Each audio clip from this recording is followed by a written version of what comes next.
Hey, good morning, everyone. Court is starting up today. It seems like, are they going to be starting on time? It seems so. All right, well, let's wait until they start today. Sarah Boone's going to be testifying on the stand. All right, I'm going to get some water. I will be right back.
Hey, good morning, good morning. Switch to the big screen.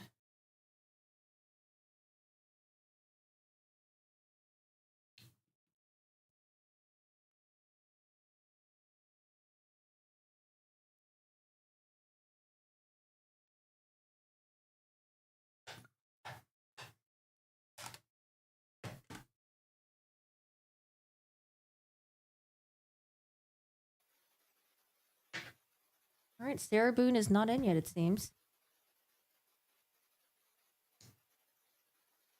I'm going to keep my camera off for a second while I finish getting ready. My hair is all jacked up. I almost wore the same thing as what I wore yesterday, so I just changed really quick. How's everyone doing today? Oh, I found someone that was live tweeting from the courtroom. So I'm gonna see if I can find her tweets and have them up. That way we can get some jury reaction, live jury reaction. Apparently during the suitcase video, they were taking lots of notes. Hi, lady.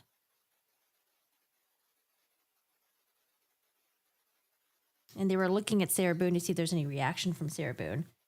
There, Boone. No reaction. She was just sitting there, writing away. Pretending to be Miss Busy over there. I think they said she was watching the suitcase video. Didn't really have a reaction. And then afterwards, when it ended, she was like writing stuff on her notepad that the defense has been bringing her. What happened with the one juror? No idea. I don't know. Something happened with one juror?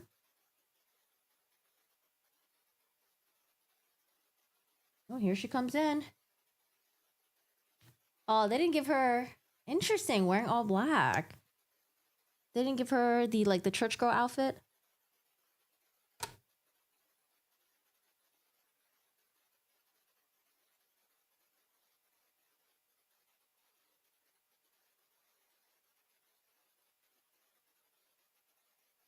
The library lens? No camera yet. I'm still getting ready. My hair's too jacked up.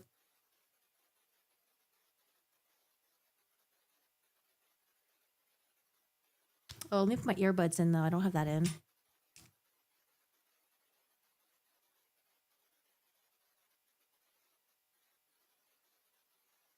You got the skirt on?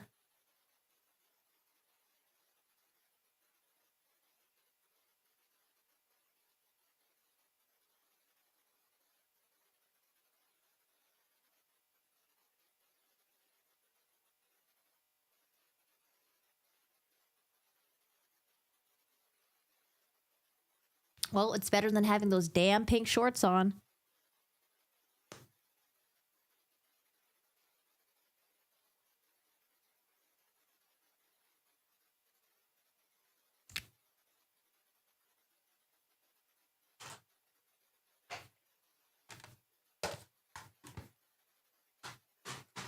Oh, you know what? Hold on. Are her attorneys getting paid? My understanding, she doesn't have the monies to pay. Joe, thank you so much. Double audio? Corgi? The audio's fucked up.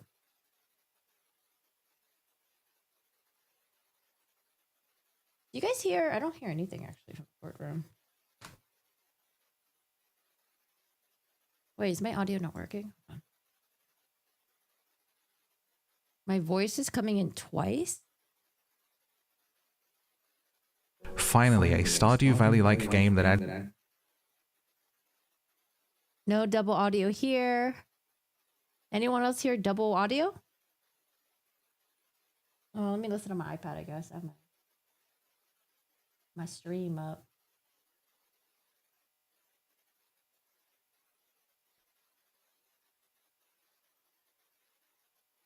Joe, you probably have like 2 of my tabs up or something.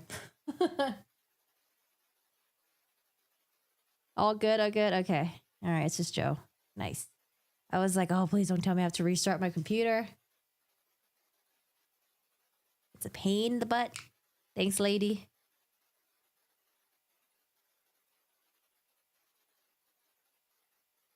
It was me. Yeah, it was you. You're good, though.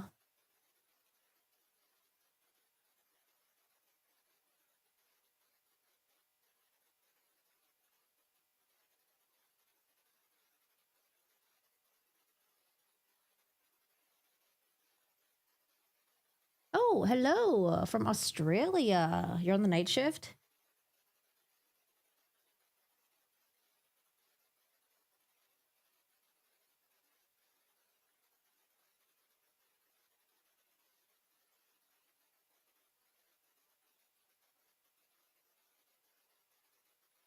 Oh, you had both YouTube and and Twitch up. I see.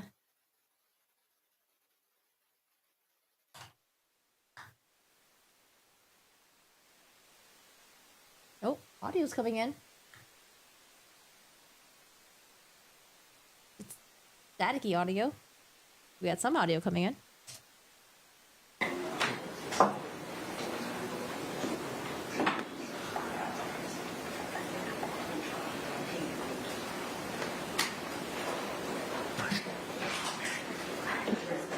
Case number 2020 TF 260, versus State of Florida versus Sarah Boone. Announce your names for the record, beginning with the state. Dave Castro on behalf of the state. William J. for the state. Defense. James Owens for Sarah Boone. Tony Henderson for Sarah Boone. Good morning, everyone. Be sworn, please. Do you swear or affirm that the testimony you give shall be the truth, the whole truth, and nothing but the truth, so help you God? I do. Thank you. Ma'am, good morning. Could you state your full name and date of birth for the record for us? Sarah Boone, 10-10-7-7. All right, Ms. Boone is seated at counsel's table wearing a black blazer and a dark blue blouse. She is in custody. However, she is not in any restraints, so we will continue to stand while the jury panel enters and exits. My understanding is that our panel is here this morning. State, do we have any housekeeping matters we need to address before we bring back in our panel? Yes, sir. 3 discovery issues, and then I filed a motion late last night requesting an in-camera inquiry into a potential conflict of interest. I copied your JA. I did review the motion. Okay. The 3 discovery issues are these.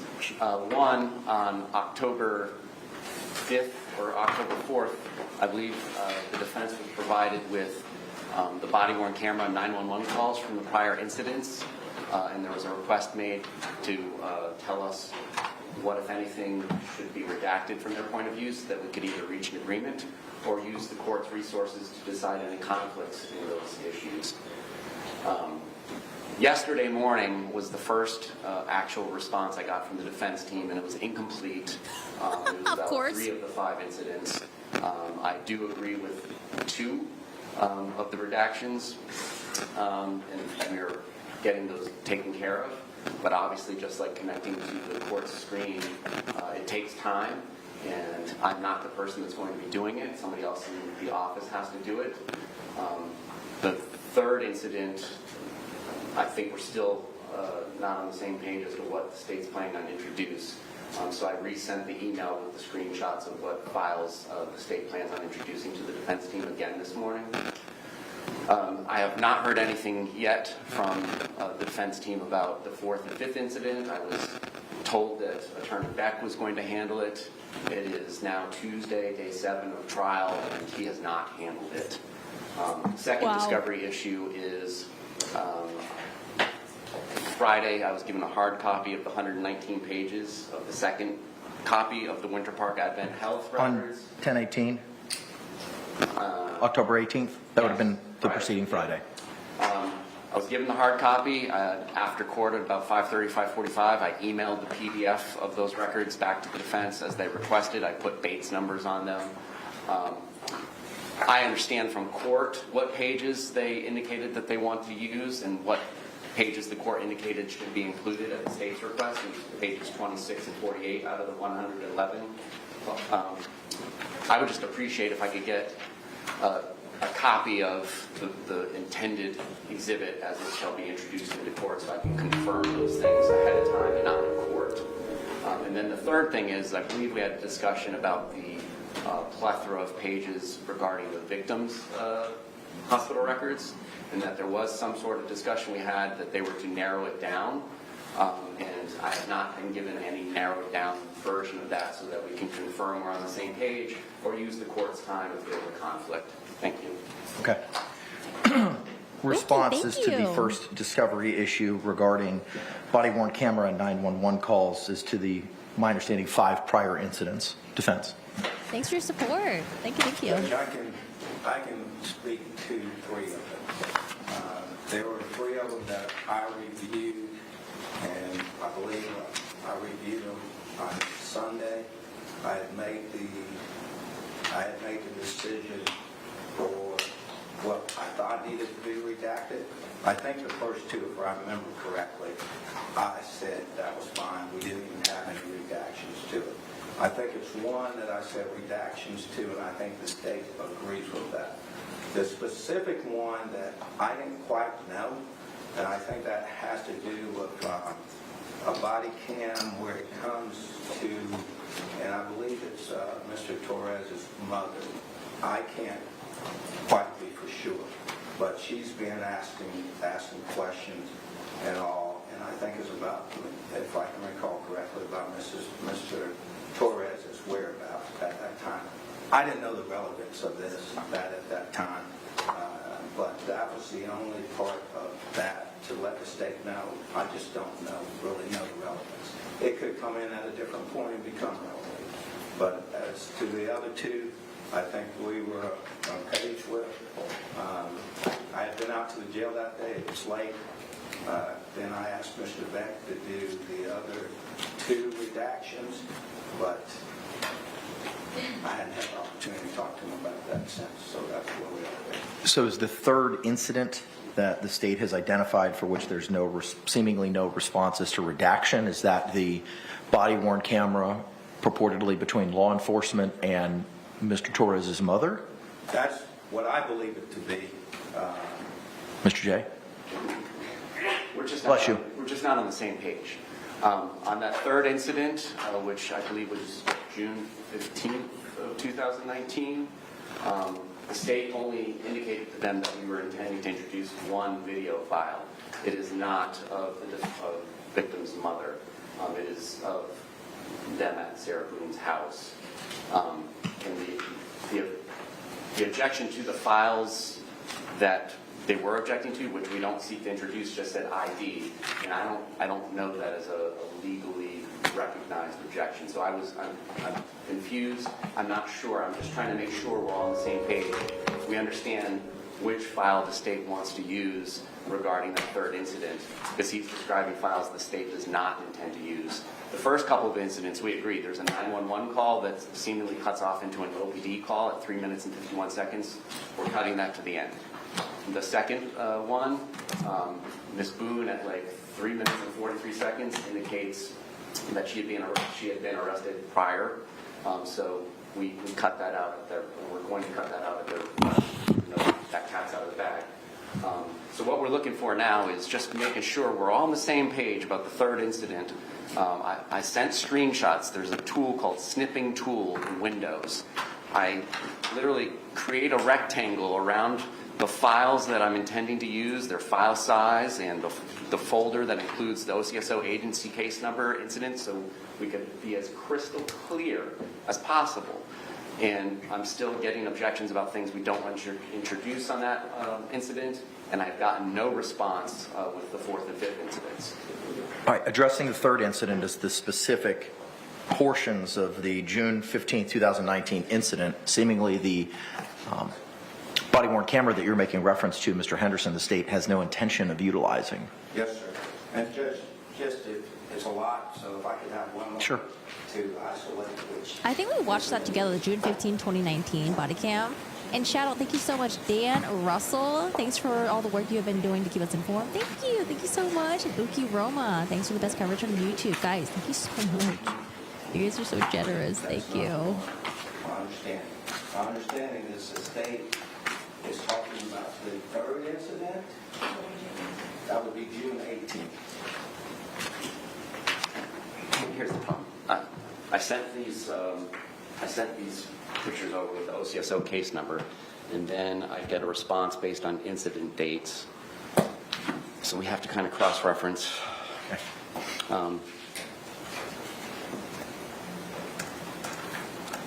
So you can just make the record entirely clear. OCSO incident 18-067501. There was no 911 calls and apparently no objection.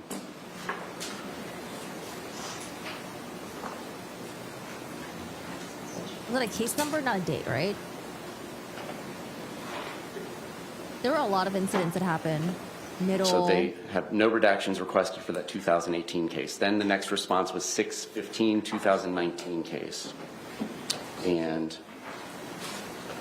that, for the record, is OCSO 19-054917. Their request on that one was the 911 call that we just discussed, indicating that at 3:51, well, I had to find it, 3:51, it turns into another case, and to redact that to the end. We agreed. Video 3 in that file, again, no file name, indicates at 9:40 to 9:43, there's a redact request with paren previous arrest. The state agrees to that. We heard her quickly say that at 9:43, and we will get that taken care of. Then their next response was 6/18/2019 case, which I had to cross-reference back to show that it is OCSO 19-055572. And in that particular case, what I sent them was a screenshot that includes the OCSO case number 19-055572, and it indicates there is an intent by the state to introduce 2 911 calls and 1 video file labeled axon_flex_2_video_2019-06-18_1330. My response that I received from them was video 3 in file, 2 minutes 7 seconds to 2 minutes 18 seconds paren ID, and then video 4 in file, 2 minutes and 4 seconds to 2 minutes and 16 seconds paren ID. So my confusion lies in I did not indicate 3 or 4 files, it was just 1 file. And then again, with the other 2. I don't want to address 4 and 5 yet. Okay. It's my understanding there's no response. We'll address that momentarily. Responses to the clarification as to what it is the state seeks for incident 3.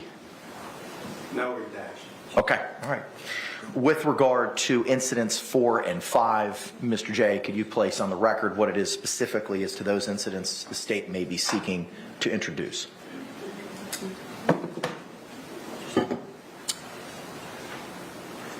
Yes, sir. So what we're calling incident number 4 should be OCSO 19-078009, August 28th, 2019.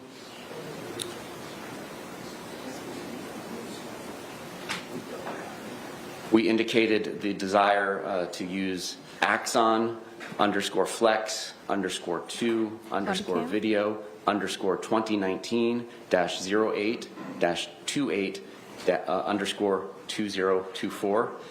And then at their request, they had desired to get photos of Ms. Boone's injuries from that case. There is a 19-page PDF file which has pictures taken by law enforcement of her injuries.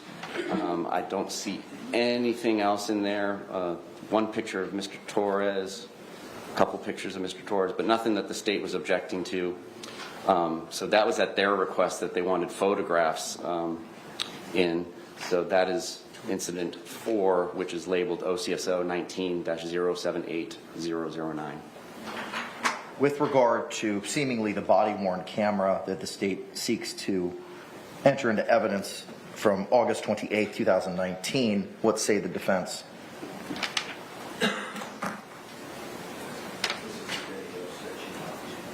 Is that Mr. Beck? Is that you? John, I don't know about the state's position on this. There's a portion of this video at the very end that's very personal to an investigating officer that they may want to redact. We're not asking anything to redact. Is the state seeking any redactions? I'm just clarifying what their redaction requests are in that particular file. Okay. If they don't have any, then So are there any redaction requests with regard to that particular file? No, Your Honor. Okay. I'm just keeping notes. Give me a moment, y'all. No, Your Honor. So are there any redaction requests with regard to that particular redactions. file? No, Your Honor. Okay. I'm just keeping. So these are prior incidents between George and Sarah, where the cops were called. There were some 911 calls, there were some body cams, some of them there was photos of injuries that Sarah had, pictures of George as well. And they're trying to figure out what's going to be redacted and what's going to be allowed to be shown to the jury. Notes. Give me a moment, y'all. The state is annoyed with the defense again because defense had stuff that they were supposed to do and then they didn't provide it to the state for Mr. J. Mr. J's just trying to figure out what the fuck it is that the defense wants redacted and As to the 5th incident, Mr. J. 5th incident. No redaction request, Your Honor. I do want to point out that we were apparently advised yesterday that the state was only going to use the 3rd video possibly. And so we haven't really spent a whole lot of time worrying about it since then. Let me clarify as to what the 5th incident is, just so that we're all on the same playing field. Thank you. I'm like, what is it? Judge, the fifth incident is OCSO 19-079-759, and that was on September 4th of 2019. Within that screenshot that I sent to them,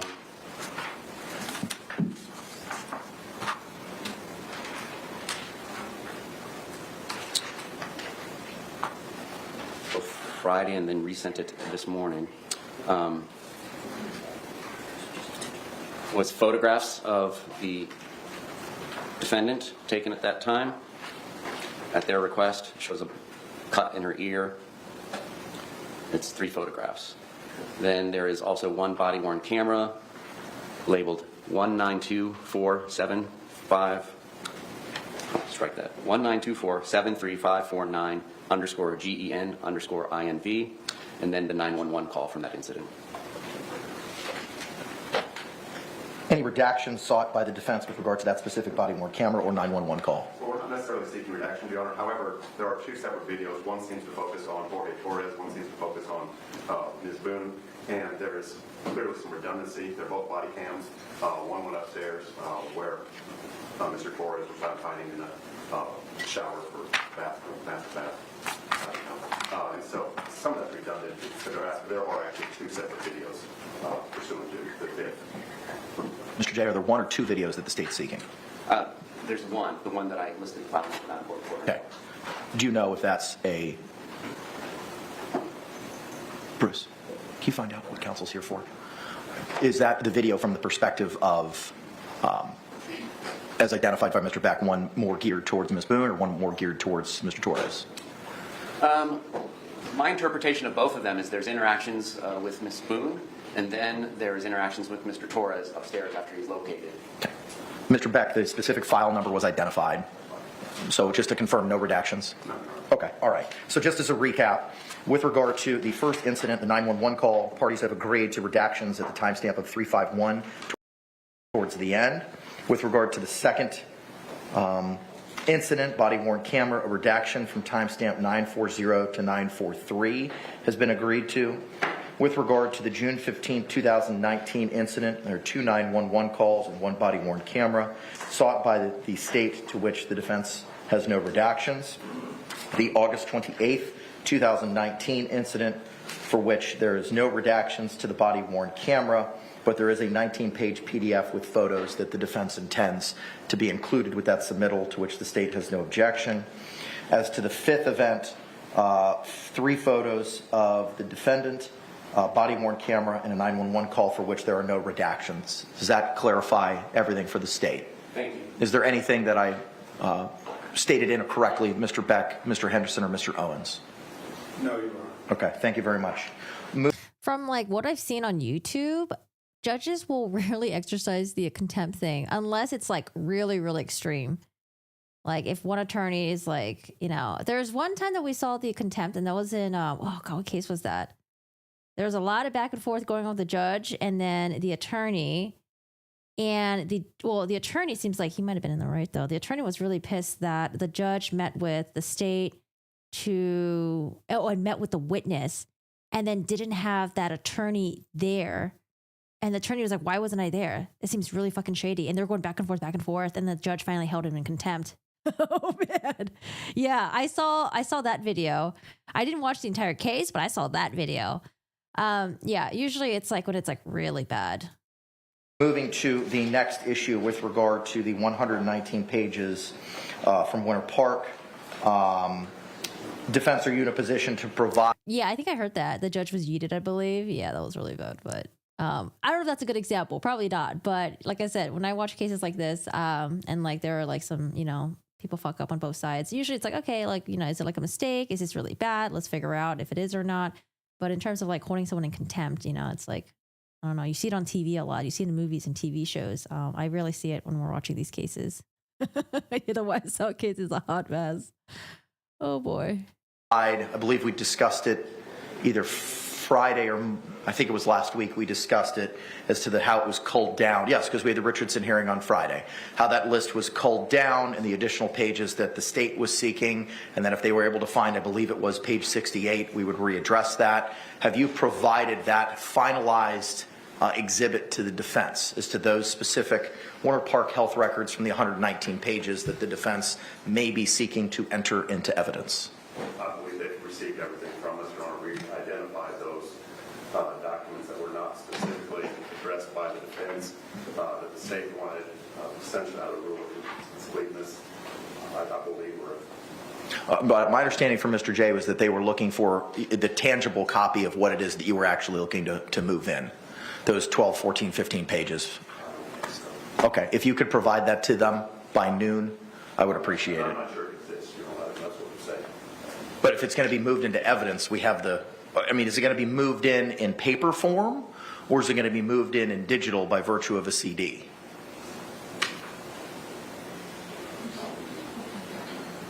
We can get it, Judge. We'll work on it. Okay, perfect. Just get it to the state. It doesn't have to be intangible. Just get them what it is that if it's an electronic format, that's fine. Just the state should be entitled to know what it is that y'all are intending to move out of those pages just to confirm it.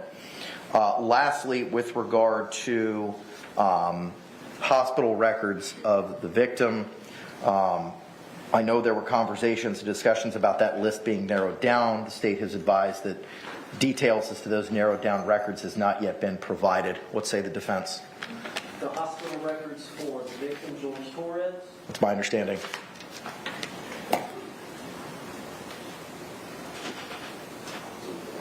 You said hospital records We of need George. to do that, Judge. We've got to do that.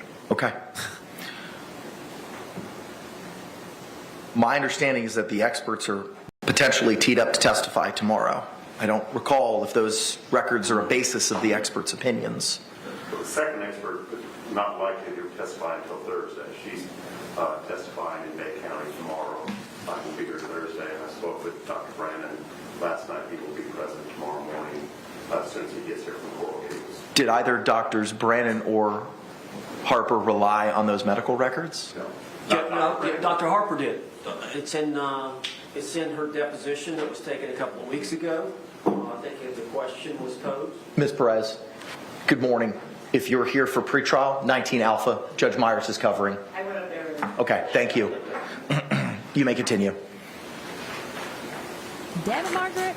Dr. Julie Harper, I know she considered the records of George Torres, and we took Dr. Harper's deposition, I believe, a couple of weeks ago. She was asked by the state about everything that she relied upon, and she did indicate that. Are we going to use or attempt to introduce those records?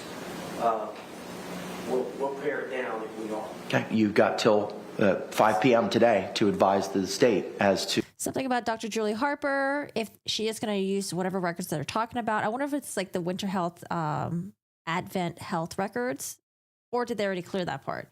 But whatever records that she's going to be using, if they are going to use it, they said they will narrow it down. But I'm like, weren't you guys supposed to do this a while back? Did we already discuss this last week? to what of those culled down records you're going to be utilizing. So they have the opportunity to review those in advance of Dr. Harper testifying. And I apologize to Madam Court Reporter for speaking on top of each other. Dr. Brandon is testifying as a subject matter expert who does not have specific familiarity with this case. And so there are no medical records or any other records that he has relied upon other than his knowledge and expertise. Okay. Something about another doctor who's going to be testifying didn't rely on medical records. All right. State, any other issues we need to address with regard to the discovery issues that you brought to the court's attention this morning? No, sir. Okay. All right. Moving now to the motion. I have reviewed that motion. Judge, we were not aware of the motion until he made mention of it, so we need some time for the lawyers to review it, for us to discuss it, and to see whether or not it has merit or not. Okay.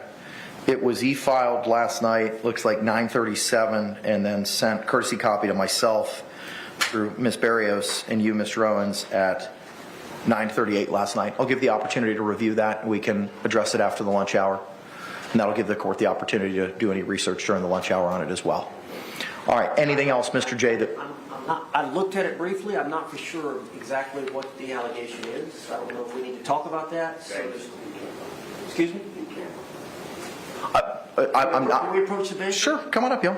Yeah, I was like, I don't see the motion. Yeah, the last time we don't got it. Let us see. What is this motion? I want to see the written motion.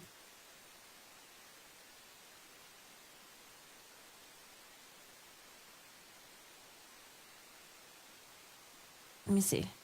I was trying to do like a million different things. Let me go back a little bit. Records that he has relied upon, his knowledge and expertise. The discovery issues that you brought to the court's attention this morning. No, sir. Discovery issues and Issues we need to address with regard to the discovery issues that you brought to the court's attention this morning. No, sir. Okay. All right. Moving now to the motion. I have reviewed that motion. Judge, we were not aware of the motion until he made mention of it, so we need some time for the Oh, okay. I think it's for all the discovery stuff. I don't see on the Orange County clerk website, so. I know, they got to work on their lunch break now. Oh, goodness. Goodness.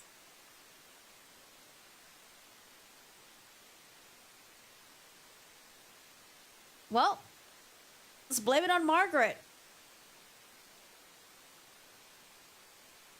After watching her interview with the cops, she will act as if she did nothing wrong. It was all done unintentionally. But she has to say that she did it intentionally. I wonder how much the defendant will bring up that was previously inadmissible. Well, she has to lay down the narrative. And from that, they're going to figure out whether or not she can use the battered spouse syndrome defense. So let's see how good she tells her story. Who's Margaret? Someone that we hear about a lot. Oh, it's be like, oh man, I thought I told Margaret to do those copies. Oh, I thought I told Margaret to do this. Oh man, Margaret's got those. Okay, I'm gonna get Margaret on that. I think Margaret is maybe an assistant to Mr. Owens. There's a Margaret, and then there's also, what's the other name that we hear sometimes? All right, thank you all very much. With regard to that motion, we're going to table that for now and address it potentially this afternoon. State is advised they're ready to proceed. Mr. Jay shook his head yes. Defense, you ready to proceed? Mr. Owens, you ready to proceed, sir? Yes. Thank you. All right. Ms. Boone, are you still satisfied with your lawyer's representation of you in this matter? Absolutely. Are you still on board with the strategy that they have employed in the use of your defense? Yes. All right. Let's go ahead and stand and bring in our panel. Yes, Judge. Make sure she ain't got nothing to say and complain about after this.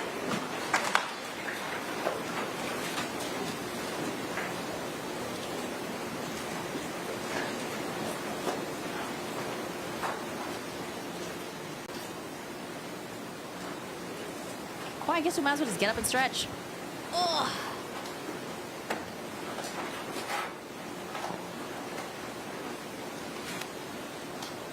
Is there really a Margaret? You think it's just a scapegoat? A made-up person?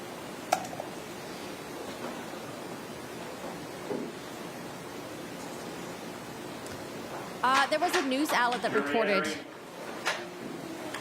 There was a news outlet, it was after Sarah Boone was arrested, that reported there was child protection services that were called to Sarah Boone's house because on her Facebook, she posted a picture of her son inside the suitcase. And on the Facebook post, you just see the suitcase there. But I believe she was with Brian Boone at the time, I think.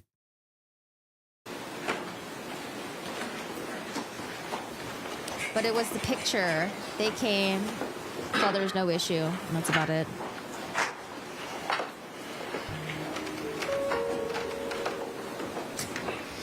Can I have a Dr. Pepper to say before we start? Ookie, thank you so much for the 5. Dr. Pepper, got that Woodbridge, the Pop-Tart, the State, do you cigarette. recognize our jury? Yes, Your Honor. Defense, do you recognize our jury? Yes. All right, everyone will be seated. Thank you. Brian was in the pic. Yeah, I think I remember that. Members of our jury, good morning. Welcome back to 12 Alpha of the Orange County Courthouse. Thank you again for your time, your attention, and your sacrifice in this matter. Just by a show of hands, if you could confer that you complied with the court's instructions last night. The record will reflect all juror members have raised their hands. All right, State, if you could please recall Detective Kepsel. State would call Detective Kepsel. Welcome back. Hey, Amethyst Sun. Yeah, I thought they did the fingernail swab the day that George was found, but if they did it the day afterwards, then she probably would have washed, taken a shower by then. Welcome back, Detective Kepsel. Please swear or affirm the testimony you should give shall be the truth, the whole truth, and nothing but the truth, so help you God. Ma'am, good morning. Again, could you state and spell your name for the record? Yes. Thank you. My name is Dee Dee. Chelsea Kepsel, CHELSEY, KOEPSEL. All right. Mr. Castore, you may proceed. Your Honor, Thank you we for the intended super live. witness to the defense. Okay, thank you. Super chat. Mr. Henderson, you may proceed with any cross-examination. All right, y'all. Cross-examination. Who's ready? Good morning, ma'am. Good morning. Now, it's my understanding that on February 24th of 2020, you responded to this crime scene. Is that correct? Yes. Were you the first officer to respond to the crime scene? No. So there were other officers who were there prior to you arriving. Is that correct? Yes. Were you the first detective to respond to the crime scene? Myself and my partner, we all arrived at the same time because we left from the same location at the same time. Okay, and who was your partner that day? Detective Scott Lowen. And throughout the whole time, you and Detective Lowen worked on this case together, is that correct? Yes, he assisted me with this case. Now, when you arrived on the 24th, approximately how many other officers were there? Including like deputy sheriffs, like in uniform? Yes, ma'am. Yes. Approximately 4, maybe, I would assume.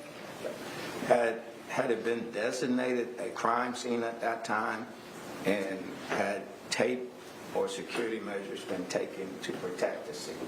Yes, they had. All right, so that had already been done by the time that you arrived, is that correct? Yes, that's correct. Okay. Now, in the investigation, one of your, or what you're trying to accomplish in the investigation is basically get a basics of what took place. Would you agree with me there? Yes, I would. All right. And you can do that one or two ways, or a combination of ways. One is to take testimony of potential witnesses. Is that correct? Yes, it is. All right. On this day, did you in fact do that? Yes, I did. And one of those potential witnesses was Sarah Boone. Is that correct? Yes, it was. And you took a statement from Sarah Boone because we've all seen it. Is that correct? Yes, we have. And at that point in time, Ms. Boone did not have to talk to you if she didn't want to, did she? No, she did not. So she agreed to talk to you at that point in time? Yes, she did. Okay. Were there any other witnesses besides Ms. Boone that you talked to on this initial date of the 24th? Just Brian Boone. And Mr. Boone told you what? You had a chance to talk to him. He told you his involvement. Is that correct? That's correct. And in fact, wasn't Mr. Boone's testimony, was that recorded too? I conducted an audio recording, yes. Okay. Is that standard procedure when you do your interviews to try to record the interviews? Yes. What's the benefit of that? So I know what was said. Okay. So, and if something goes on for a long time, you can refer back to it. Is that correct? Yes. Okay. All right. So, and out there, that's part of talking to witnesses or potential witnesses. Okay. Also, Where are we going with this? it's your job too to identify potential physical evidence in a case. Yes, it is. All right. And in fact, on the 24th, did you do that? Yes, I did. Okay. Did you have anyone assisting you in doing that aspect of it? Yes, crime scene investigators and digital forensics investigator. All right. And was Miss Melissa Rothengarden, is that how it's pronounced? Pronounce it for me. Rough Garden. Rothengarden. Okay, thank you. Did she help you in that area? She was the lead crime scene investigator, yes. Okay. So were y'all walking around together? Give the jury an idea of how that process takes place, please. So yes, when I Maybe they want to bring up how she could have potentially gotten Sarah Boone's phone without the initial permission or the order or something like that. I don't know, but they already went through that when they're trying to get the cell phone stuff suppressed. So I'm not quite sure where we're going with this, but let's listen. initially arrive on scene, I introduced myself to Sarah Boone and explained that I wished to go inside her residence, which she gave me consent to go in and look around. I went in, looked around, and then when my CSIs arrived, they would go in, take pictures, and then I kind of leave them to do what they need to do as far as taking pictures and documenting things and measurements. And then that's when I conducted my interviews. And then I would meet back up with my crime scene investigator after interviews were conducted to kind of follow up with like things that I was told that would help us like identify things from the scene. And so, I mean, there's like multiple occasions where I would have met with my crime scene investigator inside the residence. So this is an ongoing process during that day. You get information, you consult with them, they have information, they consult with you, and you're making a determination of what potential physical evidence that y'all at least like to document by camera, correct, or pictures, or actually collect and take away. Is that correct? Yes, that's accurate. All right. In that case, the suitcase was some evidence that y'all agreed on that we need to take this suitcase from the scene. Is that correct? Yes, it was. Okay. How about the baseball bat? Was that done that day? The baseball bat was collected, yes. All right. In your viewing of the suitcase, did you view the suitcase while it was unseen? Yes, I did. All right. Did you notice that if there was any items, other independent loose items in the suitcase? There were, yes. Were those items collected? Some of them were, yes. Who made the determination what items of that suitcase would be taken or collected and what would not be collected?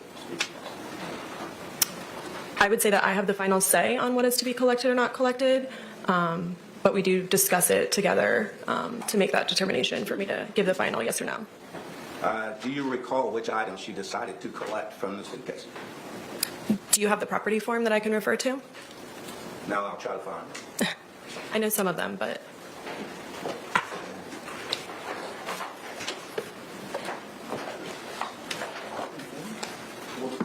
You think he's trying to make her comfortable and then bam, hit her with the hard questions? I mean, let's just get right into it.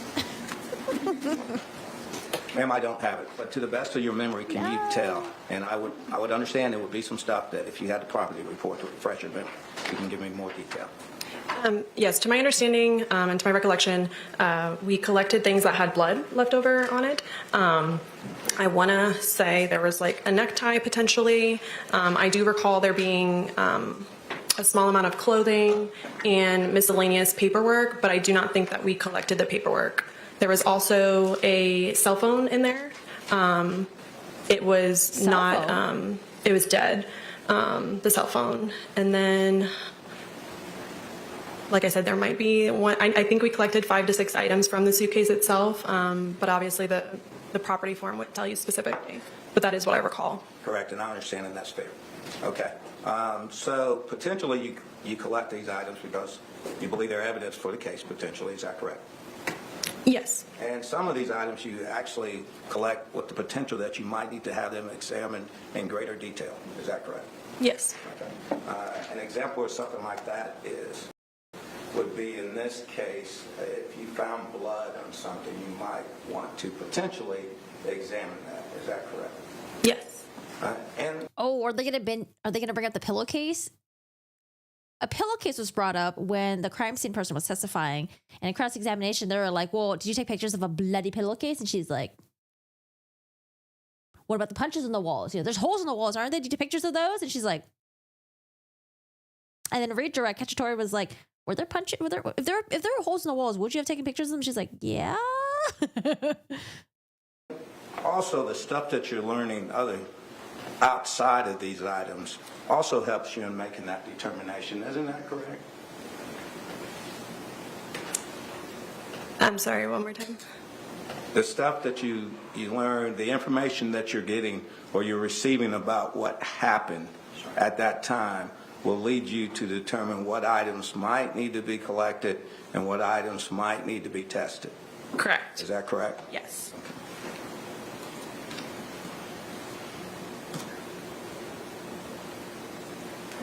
All right.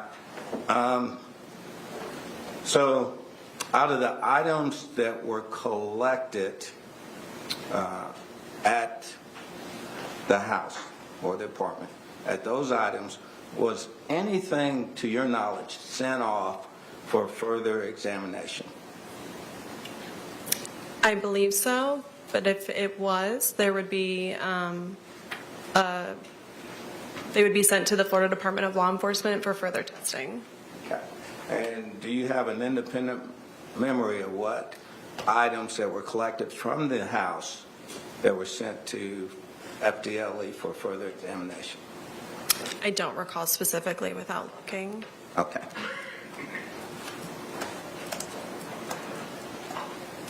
Now, are you aware at one point in time there were some fingernail clippings or fingernail swabs taken from Miss Sarah Boone? Is that correct? Yes. All right. And in fact, that was done on her interview date on the, would it have been the 25th? Yes, sir. Is that correct? Yes. Okay, and that's what we witnessed in the video. Yes. That's what they were doing at that time, correct?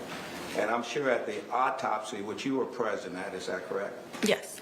And those, there would have been some fingertip swabs of George Torres. Are you familiar with that? They do swabbing of the hands, to my understanding, and clippings of his nails.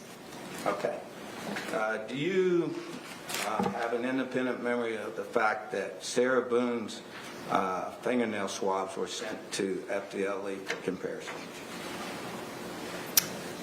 I would believe so. Okay. How about the ones from Mr. Torres? Do you have knowledge that those were sent to FDLE for comparison or identification? Well, they would have come from him, so I'm not sure what we would have compared him to. Okay. Were they there to see, or at least they're sent there to see if they can extract DNA? Oh, okay. Yes. I mean, I'm not sure if they did that testing for his nails clipping specifically, but it would be in the report if so. Okay. Who would make the decision about sending his finger swabs to FDLE for comparison or evaluation? I would request it I would request it to the crime scene investigator, and she would author the, I guess, procedure for them to do so. Okay. And then as to Sarah Boone's swabbings, who requested that those be sent to FDLE for evaluation? Again, I would assume that I would have done that. I would have requested the CSF. Are you guys falling asleep? I'm looking at you guys in the chat. Do not fall asleep. I have something for you. Hold on. If you're falling asleep, I to do that. Hold on. I got something for you. Let me see if I can find it. Are you aware of the results from those evaluations? I'm not asking you for the results, just if you're aware of the results. I believe I'm aware, but would love to see a report. There you go. This is obnoxious, so just a warning. There's a little something to wake you up. Ah! Wake up! Get up out and you got more shows to watch! Wake up! Hey! Okay. Before I specifically answer. Yes, I'm not going to ask you a specific question about it. Okay. Might get copyright for that. But basically, you're aware that it was done. The procedure was done. Yes. The analysis was done. Okay. Now, ma'am, so you're through the first day. Then we get to the second day, which would have been, I believe, the 25th of February. Is that correct? Yes. And on the 25th of February, was Mr. Torres' autopsy done at that time? Yes, it was. Were you present during the autopsy? Yes, I was. Okay. And did you communicate with the medical examiner at that time? Yes, I did. During the course of things, is that where you found out through the medical examiner at the autopsy that there was blunt force trauma injuries? Yes, that is where I learned more about his injuries.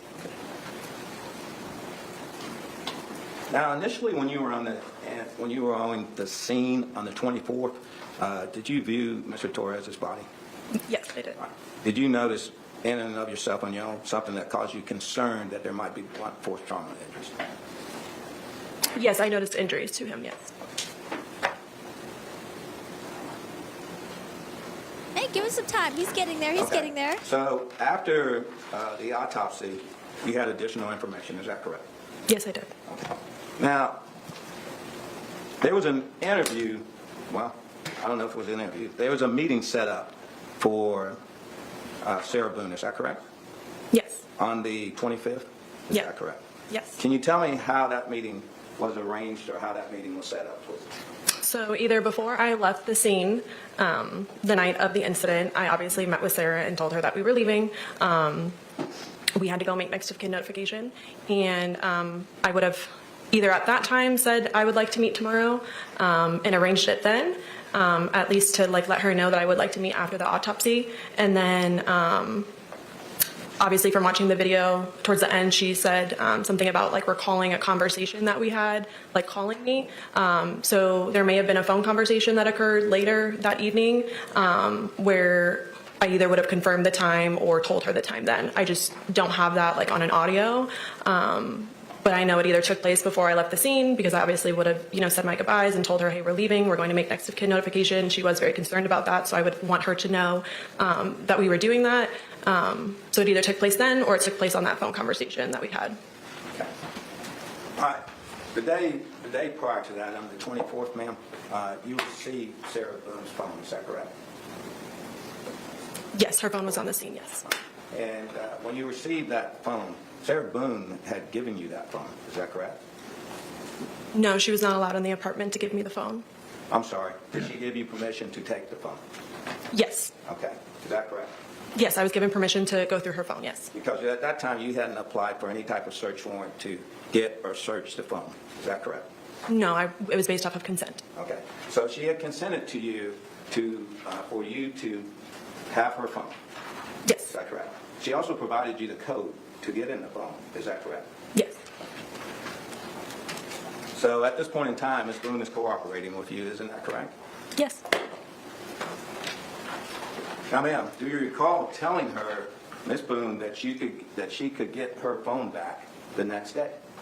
I don't recall specifically telling her when she would be able to get her phone back, but I did say something along the lines of we were now going to be taking the phone. I obviously had digital come out for consent to go through her phone. There was evidence on her phone that I needed to be downloaded, and at the time I was willing to give back her phone before going through it, and then once we had gone through it and those videos were found, I felt like this was very different, and it changed my perspective on consent, and I decided at that time that it was best to write a search warrant.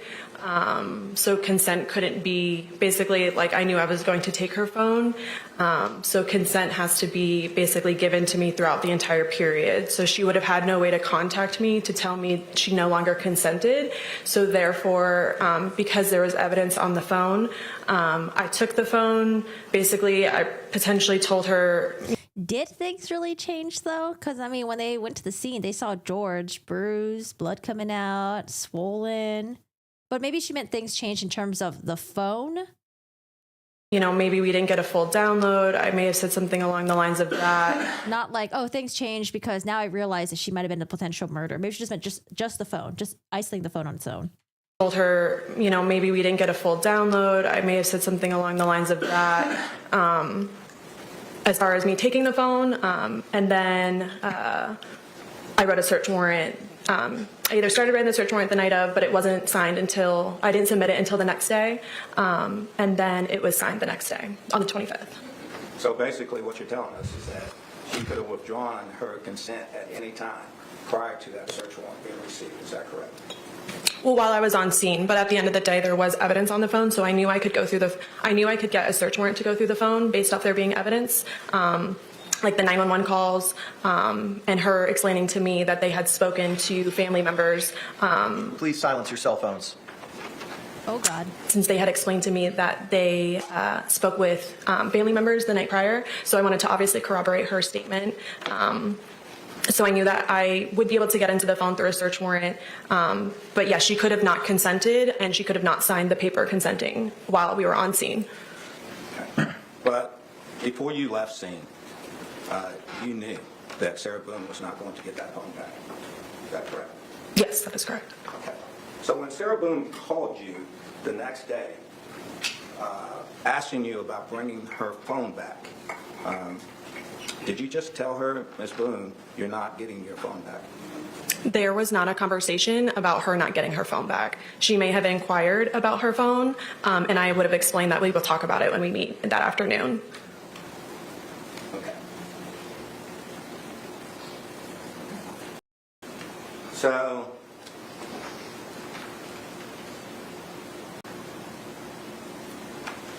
did you reach out to Ms. Boone that next day, or did Ms. Boone reach out to you? I don't recall a specific, if she reached out to me the night of the 24th or before the interview on the 25th. I don't have my call records for that. I'm just basing it off of the interview where she had basically said that, yeah, I have your business card and I can contact you like I did. So my assumption would be that we did have some sort of conversation either the night of the 24th or before the interview on the 25th. On the 20th, did you make arrangements with Sarah Boone to meet with her on the 25th? So I either made arrangements on the 24th with her before leaving the scene, and I would have told her I would like to meet with you the next day, or I said, and I may have given her a specific time at that moment, or when we spoke later that evening on the phone, I may have confirmed the time or given her a time then, but she definitely knew that we were meeting at 3 p.m. on the 25th at Orange County Sheriff's Office Central Operations. And ma'am, you just don't remember at what point in time you informed her to set up this meeting with her. Is that correct? It's one or the other. One or the other? Yes. Okay. As to it being one or the other, you did you prepared the investigative report in this case, is that correct? Yes, I did. And the investigative report, you basically summarized everything that took place on this case, up to a certain point. Yes, it was a summary, yes. All right. As far as evidence, as far as witnesses who were talked to and synopsis of what they said to you at that time, is that correct? Yes, things that I did specifically. It was a summary of that. I found your investigative report to be in great detail because it helped me track this case from basically beginning to not to the end, but to the point where the report stops. And it seems like in your investigative report, you are very thorough about details. Is that correct? I would say I'm a detailed person. Yes, thank you. Okay. So being the detailed person you are, and absolutely doing your law enforcement training, they tell you, they train you that your report should be very much in detail. Is that correct? Yes. Did she omit something? Because you might have to refer back to them at a later time. Is that one of the reasons? Is that correct? Yes, and to prepare myself for depositions and trials. Okay, and just to give an accurate picture of what you did and what took place and what people told you. Is that correct? Yes. Okay. Being as thorough as you are with these contacts with people, I didn't see in the investigative report when the arrangement was made with Sarah Boone to meet you down, and where did y'all meet? The Orange County Sheriff's Office Central Operations. All right. To meet you at the Orange County Sheriff's Office. I did not see that in the report. Do you have an explanation why? It's not typically something I would put in my report. Okay. Do you remember in having the conversation with Ms. Boone about this meeting that was supposed to take place, that you said that you could not return the phone to her that day because you were not feeling very good? You remember telling her that? That never happened. Okay. I knew he was going to get to that because they brought this up in pre-trial, and she's like, do you have like the phone calls? You got the logs? Do you have proof that happened, that conversation? And that it was actually said? It's like, no. It's all pre-trial stuff.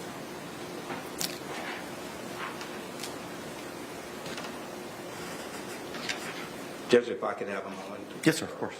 I think what he was trying to go for was like, okay, so you're saying that Sarah Boone gave you consent.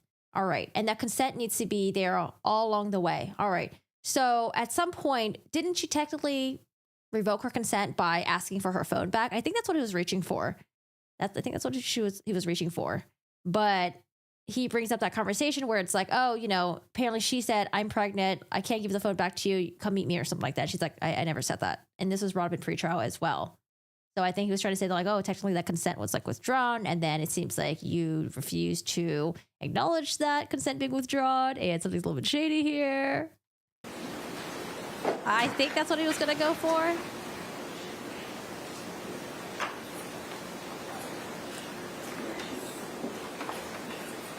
I mean, she did say that once she realized, oh shit, there's evidence on this phone, that's when she realized she needed to get a search warrant for it because she would have to continue getting consent to, you know, go through everything, I guess. So she's like, okay, well, this is evidence, clearly. Let me get a search warrant for it so we can really go through the phone the next day. She said the search warrant was signed the next morning.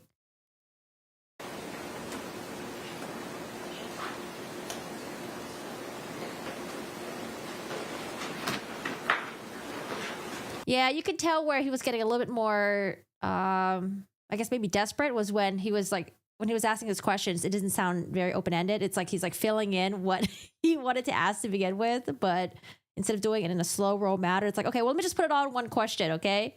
Did you say this while you were pregnant because you didn't want to do this and then you made her do this? And she's like, no, that didn't happen. You tried to trick me to get there, but nope. All right. Nice try, Mr. Henderson. Nice try. Ma'am, during this time frame, were you pregnant at this time? At that time? Yes, I was. Okay. All right. Well, anyway, Ms. Boone, there was a meeting arranged. Is that correct? For the 25th at 3 p.m., yes. Yes, and Ms. Boone showed up for that meeting. She did. 25th. Yes. That we saw. Okay. Now, ma'am, I'd like to talk to you about some other investigation. All right, we're moving on. We're moving on. On What's next? witnesses, other witnesses that you took their testimony or statements, recorded statements at different times. Okay? Do you remember Abraham Marino? Yes. Okay. Did you take his recorded statement? Yes, I did. The All maintenance right. guy. At the time that you took Mr. Marino's recorded statement, was there anyone else with you? My partner should have been with me, Detective Scott Lowen. Excuse me? My partner should have been with me, Detective Scott Lowen. Okay.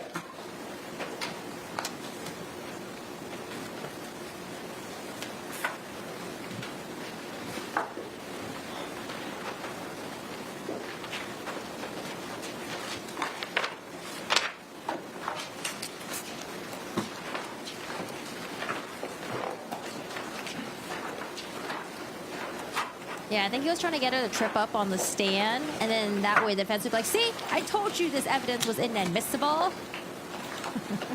Ma'am, as to who was with you, would it help refresh your memory if you were to see your investigative report as to that interview? Your Honor, I would object. She hasn't said that she needs any aid in refreshing her memory. Objection sustained. Ma'am, Yeah, let her was testify. Detective Scott Lowen with you during that interview? Yes, I believe so. May we approach? Yes.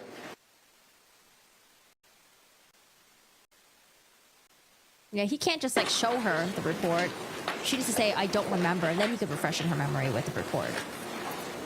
And being with you. Ma'am, do you have an independent memory of Detective Scott Lowen being with you at that interview? I believe my partner was with me on the interview. Yes, I typically wouldn't go and do some follow-up without my partner being with me. Thank you very much. Now, ma'am, did that interview, what date did that interview take place on? I believe the 26th, February 26th of 2020. Okay, thank you. Ma'am, was that interview recorded? It was audio recorded. Was the entire interview audio recorded?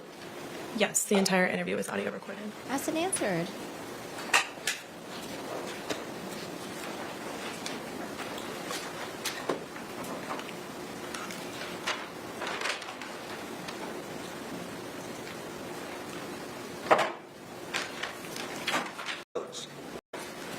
Ma'am, are you familiar with a witness by the name of Brandon Moats? Yes, I am. On February the roommate. 27th of 2020, did you interview Brandon Moats? I believe so. It was either the 26th or 27th, yes.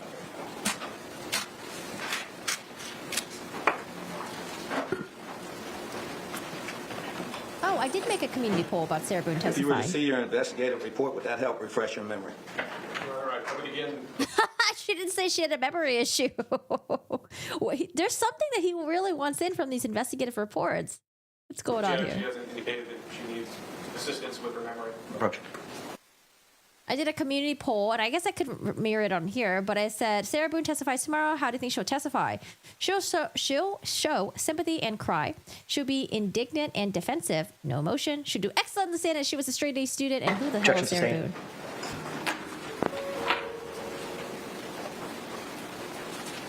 Sam! Ma'am, if it was the 27th, you would not disagree with that, would you? Thank you, Sam. Well, I just stated that I was either the 26th or 27th. Oh, wait. Okay, thank you.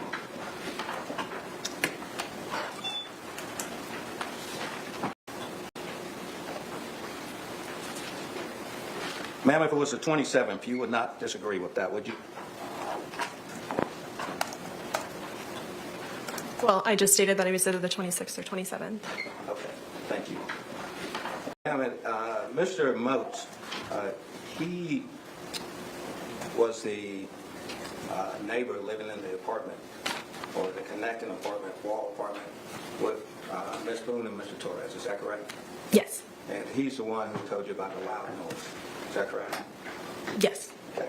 Did you interview anyone else in reference to that loud noise?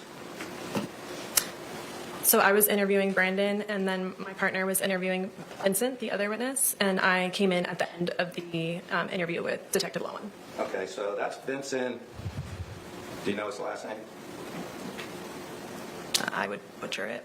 Me too. What if he's like, do you know his last name? Oh, do you want the report to refresh in your memory? He really wants his reports, I guess. I don't know. Battaglia, something like that. We're talking about the same person? Yes. Battaglia? And did that interview take place on February the 27th of 2020? I believe so. I interviewed witnesses after I interviewed Sarah. The 26th or 27th would be my memory. Okay, thank you. And then, did he also talk to you about a loud noise? I believe that I was refreshed on the conversation, and yes, he expressed hearing a loud noise as well. Okay, thank you. Now,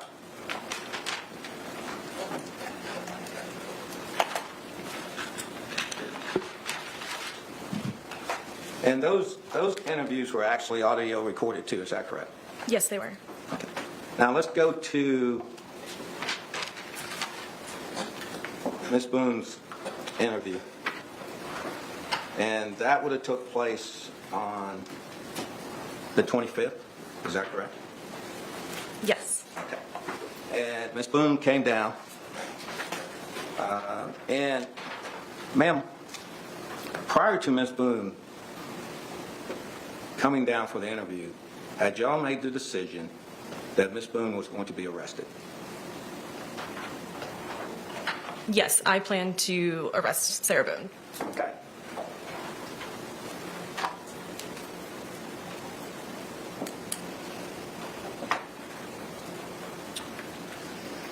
Did you tell Ms. Boone in arranging the meeting that when she came down there, she was going to be arrested?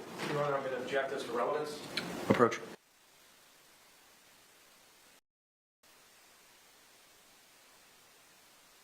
I think we're confused where he's going with it because he was probably hoping she'd answer in some way where he can put her in a trap card, but then she's not, I guess, falling for some of these traps. Not answering in certain ways that he was hoping to, or maybe he was hoping to trick her. So maybe that it seems like it's falling flat. I don't know. In the beginning, he asked a lot about like, okay, so the scene, how many detectives were there? Or how many people were on the scene? I don't know, 4. All right. Was the scene secured? Yep. Did you know it was a crime scene? Yep. Who was on the scene? Was this witness on there? Did you talk to Sarah Boone? Yep. So maybe ask easy questions and then get to the part where he might have wanted to try to, you know, trick her in some way by asking about the phone stuff.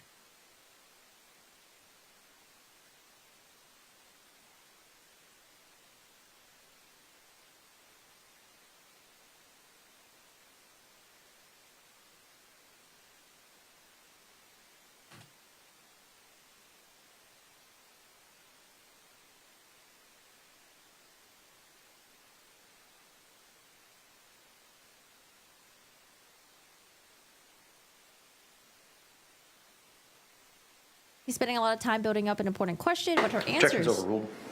are closing the line of questioning down, so he starts again, and so on.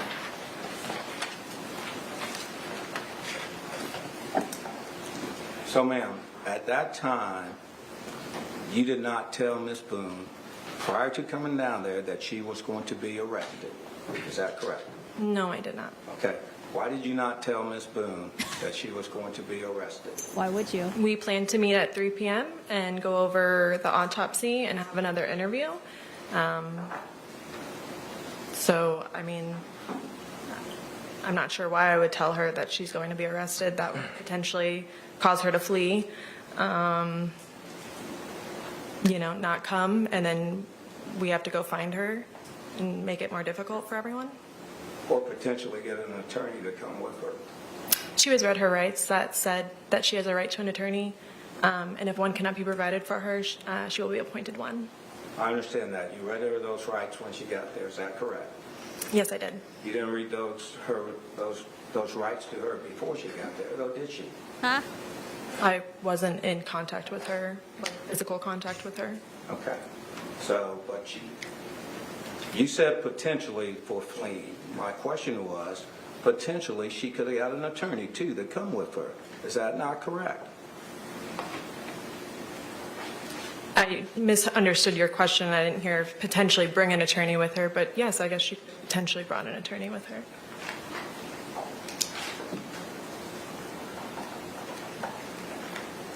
So Ms. Boone shows up, and you tell her that some things that we need to talk about. Is that correct? It's specific verbiage. I know I said something along the lines of, obviously the autopsy had been conducted, and there were things that we needed to talk about in regards to that. And prior to discussing it with her and asking her questions, you did read her Miranda warnings. Is that correct? Prior to, I'm sorry, one more time? Before you started asking her questions, though, in this interview, before you started asking Ms. Boone's questions, you read her Miranda warnings. Is that correct? Yes, before I started asking any sort of potentially incriminating questions, she was read her Miranda warnings, yes. Okay.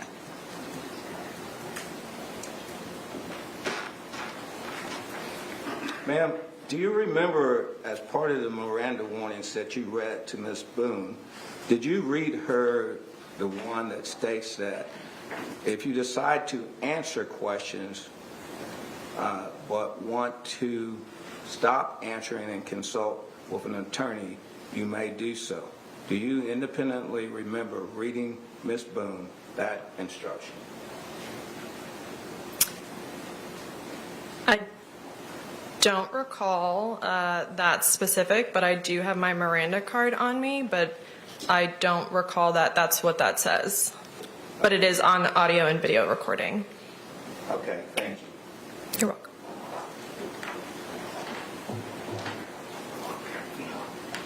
Now, ma'am, at that point in time,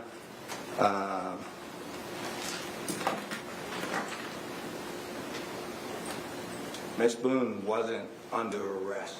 Is that correct? Ms. Boone was not going to be free to leave once she was in my custody. At that point in time, had you told Ms. Boone that she was not free to leave? No, I did not. At that point in time, had you told Ms. Boone that she was under arrest? I told her at the end of the interview. Okay, before the interview. No, I did not tell her before the interview. Ma'am, why didn't you tell her before the interview? Your Honor, I'm going to object as to asked and answered. Overruled.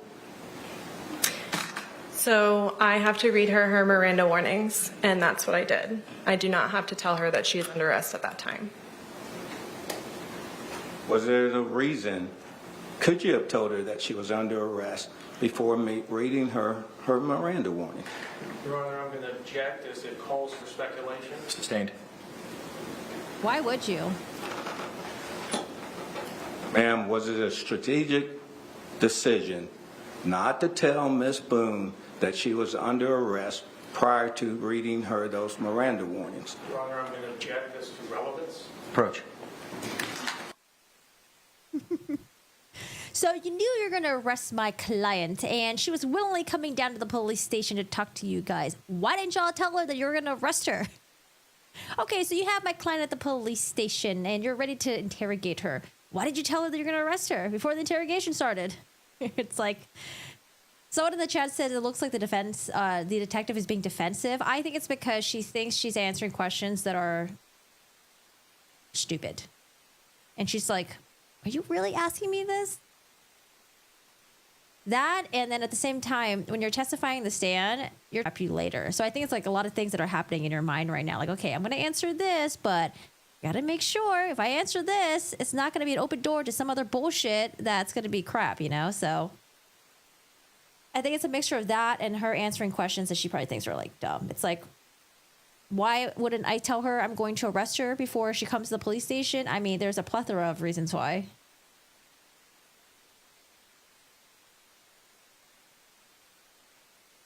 Has anyone ever walked an interrogation that started with an arrest? It's like, hey, we're going to interrogate you, but I'm going to arrest you first, actually. I'm going to arrest you first.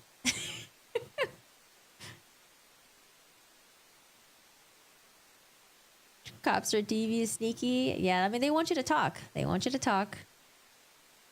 They want you to talk your heart away, and that's exactly what Sarah Boone did.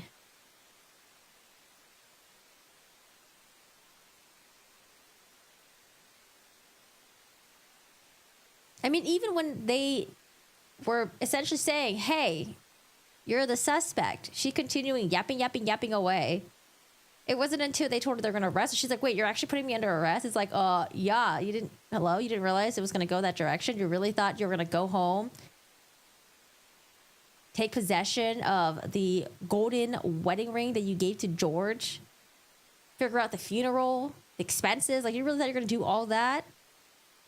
I don't know. By the time when she was asking her or asking them the questions that she had on that piece of paper, they were already like tired.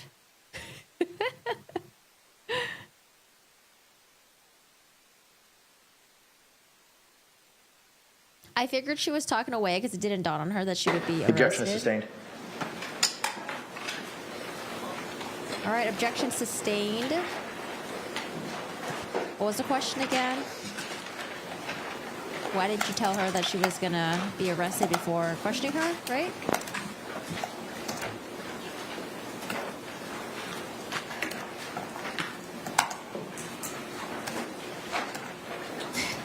police were calling to schedule your arrest. And we were able to see the video of the interview. As a process of interviewing people such as Ms. Boone, or well, let me specifically. In the process of interviewing Ms. Boone, is law enforcement free to give information that might not be accurate or true during the interview process? Are you asking if we're allowed to lie to her? Yes.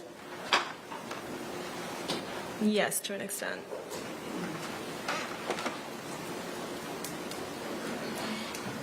Was that done at any time in this interview? Did I lie to her? I don't recall lying to her, no.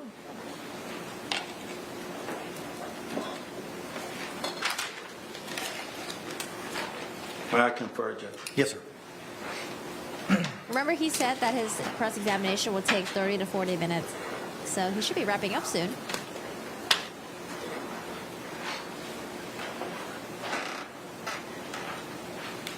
I mean, has it already been an hour? I have no further questions.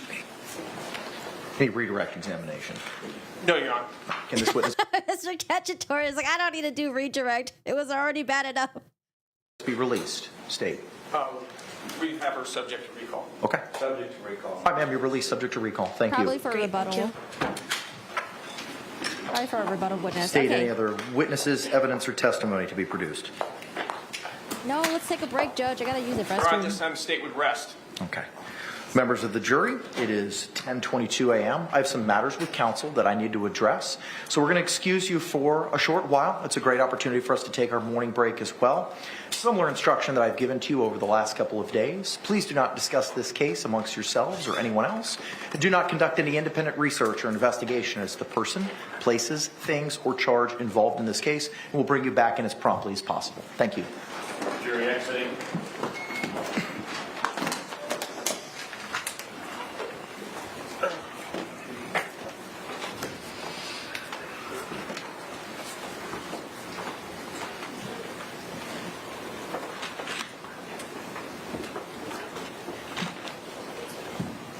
Gotta do some legal something.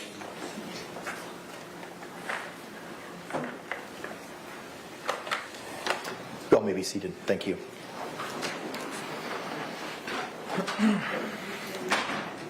Defense, any motions? Judge, we do have some motions, but my client needs a comfort break. Okay. If we could do that, because it may be fairly lengthy. Agreed. Let's go ahead and take that break. Court's going to be in recess for 10 minutes, and then we'll pick up any motion practice at that point in time. Court's going to be off the record. Thank you.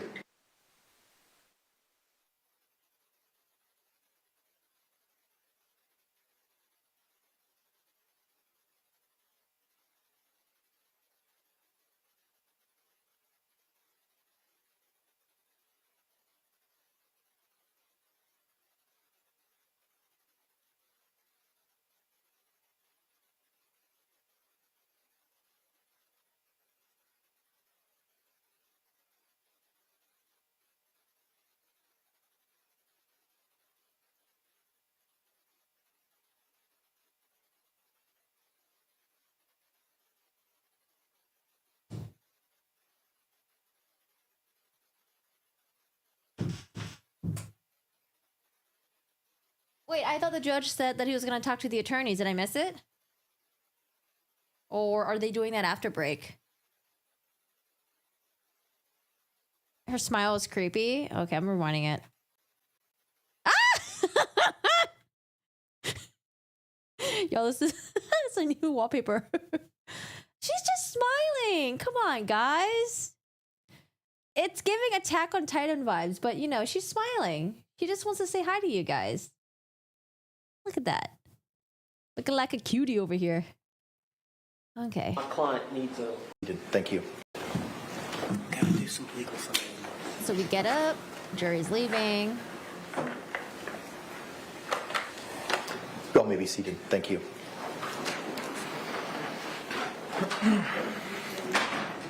Defense, any motions? Judge, we do have some motions, but my client needs a comfort break. Okay. If we could do that, because it may be fairly lengthy. Agreed. Let's go ahead and take that break. Court's going to be in recess for 10 minutes, and then we'll pick up any motion practice at that point in time. Court's going to be off 10 minutes, and then we'll pick up any motion practice at that point in time. Court's going to be off the record. Thank you. Wait, hold on.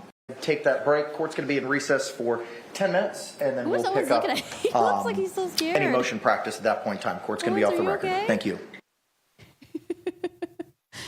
Sometimes Owens has his facial expression where he kind of looks like he's scared. I'm like, are you okay, Owens? There's someone in the gallery. Oh, look at her. She's excited to be testifying. She's like, I'm ready to show the world. I'll show them. Or maybe she's taking a picture. I don't know. Maybe she was posing for a picture. Yeah, she's testifying today. What does the poll say? Oh, wow. We have 352 votes. If you haven't voted, go vote. How would Sarah Boone testify? I'll wait for more people to come in.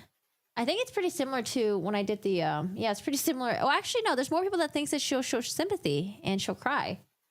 Because I did the poll here. 7% sympathy and cry, 67% indignant and defensive, 11% no emotion. I don't know. I think it's going to be no emotion. I don't know. Should do excellent on the stand, 13%. 2% people are like, who the fuck is Sarah Boone? Get off my timeline. All right, for you guys, 22% she'll try to show sympathy and cry. 56% indignant and defensive. 12% no emotion. 10% excellent on the stand. Straight A student. You voted for 4. She might be excellent on the stand. She may be excellent on the stand.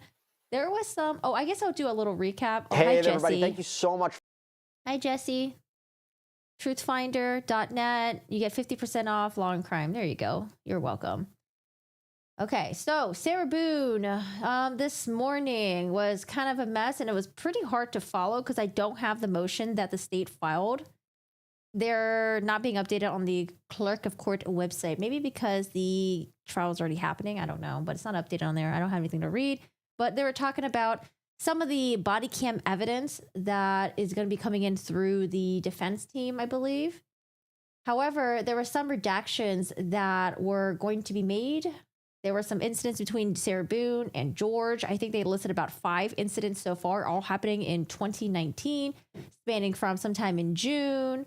Then we have, I think, August, with the latest one being in September 4th, 2019. Some of these incidents will include some body cam footages, some 911 calls. Now, we've already seen some of the body cam footages from some of these incidents. I don't remember which one, but we've seen maybe about 2 or 3 of them. There are some kooky ones where Sarah Boone looked like she was crazy, okay? I don't know. She was crazy. In one camera we watched, she was crazy. There are some 911 calls, which I haven't listened to yet in any of those other cases. So some 911 calls. We're going to get some other videos, pictures of Sarah Boone and George, I'm guessing, to document the injuries on both of them. Something about Sarah Boone having a cut in her ear. Something about a body cam interaction with Sarah Boone. And then when they were able to find George, she was upstairs. So more video of that. And yeah, they're just trying to figure out what's going to be coming in, what's not going to be coming in. And again, the state is going to have some complaints with discovery issues on the defense. I'm assuming that's what the motion is about. The judge said that he will address that during the lunch. I think like after lunch break, I think he said, because he wants to research it a little bit. So I'm like, oh gosh, poor people. They just can't even have a normal lunch break. They got to be researching things and doing work and all that stuff. So we'll hear more about that motion. The state has rested their case. But first, Detective Kepsel went up on the stand again. She was the lead detective. She was being cross-examined today. And I think the defense, Mr. Henderson, was trying to maybe get her comfortable answering easy questions on the stand and then get into... I don't know, man. I'm going to be very honest. There's some parts where I was like a little confused where he was going with it. He asked about what were the things that they collected? Who decides what gets collected? And I thought he was going to go towards, oh, you know, y'all didn't do the DNA thing on the baseball bat. Y'all didn't test the blood samples, but he didn't ask that. Because when he was asking about like, okay, well, what were the things that were collected? And she's like, I don't know, the things that had blood. Or what were the items? And she's like, well, I don't remember. Do you have the report? And he's like, let me go check really quick. Ah, damn it, Margaret. Okay, so we don't got the report. I'm so sorry. I have nothing to refresh your memory with. And so she's on the stand. She's like, well, I remember like a necktie. There was some clothing. We didn't take the paperwork, though. We left that there. There was a dead cell phone. Someone mentioned it was like a dead Samsung phone. I was like, man, is it a flip phone or something? That was when I thought he was going to segue to, okay, so like you were the one who makes a decision on what gets tested, right? Well, why didn't you test a baseball bat? Why didn't you test the blood on this? But that never happened. I don't know. Maybe he was like, we're not going to go down that route. Next, they talked about cell phone. Okay, so the cell phone thing, we knew it was contentious during the pretrial stuff. The defense was trying to say that, oh, well, Sarah Boone claims that you took her cell phone and, God, what was the exact thing? I don't remember. It was about the cell phone and essentially saying that they illegally took it without authorization. Sarah Boone wanted the phone back. They refused to give it to her because she tried lying, or the detective was trying to say that, oh, I'm pregnant right now. I'm sick. You know, can you come to the sheriff's office to come meet me? So that was like Sarah Boone's version. And then when the detective was testifying in the stand, the defense attorney, Mr. Henderson, oh gosh, hold on, my dog just busted in. Let me close the door real quick. Hi, shouldn't you be going, take him with you. She should be eating breakfast and go pee-pee, no? Oh, bye-bye. Oh, he's so cute. My dog just busts in my room. The doors in my bedroom are very janky, so he can just like bust in here. He's so cute. Where was I? Okay, so the detective testifying in the stand, Mr. Henderson. Oh, that's right, cell phone stuff. So Mr. Henderson was asking a lot of questions about the cell phone, the sequence of events in regards to how did you get the cell phone? Oh, Sarah Boone consented, gave you the cell phone, or you were able to get the cell phone on the counter. Sarah Boone gave her the password. They got in. And then I guess they also had the digital forensic person there on the scene as well. At some point, it was uncovered that the videos were on her cell phone. And that's when the detective was like, oh, shit, this is something that it's going to need consent all along the way. Let's just make sure we have everything, make sure everything is good to go. So we're going to do a search warrant. And she said the search warrant was not signed until the next day. However, I think Mr. Henderson was trying to say, well, between the search warrant being signed, technically, didn't Sarah Boone try calling you guys to get the cell phone back? And then you said, oh, I'm pregnant and let's meet the next day. And she's like, no, that never happened. So I think they were trying to say that, or defense was trying to say that at some point, Sarah Boone retracted that consent. And it seems like you ignored that and you're trying to get her to, trying to give the phone to her the next day by coming up with this lie or something like that. So I think that's what they're trying to get her on with the whole cell phone thing. And then we got to talk about other witnesses. I don't know. It seems like Mr. Henderson really wanted to have these reports shown to her. He asked about, okay, so you take really detailed notes, right? I've seen your notes. It seems like I was really able to kind of like follow the events and your notes are so detailed. And she's like, yeah, thanks. I try to be detailed. Yeah, we're supposed to be detailed. And then he's like, well, why didn't you write about when you told Sarah Boone that you're going to give her phone back? And like when you talked to her, and she's like, I wouldn't have included that in my report. And then we talked about like the witnesses, like Abraham Moreno, who was the maintenance guy. There was a Brandon Motes, who was the neighbor at the time. And he kept trying to refresh in her memory with the reports, but Mr. Cacciatore for the state was objecting. And he's like, you can't just give her the fucking reports. You have to question her. And then if she says, I don't remember, then you could be like, oh, should I refresh in your memory with your report? Would that help you? So I don't know what's going on with that. He wanted the reports to be shown to her for some reason. I don't know. And then we went into some ridiculous questioning about when Sarah Boone came to the Orange County Sheriff's Office the next day to meet with the detective. Sarah Boone was hoping to get her phone back. Sarah Boone had a list of questions that she wanted to go over with the detective. And the attorney asked her, well, prior to her coming to meet you, why didn't you tell her that you're going to arrest her? And she's like, this is a serious question. Is he being for real? Okay, I don't know, because maybe she would have fled. Maybe she would have left and we would have to go chase after her. And the attorney was like, well, isn't it possible that she could have just brought an attorney? It's like, yeah, I guess. Sure. And then we got into, well, before you question her, you read the Miranda, right? It's like, yeah, we read the Miranda. Uh-huh. okay, well, before you question her, why didn't you tell her she was going to get arrested? It's like, I want to interrogate and talk to her first, get some information out of her, confront her with a video. I don't know. What do you think? So I don't know.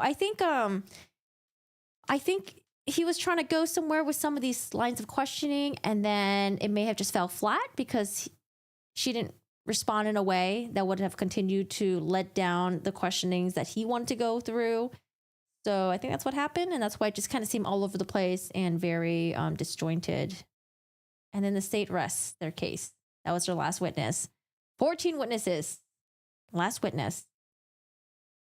Who is she smiling back to? I don't know. Maybe one of you guys. Maybe she's like, oh, I want to say hi to the YouTube chat. Hello, guys. And that's about it for the beginning of the morning. We'll learn more about the motion that the state filed this afternoon. And, oh, I did want to show you guys before the court comes back. I was watching, if you guys want to know the reaction of the jury while they're listening to the phone video. Fox 35 Orlando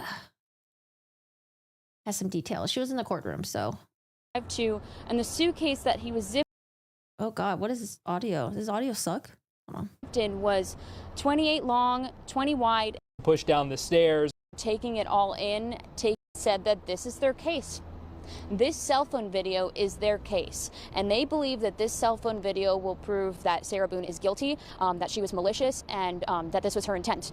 So this cell phone video was huge for the state to show to the jurors who were in the room today, who, like I said, were taking it all in, taking notes, and the state said that this is their case. So we know that this is a huge piece of evidence. Like you said the other day, what was brought into the courtroom, we saw the suitcase that Sarah Boone allegedly zipped George Boone hit George Torres with as a witness today, and they went through all of the injuries on his body. I believe this caused his death. He died not because of natural causes. About being asked about that part. So now when we come back, they're going to have to ask the jury, is it ultimately that was unsuccessful. The judge saying no, this evidence will not be suppressed. This evidence will be allowed. In jury selection, the jurors that were chosen during it, especially when Sarah in the video. Give me a second. I'm trying to find it. I should have timestamped it. Made comments like, this is how it feels when you choke me, when you cheat on me, and some of the right at Sarah to see if she had a response to the video. And I was looking at Sarah as well. It doesn't seem like. Oh, okay. There you go. Right around here.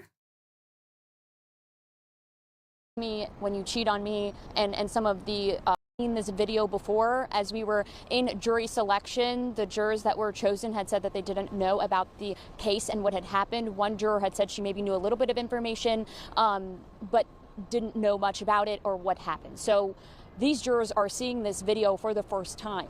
And when I was looking at them as this video was playing, you could see them all laser focused on what is happening. Many of them even taking notes during it, especially when Sarah in the video made comments like, this is how it feels when you choke me, when you cheat on me, and some of the curse words that she was saying. They were taking notes during those parts. And then after the video played, I saw at least one juror who looked right at Sarah to see if she had a response to the video. And I was looking at Sarah as well. It doesn't seem like she responded to the video. She was just looking at it. And after it was done playing, she took some notes on her notepad. But that you would think that she would pretend to shed some tears. I don't know. Was about it for a reaction from Sarah Boone. That was it seemed like a big moment in the courtroom today. I mean, we had several big moments on Friday with the opening arguments, with the crime scene photos, and then I feel like the big moment then was seeing that suitcase on Friday. This was a big moment. Hey, maybe she thinks she's more authentic if she doesn't try to pretend cry when the video is shown or show sympathy or sadness. So maybe that's more authentic to her. The court's going to be on lunch break, or not lunch break. The court's going to be on a mini recess for 15 minutes, and I think it's already been 7 to 10 minutes already, so they should be back anytime soon. But I want to know what the jury's reaction was when they listened to the interrogation. Let me see.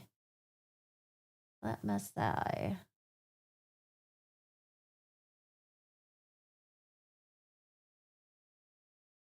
I don't really see too much updates on here. Let's see. A woman in the courtroom yelled, "Is this the Sarah Boone trial?" And then the deputy brought Sarah Boone in after the lunch break. The woman said, "Deputy, you should be fired." Sarah asked the deputy who the woman was and then kind of smirked. Okay, we're getting some details on what happened yesterday. The judge just kicked that woman out and told her to watch the trial on a live stream.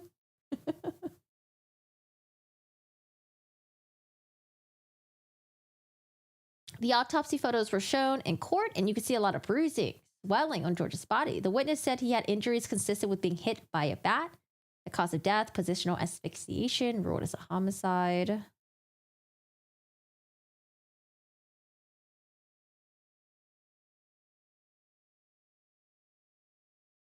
Boone was taking a lot of notes and also watching the body cam of herself, telling deputies what happened in a walkthrough of the house where you see George's dead body. Jurors were watching very intensely, some taking notes. After it finished, some jurors looked straight at Sarah. You think she made eye contact with any members of the jury? The body cam video of the deputy response was shown to the jurors in the hashtag Sarah Boone trial. There was a part that was shown that has been previously redacted. It shows George laid out on his back on the ground inside her townhouse right next to the suitcase. No, you got to include the doggo too. The doggo's right there. It makes it so sad. Like, even more sad.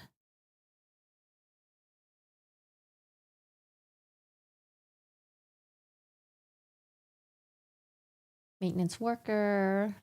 X. Back in the courtroom following her break, I saw hashtag Sarah Boone pass handwritten notes to her attorney that she'd like him to ask a witness as we continue in the trial in the afternoon. That was from 2 days ago, I believe.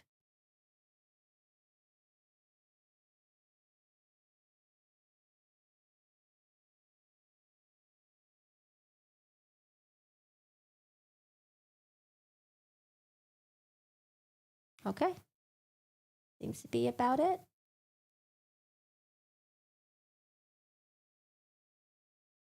I don't know why I keep muting the audio. Bobbleheads? Oh gosh. That sounds creepy.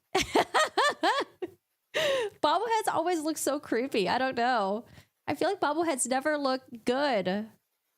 It always I don't know, it always like scared me. You know how when people go to the beaches and then you have the character drawing and they draw like the big heads and like the facial expressions are so exaggerated. It reminds me of the bobbleheads. Sorry, I meant 2 days as in like 2 trial days ago. So was she the only one there before he passed? I think I missed those details. Yeah, according to her, she was the only one there. However, in the interrogation, when they're like, how did those bruises get there? And she's like, I don't know. It's like, but you're the only one that I don't know. Okay, so were you guys fighting the night before? Nope, things were good. Things have been good for a while. Okay, then. Who did this to George? I don't know. Sure. So after the break, expect Sarah Boone to testify in the stand. It's going to be a interesting day. I wish her testimony was separate into 2 days, though. It would be nice to take a break from listening to her. But we have the rest of the entire day. The perfect march for Corgi would be CF 2603, State of Florida versus Sarah Boone. Badges. Appearances for the state. Yes, sure, on behalf of the state. William J. for the state. Defense. James Owens for Ms. Boone. Tony Henderson. Tony Henderson for Sarah Boone. Do we have any motions? We do, Your Honor. You may proceed. motions. Yes, sir. Oh, it's probably going to be like a motion to like, hey, you know, let's, actually, no, I don't think they can. You know how usually the state will rest and defense would be like, okay, well, here's my motion to dismiss the case. Yeah, at this time, the defense would move for a judgment acquittal. Oh, hell no. Really? They're really going to try this? Is this something that all defense teams do no matter what? Just to try to shoot their shot so it's on the record? Oh, my goodness. We have a video. She filmed it. No. All right, let me shut up. Let me listen. I'm going to boost his audio because I think his audio is kind of low, so get ready for your ears. Oh, God. Yeah, at this time, the defense would move for a judgment acquittal. I'm going to start with just a real quick couple of comments, Your Honor. We know that JOA motions have become essentially pro forma, which may be why I've been assigned this responsibility today. But in this instance, I want... What? Judge, you know, usually JOAs are performative, and maybe that's why the team decided to give this work to me. Make me look bad up here. to make an argument that I think has some merit. Okay. I've been paying close attention to the testimony in this case, and I want to point a couple things out. First of all, we know that the court has essentially has assumed the role, and Owen's like, I'm not doing it. I'm not going up there and doing it. You do it. Okay, Henderson, you got on the team late. You go. No, Beck, you do it. You come in late every day, Beck. This is your punishment. You go up there. is assigned the role of becoming a gatekeeper in this matter. We know from the testimony that's been presented in this matter that not only did law enforcement, but also the Office of the State Attorney had knowledge of these parties prior to the event having occurred. And despite that, the state has proceeded with this prosecution based upon criminal information as opposed to having taken it to the grand jury. That kind of places the court in a special position to evaluate the nature of the evidence that's been presented. I want to focus on the second-degree murder allegation. Okay. And one thing that occurred to me while watching the evidence as it was presented, watching the videos, particularly the interrogation, was part of the dialogue between Ms. Boone as well as Detective Scott Lowen at the end of the interrogation. And I'm going to paraphrase. I apologize. I should have written this down verbatim. I did not. But why? She's advised that she is being placed under arrest. And her response is, "Why are you doing this?" The detective's response to Ms. Boone is, "Because George is dead." I'm sorry? Because George is dead. That's not enough. It's not enough to support a second-degree murder prosecution, conviction, or should it even be enough to allow this matter to go to the jury? Now, there are three elements of the second-degree murder information. First is that the victim is dead, that Mr. Torres is dead. We stipulated to his identity. There has been no argument to the fact or the idea that he died in this incident. However, the state also has to show that it was caused by a criminal act and that the act was imminently dangerous and demonstrated a depraved mind. Now, the fact that it was imminently dangerous, I think, is belied by the fact that Jorge Torres voluntarily entered the suitcase, albeit under the influence of alcohol. But the perception of dangerousness that's attributable to the victim, apparently he did not perceive it to be a dangerous or imminently dangerous situation in having entered the suitcase, possibly because of the influence of alcohol on. Like I said, I don't think he got in the suitcase. I think she put him in the suitcase. And she has said many times, I put him in there, I put him in there, I put him in there, I put him in there, because I think it slipped. She put him in there. But I do appreciate this, though. I do appreciate that the state, they try to just stick with the facts. And, you know, we speculate a lot, okay? We speculate a lot, but we're not part of the jury. We speculate a lot. The jury, they have to take the evidence and whatever the fuck, right? But for us, we speculate so much. I do think that George was not willing to go into the suitcase, especially if they were fighting and it was intense. Like, why the fuck would you be fighting in the middle of a argument with your significant other and then be like, okay, well, let's get into the suitcase? I don't know. That to me just doesn't make sense. But I'm going off what the neighbors said. They said they heard fighting and then they heard the boom, loud noise, right? I don't think George got in the suitcase on his own. But I do appreciate the state not overreaching on things if they don't have the evidence to back it up, right? So I do appreciate that. His capacity to make decisions should necessarily be attributed to the defendant as well. But I also want to focus on the depravity issue, which the state must prove, and it was proven in the recording. Pursuant to the jury instruction in this matter, depravity is equivocated, is made the equivalent of ill will, hatred, spite, or evil intent. And that's not enough. Not only does the state have to show depravity, but it has to show, because it's in the conjunctive, that the act demonstrates an indifference to human life.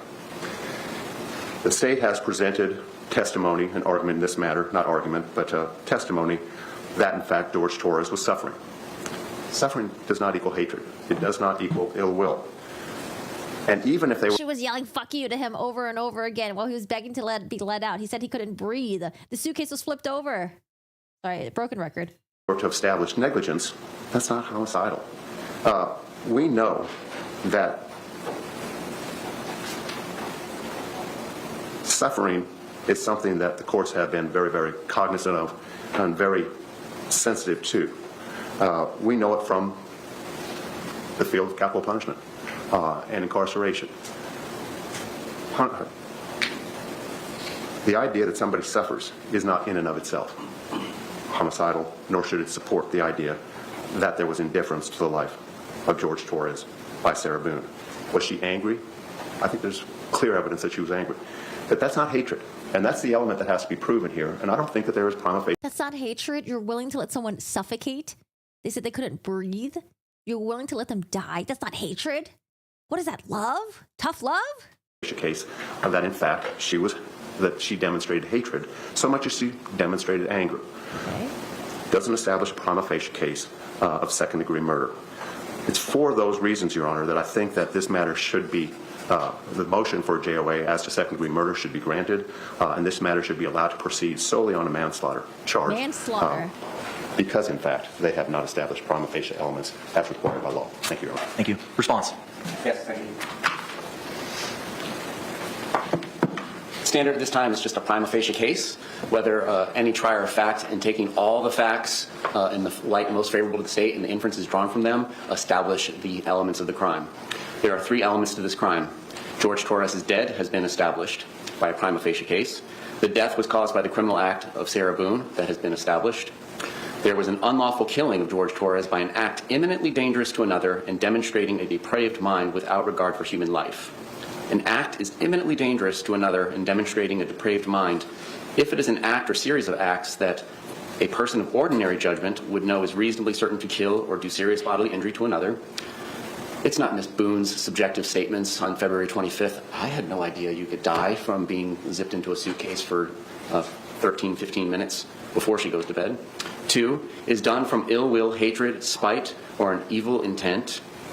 We heard what she said. The 2-minute video starting at 11:12 p.m. 45 seconds would be linked in Merriam-Webster's digital dictionary for the definition of depraved mind. Fuck you, I don't care, laughing is of such a nature that the act itself indicates an indifference to human life. Sarah, that's my name, don't wear it out.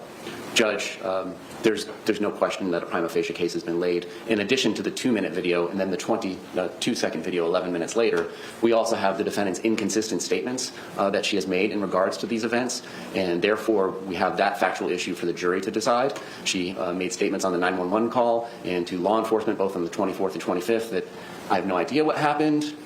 I just went to sleep, everything was good, and then when confronted with her video on the 25th, we see that there are 2 distinctly different sets of statements that were made.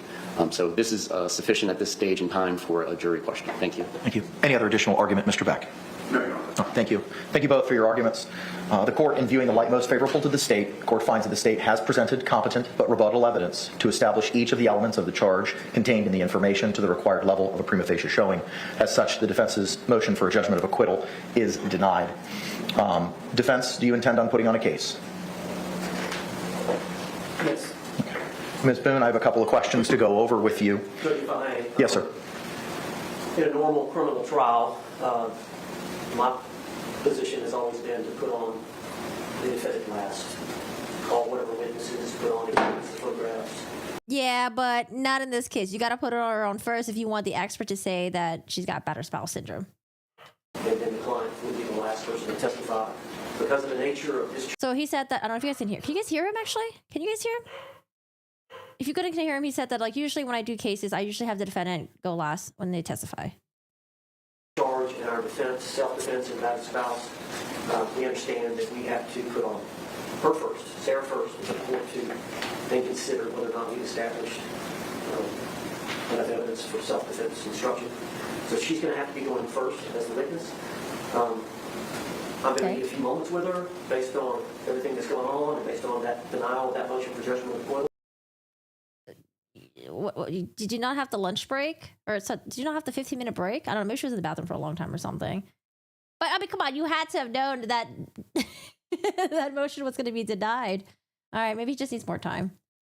To just go through it again, because I know you're going to ask the colloquy about all that. So I'm going to need a few moments with her. I don't know, it's 10 minutes maybe for the 3 lawyers, 4 lawyers. Meet with her. I don't know if we can do it here or maybe back there. But just a short meeting. Sure, I'll give you that opportunity. But before you do that, ma'am, I don't want to go into any specifics of any conversations that you've had with any of your attorneys in this case.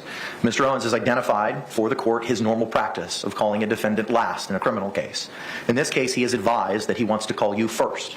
Without going into any discussions of any strategy that you've had with your attorneys, do you understand the strategy that Mr. Owens and your team will be utilizing in your defense? Yes. And are you in agreement with that strategy? Yes. All right. Counselor, you can have that opportunity to speak to her. The court will remain here. I don't know if they can, Officer Jones, can we let them back to have that conversation? Okay. All right. You can go back and have that conversation. The court will remain here. We'll be in a short recess for approximately 10 minutes. Thank you. 10 minutes. Oh, man. Judge, I really thought the judgment of acquittal, I really didn't think that you were going to deny it, man. Now, and I got to talk to Sarah Boone now and figure out what we're going to do. What do you think he's I mean, he's gonna have to give her some options, right? What do you think are gonna be the options presented to her? All right, Sarah Boone, maybe it's just best for us to just fold and not present anything. I don't know, Sarah Boone. So I'm just kidding. I don't think they're gonna do that. I wonder what they're gonna talk about.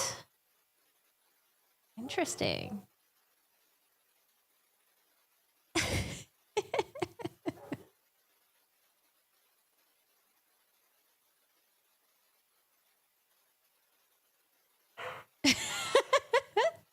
Judge, we're really stepping it in here. Can we just cancel this?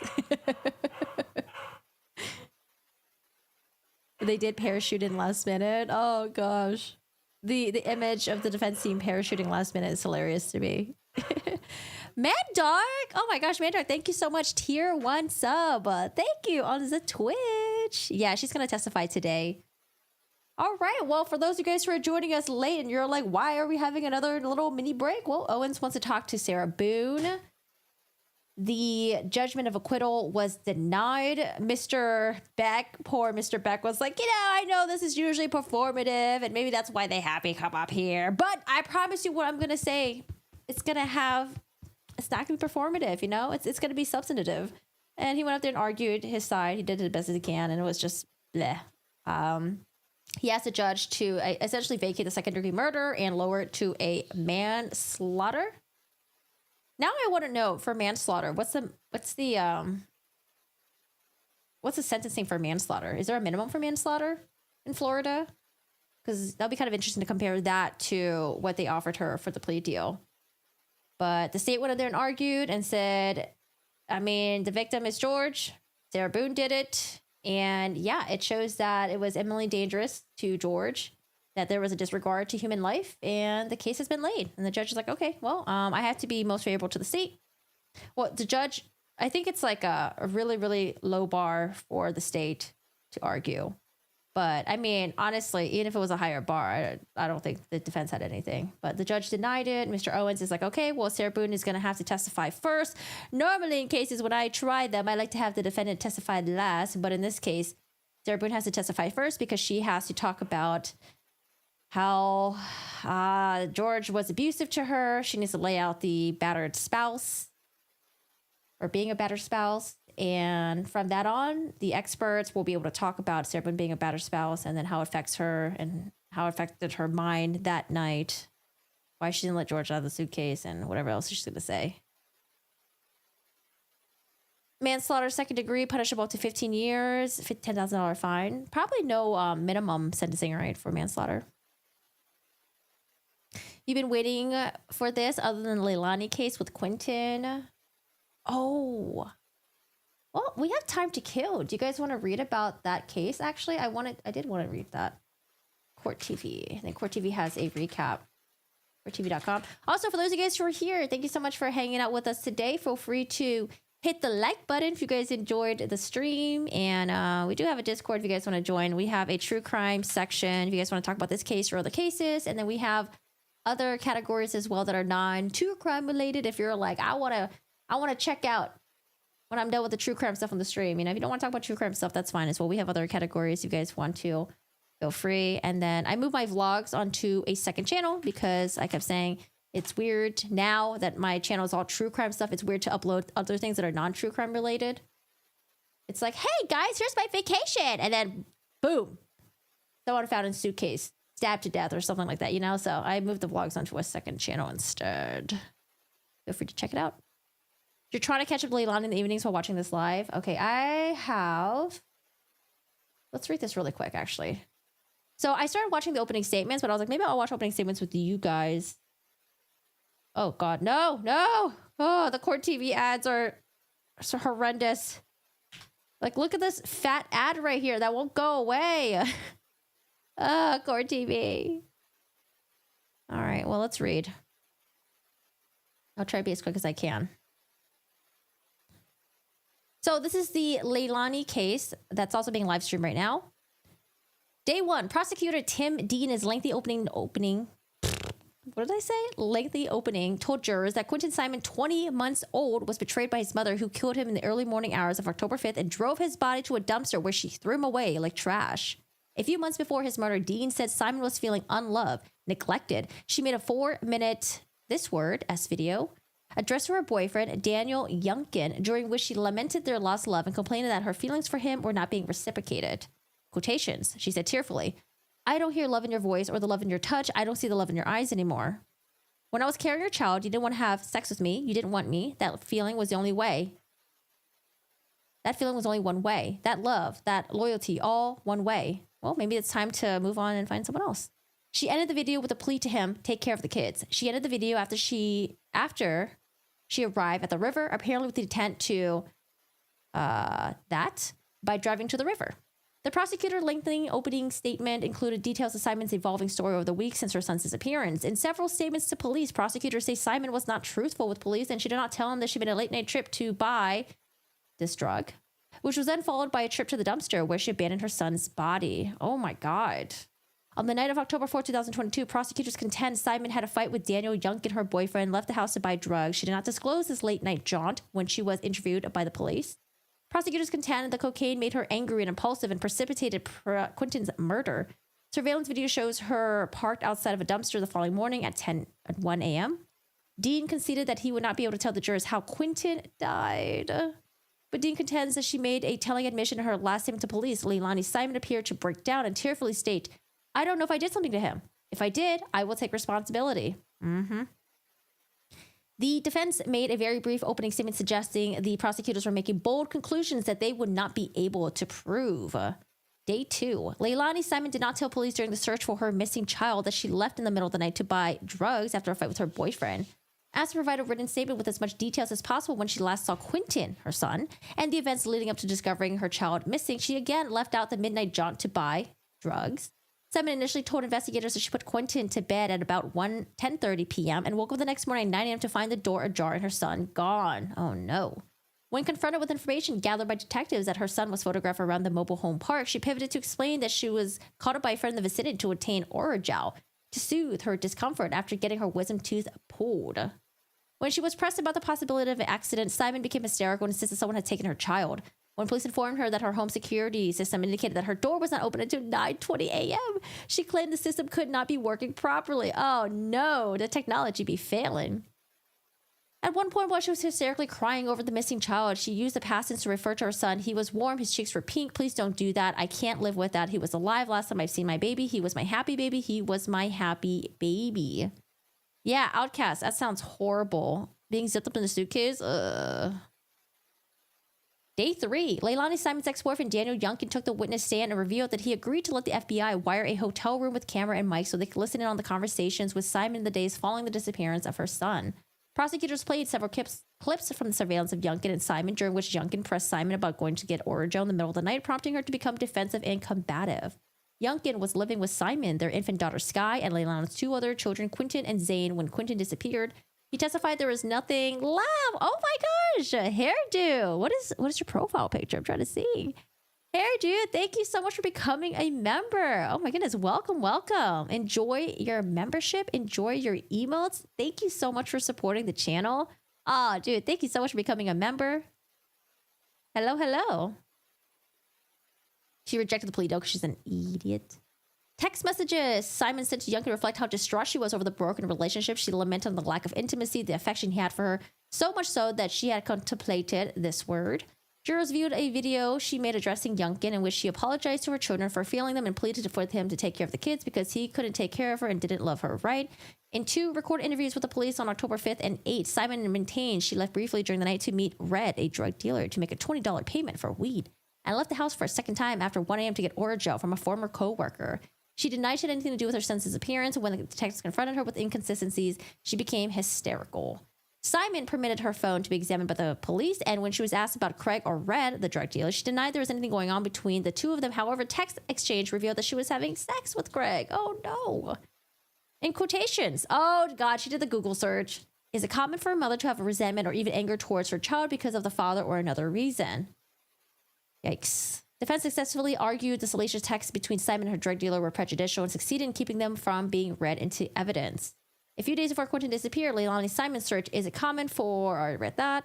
The day before Quentin was killed, Simon sent a text message to her boyfriend expressing her resentment that he hid her phone from her and accused him of cheating on her. Youngkin admitted he kept his phone under the pillow because he disliked Simon going through his devices. Oh, they were still going out at the time. Okay, for some reason I thought they were already broken up. Day 4, Melanie Bowling, a former neighbor of the defendant, testified that Leilani resented Quentin, verbally abused him, and told her more than once she wished she had aborted him. What the fuck? Kay, thanks for indulging our love of true crime, but waking up at 4 a.m. Oh my gosh, Kay, thank you so much. Well, technically, I woke up at 4:55 a.m., but yeah. Thank you for hanging out with us. I mean, it's been a long time, you know, we've been waiting for this trial to happen. Been how many years? 2, 3 years? When did I start learning about this case? I think 2 years ago, maybe, right? 2 years, I think. Bowling's testimony took a bizarre turn when she claimed she had communicated with Quentin's ghost. Oh, God. And she volunteered the channel to toddler the child in the court with a Bible and a candle. Oh, my fucking God. Okay. Bowler told jurors on cross that Quentin spoke with her during a seance, told her mama hurt. Okay. They're allowed to testify about this? When she asked him how, he told her she hit me in the head really hard. Prosecutors have told jurors that they are not able to determine how Simon allegedly killed her son. An anthropologist testified previously that remains consistent with the child between the age of 1 and 2 were recovered from a local landfill, but she could not determine when the trauma occurred. Talia McCarta, a teen who babysat Simon, said she witnessed the defendant push Quentin into a pool before she could put floaties on him. And on another occasion, she backhanded him across the face. The child is 20 months old. Not even 2 years yet. McCarter testified that the slap knocked the toddler off his feet. Oh my God, and prompted him to cry and point to her house across the street. Oh my goodness. McCarter claimed Leilani left Quentin at her house for weeks without checking on him. Why did she not report this person to Child Protection Services? Simon told her that she did not love Quentin and often disparaged him when comparing him to her older son, Zane. Oh my God, this is so sad. Paul Simon, the defendant's brother, testified that when he got home at around 10:50 the night of October 4th, all the children were fine and didn't interact with Leilani until the next day when he learned that Quentin was missing. He testified that Quentin was an angel who was playful, cooperative with diaper change. He said Danny, who had been known for just a few months, often complained about having to take care of the kids. Paul testified in the morning Quentin disappeared. Youngkin appeared unfazed while his sister was a mess. It didn't sit right with him that Youngkin left him for North Carolina 3 days after Quentin's disappearance. Youngkin admitted routinely drank and did drugs. During his cross-examination, defense suggested he could not have been as attentive as the parent he claimed to be if he was intoxicated high every day after work. They confronted him with text messages in which he appeared cross with Leilani for not returning home quick enough with drugs and was irritated if Leilani did not share the drugs she purchased. Oh my God, poor kid. Just shitty fucking parents. Leilani Simon's former co-worker, Melissa Missy Bray, testified she did not meet nor give Leilani Orajel the night Quentin went missing. Oh, wow. Okay, so that alibi fell apart pretty quickly. Day 5, Michelle McCarta. Defendant's babysitter testified that she thought Leilani Simon was a crappy mother who favored the older of the 2 boys and it reflected in the way she treated them. McCarta, who had been babysitting the defendant's children since 2021-2022, testified that when Simon returned with food from Bojangles, where she worked, she would feed Zane first, let Quentin whine and fuss before she eventually fed him. What the fuck?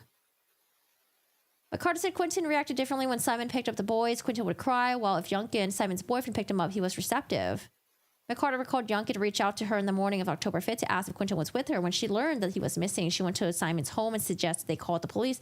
Simon did not appear to be looking for her son. Surveillance video gathered from the neighboring business recaptures what the police say is a vehicle resembling Simon's car driving to Azalea Mobile Home Plaza at 1:17 a.m. Stopped around the dumpsters for about 2 minutes before exiting the park and onto Buckhalter Road, where it would eventually lead to Simon's home.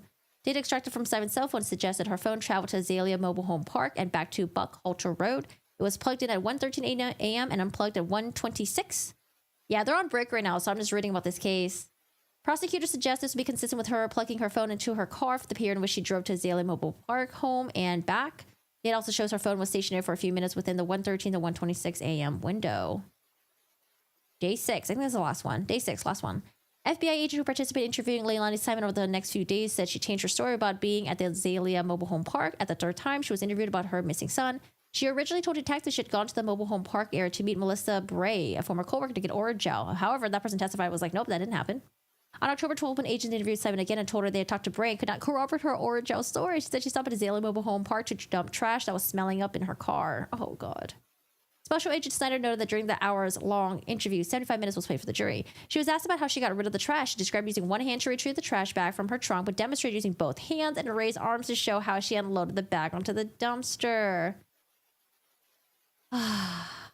Snyder thought it was odd Simon smelled the trash before unloading it.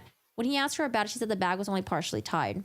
At one point during the interview, Simon broke down crying, said she did not know what happened to Quinty, could not remember harming him, but if she did, she would take responsibility. Special Agent Savannah Solomon said October 12 was the day they noticed family members of Quinton's death and that they would begin to search for him in the landfill.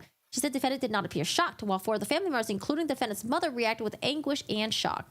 Simon was disclosed to her that cocaine made her angry and impulsive, and that she could feel her personality changing when she was high. Oh, God. It was the drugs, y'all. It was the alcohol. Oh, God. The defendant gave a teary interview to local TV station. What? She did?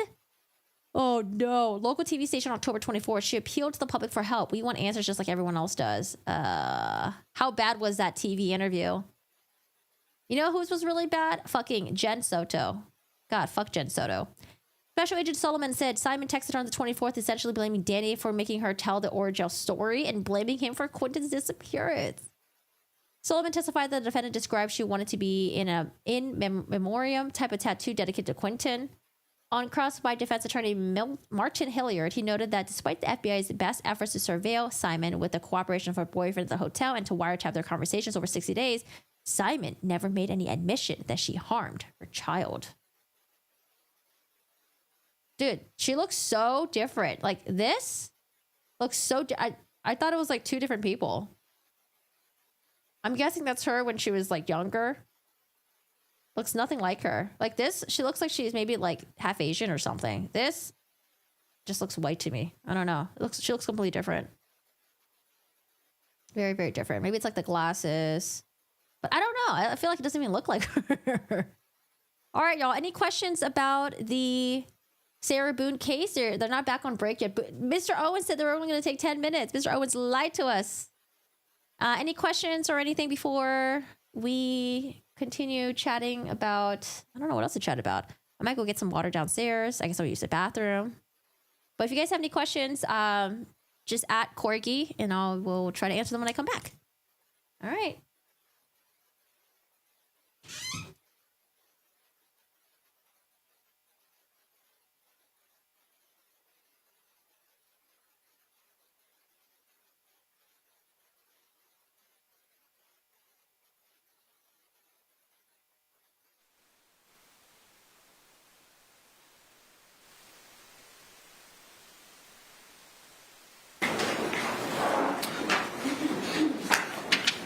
We're back on the record. Case number 2020 CF 2603, State of Florida versus Sarah Boone. State, appearances for the record. Dave Kester on behalf of the state. William J. for the state. Defense? James Owens from Miss Boone. Tony Henderson for Sarah Boone. Kevin Beck on behalf of Sarah Boone. Ms. Boone is seated at counsel's table wearing the same black blazer and dark blue blouse from this morning. She is in custody, however, not wearing any restraints, so she'll be able to stand when our jury enters, and if she is called to testify in this matter, she will be able to walk to the witness stand. Ms. Boone, I have a couple of questions to go over with you. Similarly to our conversations earlier today, I don't want to know about any of the substance of any conversations you've had with your attorneys, just whether or not you've had certain conversations. So far, you've been present throughout the entire trial process. You've been seated at counsel's table. You've had the opportunity to observe the evidence presented by the state, as well as the direct and cross-examination of the state's witnesses. Are you satisfied with your attorney up and until this point? Yes. Now, I'm going to ask you some questions again about specific conferences and conversations you have with your attorneys. I don't want to know those specifics, just whether or not those things have been had. Have you had the opportunity? How extensive are the injuries? Has it been said at the coroner if it was blunt force trauma? The injuries were like all over his body. He definitely had blunt force trauma on his head. His eye was like swelled. There was like cuts. He had like really bad bruising on like the back, his shoulder area. His hands were both really bruised. It seems like he was beat by something. She said it was consistent with getting hit with a baseball bat, consistent with possibly being pushed down the stairs. They don't know if he was pushed down the stairs while he was in a suitcase or not. And there was bleeding on his scalp, but there's no bones that were fractured. There was no fractures and no, what was the other one? There was something else. Opportunity to discuss with your attorneys whether or not you would like to testify as a witness in this case. Yes.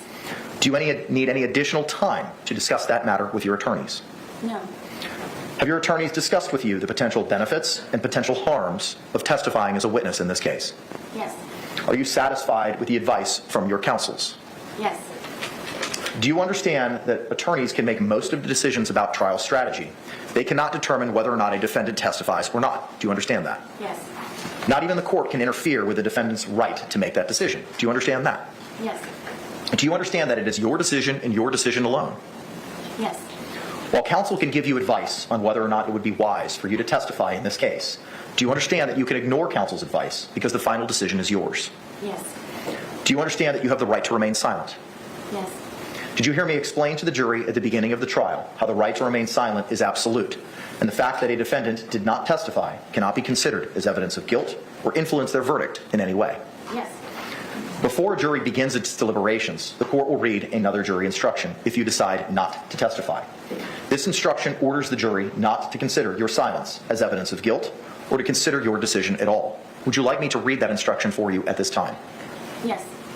It is instruction 3.9a, entitled Defendant Not Testifying.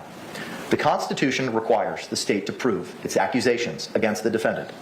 It is not necessary for the defendant to disprove anything, nor is the defendant required to prove her innocence. It is up to the state to prove the defendant's guilt by evidence. The defendant exercised a fundamental right by choosing not to be a witness in this case. You must not view this as an admission of guilt or be influenced in any way by her decision. No juror should ever be concerned that a defendant did or did not take the witness stand to give testimony in the case. Do you have any questions about this instruction? No, Your Honor. Do you understand that if you choose to testify, you are waiving your right to remain silent? Yes. That means once you begin to answer questions, you have to answer all questions unless I instruct you not to answer a question. Do you understand that? Yes. You cannot pick and choose which questions you want to answer and not answer. Do you understand that? Yes. Do you understand that if you refuse to answer any questions, the court can impose sanctions, such as holding you in contempt, striking your entire testimony, and instructing the jury not to consider any of your testimony? Do you understand that? Yes. If you choose to testify, you will also be subject to cross-examination and impeachment. That means the state could ask you about any prior felony convictions or convictions for crimes of dishonesty if you have any such convictions. If you have any such convictions, the questions will be limited to whether you have such convictions and the number of same. Do you understand that? Yes. Are you aware if you have any such convictions? Yes. State? Are you aware of any felony convictions or convictions for crimes of dishonesty? No, I believe she's answering in the affirmative. She's aware that she doesn't.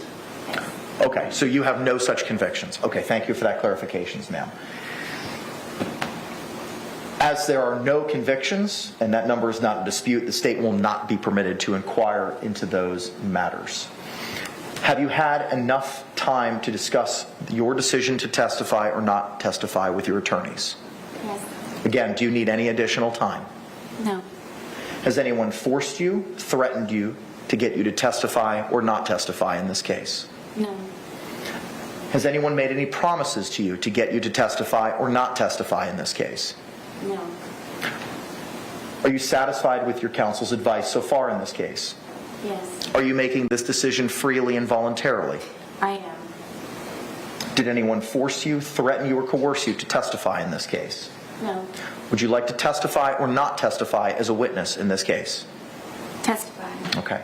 And ma'am, similarly, after you've had the opportunity to converse with your lawyers again, I want to confirm that you're on board with the strategy that they've utilized in your defense in this case, Yes, I understand. including calling you first. Yes. Okay. All right. I want to remind you, ma'am, that you can change your mind. You just have to let your lawyers know before the jury comes back in. Do you understand? Yes. State, anything else we need to address? Just that the law of the case is that there should be testimony from the defendant of an overt act that particular day before there is testimony about reputation evidence, prior instances of violence, or any of the ancillary things that come in self-defense. Holland case speaks for itself. Anything further? I do want to talk about that, but as it relates to her right to remain silent or testify, I have nothing about that. Okay. Then what do we need to address with regard to Holland? Well, I've got three issues. One is Holland. The other is I've got these gloves. My client and I would like to take a few moments to look at the suitcase and to look at that. And then the third thing is that the state had filed that motion for the in-camera hearing. I don't know. Maybe we need to hear that before she testifies. Does the glove fit? Court's not going to address that at this time. Okay. We'll address that later in the proceedings. So the two things, number one, of course, I've got a lot of photographs about the prior violence that George Torres committed on Sarah Boone, and there's a dispute about whether or not I have to establish an overt act that she... I love how proactive this judge is. He wants to make sure that Sarah Boone doesn't pull her nonsense like she did with the other previous attorneys and the judge. And he just wants to make sure that, okay, I'm going to make sure everything is covered, that you're satisfied with your attorneys, and you're not going to come with some bullshit later on. Oh, God, he was so thorough with her. I love it. Responded to that she considered an imminent threat and that she took evidence or she took action to either block or physically restrain George Torres from committing an act of violence on her. But, Judge, if you'll remember, during the 2-hour interrogation, the officers make mention that they are aware of the prior incidences of violence. So I believe the door has been open, that I can go into that based on those statements by the two detectives. If you remember, they introduced this 2-hour video. She says, he comes at me all the time. I think eventually Sarah Boone realized that they had her phone and they were going to see pictures, they were going to see videotapes of evidence that George Torres committed acts of violence on Sarah Boone. I think at that point she changed her tone about George. She was trying to protect George, but then she realized she would have to disclose some of the acts that had been committed on her by George Torres, and so she did talk about him coming at me, and we've had issues before, and the officers gave, I can't remember exactly what they said, but yeah, we're well aware of, I don't know if they said the prior acts or we're aware of the domestic violence, whatever the case may be. I submit that opens the door. That was during their case in chief. They chose to play that entire video, and so I think I can talk about the prior bad acts before the event in question chronologically, and I've got a bunch of photographs that go into physical evidence of her injuries as a result. I don't know. It sounds like Owens is making a valid argument by saying that the door was open because it was kind of mentioned in the interrogation video. I don't know. That sounds kind of valid to me. We'll see what the judge says. Of George's violence. Okay. Response, if any. Judge, we're asking for the court to maintain its ruling. We already read an instruction that the police are allowed to tell her things to try and get reactions from her. She affirmatively denied there was an overt act that night to the police. And the court, in its ruling pre-trial, as we're trying to get some guidance on this, reviewed Ms. Boone's most recent statements on the matter, and there is no overt act thus testified to. So we are hopeful that we will maintain that ruling. I don't know how it prejudices her. Because I know if it comes through testimony, it's definitely opening the door, but then this came through an interrogation video evidence. How does that work? What to find out? Her team in any way to establish an overt act on February 23rd, 2020 before we go into reputation evidence, prior instances of violence, or matters of house income evidence. Any other further argument, Mr. Owens? All right. I don't find that the officer's statements are character evidence, and you're looking for specific instances of conduct, which are going to be utilized for those specific purposes for reputation or violence to establish the fear component that the case law speaks about. Florida Supreme Court decision in Holland is clear that that overt act needs to be established before any of that evidence is submitted. I don't find that it's an opening of the door, and I'm going to rely on what the Florida Supreme Court has told us to do. Judge, I've got to get the clerk to mark some photographs, and then my client and I need to take that suitcase out of that box and inspect it, play with the zipper a little bit, and then also take that bat out of that paper bag and inspect it before she testifies. Any response? I'm just confused why we haven't utilized the nearly half an hour or more that the court has been off the bench to get these photographs marked. The defense team has been on board for quite some time. They did not request a second evidence view of the physical evidence that Ms. Boone already had an opportunity to do while she was pro se. It's 11:25. We need to try the case. Judge, I think that she had that evidence view, I think, with Billy Lane. I believe that was the day after I filed my notice of appearance, or maybe it was the day I filed my notice of appearance. I don't remember exactly, but it had already been previously scheduled. I was in Milton, so they went ahead and did it that morning, I believe at the jail. I believe the evidence... Any particular reason why it hasn't been done in the last 45 minutes? Because when I sent my jury out? I've been meeting with my client about her rights to testify or not, and other related... Because he didn't think ahead. ...matters. So in terms of not giving her this evidence... In terms of anything that the state just discussed? I've just been busy with my client. Okay. How much time do you need in order to pre-mark these exhibits and look at the baseball bat and the suitcase which have been entered into evidence? I would think 15 minutes. I'm very concerned because it is 11:25. Corey, shut up. Hello? Oh no. Oh no. Concerned because it is 11:25. I don't know what happened. Let me refresh. If her testimony ends before 5, we've got 1:30. Oh, okay, it blips. Okay, it's not just me. Oh my goodness. So they're asking for another 15 Early lunch. It's 11:30. Let's take an early lunch. We've got witnesses coming this afternoon anyway. If her testimony ends before 5, we've got 1 or 2 witnesses that are here, and then I believe tomorrow is Wednesday. We've got Dr. Brannon that's going to be here first thing Wednesday morning, and then I believe Dr. Harper's not going to be here till Thursday morning. So we're going to have a little gap in time unless we can. We've got 1 or 2 witnesses that are here, and then I believe tomorrow is Wednesday. We've got Dr. Brannon that's going to be here first thing Wednesday morning, and then I believe Dr. Harper's not going to be here till Thursday morning. So we're going to have a little gap in time unless we've got to put on several officers about prior acts and all that. But I think for purposes of this, Judge, in abundance of caution, I feel like I need to go over this evidence with my client before she testifies, and I have not had a chance to view that evidence other than seeing it here today, but I think I need to do that with her before she testifies. Okay, can the parties approach for a moment? Oh my goodness. Okay, so we took a mini break. When we're done from the mini break, Owens came back and was like, I need 10 minutes. Okay, you got 10 minutes. Right? Was that the sequence of events? When did he ask for the 10 minutes? I think he wanted a break. We got a we had a court break, right? Didn't we have a mini break for 15 minutes and then we came back, did the judgment of acquittal? Owen says, I want 10 minutes.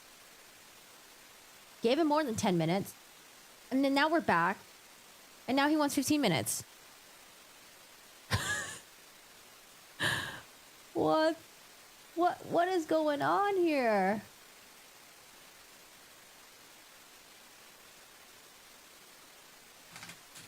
Recess. How do you spell recess? Recess. Is recess with double C's? No, recess was 1 C. Okay, recess. 15 minutes. And then we did the judgment of acquittal. Judge denied it. Break. Another 10 minutes, but it was longer than that. Now he wants another 15 minutes. Oh my goodness.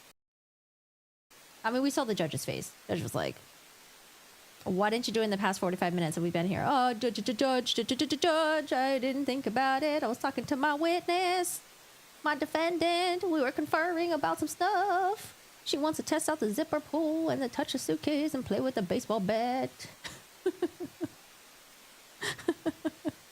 I think the judge was like, you know what? Okay, this is looking really bad on camera right now. Come up here. Get your ass up here. He's asking for an early lunch. That's a really early lunch. Because they usually do lunch at, was it 12 o'clock? 12:30, right? 12:25. Oh, we can see people in the gallery. Oh, I like this view. Okay. How's everyone looking? We got some laptops back there. Pink blazer. We got a flannel. Who looks comfortable over there? The seats do not look comfortable, but at least they're plush, though. I can appreciate that. I hate it when it's just a bench and it's a wooden bench. Those are the worst. At least this is back. There's a little bit of plush, but I think the back looks like it leans way too much far back.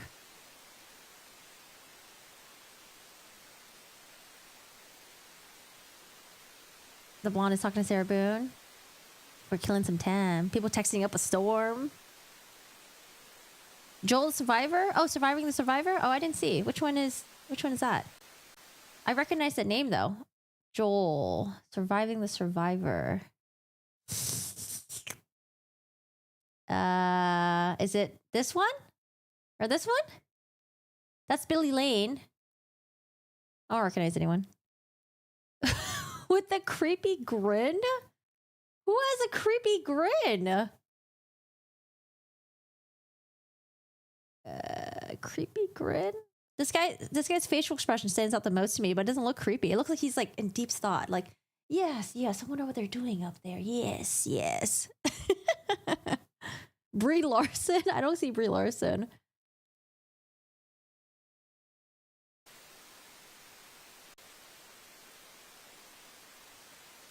I don't know if Sarah has parents that are alive right now. I think from what I've heard, the parents are deceased. Pink coat looks bored.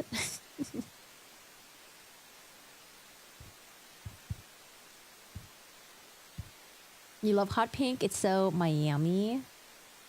I didn't see George's family, I don't think.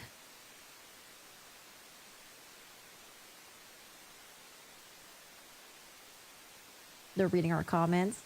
Oh, let's go on the Twitter. Let me see. Jules in the front row.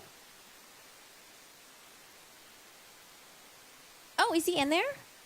Yeah, I think Laura, said he was going to try to go in one of the days. I would assume today probably, right? When she's testifying.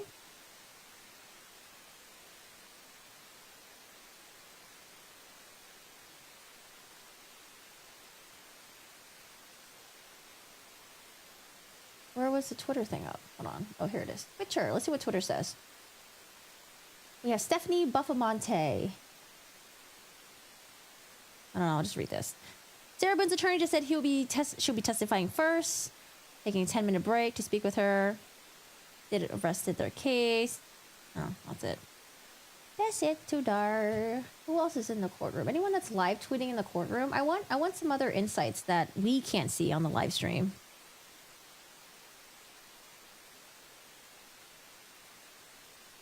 Laura, can't go because his wife is out of town. He's on kid duty.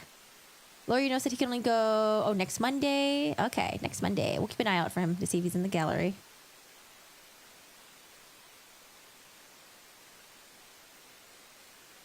Do my corgis bite people? No, they love people. They love people. They are super, well, sorry. I mean, one of them has already passed away, but he was very friendly. He loved people. He didn't really like dogs. Shiro's okay with dogs, but because he got bit before, he got bit twice, I think. So he's a little bit hesitant with certain dogs. He likes dogs that are smaller than him, or if there are big dogs, he likes big dogs that are super, super submissive. So usually, imagine the giant golden retriever that's always rolling on his back. He likes dogs like that. But he doesn't like dogs that are reactive like he is.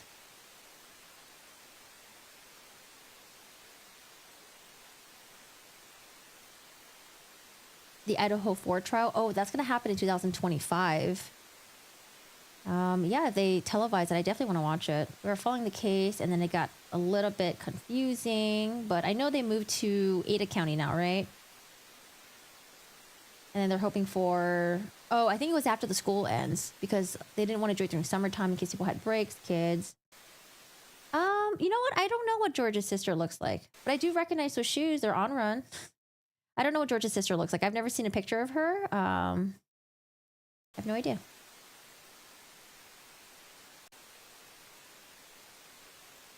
Damn you, Owens!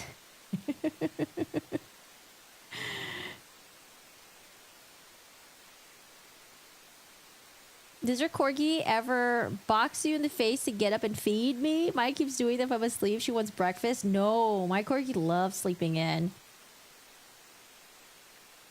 My corgi's never bothered me for breakfast. Dinner time, yes. He will remind you. He will go in front of the microwave and remind you it is time to fucking eat. Also, he's really good at reminding me when it's supposed to be the time to get his snacks. Hi, Mandark. Good morning. How are you doing today?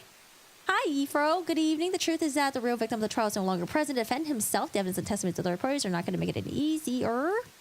I think the defense will take the remainder of the 2 weeks. They have to explain away the evidence.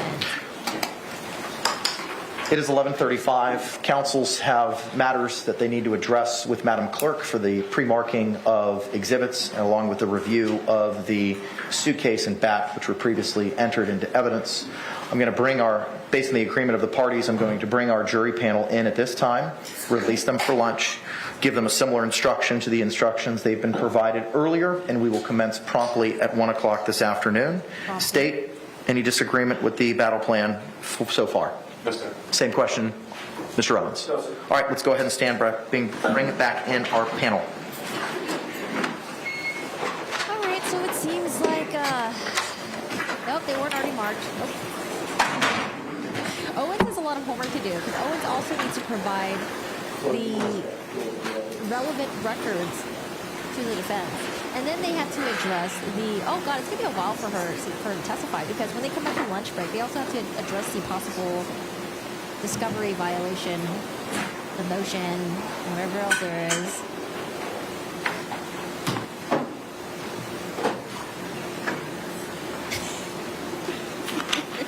No, we're going to get a lunch break. But our lunch break is going to be short today. No. And also, the judge has work to do during his lunch break. He's got to research some shit. Ay, ay, ay, ay, ay. Jury entering.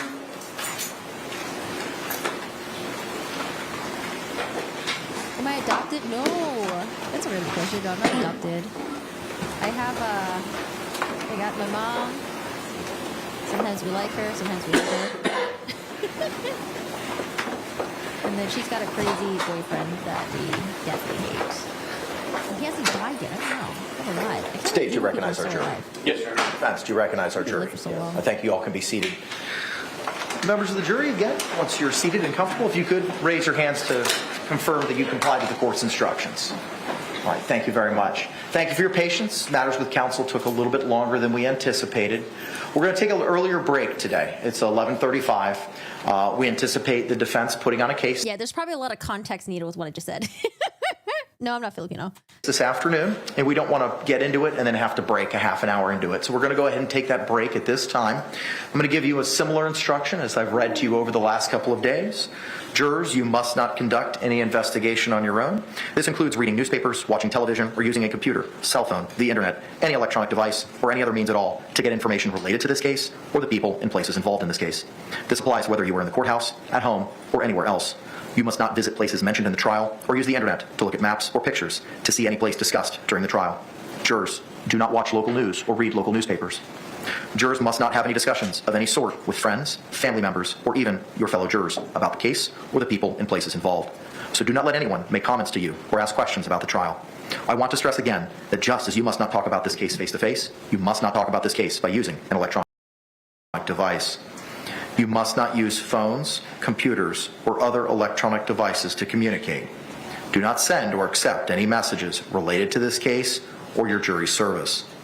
Do not discuss this case or ask for advice by any means at all, including posting information. Who reported on that about a jury being thrown out? Someone asked me about the jury too, and I was like, I don't know. I haven't heard anything about a jury.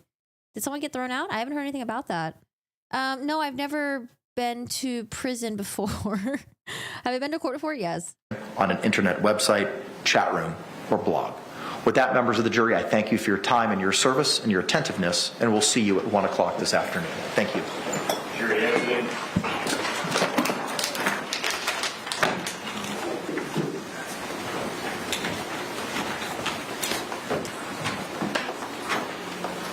I typed Sarah Boone jury in Google. I didn't see anything.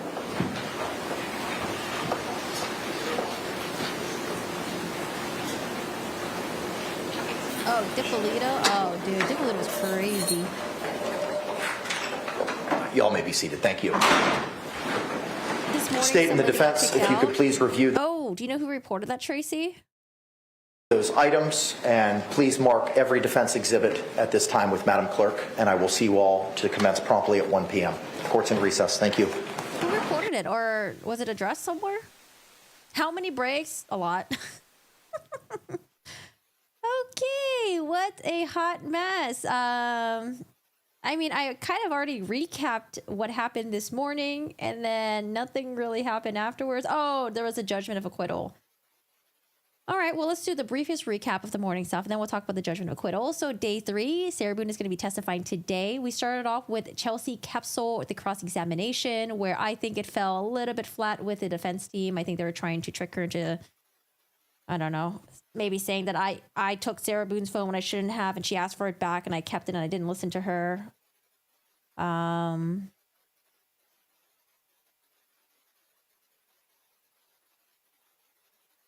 Something about, oh yeah, what stood out to us was like the defense asking, why didn't you tell her you're going to arrest her prior to having her come down and meet you? And the detective was like, because she would flee. And the attorney maybe thought it was giving a slam dunk. Is it because she could have brought an attorney with her? It's like, yeah, I guess she could have. Well, why didn't you tell her that she'd be arrested before you did the interrogation after she got to the station? And it's like, I mean, what do you think? All right, so the state rests. They recessed for 15 minutes. I did a recap. Oh, I played a video by Fox 35 Orlando of the jury's reaction to Sarah Boone's suitcase video yesterday. So if you guys want to listen to that, rewind it or wait until I make the video. Then we came back from the mini break, and the defense team went up there to try to argue their judgment of acquittal, saying that there isn't enough for the second-degree murder allegation. Let's do manslaughter instead. Why not? You know, let's do manslaughter instead.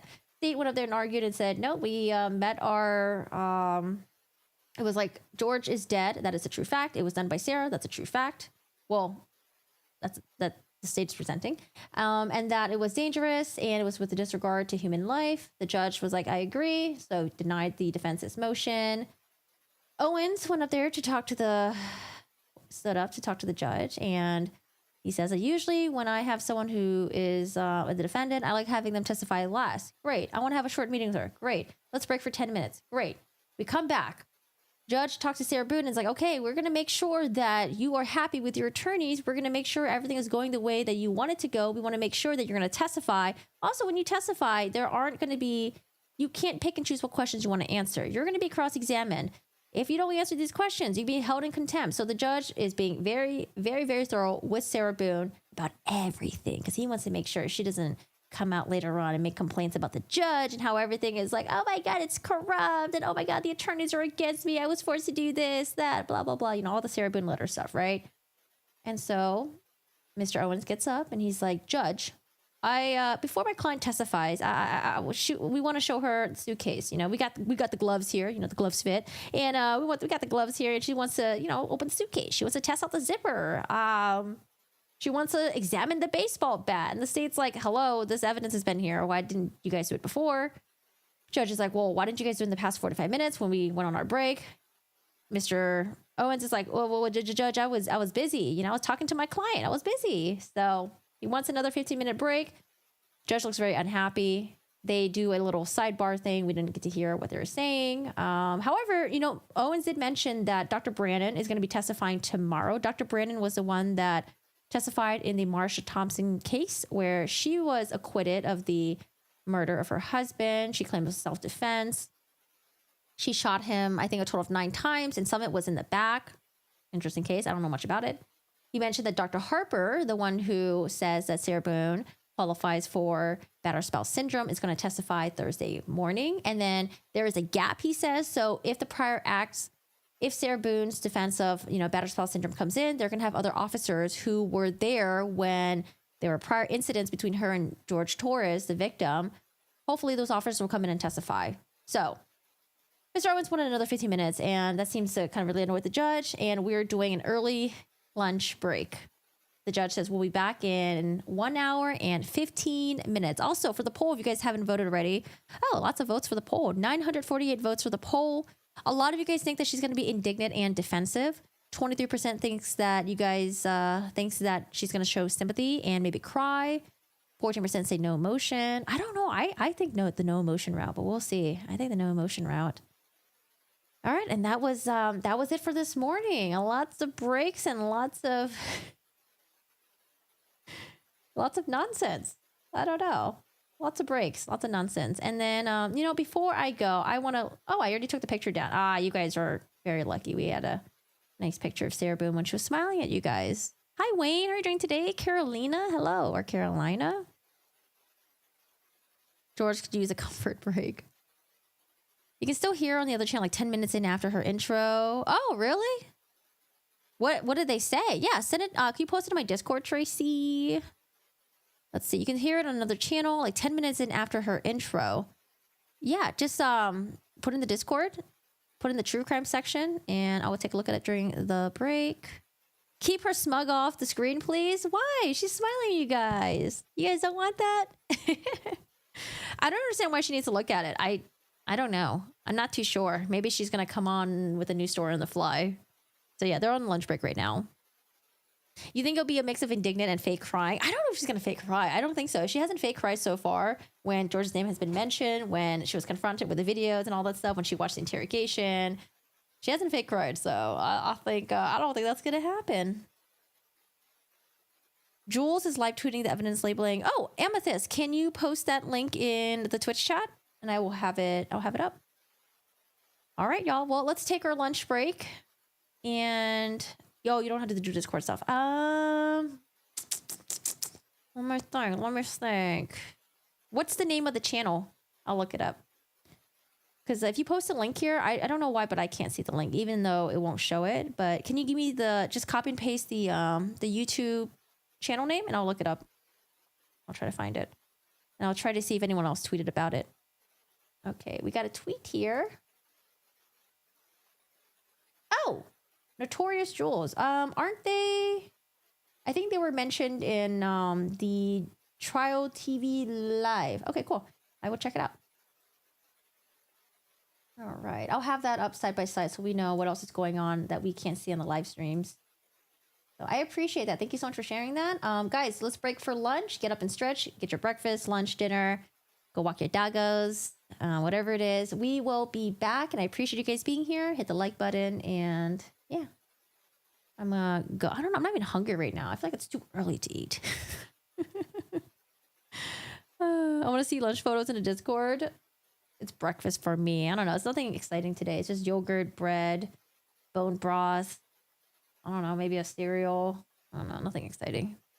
This is the same shit. I don't have natto today. I'm so sad. No natto. All right, guys. Morning session will start soon. Let me change that. Court will be back at, you said 1 p.m. Eastern time, right? 1 p.m. Eastern time.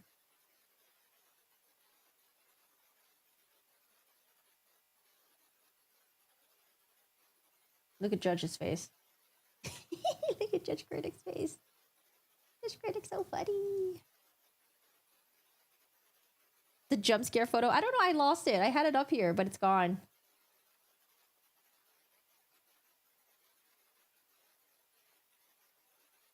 How long before the trial begins again? An hour and 11 minutes. But they have a lot of things that they're going to have to address before Sarah Boone testifies, I believe. So we'll be back in an hour and 10 minutes.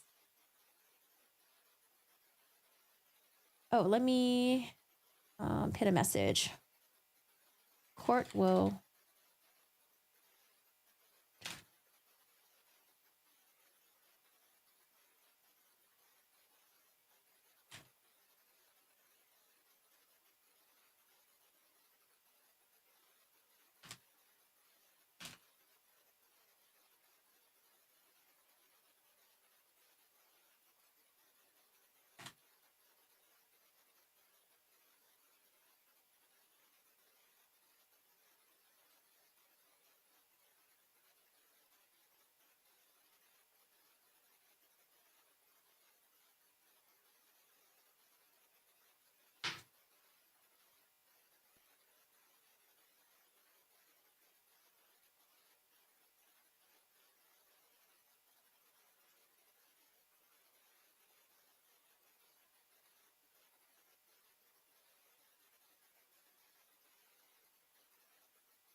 Hey there, everybody. Thank you so much for watching our Sarah Boone trial coverage. Now, guess what? This isn't Sarah Boone's first time interacting with the court system. In fact, she had been charged previously with domestic violence against the same man she's now on trial for killing. And how do I know this? No, you guys can listen to Jesse. Finder search bar, and we were able to find out all sorts of information. When we scrolled down to her criminal history, we found minor things like a speeding ticket, but also the much more severe charge of murder that she's now facing in an Orlando courtroom right now. And even if you don't work in true crime, you can find out all kinds of information on Truthfinder, like which sex offenders may live in your area. Even use Truthfinder to see what's available about yourself online. Here's the main idea. It can be hard to know who to trust, and knowledge today is power. So right now, you can get 50% off of your first month of confidential background reports. Just go to truthfinder.com/LCLive and access information on almost anyone.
Hello, everyone.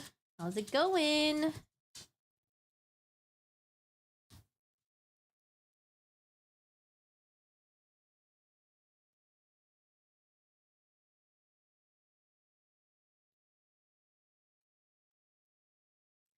I saw someone wrote, "Oh man, I hate it when I have to go back to work. I'm gonna pause the stream and pretend it's a live stream."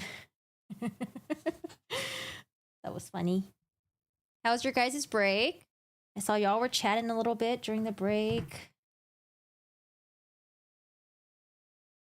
I know, I saw the t-shirts. I still like 45 days. That's still one of my favorite. 45 days, Judge. 45 days. And then for the defense, I don't know, Judge. I don't know. I don't know. Like, it's your evidence. You don't know? What? Prepare for the defense to ask for another break to talk with the client. All right, so I'm trying to find some tweets from people who are in the courtroom. What do we have? I think we had a... Who was it again? Oh no, did I lose the tweets? Where'd they go? Oh, here's one. We have one from Jules. You guys said Surviving the Survivor is in there. How do you spell Surviving the They are in there. Surviving the Survivor. Jules. I was looking at their tweets, and Surviving the Survivor said that Mr. J, the state attorney, is wearing Halloween-themed socks. How fun! With ghosts and goblins. Grayish, blue, and orange in color with the other minor hues. That's a cute little update. Oh, and then from this morning, they also wrote, just now, James Owens gave state's Will J a pile of pictures and some documents. Will J is putting some aside. Jay just asked Owens about the three of them. Where did these come from? So I will have it up and see if they write anything interesting.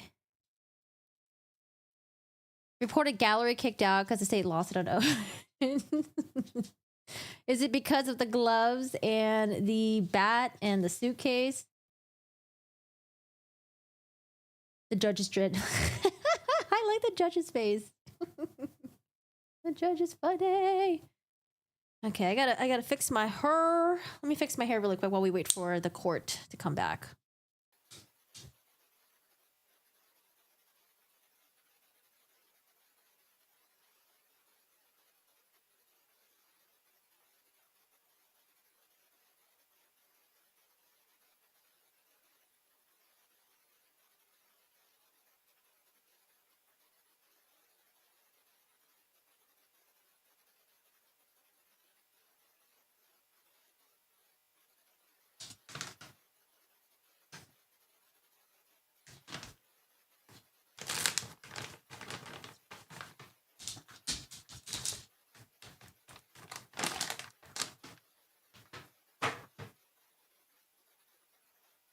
Dr. Lewis, oh man, Dr. Lewis was a hot mess. You remember her son was smoking in the staircase in the courtroom?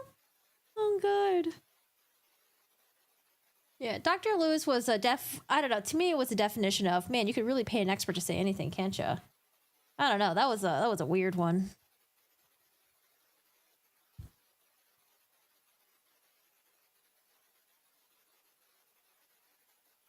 Sarah's attorney claimed he couldn't find the docs. State walked over and dumped the documents all over the floor. I don't know. The defense is, I mean, I know they got on the case really late, but lots of disorganization happening. I wonder if it's because there's 3 different attorneys working on it, and maybe there's a miscommunication of who was supposed to do what, and maybe that wasn't communicated properly. Maybe someone assumed that the other person was going to do it. But this morning when Mr. J was complaining about the discovery issues and was like, hey, you know, like there's evidence, there's like these body cams. I don't know what they want redacted. They haven't really communicated to me. The judge talks to Mr. Henderson. Mr. Henderson's like, I don't know. I don't know, Judge. I don't know what's going to be relevant. I gotta check with something. We are on the record. 20. Client's not here, dude. We'll wait for her. That's fine. Just hang out for me. Remove or unpin message. Okay, so let's go back to the poll at 1,300 votes. A lot of you guys think that she's going to be indignant and defensive. 23% sympathy and cry. 15% no emotion. And then 10% excellent on the stand. It's 1 or 2. Chop, chop. Hurry it up. Chop it, chop.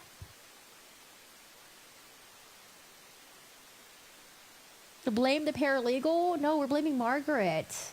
Damn it, Margaret. Margaret sounds like such a sweet lady name. Margaret.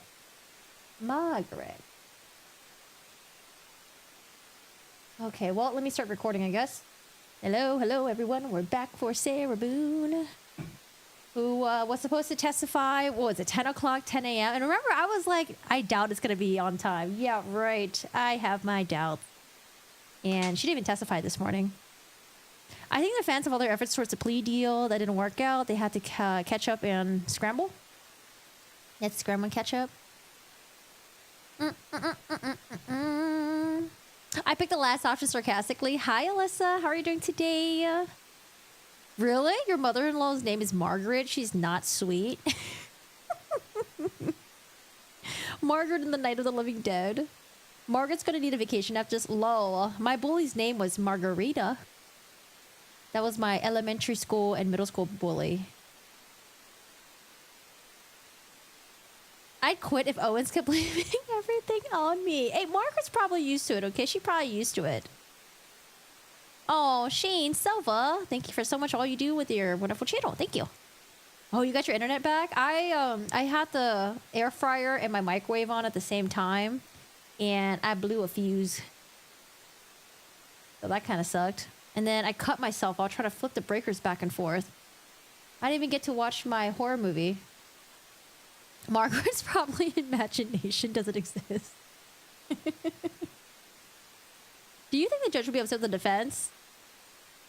Defense does not have any witnesses until Thursday. I mean, there is a gap, and they are really hoping that the battered spouse defense is going to come in, because then they can have other officers that can fill in the time gaps. He said, but I don't know if the battered spouse defense doesn't come in. I don't know what they're going to do. Owen's cross of the medical examiner was bad for Sarah Boone. Owen's cross of the medical examiner. There was a cross-examination that was done that I thought was okay. Was it the medical examiner? Vitreous level. Oh. Oh. Yeah, you reminded me. Yeah, okay, I remember this now. They were like, you know, I understand that he's got bruises, scraps, and swelling all over, but is it possible that he might have died of a heart attack, you know? He might have had his widowmaker blocked. Maybe there was a blood vessel that was blocked or something. We're back on the record. Case number 2020, CF 2603, State of Florida versus Sarah Boone. Let me get appearances for the state. David Castro on behalf of the state. William J. for the state. Defense. James Owens for Ms. Boone. Connie Henderson from Ms. Boone. Ms. Boone is seated at counsel's table, wearing the same black jacket and blue blouse from this morning. We will be standing when our jury enters. She is in custody but out of any restraints. As she is testifying first, once we bring in our jury, she will walk to the jury box and be sworn in front of the jury. State, are we ready to bring in our panel? Yes, Your Honor. I was able to get the redactions done. I put a disc on Mr. Owens' notebook there. Has the case number on it and 3 black dots in Sharpie. Just a random way of saying what it is. Excellent. Appreciate it. Thank you for getting that done over the lunch hour. Defense, are we ready to bring in our jury? I've got a couple of issues. Yes. We always have issues. Oh, God, now what? Mr. The judge is like, okay, we're ready to start, y'all. Let's do this. Judge, my hand's up, Judge. I have questions. I have issues. We have issues we need to address. Okay, let's see if this is, what are we going to address now? Number one, Kevin Beck is working on it. Oh. Let the record reflect that Mr. Beck has appeared. I wonder if Mr. Beck is always late? Because maybe he's giving all the work to Mr. Beck, and Mr. Beck is like, oh my God, I got all this shit to do. I'm the last attorney to join the team. They're giving me all this shit work. Just like how they made me argue the motion to, what was it called again? What was that motion that we argued earlier? Oh God, I'm losing my mind. Okay, it was the judgment of acquittal. For the record, I'd like to make 2 points about this issue, about whether or not I can bring in evidence of prior acts, prior bad acts, prior to the overt act. And there's 2 reasons that I believe I should be allowed to do so. One is, Judge, in that 2-minute video, Sarah Boone makes a statement. Oh, the judge already made a ruling on this. The judge already said that in the interrogation video, the statements were made, and we're gonna not include the bad acts that was done by George. Sorry, that was such a horrible sentence. I'm sorry, guys. But you know what I was saying, right? That's how I feel when you choke me. And then some moments later, that's how I feel when you cheat on me. And she's angry at him, and she's talking to him. She's talking to him in an intoxicated state, and she's expressing her anger and why she is angry.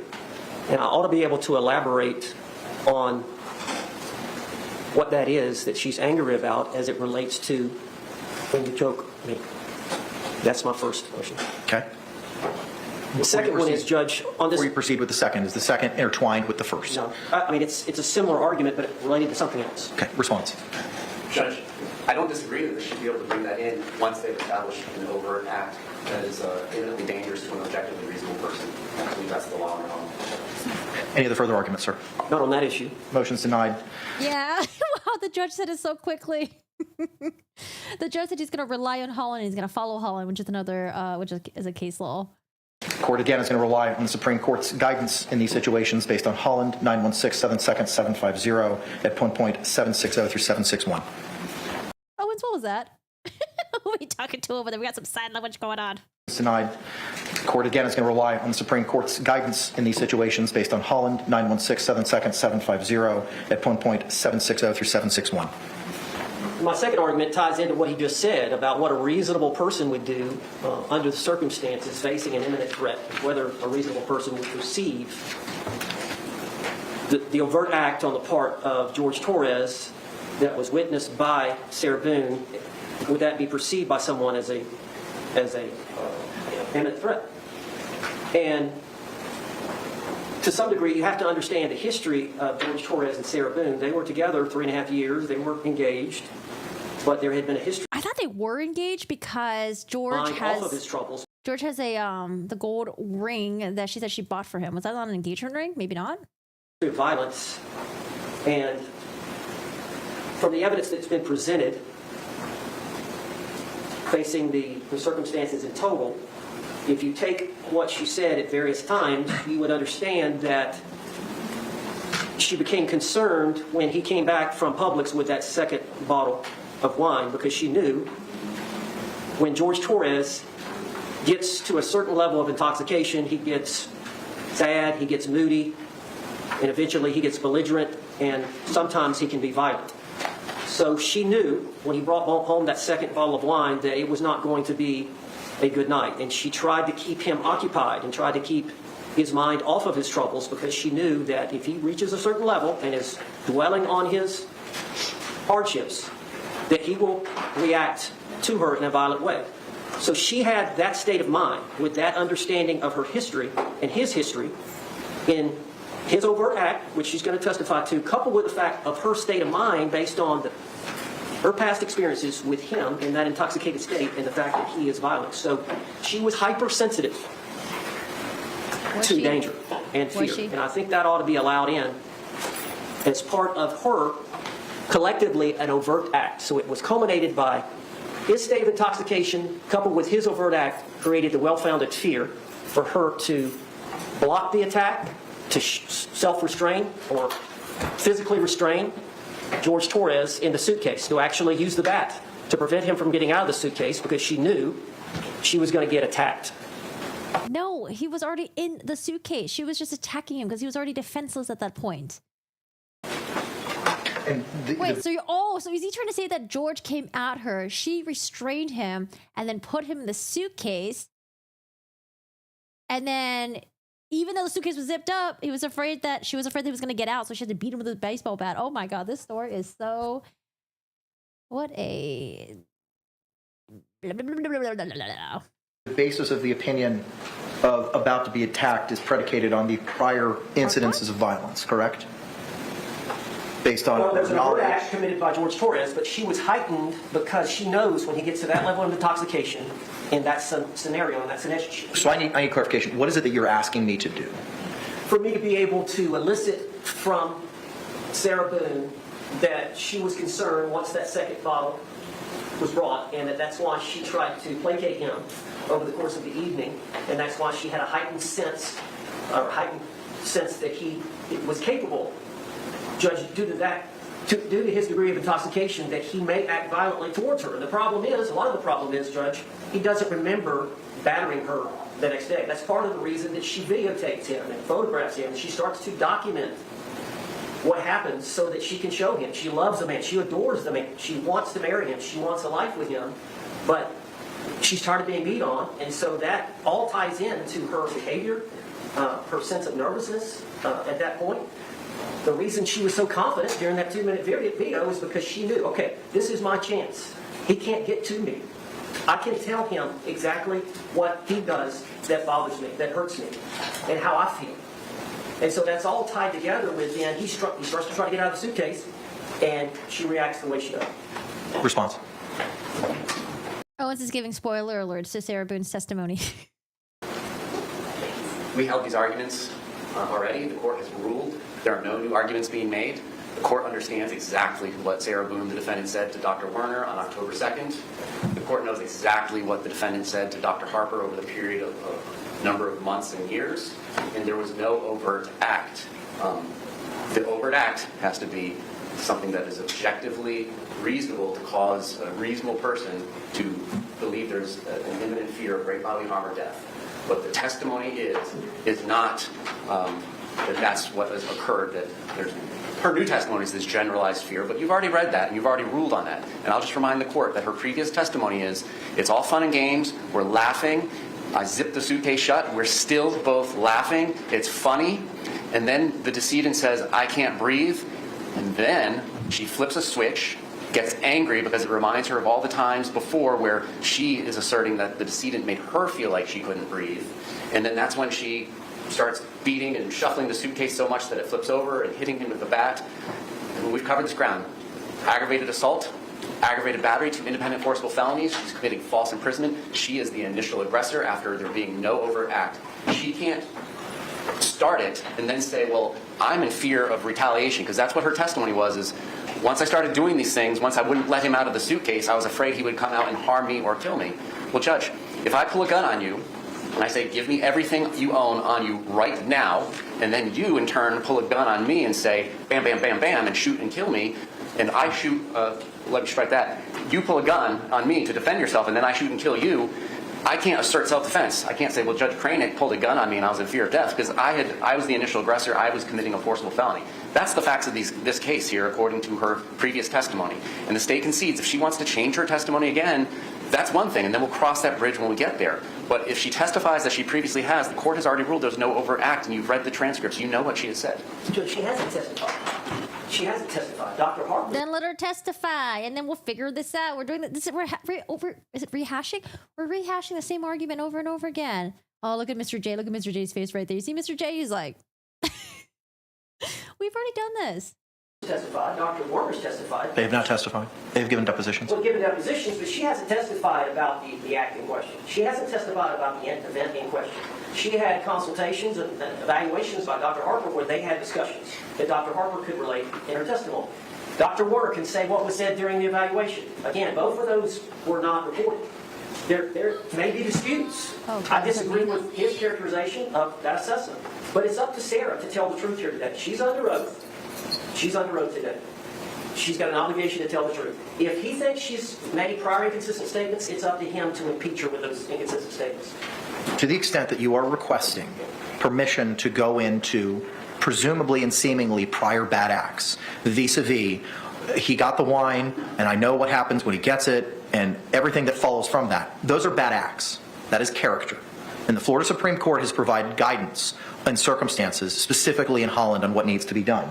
You're attempting to provide information that the defendant was apprehensive of the victim at the time of the homicide by virtue of the wine, etc., as you've proffered.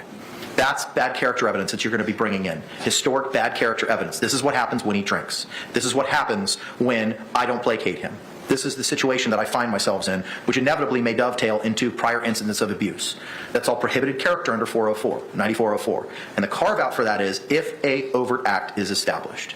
It's not a subjective standard, it's an objective standard.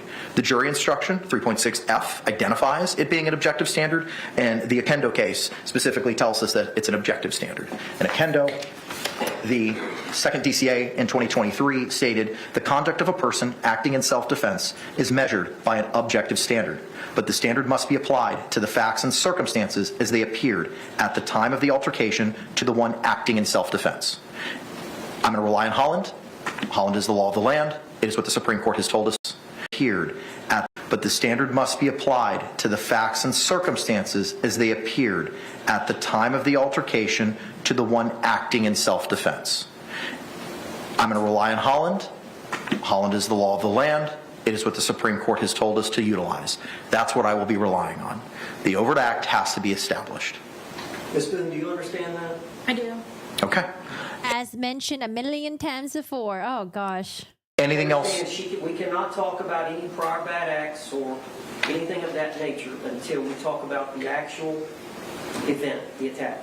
Poor Joel from STS, he said an earlier break had to do with Mr. J throwing empty bucks on the floor after Owens asked for paperwork regarding the evidence. Correct? I thought it was he gave the evidence to Mr. Owens and the paper flew everywhere or something like that. You understand? Do you understand that? Yeah. Okay. Anything else, State? Okay. Defense, anything else, sir? No, sir. All right, let's go ahead and stand and bring in our jury. I'm confused with what Owens wants. Owens wants there to be mention of prior bad acts. Everyone's going to testify, and she wants to be able to talk about how, you know, in my relationship with George used to do this, George used to do that to me. But the state is saying that you can't bring up any prior bad acts about George because it's more prejudicial unless you show that there was an overt act done by George at the time of the event that Sarah Boone realized, oh fuck, like I need to defend myself and like something is about to go down. They're trying to say that like, oh, that happened when George came back with the second bottle of wine and Sarah knew that she had to be on edge and she had to placate him. However, the judge was like, nope, we're not gonna follow with what the defense is arguing with. We're gonna go with what he mentioned before. He said it was the Holland case. Jury entering. Where he says that mentioning the getting the wine, that's a bad act. You're bringing the history of bad character evidence, and that is when he drinks, that she needs to placate him. He's saying that that is prohibited. Then he quoted, Okendo, conduct of person acting self-defense is measured by the object of standard, but that standard must be applied to the fact and circumstances as they appear at the time of the altercation. So not anything previously, not anything that happened in the past, but at the time of the altercation. What did George do that prompted you to have to defend yourself?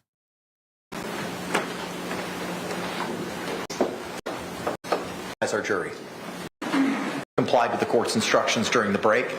Record reflect all hands have been. And if you could, state and spell your name for the record for us.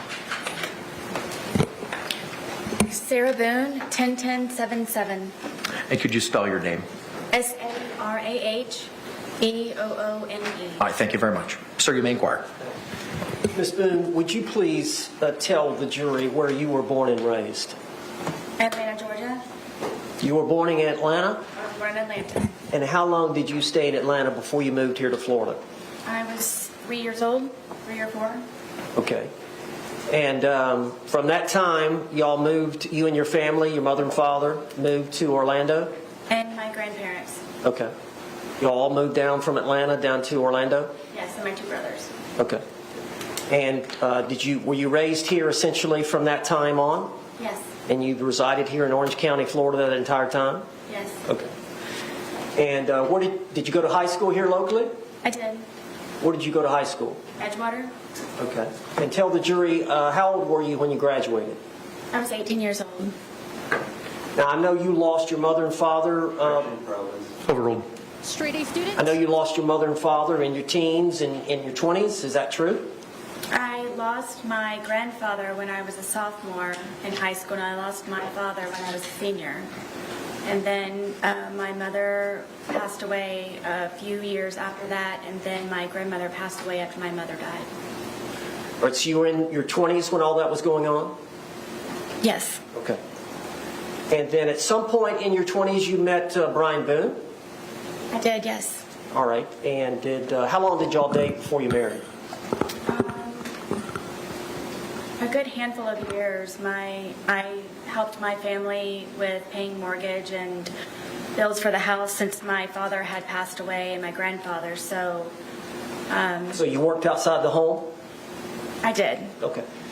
Can you tell the jury when you said you and Brian Boone dated for a while? Do you remember when y'all married? I do. Could you tell the jury when y'all were married? The year? Yeah. Do you remember the date? It happened to be, yes, that after my mother passed away, that he had waited to ask me to marry him because he knew it would be. Objection, non-responsive. Sustained. Just answer the question if you can, Ms. Boone. Are you a little bit nervous? A little bit. Okay. Well, just tell the jury if you remember the date that you and Brian Boone married. August 21st, 2004. Okay. And had y'all lived with each other for a short time before that? Short time. Yes. Okay, after you married, how long was it before y'all had any children? Gosh, 6 years? Okay. And y'all have one son. Yes. What's his name? Lucas. And how old is Lucas now? Lucas will be 14 years old on the 28th. 28th of this month? Yes. Okay. So you and Brian were married, and y'all lived in Orange County. How long were y'all married? For 13 years. All right, and y'all divorced? Yes. And as part of the divorce, were y'all to share custody of your son? Yes. And so y'all would split days? Would that be fair to say? Yes. Okay. At some time after you and Brian split up, did you meet George Torres? Yes. All right, could you tell the jury how you met George Torres? I met George when I decided to buck up, I guess, and was tired of trying to patch things up with my ex-husband.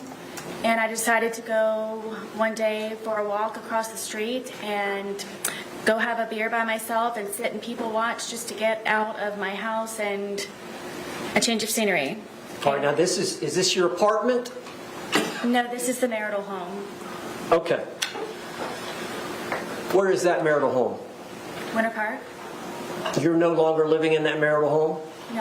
Who lives in the marital home? No one. It has been sold.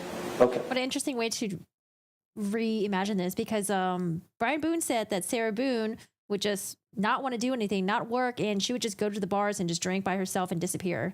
So what an interesting way to, to kind of like give us that story, like, oh, I wanted to patch things up and I just had to go have a beer by myself, Oh, God, it's not because I was a drunk or anything back then. That's all I wanted to do, go drinking in the bars and play pool. So you met George Torres before you got the apartment? Yes. Okay. And you met him at a bar across the street from the marital home? Yes, we had a mutual friend there. Were you introduced? Yes. All right. How did you and George get along when y'all first met? Very well. It was strange how quickly we hit things off and had so much in common, and I never thought that he would be interested in someone like me, and I just couldn't believe that he was actually interested in me and said a lot of nice things, and 1 hour ended up being 4 hours from when we had first met, and then we would always have something to talk about. Why couldn't you believe that he would be interested in you? He was very handsome. He was very funny.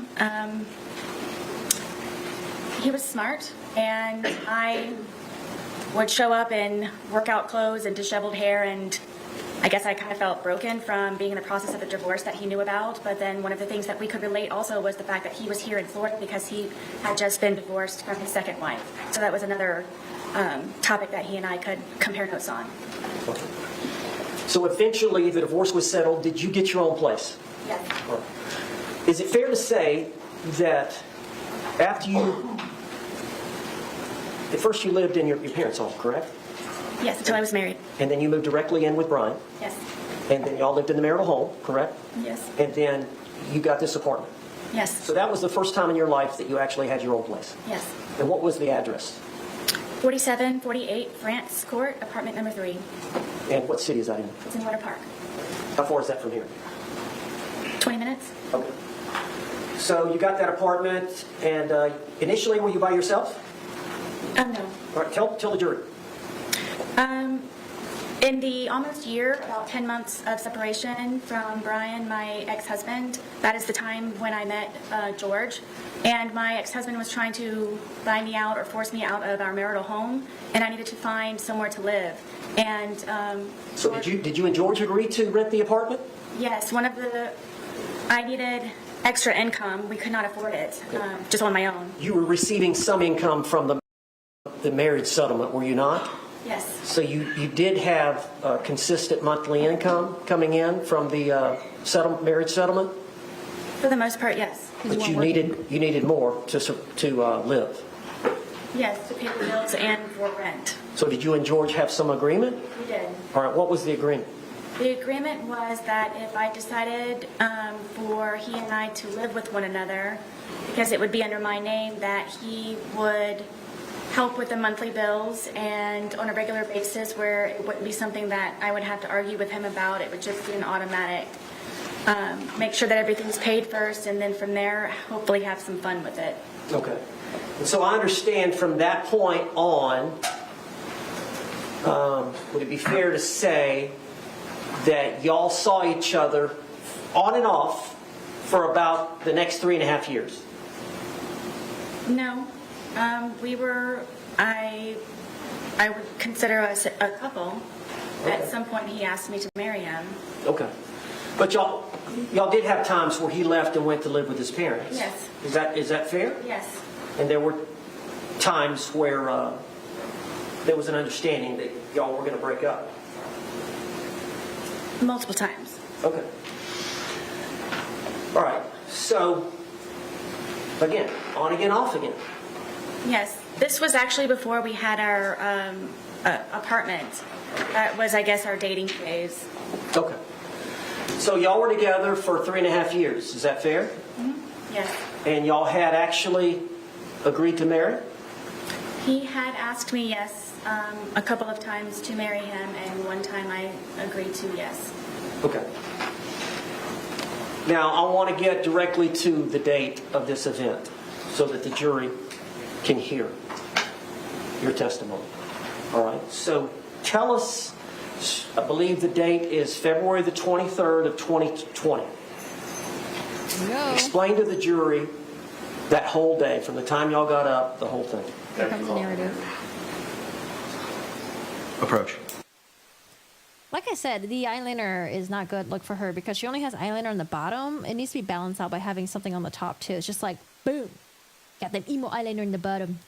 All right, so while they are doing the sidebar thing, she said that she was very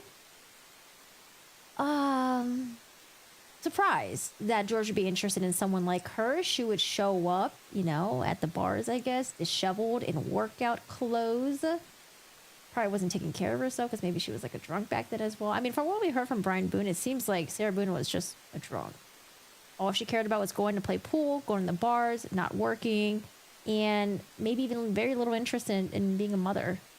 That's what Brian Boone said.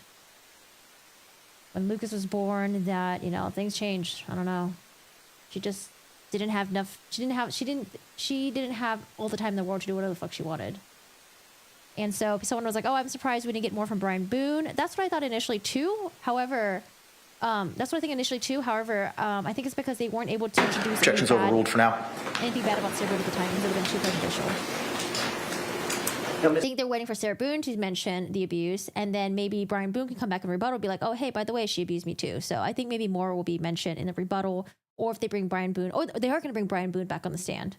So we'll see what happens with Sarah Boone's testimony, and that will dictate how the rest of it goes with everyone else. Ms. Boone, let's just, instead of one long speech, let me break you up over the course of the day. So, do you remember the date of February 23rd, 2020? Yes. Do you remember getting up? Yes. All right, just tell the jury about that morning. What y'all did that morning? What you and George spent the night together at the apartment? Yes, at that point, he was living there. Yes. So y'all slept in the bed together upstairs, February. So y'all had gotten up that morning, February 23rd of 2020. Why is always Yes. testifying? All right, tell the jury what happened when y'all got up. He was already downstairs, and I went downstairs, and he wanted to start the day off by drinking because it was a day off from his job. And I talked him into cleaning and tidying up the house for a sense of accomplishment. So that is what we did for however long that it took. So we did tidy up the house and got everything in order, and it was kind of a reward, I guess, to be able to sit and enjoy ourselves and sit on the back porch. All right, what do you mean by cleaning up the house? What did y'all do? Again, seems like she's like treating him like he's a fucking child. We swept and mopped. We folded some of the laundry. I know that we did the dishes, emptied the dishwasher, just general run-of-the-mill tidying up. And did you have your son coming the next day? Yes, that was one of the reasons why we were able to do that. What was the arrangement you had in terms of the next day would have been your day to pick up your son from school? Yes. What time would you pick Lucas up from school the next day? I believe his school ended at 3 o'clock. Okay. So you would have been responsible to pick him up, and he would be spending the night with you that night? Yes. So you wanted to have the house nice and clean? Yes. How many bedrooms are in the home? 2. And you and George had one bedroom? Yes. And who had the other? Lucas. All right. Is that exclusively his bedroom? Yes. All right. So how long would it have taken y'all that morning to clean? I don't really remember what time we woke up, but maybe a good 2, maybe 3 hours. Yeah, I picked that up too. She said that he was taking the day off his job, but from what I remember, she said that he was already fired from Ace Hardware, and he was very distraught over that, and that's why she wanted to like look at jobs with him together on the laptop or something, right? I don't know. No fucking idea. Okay. And would it be fair to say that you and George both smoked cigarettes? Yes. And would it be fair to say that you and George both drink alcohol? Yes. All right. So at some point, y'all finished your chores, Yes. right? And then y'all were going to enjoy the day. Yes. All right. What was the plan? It was just kind of, we've got the day to ourselves. Let's just kind of relax and go with the flow. All right. Did y'all make a decision that y'all were going to start drinking? Yes, we had a half of a bottle that was already in the refrigerator, and I did not want to go out afterwards. I, again, had Lucas coming the next day, so we went over to Publix to purchase another bottle of wine so we could not have to go out later on that evening. Now, you were here. Was that half bottle of wine that was already in the fridge? Does anyone know if that was also a mega pint or if it was a normal size? I mean, I'm assuming it's a mega pint. If that was their pattern of buying like large bottles of wine, so they have to go back and forth, and it was only like what, $9? So they drank a fuck ton that day. Here in court when the state played the video of you two and the Publix purchasing the bottle of wine? Yes. Is that what you're referring to here with the jury right now? Yes. Okay. And that was around noonish? I believe so, yes. Okay. Had y'all started drinking the leftover bottle before going to the Publix? No. Okay. So y'all bought a bottle of wine? Yes. All right. And how did y'all get to Publix? My car. How far is Publix from your apartment? 5 minutes. How would you get there from your apartment? What do you mean? Did you have to go across any major highways, or is it right there? You just come out of our apartment complex and you do a little U-turn and then you come up and it's right in that complex. Okay. But it's easier to drive than to walk? Yes. Okay. Now, I know at sometimes y'all would simply need cigarettes and it was in walking distance. Can you tell the jury about that? Yes, there was a AutoZone convenience store with in the same, I guess, parking lot of our townhome, our complex, and it was just a straight shot from our apartment to a back gate, and you could get right into the convenience store from right there. Okay. But y'all went over to get that bottle of wine around noonish, and how did y'all you took your car? Yes. Did George have a vehicle? We did not. Oh my god, around noon. And Miss Sarah Boone's like, oh, I don't like to drink. I don't drink. And how did you pay for the wine? With my debit card. And then y'all came back and started drinking? Yes. Okay, tell us what you did when you got back from the Publix. just went on the back porch where we usually spend our time because we're able to smoke cigarettes outside as opposed to inside. And Is cigarette smoking not allowed indoors? it is not. Okay. Do you have pets? Yes, I do. Well, did you have pets? I did, yes. Okay. Were they with y'all there that day? Yes, my dogs were with me all the time when I was there. How many dogs do you have? I have 2, And just what are their names? Penny and Tess. And what is the breed? They are red Boston Terriers. And are they both disabled? Yes, Penny is blind and Teff is deaf.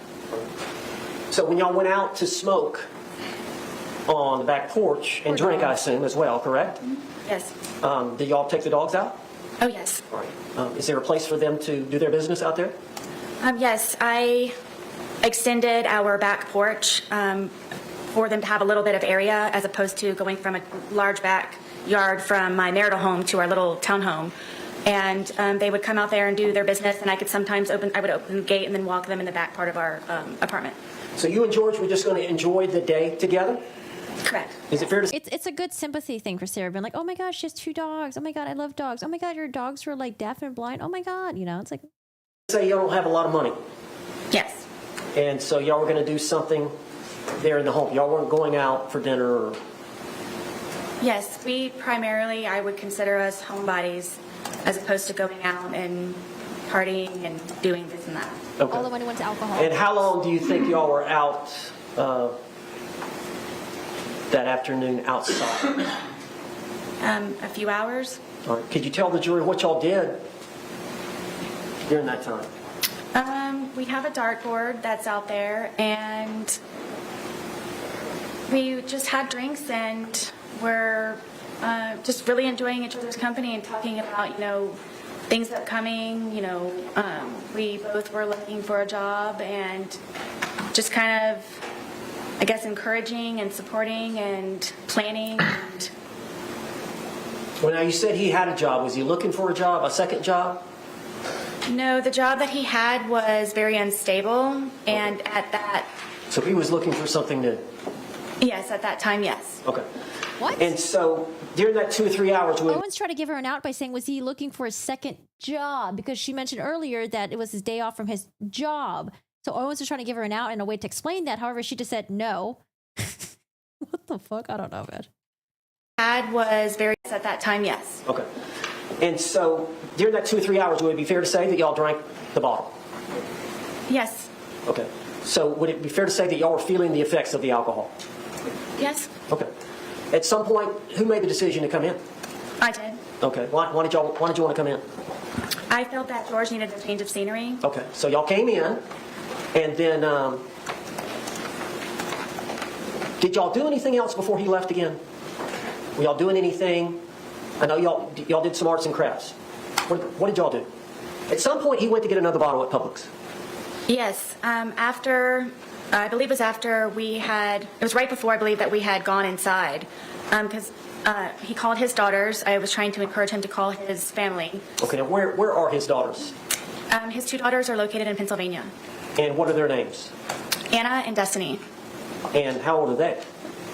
I believe that Anna is in her 30s and Destiny may be in her early 20s. All right. Does he have any more children? Yes, he has a son. And where does his son? He is in Pennsylvania also. Okay. So part of that afternoon is y'all came in to call relatives, call family. No, I had him call outside, just trying to, I guess, boost the mood. And the first daughter didn't answer, and I don't remember the reason I didn't speak to the second one. I believe he did. It was just for a moment. All right. Now whose phone were y'all using? My phone. All right. And is that common for y'all to use that, for y'all to share that phone?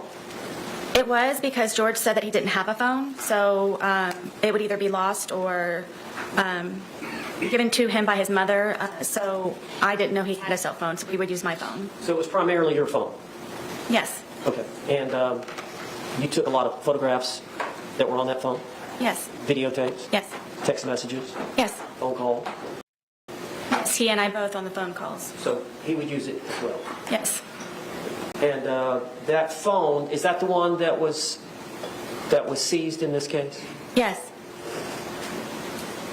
All right, so y'all called his daughters, and then during that phone call period, did you also call his brother? Yes.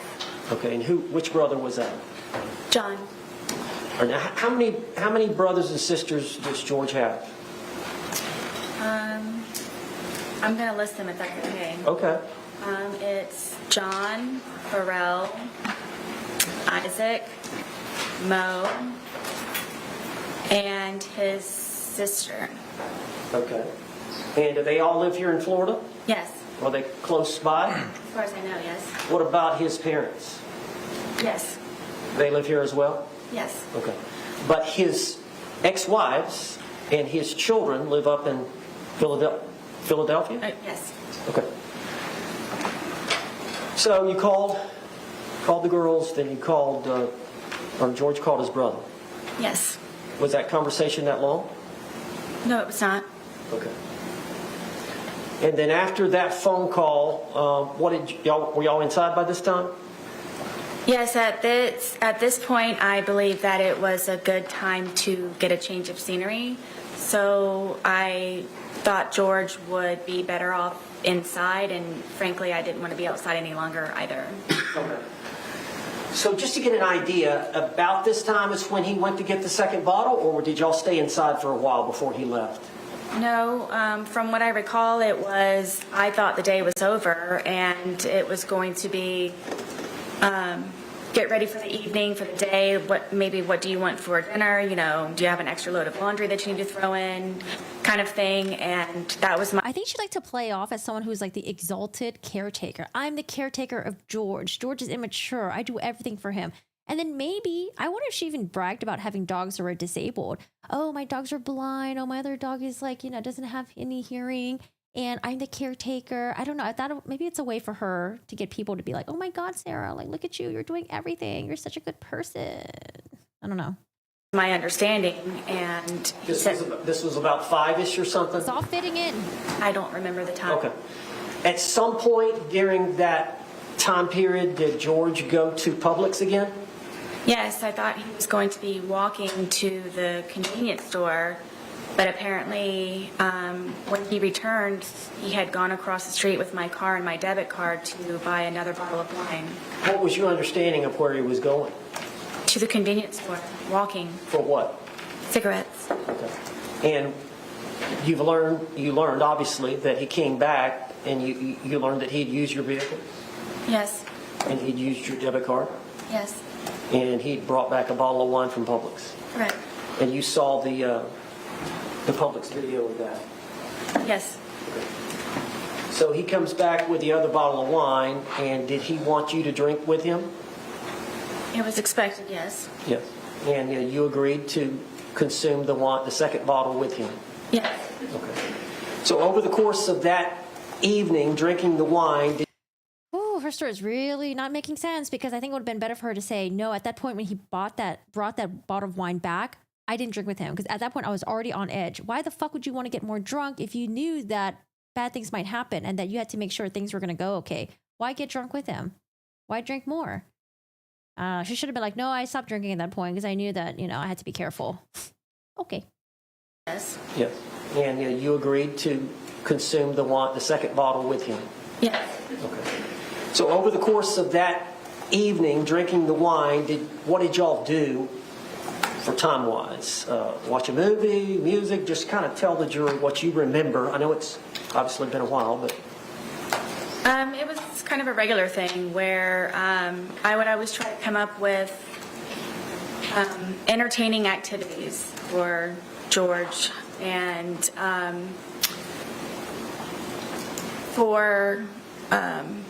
I bought a puzzle. We started off at one point doing a smaller puzzle, and then we did that very quickly, so then I purchased a larger puzzle, and I believe it was 1,000 pieces. So I thought, to get his mind off of things and to focus on something, it would be smart for us to do the puzzle. So for however long that took, we finished the puzzle. So that was one. Did you every piece was finished, or was it? Every piece was finished. It was strange that we couldn't find one piece, and we thought it was funny that it was like in like the perfect place on there. But yes, every one but one piece. All right, after the puzzle, what did y'all do? I decided to continue to maintain and focus. The amount of effort that she makes to putting George, to make George busy with puzzles, with dartboards, with painting, with drawing, with hide and go seek. That effort should have been shifted into, hey, let's not fucking drink. Why drink at 12 o'clock? That's why I don't think she had a problem with George drinking. I think they both love drinking, and she was down for him to get a second bottle. She let him go get a second bottle at Publix, and when he came back, she's like, yay, let's drink some more, and then let's have some fun. I'm not buying this narrative. And I have a bunch of paints that I used of my son's that his grandmother bought him. It's a very big art wooden box, and it's got pastels, pencils, paint, any kind of whatever. And he and I were very much into art, and with this resource, it got him very interested in being more creative. How long have you been into art? Ever since I can remember. As a child. Do you like to draw? I like to do anything artistic. And I know, we saw some of the pictures of your apartment, but it looks like there was pictures and artwork up. Is that all? Oh, we saw her artwork all right. The attorney. Need an attorney, please. Stars and circus theme banner. Your work and George's work? The majority of it, yes, are belongings from my home. And then also some of George's, yes, on the wall. Was he pretty good at art as well? Yes. All right, so you both enjoy doing that? Very much. So y'all got out Lucas's art set. What did y'all do with that? We were just, I guess, doodling, whatever. I would always tell him that everything that you make is a masterpiece. So just let loose and just let it go. And we would just paint and paint and drink, yes, and listen to music sometimes, and yes. Now, with the dogs, did y'all get the dogs involved? Oh, yes, my dogs follow me everywhere, yes. Was there some dancing going on with the dogs? Yes, after we had completed the puzzle and I guess we're painted out, I thought that it might be a good point for us to maybe listen to some music. And the music that George listens to it's very fractious to me, and it was definitely not going to lighten the mood, so we ended up finding some channel on the radio, and he was feeling it, and then we ended up, my one dog gets very active and was dancing with us, and we were just having a good time listening to music. And I guess it's getting pretty late in the evening. Yes. Anything else I've missed? I don't believe so. All right. So tell us where y'all ended up before you started the game of hide and seek. We were there. I couldn't think of anything else possibly that I had to continue entertainment. But I remember sitting at the end of the couch and him sitting in one of my son's chairs that was in the living room and just kind of doing this. Like, what are we going to do now? Like, I very much would like to go to sleep. Had y'all finished off that bottle that he had bought? I don't remember, to be honest with you. Bless you. Would it be fair to say that as the day wore on, the more y'all consumed? Yes. All right. And would it be fair to say that as the day wore on, the more you consumed, the more effects you felt from the alcohol? Of course, yes. Oh, both of them? Yes. Okay. So you would agree, would you not, that at the time y'all were trying to figure out something to do and you put your head down on the couch, that would it be fair to say that y'all were intoxicated? Yes. Tell the jury what happened. At one point, I guess he knew that I couldn't come up with anything else, tapped me on my knee and said, "You're it." So from there, I ran up the stairs and hid into our shower, just waiting for him to find me so we could hopefully go to sleep soon at some point. And your shower, is it a tub or just a walk-in? It's a tub, but it's in the master bedroom, and you have to go all the way upstairs, you have to go in the bedroom, and then you have to go into the bathroom part, and then there's the shower part. So did you lay down in the tub? At one point, yes, I was. Okay. So you were hiding? I was trying. Okay. And did you believe... Wait, hold on a second. We've listened to her in the interrogation or whatever bullshit. She said that she went upstairs. I thought she said she took a shower, and then she was showered out, or she was like tired of like showering, so she decided to get out. What? No, that's a different story. That he was going to come try to find you? Yes. Did you wait? Yes, for quite some time. All right, then what did you decide to do? That I decided that I need to go to sleep. I'm picking my son up the next day, and we need to start wrapping up the evening. And I went downstairs to find where he was. And what, I think the jury has seen pictures of your, would you call it an apartment or It's considered a townhome. a townhome? So you walk down the stairs, right? Mm-hmm. And at the bottom of the stairs is a bookshelf here? Yes, at the very end of it, yes. Okay. So you walk down the stairs and you turn and look in the living room. What did you see? I don't even think I made it all the way down the stairwell because I was just looking for him as soon as I could to hopefully go upstairs as soon as we could. And I looked over and I saw him settling himself in the suitcase. All right, tell us about the suitcase. How long, is it an older suitcase? Yes. Whose suitcase was it? This is George's suitcase. All right, and did he use it for traveling back and forth to Philly? Yes, I had recently taken him on a trip to go see his children in Pennsylvania, who he hasn't seen in years, and we took that with us. And because of how dilapidated it was, how broken it was, in the end, after that trip, we decided that we would donate it. All right, and I understand y'all kept the suitcase upstairs. Yes. How long did y'all keep it upstairs? Since we had moved in.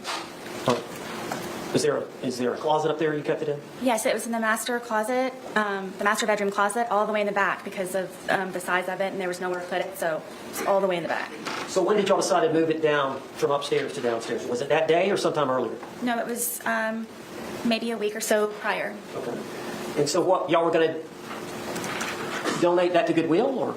Yes, we were going to do, I guess, a spring cleaning. Anyone who has children understands that they grow quickly, and there was a lot of clothes that I needed to go through of my sons, and then also from George and I moving in and just kind of putting everything in there, at one point where we just needed to actually go through it and organize it and get things more in order. So is that the reason it was downstairs?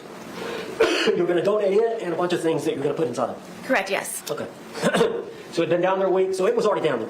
Yes, George brought it down. Okay. So you said that you got down there, you're looking for him, you see him settling into the suitcase? Yes. What did you do? In my head, I said, oh man, we're obviously not going to be going to sleep anytime soon. And I walked over and he was trying to get himself flat, so I couldn't tell that he was in there. And then Okay, so I went back to the interrogation. You're right. She did say hide in the shower, but I could have sworn there was another statement that she made where she was in the shower and she was tired of showering. But maybe I misunderstood. Let me stop you there. The suitcase, is it the suitcase over here in the Yes. box? You've seen it? You saw it? Yes. It's a pretty big suitcase. Yes. How big is George? George was my height. And How tall are you? I'm 5'3". Okay. And how much did George weigh? I thought it was 100 pounds. Okay. And how much did you weigh?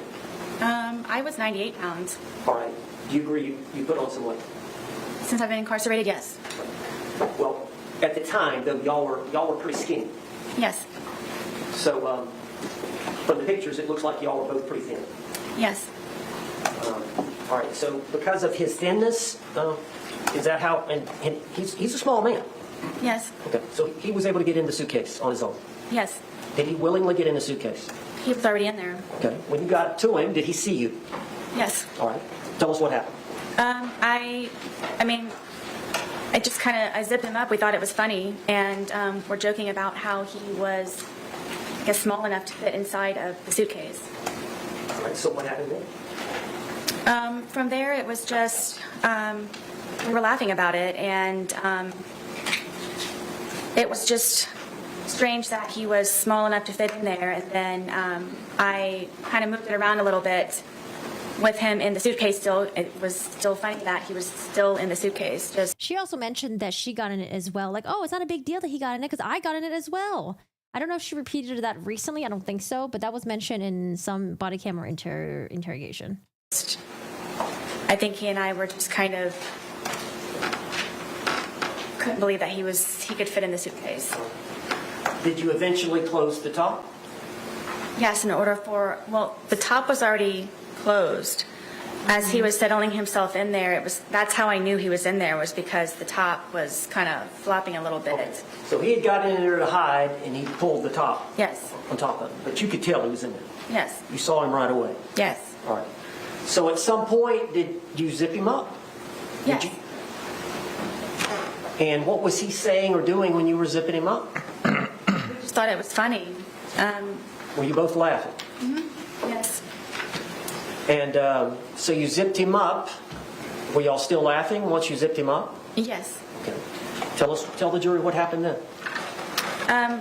From there, I moved the suitcase around a couple of times, just kind of on the wheels, and moved it around. And at that point, it was funny. We were joking and laughing about it. All right, now, eventually, did you go sit down on the couch and get your phone? Yes. I missed something? Well, the suitcase had. Oh God, she's gonna say the video where she filmed him and he was begging. She's gonna say that they were so joking around at that point, and she thought that he was crying wolf. Oh no, no one's gonna believe that for sure. Oh my goodness. For me, moving it around was flopped over. So while it was like that, I thought at that point I had a moment to, I guess, take the time to talk to him while I guess he was not able to get out for a moment. So you flipped it. You got it on the top, right? Yeah. He gets in, but at some point you flip it over so the zipper is on the bottom. Well, it was just kind of how I was moving it around, and it ended up kind of flopping. So it was upside down. Yes. So after you did that, what did you do?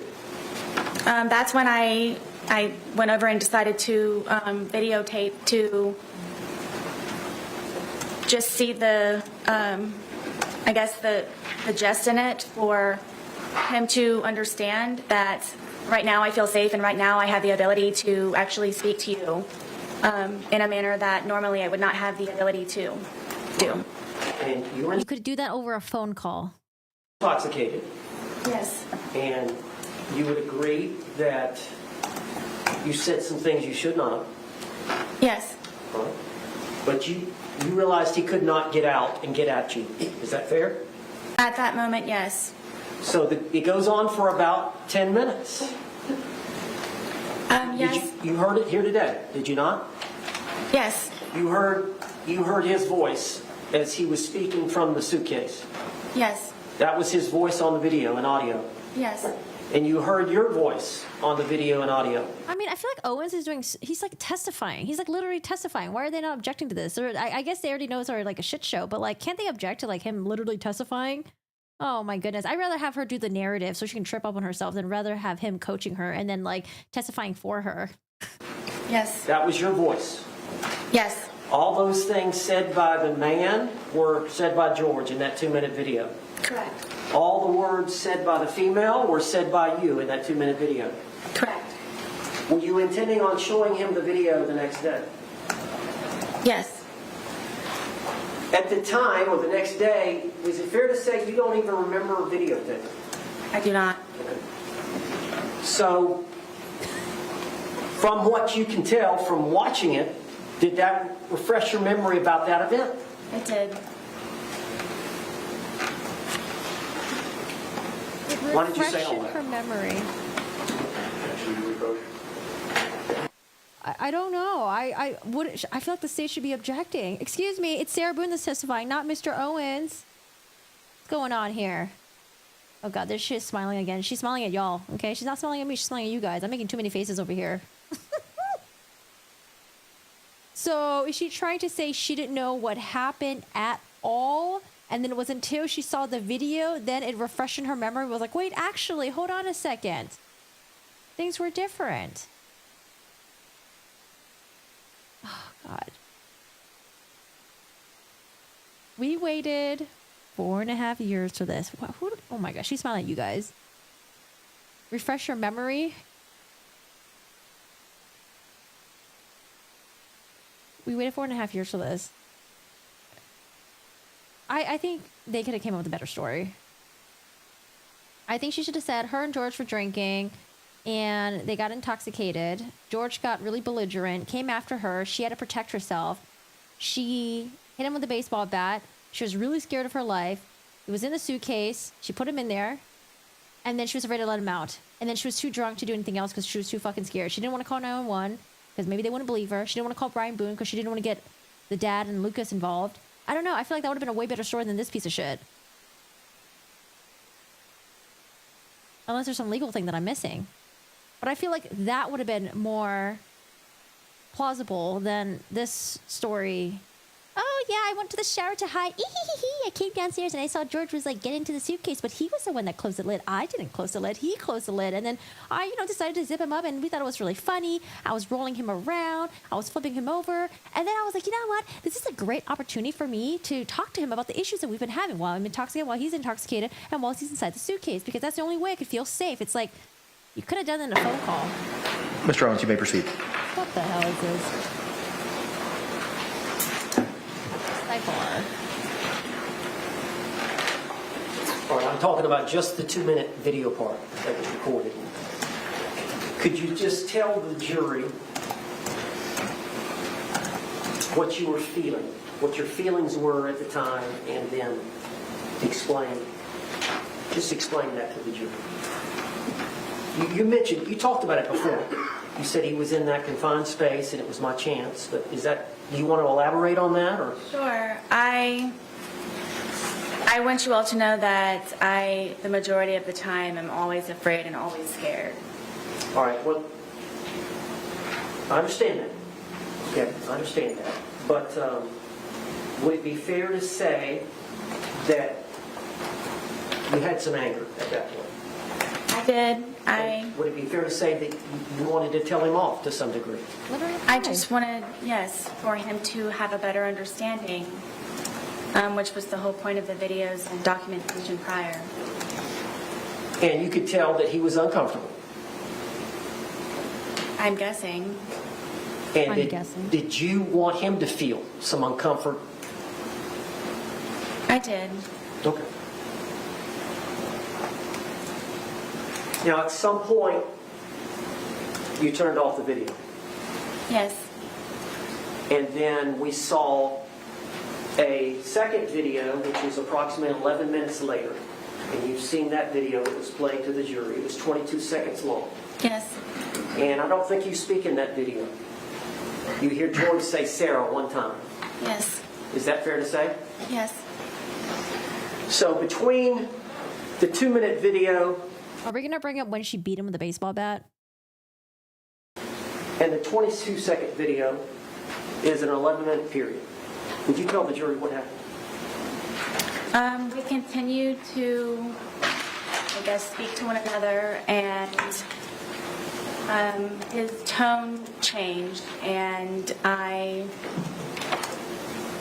knew the tone, and we ended up, arguing back and forth with one another, and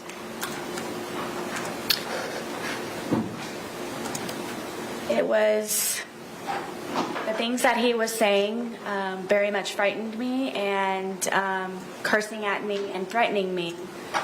And did he want you to let him out of the suitcase? I'm sure so. Yeah. Okay. Go ahead, tell me. And it just got very heated very quickly, and he continued to push on the suitcase, and my fear was that he was going to break out of the suitcase, knowing that it was a broken suitcase. And his hand started to come through. His hand started to come through this way. And so I shook the suitcase.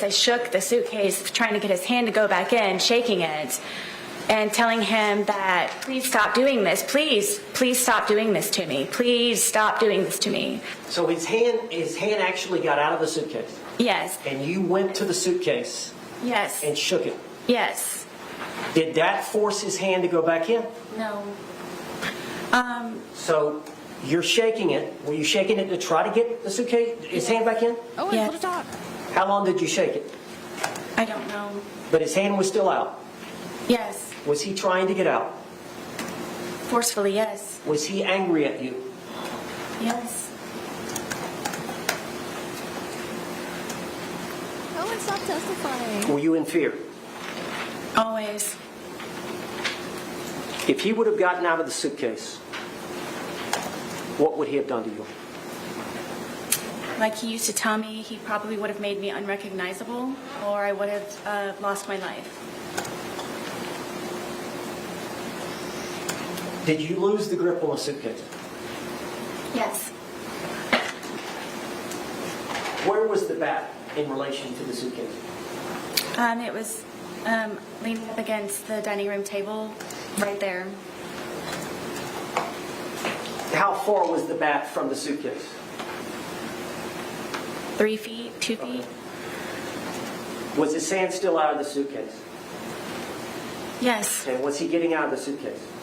He very much was trying, yes. And so what did you do? For the split-second reaction that I had, I happened to see that, and I grabbed the baseball bat and was trying to poke his hand to go back in to please don't break through, please. So I hit his hand. Did you hit the outside part of his hand? Yes. We've seen the photographs of his left hand. Did you cause the bruising there? I'm guessing yes. I guess. Now, you've seen the bat. Thanks, Dan. It's a youth bat. Yes, I bought it for my son. Is this the bat you used? Yes. Lucas is bad. And you said you poked him with it? Yes, I kind of pushed, like I held it with the skinny part here and then So the grip here, prodded at it, yes. you grabbed it with both hands here, Yes, and then the barrel of the bat, the big part of the bat is here. correct. And you thrusted it into the different areas of the suitcase? I started with his hand, and his hand, he was still trying to get out. It was still I didn't expect Owens to be thrusting today. trying to do that, so I started to push on the suitcase around it, hoping to have his hand retract and go back inside. You didn't call 911? Why? Why didn't you call 911? You made those injuries. I did, We've seen the photographs. yes, We see the bruising. Is that from that bat?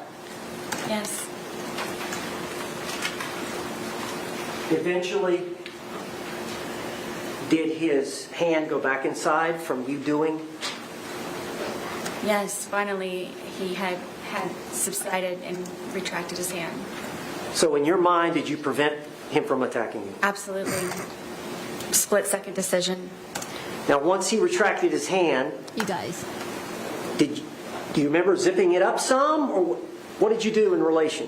Because he was upside down, was he not, at that point? Yes, At some point, you flipped him back up. I did. Tell how that happened. He wasn't cursing, he wasn't threatening, his hand was inside foremost. There was no more of him trying to break through the suitcase. So I felt safe enough to turn it back over. It wasn't happening anymore. You went back to the video and the couch, I did, yes. and we saw the second video, Yes, the 22-second, and he's right side up again. yes. Okay, so from what we heard so far, do you think the judge is going to allow the battered spouse syndrome? Do you think she had already shown that there was an overt act done by George, that she needed to protect herself, that she was in threat of her life, you know? She was in imminent fear. I don't know. They're going to ask her, why didn't you call 911? I want to see what she says. And you hear him say, Sarah, Yes. had you left enough room for him to get out? Zipper to zipper. Yes, that's how his hand was trying. That suitcase has 2 zippers, doesn't it? And they meet at various places along the line? Correct. How much room, when you flipped it over, how much room was between zipper to zipper? I don't know specifically. I mean, it was enough to where... I think the judge mentioned, though, the bar for self-defense is low, though. I think they mentioned that. So I want to know how low. Because it's got to be real low for them to let this in. His hand was coming out. After you had hit him with a bat, was he not trying to get out anymore? No. Did you believe that he could breathe in there? Yes. Did you ever believe he could die in there? No. At all. Were you trying to kill him? Never. Did you want to kill him? I did not.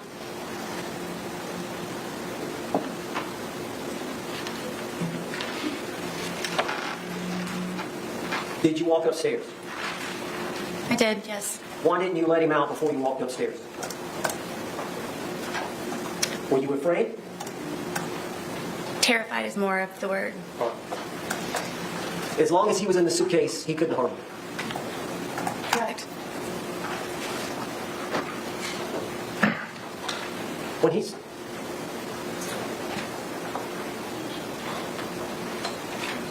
I love what you're saying, Owen testify. Yes, I wanted him. Did you want him to calm down? Yes, I wanted him to stop being angry because I know what it is for him to be angry. You went upstairs. Where were the dogs? The dogs ran upstairs with me. And where did they go? On the bed.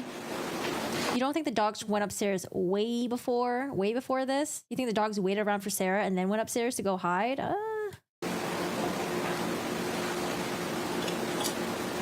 Did you have the phone with you? Yes, I know at some point you called your husband Brian, did you not? I did. Do you recall how long that conversation was? Not very long. Can you recall what was said? I don't remember exactly. No, I don't.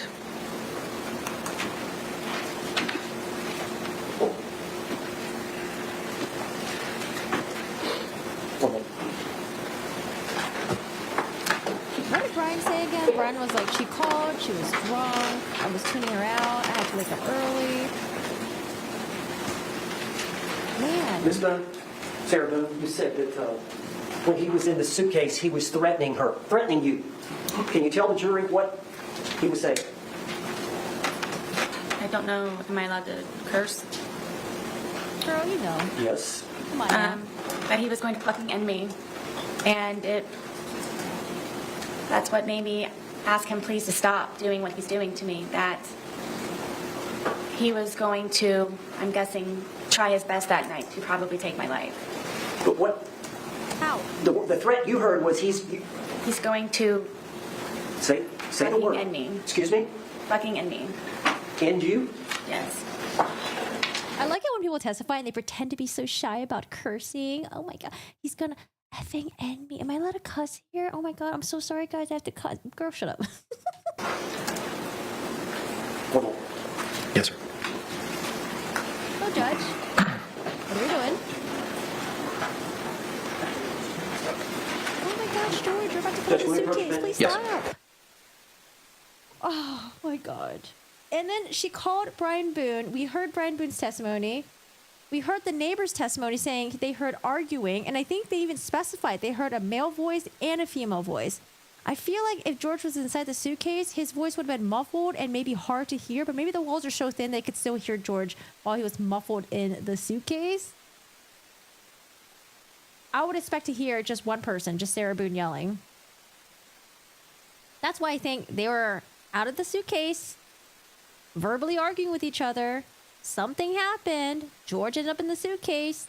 He was trying to get out. Maybe as she was zipping him up, he was trying to get out, and that's when she got the baseball bat and started hitting him. Because she was trying to close the suitcase on him. Zip him up and shit. He was trying to get out. She beat his fingers. Maybe beat everywhere else. I'm just not buying her story. I'm just not. All right, members of the jury, it is 2:14. I have a matter that I have to discuss with counsel at this point in time outside of your presence. So I'm going to ask you to retire to the deliberation room. We'll bring you back in as promptly as possible. Again, similar instruction that I've given you. Please do not conduct any independent investigation or research as the person, places, things, or charge involved, and do not have any discussions amongst yourselves or anyone else about those things. We'll bring you back in as promptly as possible. Thank you. Where are the rest of the students? Oh, no students today? Too important of a day to have students in here? Like I said, if I remember correctly, I thought the judge said self-defense bar is very, very, very low. So maybe it's possible that they're going to let her have the self-defense argument. If they don't, it's going to be a very quiet and empty day for the defense team and their witnesses. I don't know what they're going to say. Talk about feeling so tired now. What's that? State, you can proceed with any argument at this point in time. With all due respect, she did not put him in the suitcase. Judge, I believe that's pretty close to what we already knew from the deposition testimony, from the doctors relaying what she said for the proffer. What we have here is testimony from the defendant. Her timeline is she comes downstairs after having gone up to the shower and hiding, laying down, after being declared to be it.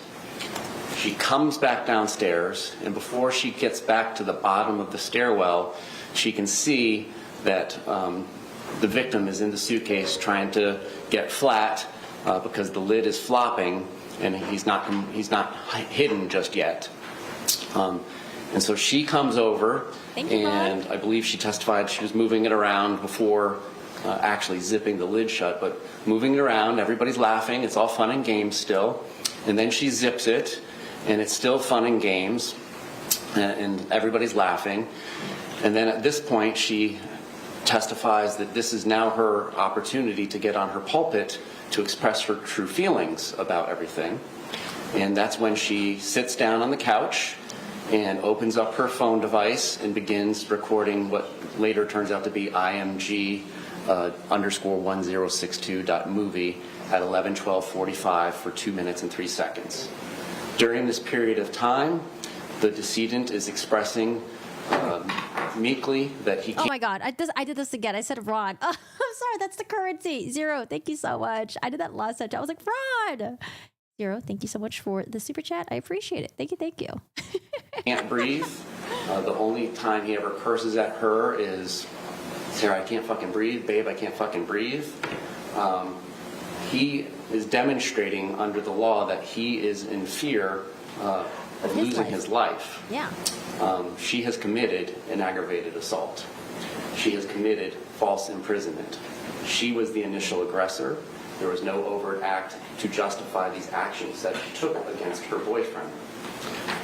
She then goes on to say that during this period of time between the end of the movie at 11:14:48 seconds and before the next one starts at 11:23, that it's now at this time, while he's still constrained and clearly unable to get out under his own power despite having his hand out, she begins beating him with a bat, poking his hands, poking the suitcase with a deadly weapon. A bat is used for baseball, but it can also be used to harm another person. And according to the medical examiner's testimony, there was great harm caused to him, deep ecchymosis bruises. She can't start to do this out of fear, like the analogy I gave earlier. If I pull a gun to rob you, Judge, and you pull a gun, I can't shoot you in self-defense. She started this. She started this. There was no overt act, and therefore we're asking for you to prevent, under the case law, any prior instances of violence, any reputation. And I agree. There was someone that was in fear of their life, and it was George. Not Sarah. It was George. Seems like it was George. Evidence and any battered spouse syndrome evidence, because that's simply just what the case ended up being. Thank you. Response. No biting each other, okay? Don't be biting each other, y'all. Judge, this Whether you was like a it or game not. by two intoxicated people. When people are drunk and intoxicated, they do silly and stupid things. The evidence is uncontroverted that George Torres willingly, by his own choice, elected to hide in the suitcase. By their interaction between the two of them, giggling and laughing at each other, he consented to her zipping up the suitcase. And the playful nature of what was going on during those few minutes prior to the video. When the video was turned on, there's a 2-minute period where they're talking. He's saying, I need to get out, I can't breathe. She's not taking him seriously. As you've seen from the videos, I thought it was the boy crying wolf. She did not appreciate the fact that he could be actually having trouble breathing.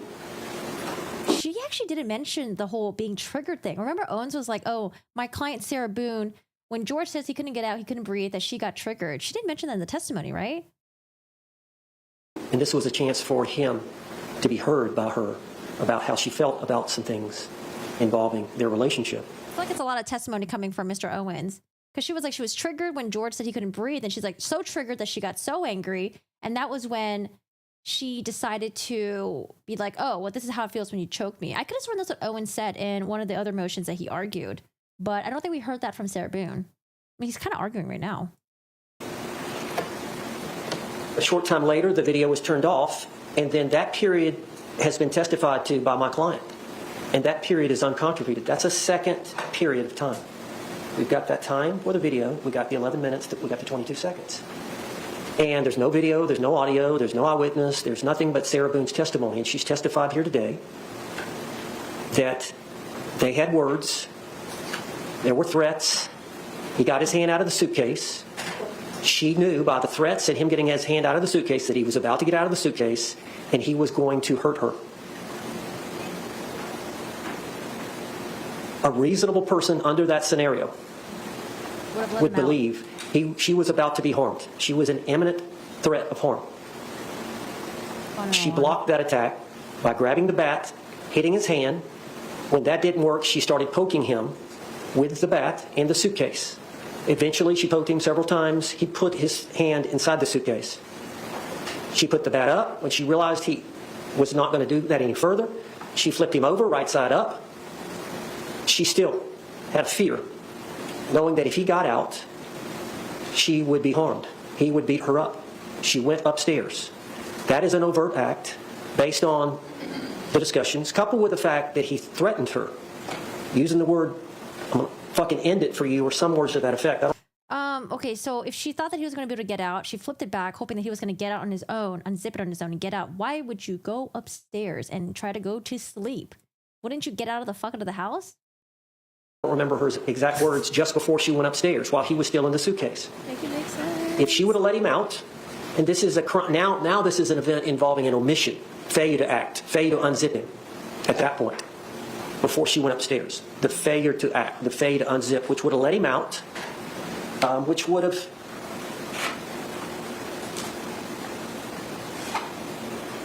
created a situation that she believed was imminent bodily harm to herself. And I guess I'll get a couple of examples. Let's say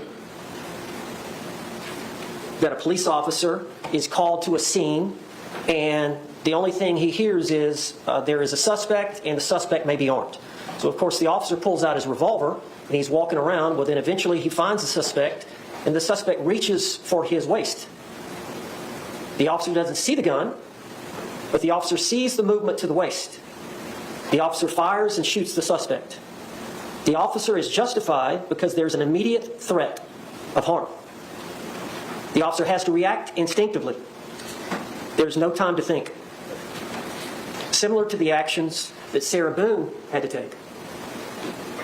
Another example, you're in a bar with your buddies and you've had something to drink and another group has had something to drink and You're vulnerable when you sleep. And then also she did mention that in a private instance between her and George, she claimed that while she was sleeping, George came out of nowhere and started attacking her while she was sleeping in bed. So I'm sure if she's not foreign to it, then she would assume that would happen again, assuming that it did actually happen previously. So why would you go to sleep again and let George attack you while you're sleeping? One of your buddies gets into an argument with one of the buddies on the other party. And one of your friends, seeing that it's being escalated and the guy that's arguing with your buddy is aggressive, more aggressive than your buddy is. Your buddy's trying to settle the thing, but this other individual, maybe he's had too much to drink and he's more aggressive. So you go around behind this individual, and before he's able to strike your buddy, you grab him. You lock him up. That's physical restraint to block an attack. Or you grab him by the neck and you choke him. Physical restraint to block an attack. That's what she was doing with the suitcase. If she let him out of the suitcase, she was going to be harmed. Based on him trying to get out with his hand, based on the threats he made while he had his hand out, and based on the threats he made while he had his hand inside just before she went upstairs. Thank you. Thank you. Court's going to review all the case law that it's obtained in its research in this matter and come back with an oral ruling momentarily. Thank you. All right, so don't forget to vote on whether or not you think the judge will allow battered spouse syndrome defense. We have 15% that says yes, 85% that believes no. What a wild testimony. Kiki, hello. The only thing state needs to do is to play the video for Crust. That's it. Does that sound like a man who intended to harm? Yep, that's already been done. They've already seen that. They've seen the videos, interrogation, the body cam, the audios. They've heard it all. Kiki, thank you so much for the 5. I appreciate it. Thank you, thank you. Thank you for the super chat. Thank you for your support. And thanks for hanging out with us. The jury's out of the courtroom right now on a little mini break. Is Sarah Boone going to leave the courtroom? No, Sarah Boone's going to be sitting there too? All right. Oh my gosh, Dahlia Dippolito. Yeah, Dahlia dipshit. That was one of the most hilarious fucking true crime thing I've ever seen. When she tried to fake pretend cry. Oh my god, and they had it all filmed. Oh man. And then when she was arrested, she tries calling the husband that she was hiring to get murdered to bail her out. Mm-mm. Mm-mm. Well, the people that are saying no, they think the judge would not allow it in. They're not saying that they wouldn't want it to allow it in. So, nothing wrong with the 15% people. I have a friend who flew over there to watch, and she said the George's family is in there and crying. Oh. You can see the jury. Yes, JCS started all of this. Did he? Was it JCS? I don't remember if I watched Sarah Boone. Oh, you're right. We did find out about Sarah Boone through JCS. You are very, very right, Profess.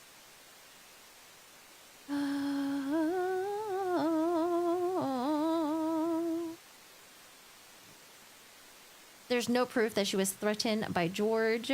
Nick C with the 5. Nick, thank you so much. I thought she had no memory. How would she remember threats? I should watch the video. Hey, everybody. Thank you so much. And it refreshed her memory, you know? She forgot that it happened. But then when she saw the video, she was like, oh, wait a second. I forgot all this other stuff happened. Oh, my God. My memory. I truly should be doing the bat. And the last Sarah was a George dying breath. I don't think JCS makes videos anymore, right? I know they were very discouraged because their videos were getting taken down and demonetized and all kinds of things. Oh, look at them looking up Sarah Boone right now. Oh, God, in her prior arrest. Oh, Jesus. Oh, my God. Paisley, why all the caps? So many caps. Hold on, I'm going to use the restroom really quick. I'll be right back, y'all. Get up and stretch, use the restroom. I think the court will be back in 5 to 10 minutes.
Should we do a little mini recap so far?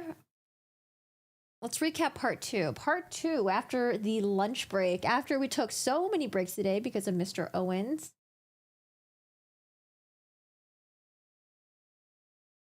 Where are we at?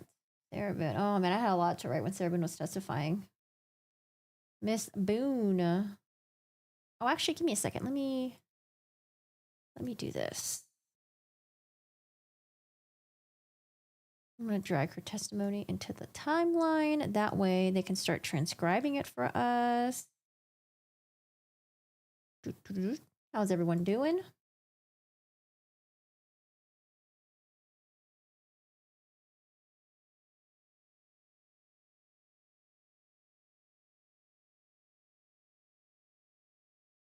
Okay, so after our many breaks that we had, and then we were forced to do an early lunch break because Mr. Owens wanted to confer with his client. They wanted to have her test out the baseball bat, try to unzip the zipper, check out the suitcase. I don't know why. Maybe to, I don't know, make sure that there are no holes in her story. Owens was trying to argue, including prior bad acts about George, into Sarah Boone's testimony. He wanted her to elaborate about the interrogation video when she mentioned being choked. What is she talking about? Was it because of George? State was like, no, we're not going to do that. The judge agreed. The judge said that, having Sarah Boone said, like, oh, when he got the second bottle of wine, I was really scared. That's bringing up prior bad acts. Or when you're talking about how I had to placate him when he's drinking, that's like a history of bad character. Again, the judge cited some case law, and they keep bringing up Holland. I'm going to rely on Holland. This is what the Supreme Court told us to rely on. That's what I'm going to do. So I'm going to deny your motion, Mr. Owens, and he did it pretty quickly. And then Sarah went up there to testify. A little quick synopsis of Sarah, I guess. She was born and raised in Atlanta, Georgia. Around 3 to 4 years old, they moved to Orlando. She had grandparents. She had 2 brothers. She went to Edgewater High School. Did anyone go to that high school? Anyone know that anyone's going that went to that high school?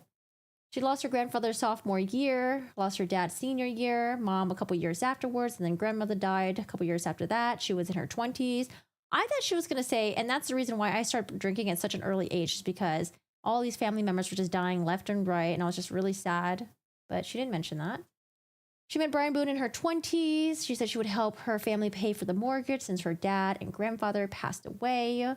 Married Brian Boone after her mom passed away. We got some objection, not responsive. That was sustained. She married Brian Boone for 6 years and then had Lucas. They were married for 13 years. They divorced, had shared custody, split days. She met George while one day she said she was so tired of patching things up with her ex that she walked across the street and had a beer to herself. Oh man, she wanted a change in scenario. This was across from her marital home, not the place that she's living right now because she's living in an apartment, but this is the house where Brian Boone and her son lived at during the time of the murder. She met George across the street. They had a mutual friend at the bar. She was introduced to him. It was strange how things were quickly hit off. She couldn't believe that they had things in common and believed that he was actually interested in her, that he was very handsome, smart, and funny. Would show up in a workout outfit and that she would look like shit, I guess, because maybe she didn't really take care of herself, because I wonder if she was a drunk back then, per Brian Boone. She needed more money for consistent income. I mean, we knew that she wasn't making any money. She wasn't working. She was just getting money from Brian Boone. George agreed to move in with her and that he would help pay for the monthly bills. George asked her a couple times to marry him. She said yes once. They were together for 3.5 years. I think Owens tried to get Sarah to do a narrative, but there was an objection and they had a sidebar. So we don't know what happened in the sidebar. So that was when Owens started asking Sarah Boone very leading questions and then testifying for her. But, the state didn't have any issues with that. The state didn't object, but I just thought it was really weird how we heard more from Owens than Sarah Boone, I feel like. Owens was like, what did you do that morning? And she's like, oh, he was already downstairs. I went downstairs. He wanted to start off the day drinking because it was his day off. We still don't know what the day off thing means.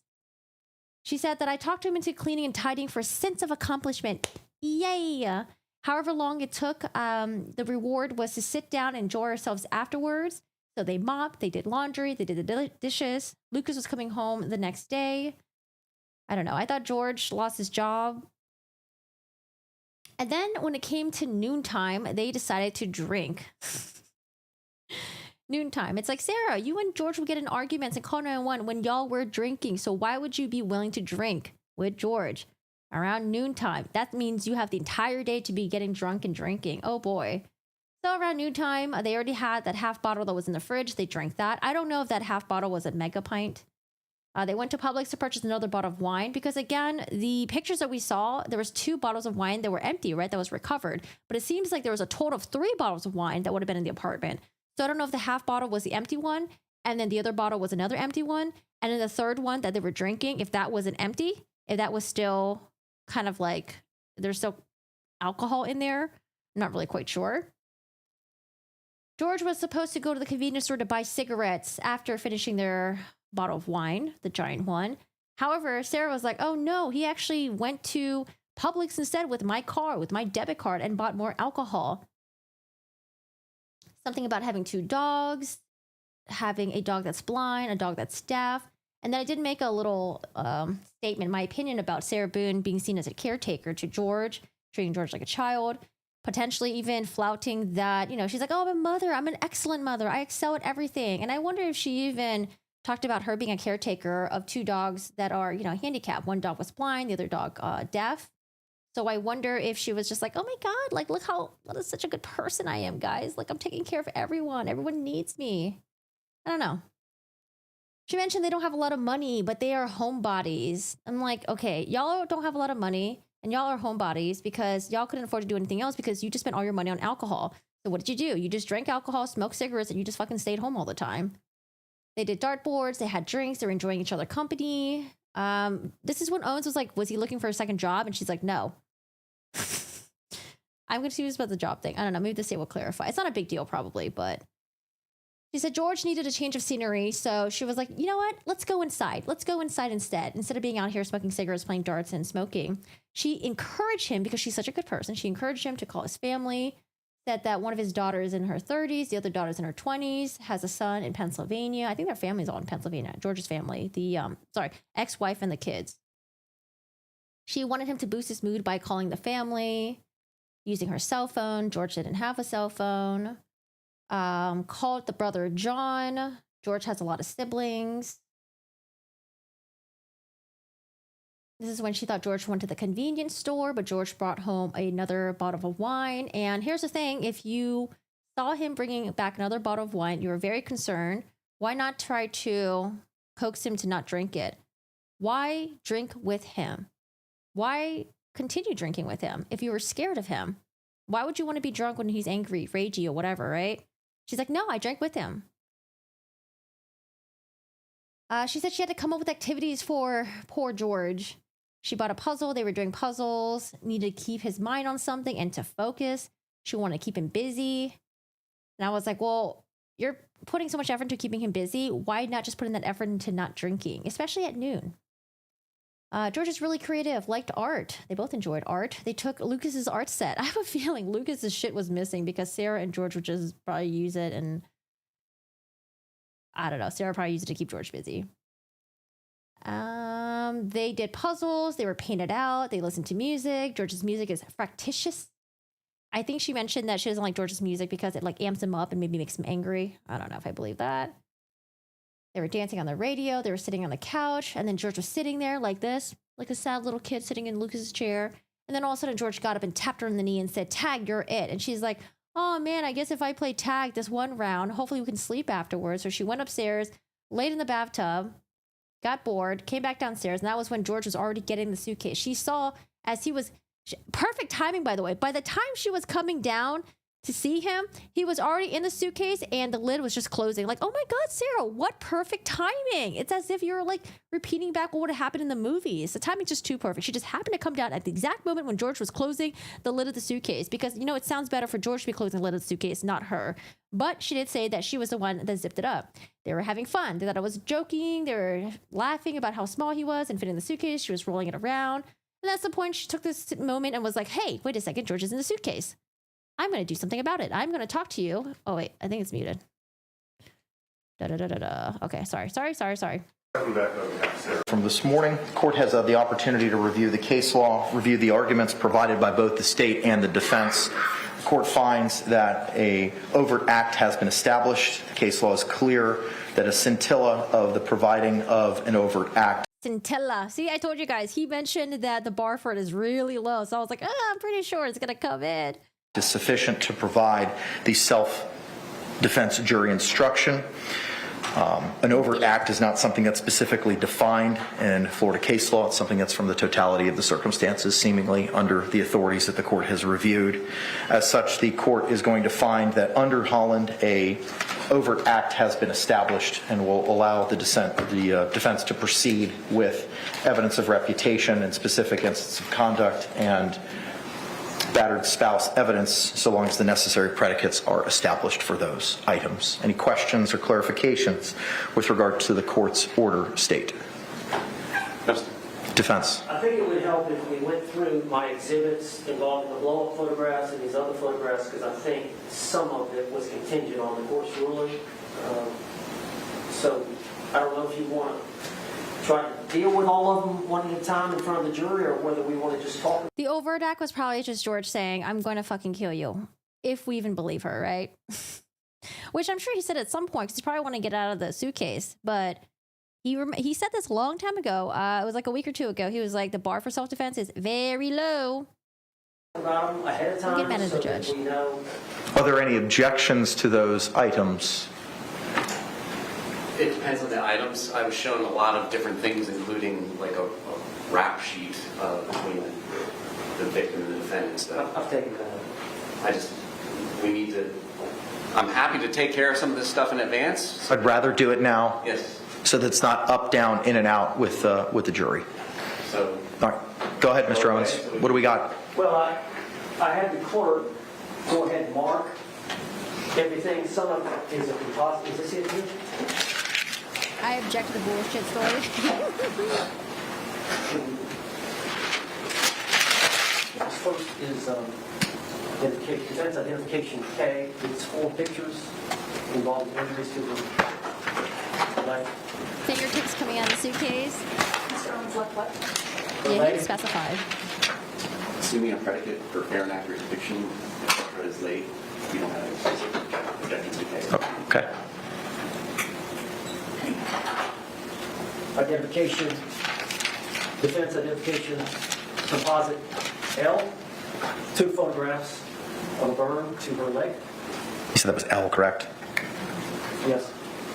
Again, assuming proper testimony that the decedent was responsible for that in a criminal manner, and fair and accurate depiction, you have no specific objection.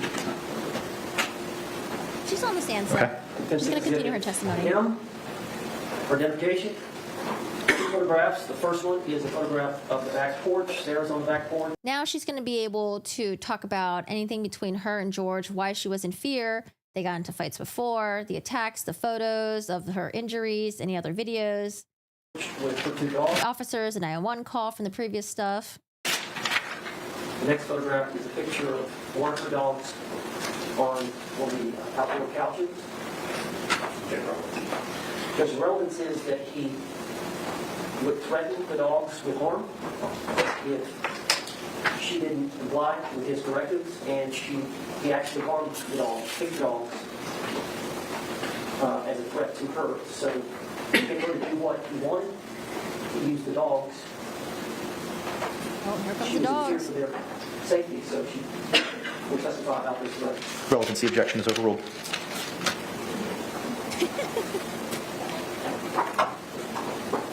Identification, defense identification number N, or letter N.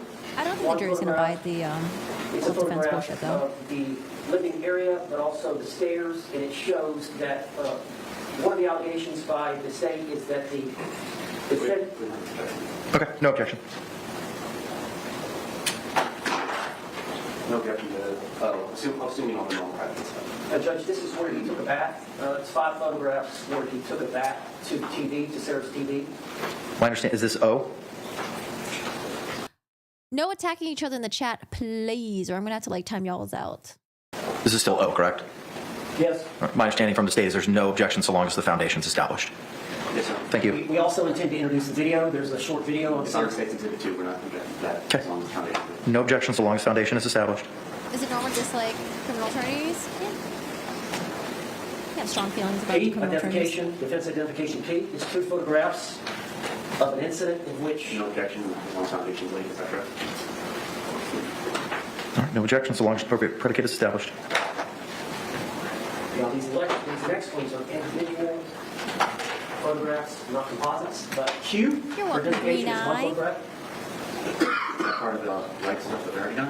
I was told this was separate from the burn. This Let me was see some pictures a of slap there. or something, or a candle layer, not for the burn. No objection to foundation laid. With regard to Q, no objection so long as the appropriate foundation is laid. Identification R. No objections on foundation laid. No objection to R so long as foundation is laid. S. Same for S. For identification. With regard to S, no objection so long as foundation is laid. Same for T. T. No objection by the state so long as appropriate foundation is laid. Same for U. No objection from the state so long as appropriate foundation is laid for U. Same for V. Same for W. W. Same for X. X. Same for Y. Y. I know, right? The Vordak was him trying to save himself.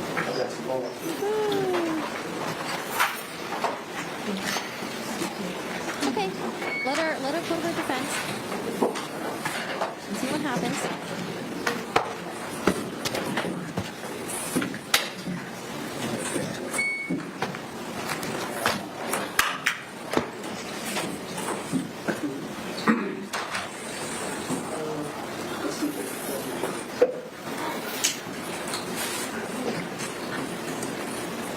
How do you know who Margaret is?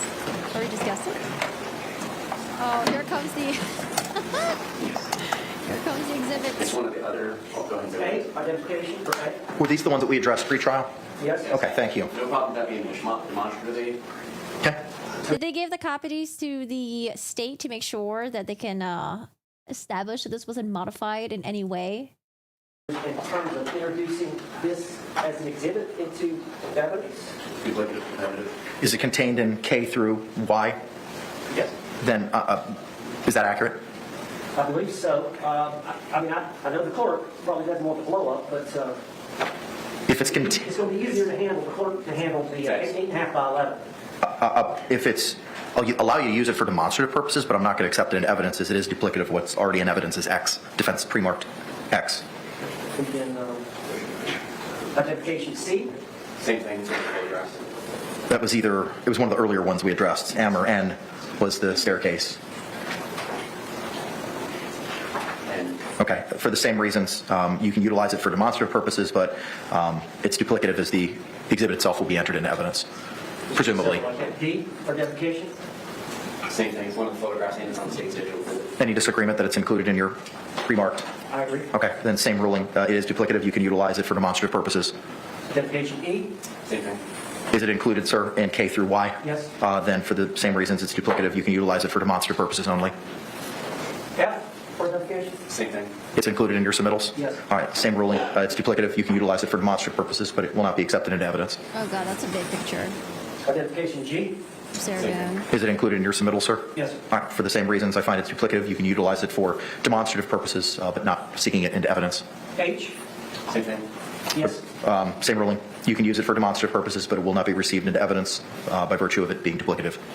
Identification I. Same as T.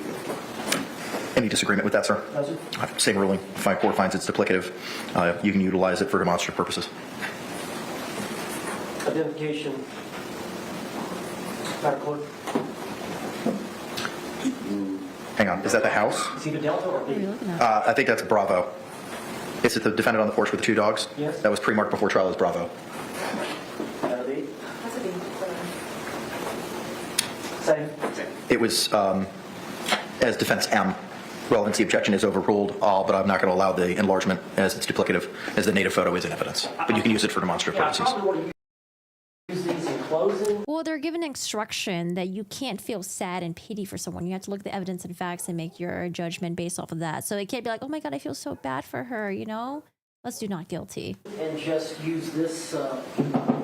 Got trust in the jury. Use that for the. However you see fit, sir. Okay, this is not working today? I can't speak to that. I don't know that anybody today has utilized it. But that's not connected to the overhead. That's separate and apart from the overhead. Okay, oh, okay. Judge, what are we Hi, Jana Molina. Hey, Salsa. Nothing else?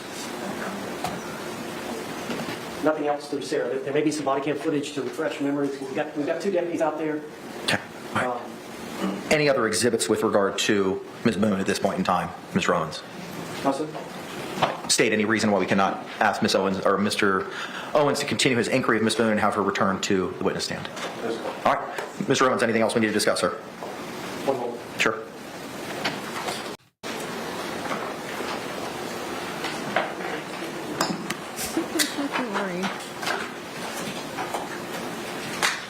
Talking about the egg lady.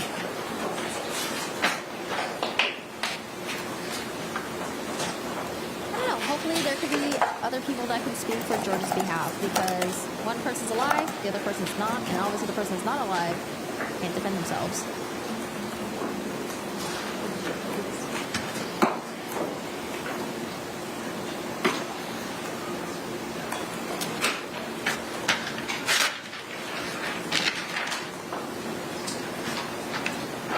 When is third lunch, second dinner? 11s. Judge, I think we're ready. Okay. If we can bring Ms. Boone back up to the witness stand. Once she is seated, we can bring back in our panel. I don't know where I was with my recap, y'all. Oh, Boone's already coming back. Oh, they're laughing, they're having fun. She took that opportunity to talk to him, have a serious conversation, because otherwise she wouldn't be able to, because she felt safe in being in a suitcase. Let's go ahead and stand and bring back in our panel. His hands were getting out. She was like, please stop doing this, start beating him. The baseball bat, but she said she was thrusting it. She wasn't like swinging and hitting it, she was thrusting it. I don't know. Is your natural instincts to use a baseball bat is to thrust it at someone, or is it to swing it at someone? I feel like the natural instinct is to swing it at someone, but maybe thrusting it sounds better. But we saw the bruises and the swelling. You know, it was pretty bad. She agreed to making those injuries. She flipped them back over. There were 2 zippers. He could have got him out. She thought that he could breathe. She didn't think he could die. She was afraid. She was terrified of him. She wanted to stop him to be angry. She ran upstairs. But before she went upstairs, she flipped the suitcase over so he can get out on his own. And then she was trying to go to sleep. But he never showed up. He never attacked her. And she never went down to investigate. She said that he was going to fucking end her. She's like, please stop what you're doing. Jury entering. He's going to end me. Oh, sorry. The background noise on this is so loud because sometimes they speak really loud, quietly. Sorry. Should I make myself louder? I don't want to be too loud. Maybe I'll speak closer to the microphone. Is this better? Thanks, Marco.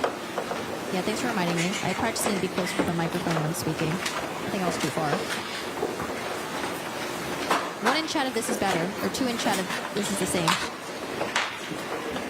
State, do you recognize our jury? Yes, sir. Defense, do you recognize our jury? Yes. All right, thank you. All can be seated. Members of the jury, again, you could, once seated, raise your hands to confirm that you complied with the court's instructions during our last break. Record reflect all hands have been raised. Mr. Owens, you may continue with your inquiry, sir. Thank you, Judge.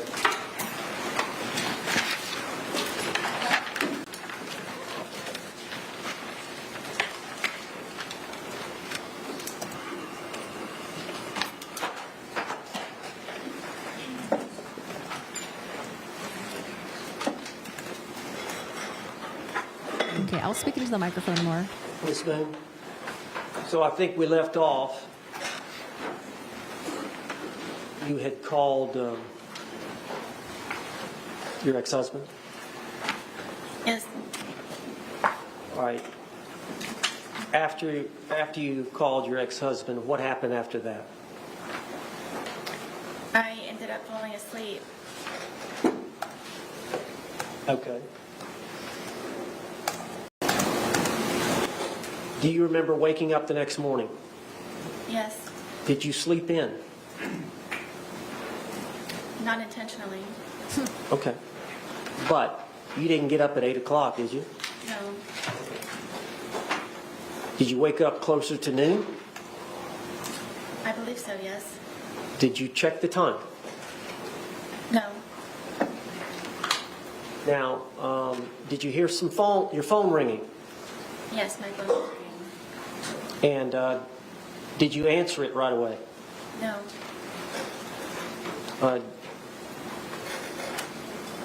Do you know approximately how many times it rang before you answered it? I believe the call was about 3 times. Did you know who was calling? I figured it was my ex-husband. And why would he be calling? To make sure that I was still on schedule to pick up our son. At 3 that afternoon? Correct. And he goes to school there close by? Yes.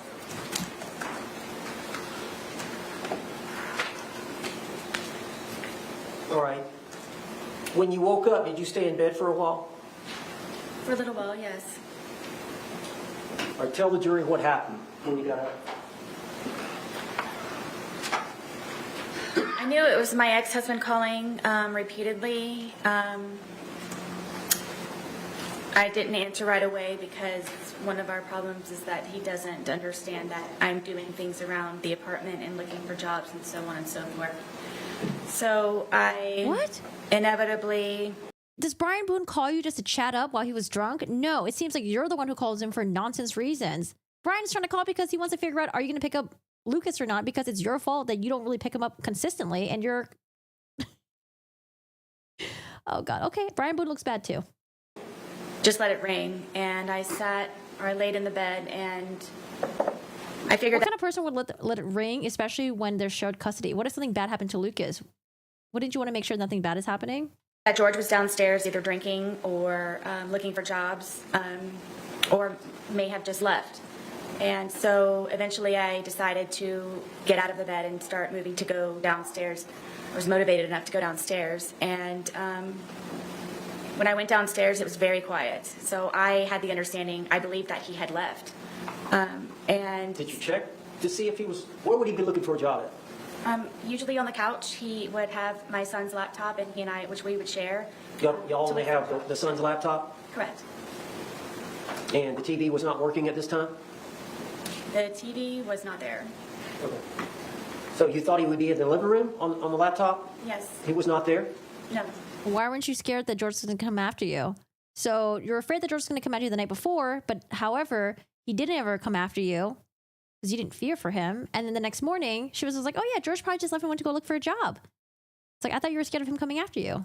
Where else did you look for him? I looked on the back porch. I went through the front door to see if my car was there, thinking maybe he had taken my car. I checked the bathroom, and when I was checking the bathroom, I saw the suitcase, and I remembered about the night prior, and I unzipped the suitcase and... Let me stop you there.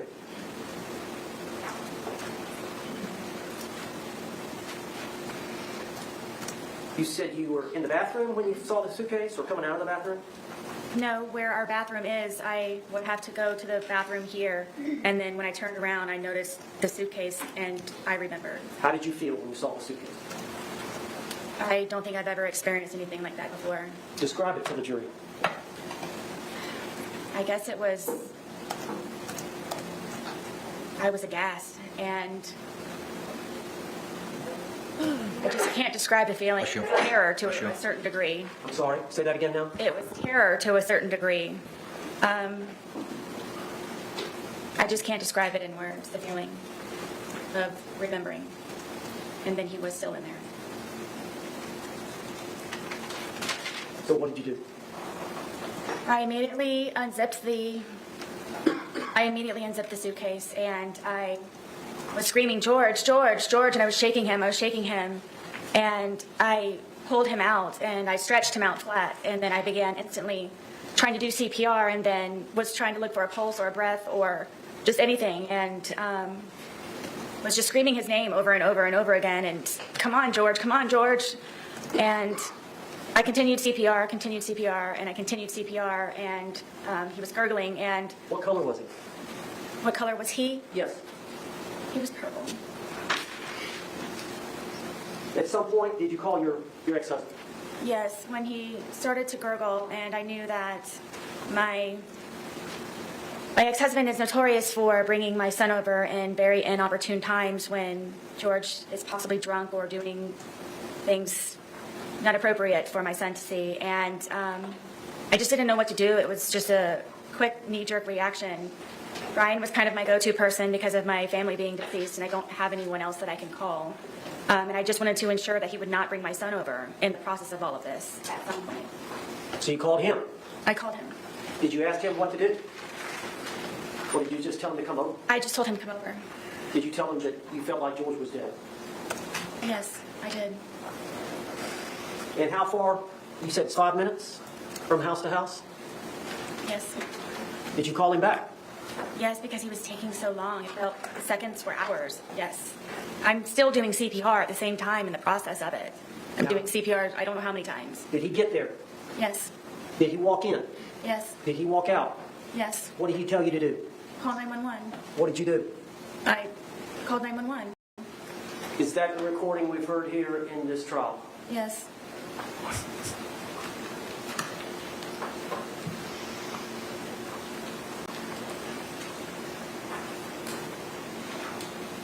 I was Did you love him? aghast. To this day. Why did you love him? Why what?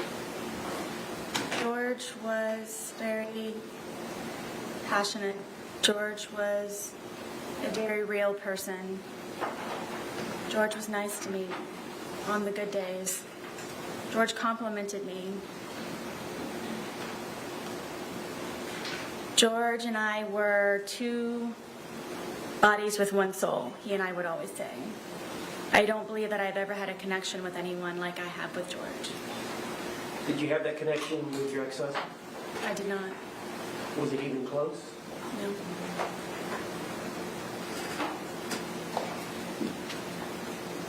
George has some good traits, doesn't he? Very much. Did George have some bad traits? He did. Did you drink too much? I did. Did George drink too much? Yes. Tell the jury about George's drinking.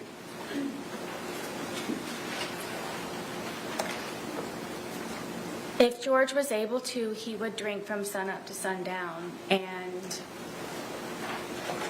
me having my son and trying to work and maintain the home and just have a life, a normal life as best as I could, somehow that upset George. And because I had a certain dollar amount from my divorce settlement, at one point it was from wine we could afford vodka, so a lot of the times he would take my card and my debit card and go buy the large, we call them handles, of vodka, which is the big bottle.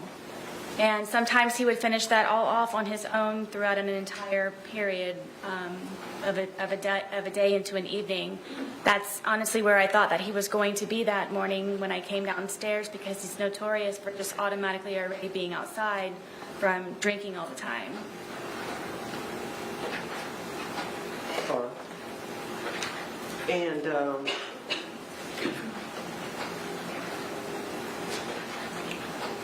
Isn't that the first time she brought that up? She said that in the morning she thought that he was out on the laptop searching for jobs, because that's what he normally does. And now she's saying, oh, actually he's notorious for drinking all day, sun up, sun down, you know, getting a giant bottle of vodka with my car and my debit card. So that's why I thought that he was doing that morning. Notorious. you said you have an alcohol problem. George has an alcohol problem. Yes.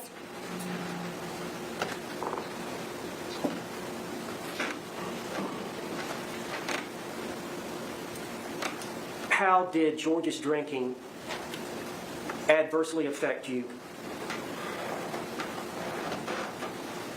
It would debilitate my ability to help him the way that I was always trying to help him, because it would be one good day, a day of survival, and then it would be another day where I'm having to peel him off of me and call 911.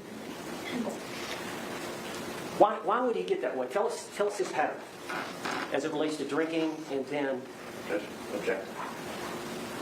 Approach. Notorious George is his rapper name.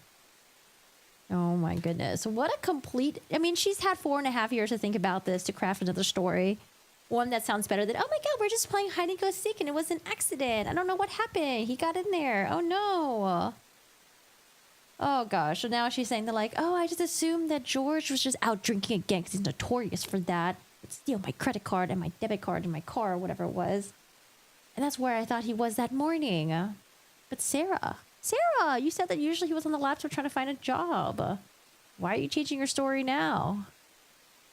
Oh man, cross-examination. Guys, I know, I think like right now we're getting a little bit antsy.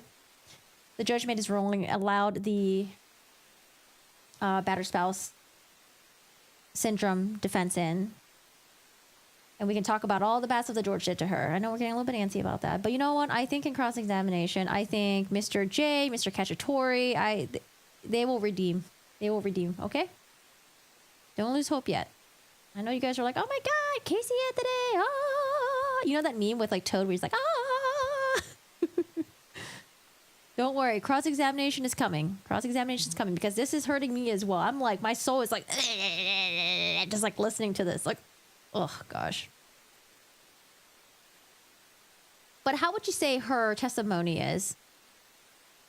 Because for me, it's more on the emotionalist side, but then she's like putting on this voice, you know, and then making faces like this, concerned. But again, you know, when she's talking about George and how much she loved him, how great George treated her, it's like, it's hard for her to display that, I don't know, that empathy for him. Like, I can't believe this happened to him. I can't believe he died. Like, oh my God, this is all my fault. Like, feeling sad or anything like that.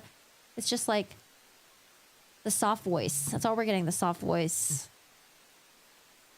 Fake and demure. The state better recall Brian. Well, the defense will recall Brian. They will recall Brian, and the state will have a chance to cross-examine him. I mean, honestly, I think this does come across better than the fake cry.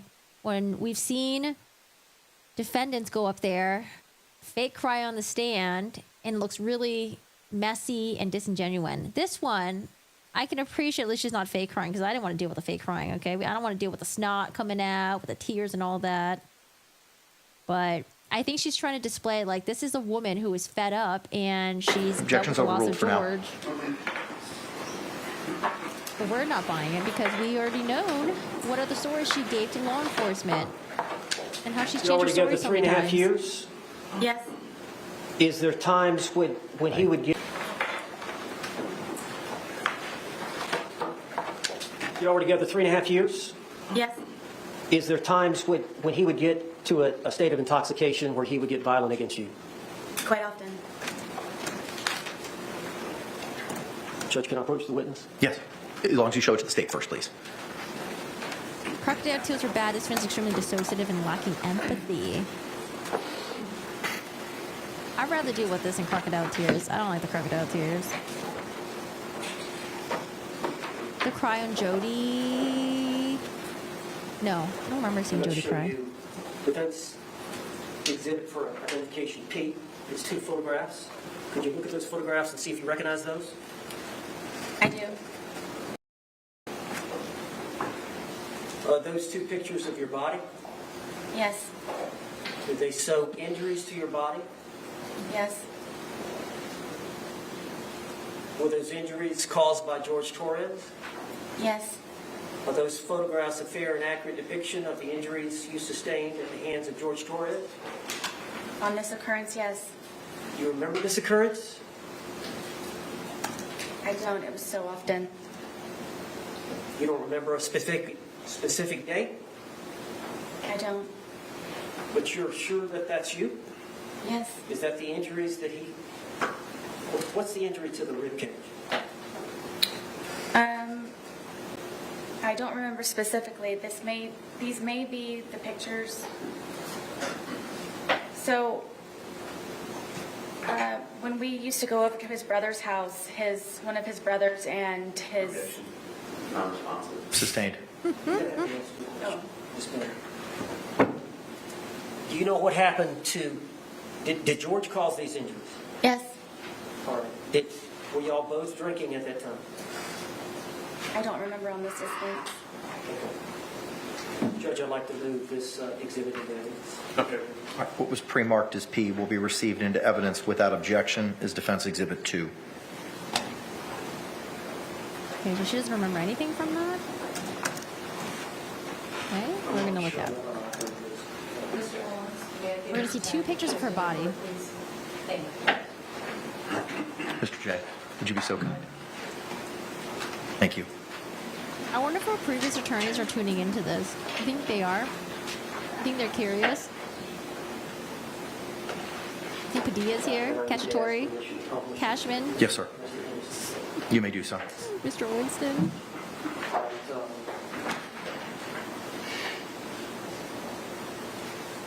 Turn the lights off, please.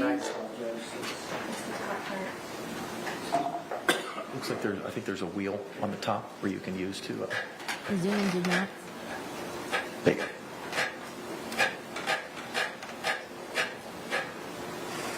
Turn the lights off.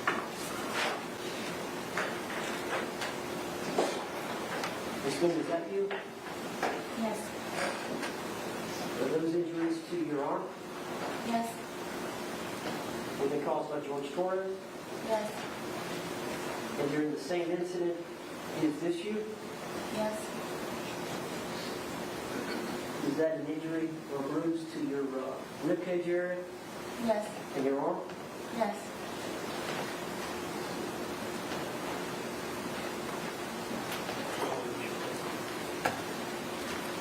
So that was arm and rib cage. I'll show you identification, defense identification Q. See if you recognize that photograph. Yes. Is that your thigh? Yes. Okay. You remember this incident? Yes. Can you tell the jury what happened? I wanted to take my dogs for a walk and get off of the back porch. Were y'all drinking? Yes. And he was upset that I would rather go walk my dogs than sit there and continue to drink. So he slapped my thigh as hard as he possibly could and said that you're not going anywhere. And it was a good smack on my thigh. Is that a fair and accurate depiction of the wound that you suffered as a result of George Torres slapping you on the thigh? Yes. Judge, I'd like to offer Q in evidence. No objection. What was pre-marked as Q will be received into evidence without objection as defense 3.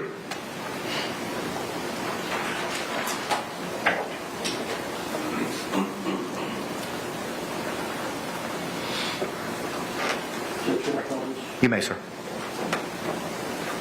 And for the jury's sake, is this the photograph you just mentioned? Yes. They need to turn the light off. And for the jury's sake, is this the photograph you just mentioned? Yes. Hopefully the jury can see it better. But, I mean, Mr. J was like, hey, should we turn the light? I mean, I guess Mr. J wouldn't want to offer to turn the lights down because maybe he doesn't want the jury to see these pictures more clearer. Defense identification S. I'm going to show you defense identification S. See if you recognize that photograph. I do. Is that your hand? Yes. Is that your blood on your hand? Yes, it is. Is that you standing, looks like in a room with flip-flops? This is in the kitchen at Brian's house. Okay, what happened there? So George was very drunk, and I wanted to leave, and he's notorious for taking my car keys and putting them around his neck and my phone in his crotch area and telling me to come get them. And I really wanted to leave because of how drunk, and I knew the escalation of his anger. I didn't want to be there when it was at its peak. So I tried to take my keys from around him because he kept taunting me to take my keys, come get your keys. And so I attempted to go and get my keys. So all these other times she's left, she knew it was going to get worse. Why didn't you leave that night then? And so he ended up getting a butcher knife. Probably because the circumstances were different that night. He was in a suitcase. You weren't in fear for your life. Keys. And so he ended up getting a butcher knife, and I had an opportunity to call Brian to come and help me, to please come pick me up, to come get me. And of course, he brings my son with him. And so I'm in the parking lot asking Brian to please help me get my car keys away from him, and there's neighbors, and it's a scene at this point. And George comes to the doorway of my townhome wielding the butcher knife, saying that, do I curse? That no one's going to take her fucking keys, no one's going to fucking come into this house, and he's waving the butcher knife. And I walked up to him, and I just wanted to leave, and my little son, who was, I believe, 7 or 8 at the time, is screaming, give mommy her keys, let her leave. Brian was even trying to negotiate with him, saying, please, you know she'll come back, just let her leave. So I went up to try and take the keys from him, and he was pulling on them, and I ended up pulling harder, and he pulled them back again to try to pull me in the house, and I pulled them even harder, and it ripped my finger. And at one point, I had lost the fingernail, and the tip of my pinky was severely gashed. Well, Judge, I'd like to offer this demand. Okay. What was it pre-marked as, counsel? Just like S, but not accordingly. What was pre-marked as defense S will be received into evidence without objection as defense 4. Into evidence without objection as defense 4.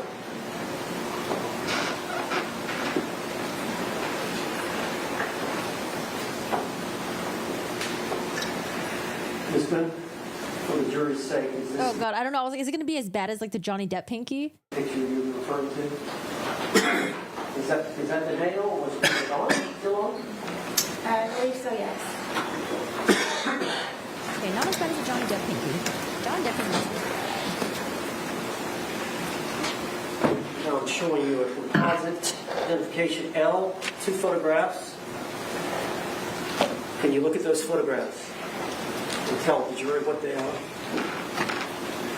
I wanted to eat, and while he was drinking,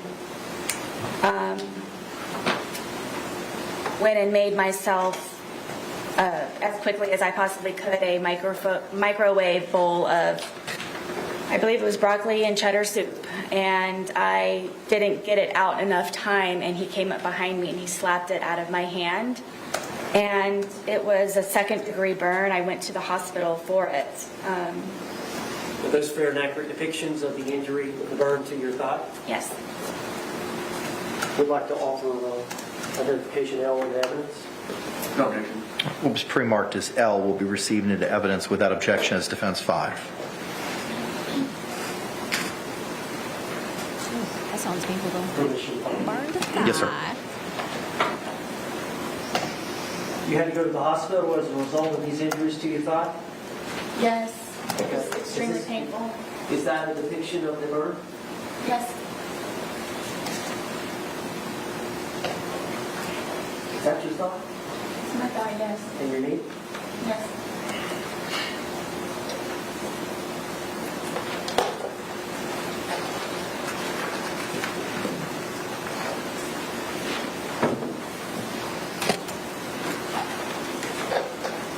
All right, I'm showing you composite exhibit for identification K, 4 photographs. Did you look at those, all 4, before commenting?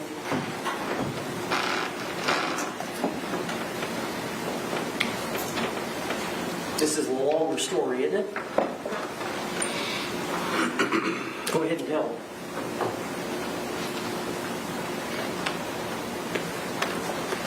So, George stabbed me in my leg. I almost bled to death. All right, well, let's go back and explain what led up to that. I thought it would be nice to cook a nice steak dinner. We don't have 2 nickels to rub together, so I thought it would be special to make a steak dinner and baked potato and go above the normal whatever's left over in the refrigerator. And so I spent a lot of time doing that, and George is drinking the entire time, and on the back porch. You were drinking as well, were you not? I was drinking. He was on the back porch while I was in the house and I was cooking. And it was one of those where maybe if I start making dinner now, it will be over at a particular time and we can go to bed at a reasonable time. And I even put it in the bedroom and had a movie set up for us to watch. So it would just kind of be dinner in bed. And then he came upstairs and saw that I had made the steak dinner, and I don't know how to describe how drunk he was, but it definitely was not George. And had him come lay on the bed, sit on the bed, and put the I got the dogs out, and I presented him with the steak dinner and sat down and was getting ready to start playing the movie, and he starts being very rude and cursing the steak and finding fault with it. And then I'm having to encourage him to eat. If you want me to cut it up for you, I will cut it up for you. Did you want some more sour cream for your potato? What can I do to make you happier? And then he started to pull on me and kept saying that, that I just want to fuck you on the steak and fuck you on the potatoes. And I took offense to that, and I kept trying to encourage him to eat. I started to eat. Was this just him really drunk and saying nonsense? I don't know why he was so angry that day. I don't know if it's because I got steak. I don't know. Most of the time I don't know the reason why. I couldn't take it anymore. Obviously, I was not going to be able to eat, so I started to crawl off of the bed to leave, just the bedroom. And he told me again that I'm not going anywhere, and he stabbed me in my leg, and it crunched. You could hear a noise that it made, and blood just started to come out of my leg, just like a fountain. So I got off of the bed. He's starting to freak out, and grabbed me a towel. I got a wet towel, and I'm sitting here holding the towel, and it's increasingly becoming even more and more saturated by the minute. It's just minutes. So I'm going through towels and towels, and I said, George, I think I need to go to the hospital. This is not stopping to bleed. This is serious. And he got on his knees and begged me, please don't call the police. Please don't call the police. Please don't call the police. And inevitably, he went and got my car keys and put them around his neck again, and my cell phone. So I was not able to call anyone, and I wasn't able to leave in my car. So I figured I would just go downstairs, and I'm just going to go downstairs. And I had propped my foot up on the glass table that we had, and blood is just everywhere. Blood is everywhere. I can't keep up with the amount of blood, and I'm starting to feel very weak and really weird. And he comes downstairs, and he's still begging me, please don't call 911, please don't call 911. I kept telling him, there's something, this is serious, this is something. Because he knew that he would probably get arrested or something bad would happen to him. So I couldn't take him anymore. He was just all over me, and just, I'm bleeding. I'm bleeding very badly, and he's having me try to console him. And I kept telling him, please, I need to call 911, please. And I said, okay, just give me a moment. And I crawled upstairs to my son's bathroom, which is the furthest bathroom away from everything. And I remember holding onto the sink. And I looked into the mirror, and my lips were blue. And I knew I needed help. I needed help. And he came upstairs looking frantic for me, calling my name, and then I turned to him and I said, please, I'm going to die. I've lost a lot of blood. There's something wrong. My lips are blue. Please, we don't have to call an ambulance. If you could just take me, I'll drive whatever I can do, please, to go to the hospital for this. And he said that before anything happens, I had to concoct a story in order for him to not be arrested or be in trouble when we did inevitably get to the hospital. So I'm sitting there with this blood-soaked towel with blue lips, trying to come up with a story of what I can tell them when I go down there so he's not in trouble, and telling him that it's okay. And I came up with the story of that we were sword fighting silly after drinking with our steak knives, and he accidentally punctured my leg. And from there... How did you get to the hospital? Originally, he told me to drive, and because of the amount of alcohol that he drank, and I couldn't. So he got into the driver's seat and drove me, and the entire time he's barking at me to make sure that I get the story straight. We're sword fighting, okay? We were drunk, Did you go to being the silly. emergency room? Yes. All right, and did you get treated there? Yes. I was bloody, and All right, let me show you the photograph. Can I show you these? Yes.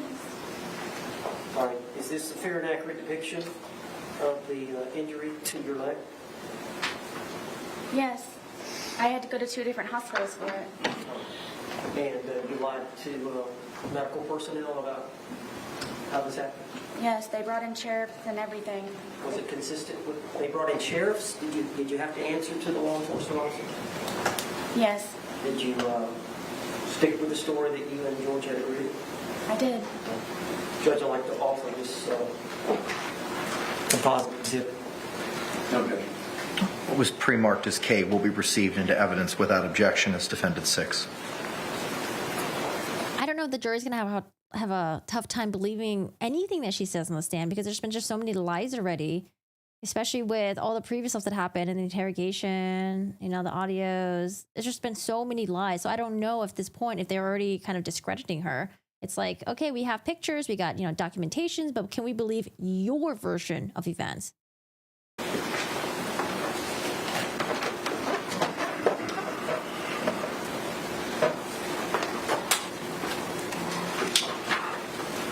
You may publish, sir. Thank you.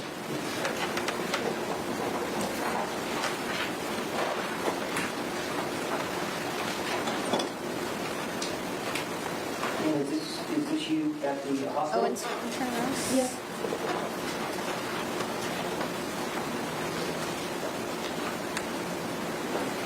Is this a stab wound to your leg? Yes. Never. Is this a close-up of the stab wound? Yes. And was that, did you hurt your foot? No, due to the injury, I had other problems with the surgery. Okay. But you eventually recovered?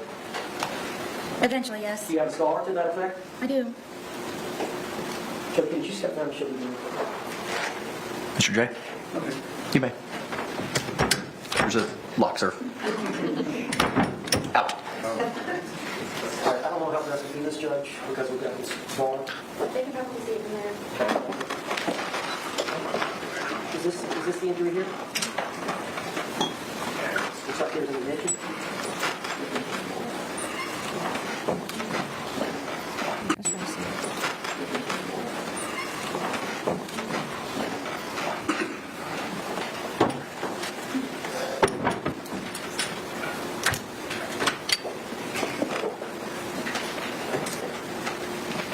All right, I'm showing you identification. T?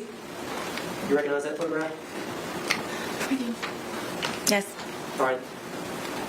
Looks like you've got an injury to your lip and to your face. Do you recall this event? I was trying to sleep, and Have y'all been drinking? I'm not sure. I know that he had been drinking. This was one of the instances where I would go upstairs to try to go to sleep. And But y'all drank together a lot, did you not? sometimes, yes. But there were times where he wanted to stay up and continue to drink and you wanted to go to bed.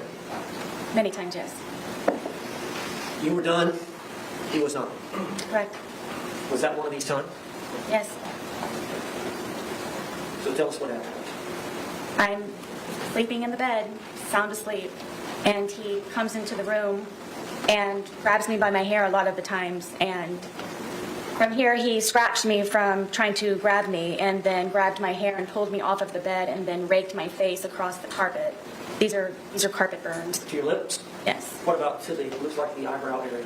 That's from where from grabbing me, scratched me, and got a hold of me by my hair. Okay, so here's an instance where George attacked her while she was sleeping. Again, why would you feel safe sleeping on the night of George being in the suitcase and him getting out? Why was he mad at you?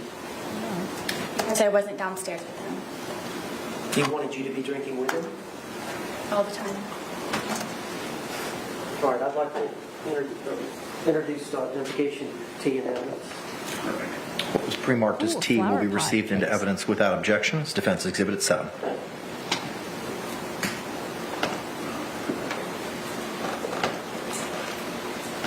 Oh, permission, Paul. You may, sir.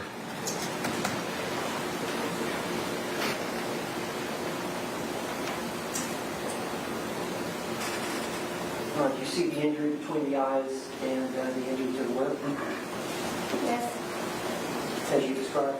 Yes, and then the blood going down my eye, yes.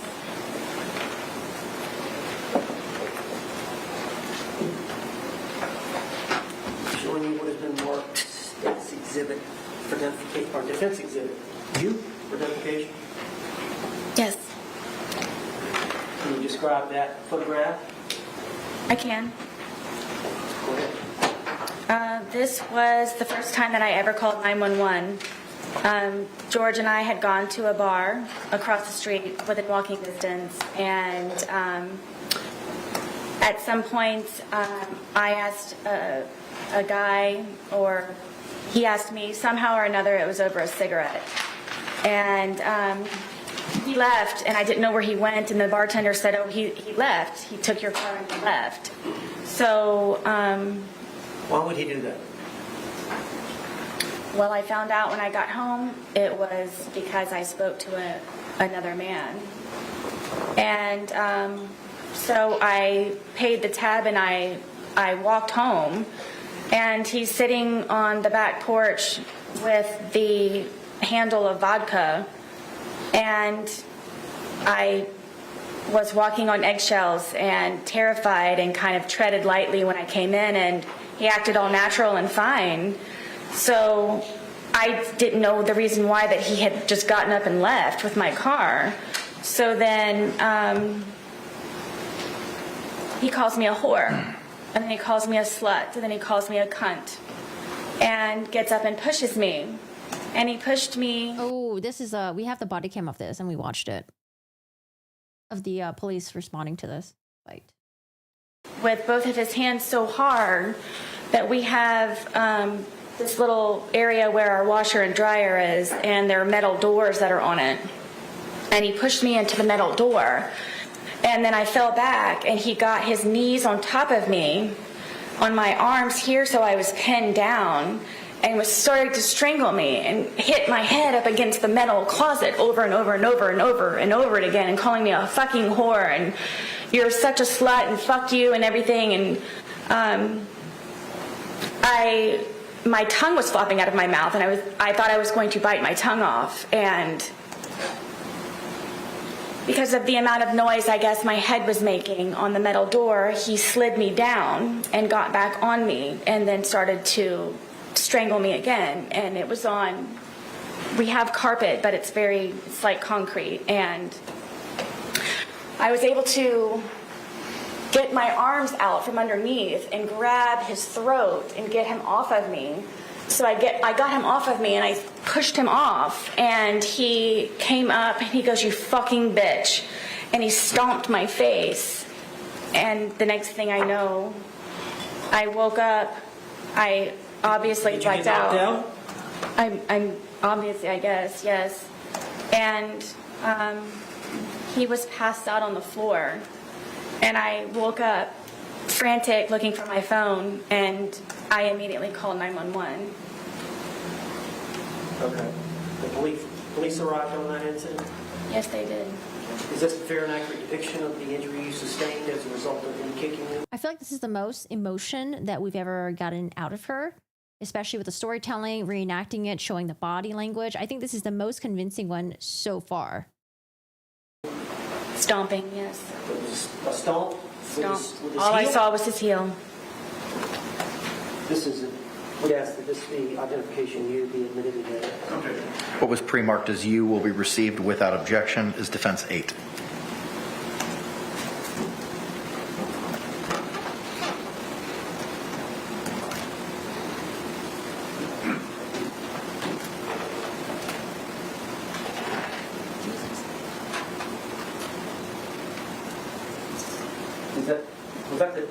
or is that a few days later? That's a couple of days later. And that's the bruising from the kicking of the eye? Yes. Now, the police were called, and we'll talk about that in a minute. Let me go through the judge. And I think police would have taken pictures of George too. I want to see. I think George might have like marks on his neck, maybe. I'm showing you identification V, defense. Do you recognize that? You have to see it. Yes. Can you identify that picture? Yes. Is that your leg? Yes. And was like the injury to your knee? Yes. Is that a fair and accurate depiction of the injury you sustained to your knee? Yes. Do you remember how that happened? Yes. Did you tell the jury? I was trying to get off of the back porch, and he grabbed me and pushed me, and it was a rock or a really sharp piece of mold from him grabbing me and pushing me onto the ground, and I guess I just happened to hit my knee just right on whatever it was. Were y'all drinking? Yes. Why did he push you? Because I wanted to get off of the back porch. And he wanted to stay out there? Yes. He wanted you to be with him? What's the deal with him wanting to be with you all the time? Insecurity, I guess. I don't know. Did you do your best to please him? And then some, yes. All right, I'd like to introduce an evidence identification date. Okay. What was pre-marked as V will be received into evidence without objection as defense 9. Now, Ms. Boone, were you treated for this, or did you self-treat?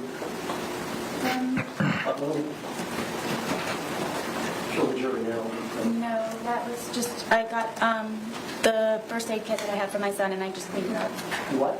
I said I got the first aid kit that I had for my son, and I just cleaned it up and put a Band-Aid on it. All right, I'm showing you identification W. Defense identification. You recognize that photograph? Yes. What is that photograph of? This is a photograph of my arm. And is that a fair and accurate depiction of the arm with some type of injury? Yes. Do you remember this event? Multiple times, yes. Well, I'm talking about this isolated event where this photograph was taken, the injury you sustained. Yep. Who injured your arm?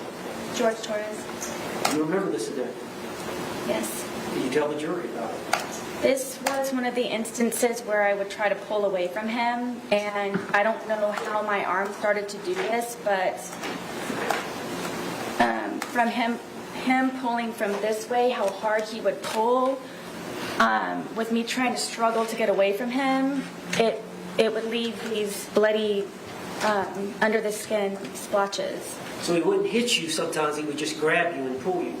Yes, from me trying to pull away from him, that's the point of it doing this, from me pulling away from him. Now this is one of the many times y'all were both intoxicated? I mean, I can't say for sure that, yes, but whenever it would happen, yes, we would be drinking. Identification W into evidence. What was pre-marked as W will be received into evidence without objection as defense exhibit 10.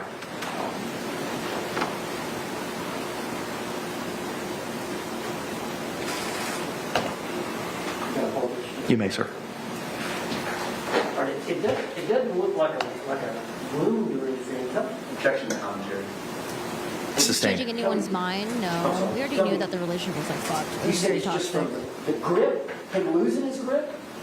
Yes, it would be from me pulling away from him, and whatever under the skin it was that it was disturbed from the amount of pressure of him holding and then pulling from me would create those on my arms.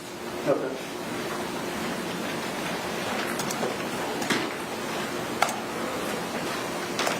I'm going to show you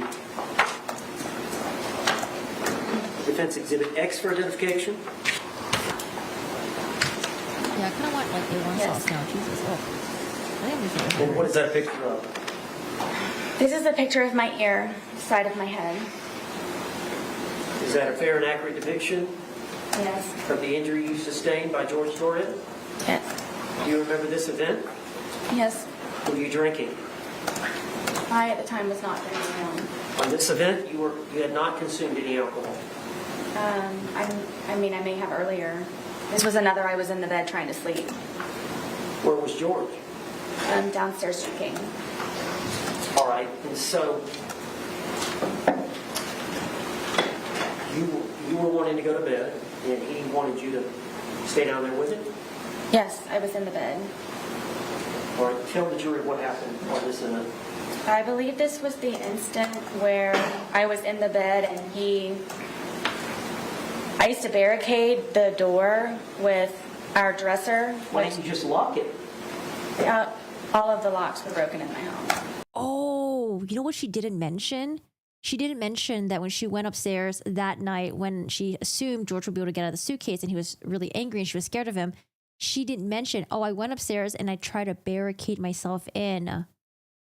Because that would make her story sound even more legit. She went upstairs and not only was she trying to go to sleep, but she was trying to barricade herself in, hoping George wouldn't come in. Oh, gosh. Sir, why didn't you just lock it? All of the locks were broken in my home. Why? They were from George taking them in, including my son's. At one point, I could seek refuge in my son's room, but he broke that one as well. Well, tell me, explain how that happens. Tell the jury. We can't read your mind. George wants me, which he has told me numerous times, that I am to be with him at all times and doesn't like to be apart from me or away from me.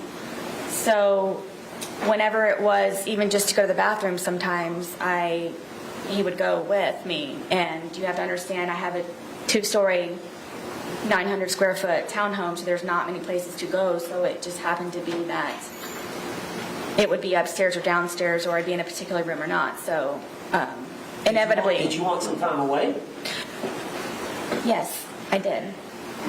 Even if it were just him upstairs or me downstairs or vice versa. So I rarely got to sleep. This was one of the instances because I had barricaded the door with our, 200-pound dresser that we had. And then I had my nightstand barricaded up against the bed, to where it was even more difficult from the prior times of him breaking in. And he would, I don't know how he would ever do it, but he would get himself in through the crack of the door that he would be able to wedge the dresser in the nightstand. And he pulled me out of the bed and told me I was going to die. And I believe it's this incident, and punched me and Punched you in the side of the head? yes, in my temple and everything. Was it an open fist or a closed fist, or do you know? It was fully closed.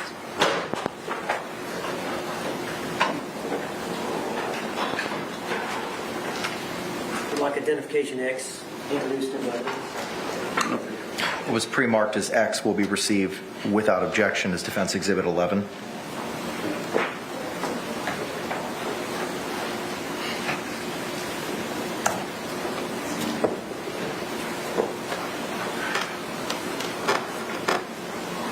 part I'm showing you.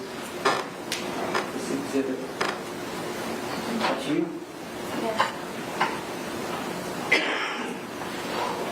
Did you get any treatment for that? Medical Wait, I'm sorry. Could we go back a little bit? I'm sorry. He would be able to wedge the dresser in the nightstand, and he pulled me out of the bed and told me I was going to die.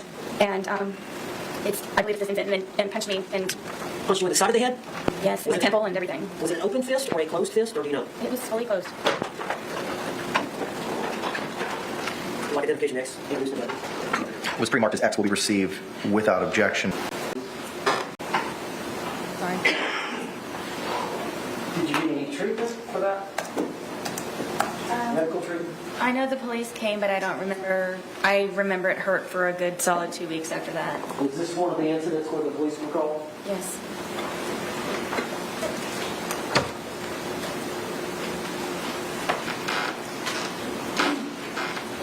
She doesn't know the police came, she said?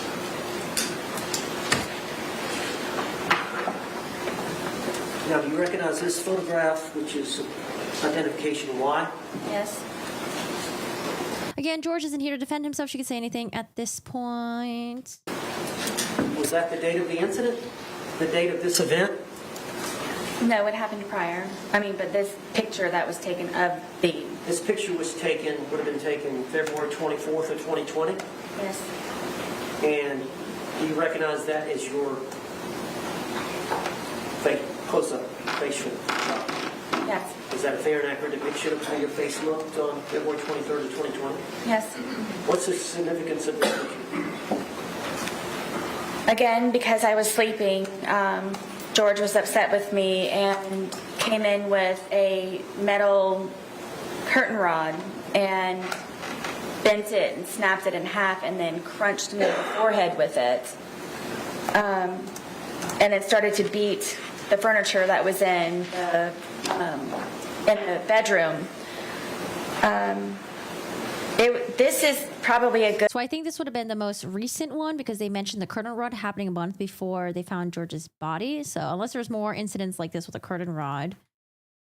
Again, coming at her while she's sleeping. Why would she think it's okay to be sleeping on the night that George was in the suitcase if he comes after her? Good month before or after it had happened, before I really do believe that I should have gotten stitches, but I was not allowed to go to the hospital. Judge, I'd like identification why introduced into evidence. It was a gash. What was pre-marked as Y will be received into evidence without objection as defense 12. Is that the same curtain rod that you mentioned in the 2-hour interrogation video?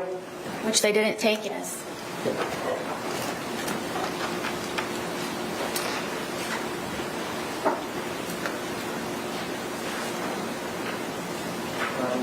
This was photographs that were taken,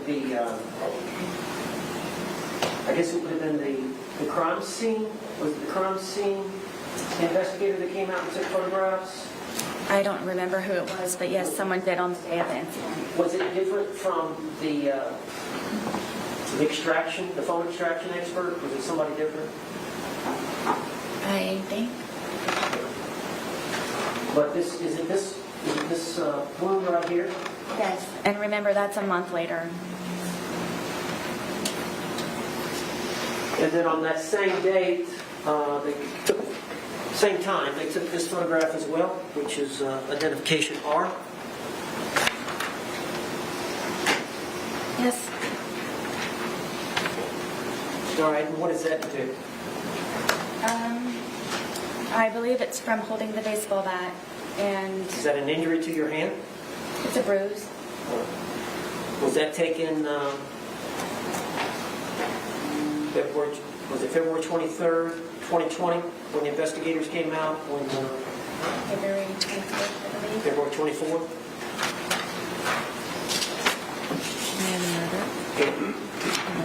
I'd like to introduce identification law to the evidence.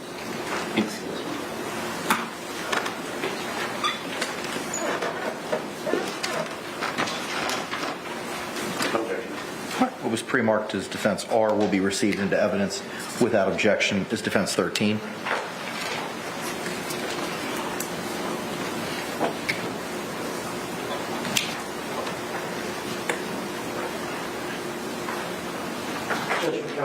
Yes, sir.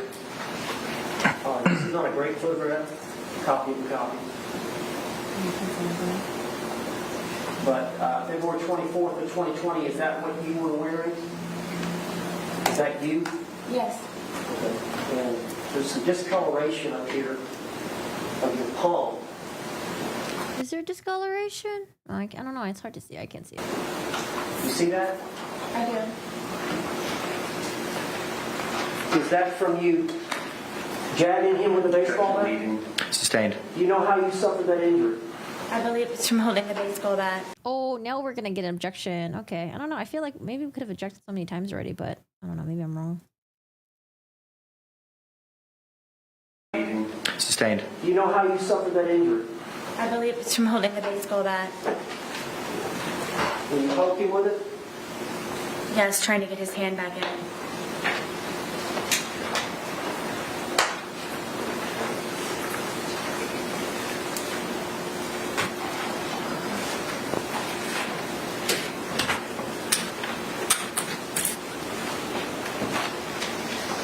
I'm showing you defense identification N.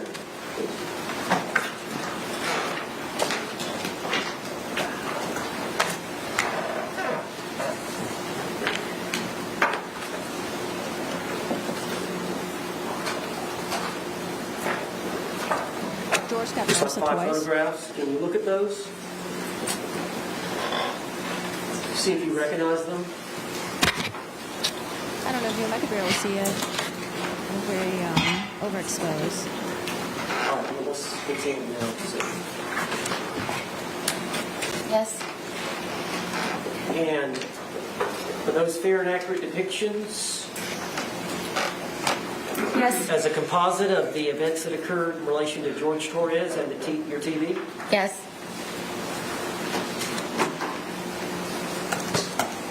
Yes. All right, are those stills of a videotape that you took? Yes. And is that videotape, was it on your phone? Yes. So when law enforcement seized the phone, they would have had access to this video? I believe so, yes. And tell me about it.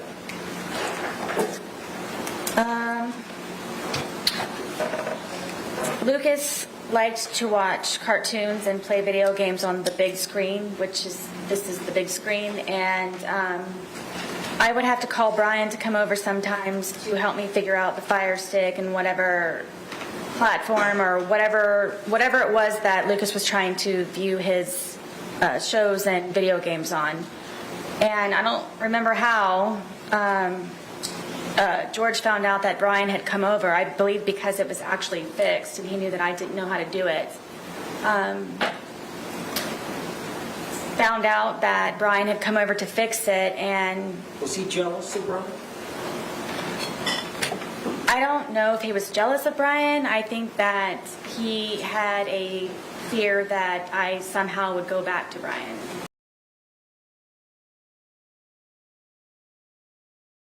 First time we're hearing this. So I think by Brian helping me with things for Lucas, he just didn't want him to be interacting with me at all.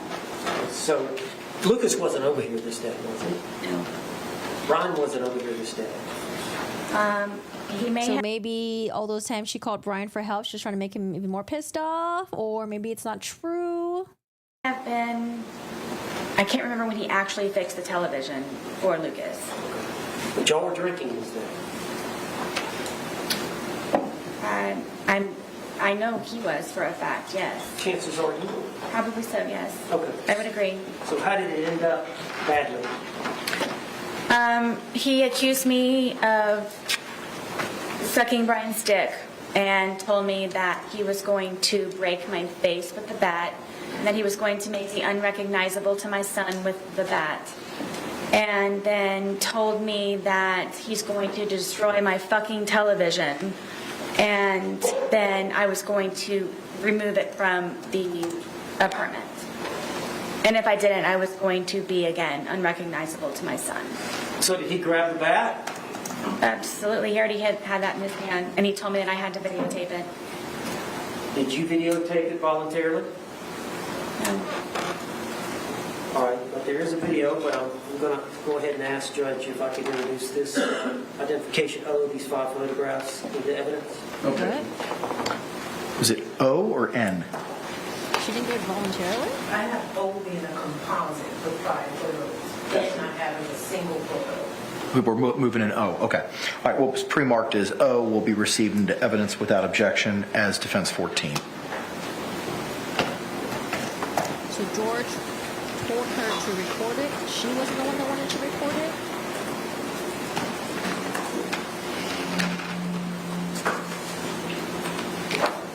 Turn off the lights, please. All right, so these are some stills from the video. Can we flip it the other Mr. way? George, that particular day, hold the bat. Yes, telling me that I'm going to take the television out once he destroys it. He wanted you to take the television out? That or I was going to help him, but either way I was taking it apart and removing it.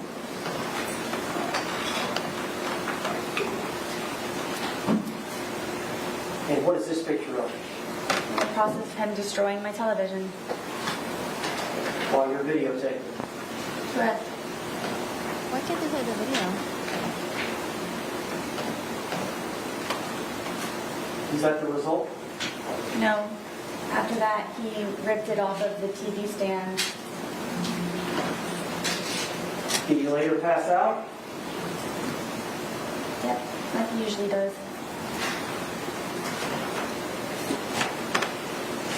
What's he drinking then?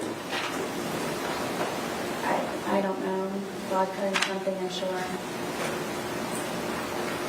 This is so bizarre.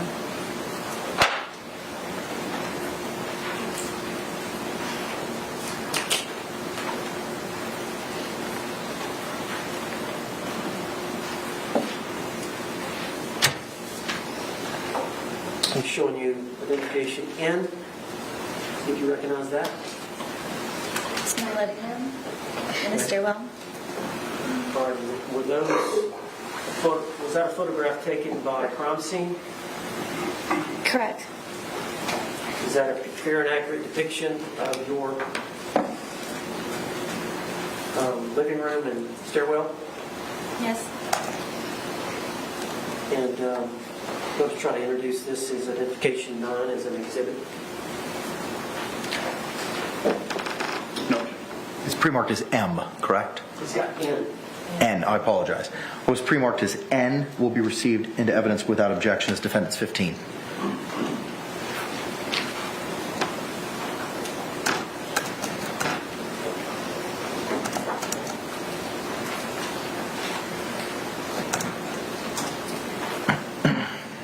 Can you tell us a little bit about this room?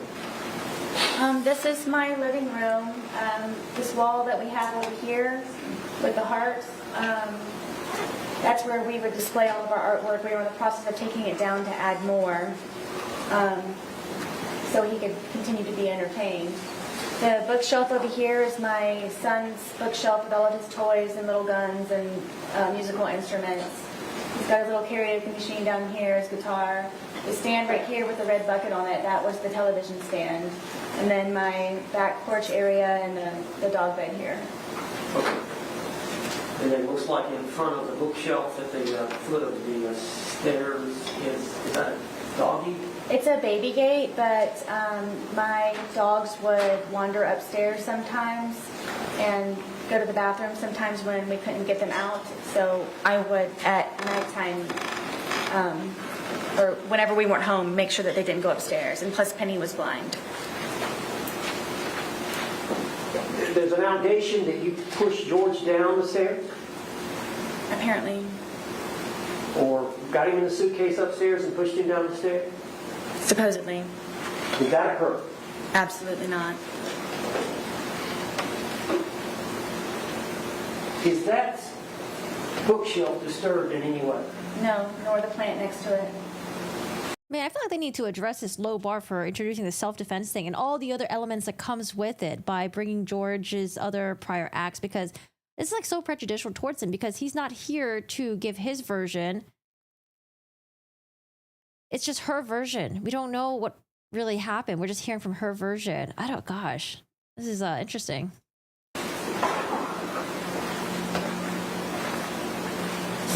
Oh, it's interesting. This is a lot.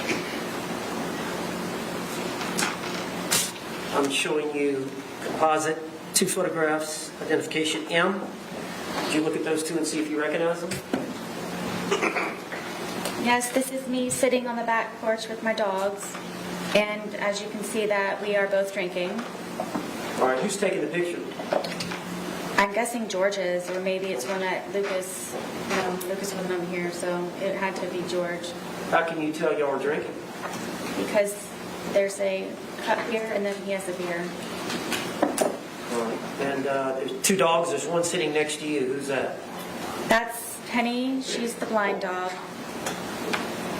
I used to have to pick her up to put her somewhere so she would stay there because she was unfamiliar with the area, especially since we moved from my marital home to the townhome. So most of the time Penny would be close or next to me.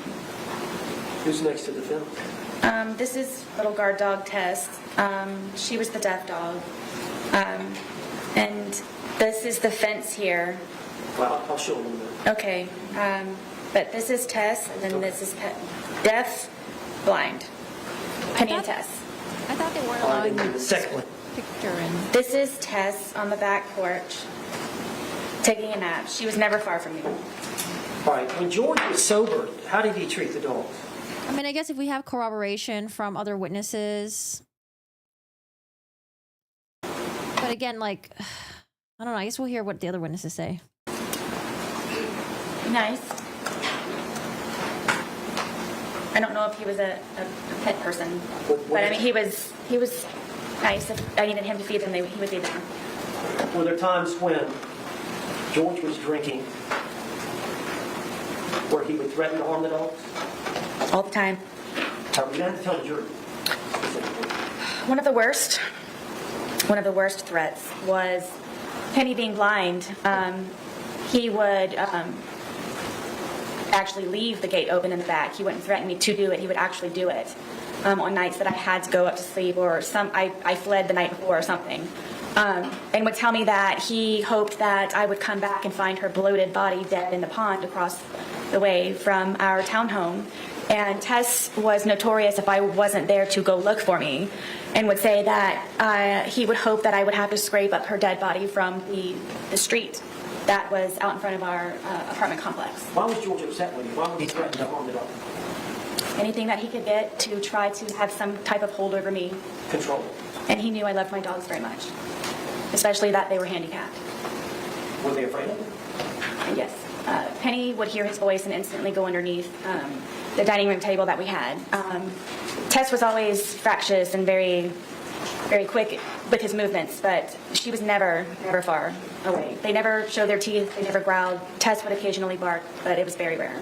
And he used to kick them and just... Having pets, having children around, subjecting them to that shit when you're in an abusive relationship. Ugh. For what reason would he kick them? Penny would try to find me because she's blind. Speculating in the mind of the dog. Sustained. I'd like to move identification and into evidence. Any objection? What's pre-marked as M will be received into evidence without objection as defense 16.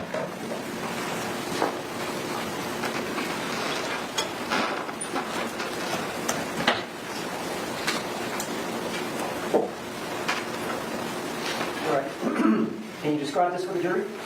This is again, it's our back porch, and this is the fence that I made for the dogs to have a little bit extra space. Penny is next to me. She's the blind dog, and then Tess is down here guarding the gate. Are these fake rabbits? Is that... Yes. I used to call my son when he was a baby. He was my bunny rabbit. Overruled. He was my bunny rabbit, so I used to collect bunny rabbits, and so I have rabbits here and there throughout my house and in my little garden area. All right, this is the alcohol you are consuming? Yes. And this is a close-up of which one? This is Tess. She's the deaf dog. How old were these dogs at that time, 2020? Gosh, maybe 9, maybe 10.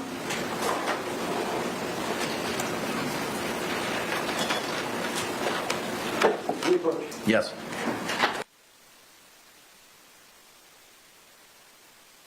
I'm trying to fix my glasses. My glasses are crooked. Trying to fix this.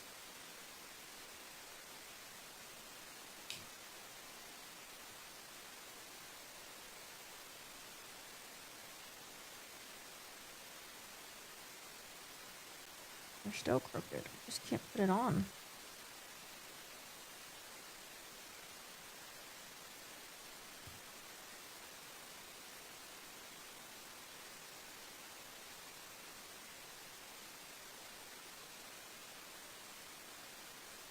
Good enough.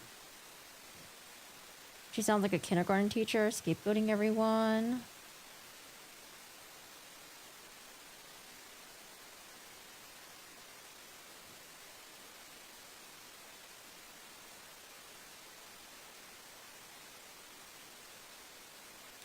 So, how are y'all doing today?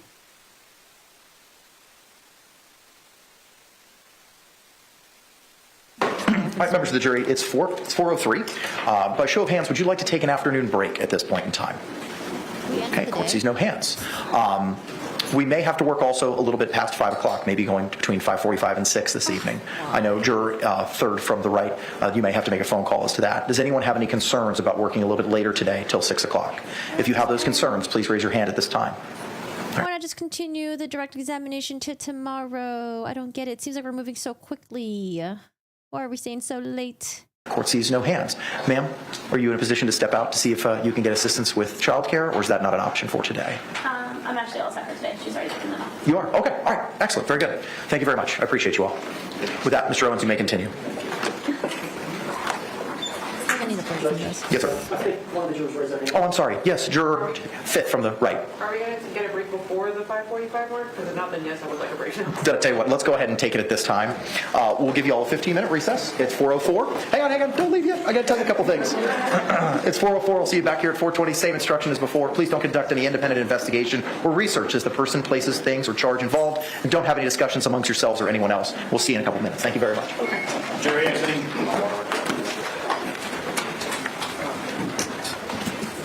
I get they want to, move expeditiously, but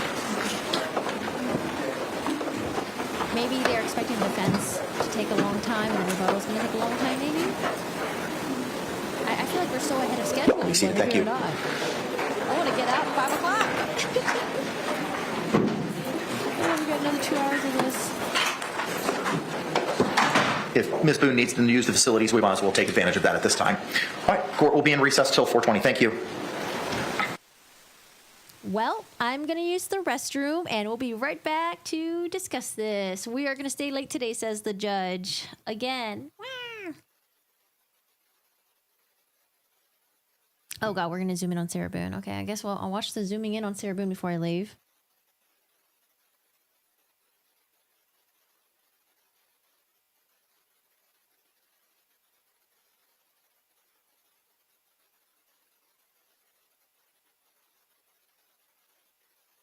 I mean, I believe all this doesn't mean much if you don't believe that she was in imminent fear of her life at the time. Like, if you're isolating the suitcase incident, if you don't believe that she was defending herself,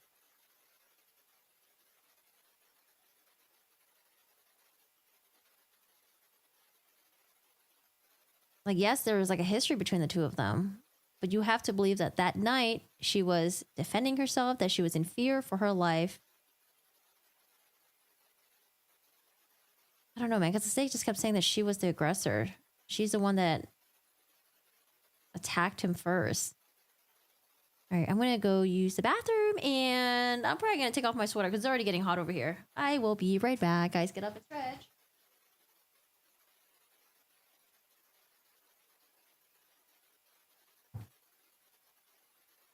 Bro.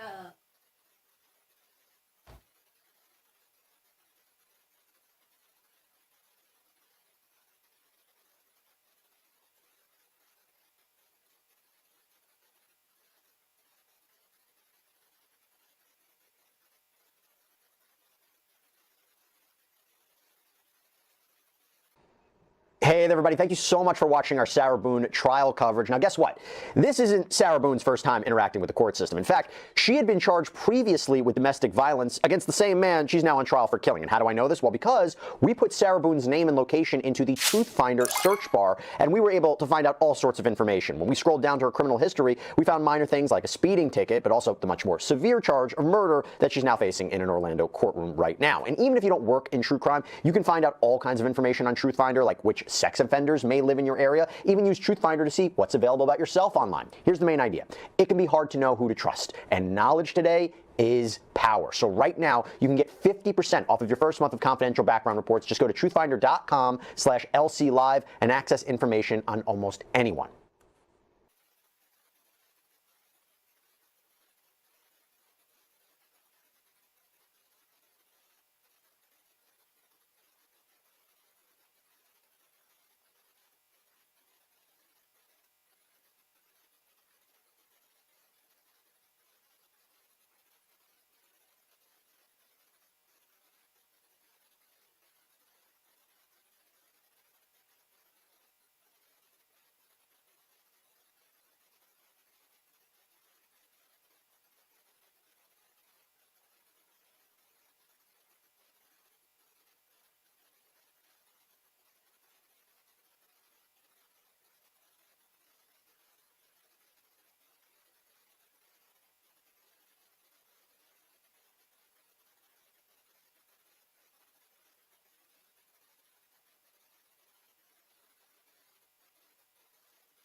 You wouldn't want to live with someone that plays with steak knives? That just me?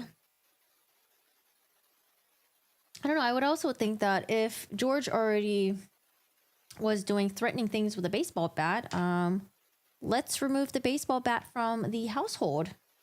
I don't think it's good to have the baseball bat to still be in the house where you can use it to hurt each other and objects. All right, guys. Let's do a recap so far. Long recap. Oh, you know what? I reorganized the photos though, so we can... Mr. Owens had it like upside down, right side up. I think these are the pictures that Mr. J was talking about. Oh God, I got a cut on my hand. Are these organized by... Let's see, sort by... Descending...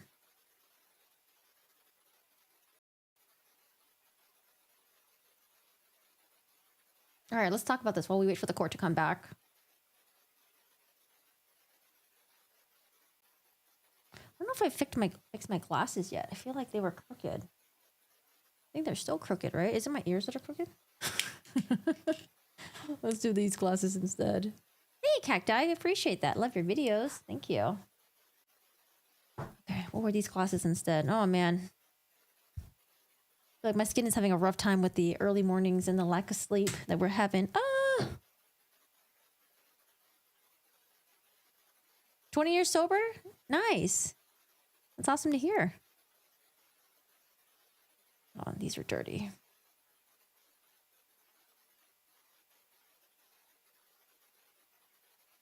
We have about 7 minutes before the court comes back. So let me see if I can go through this really quickly.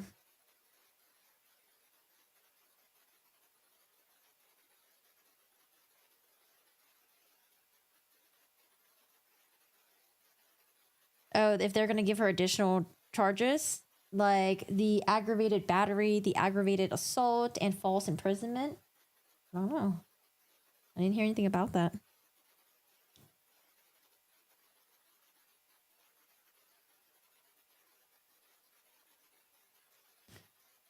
Oh gosh, you know, wash my hair.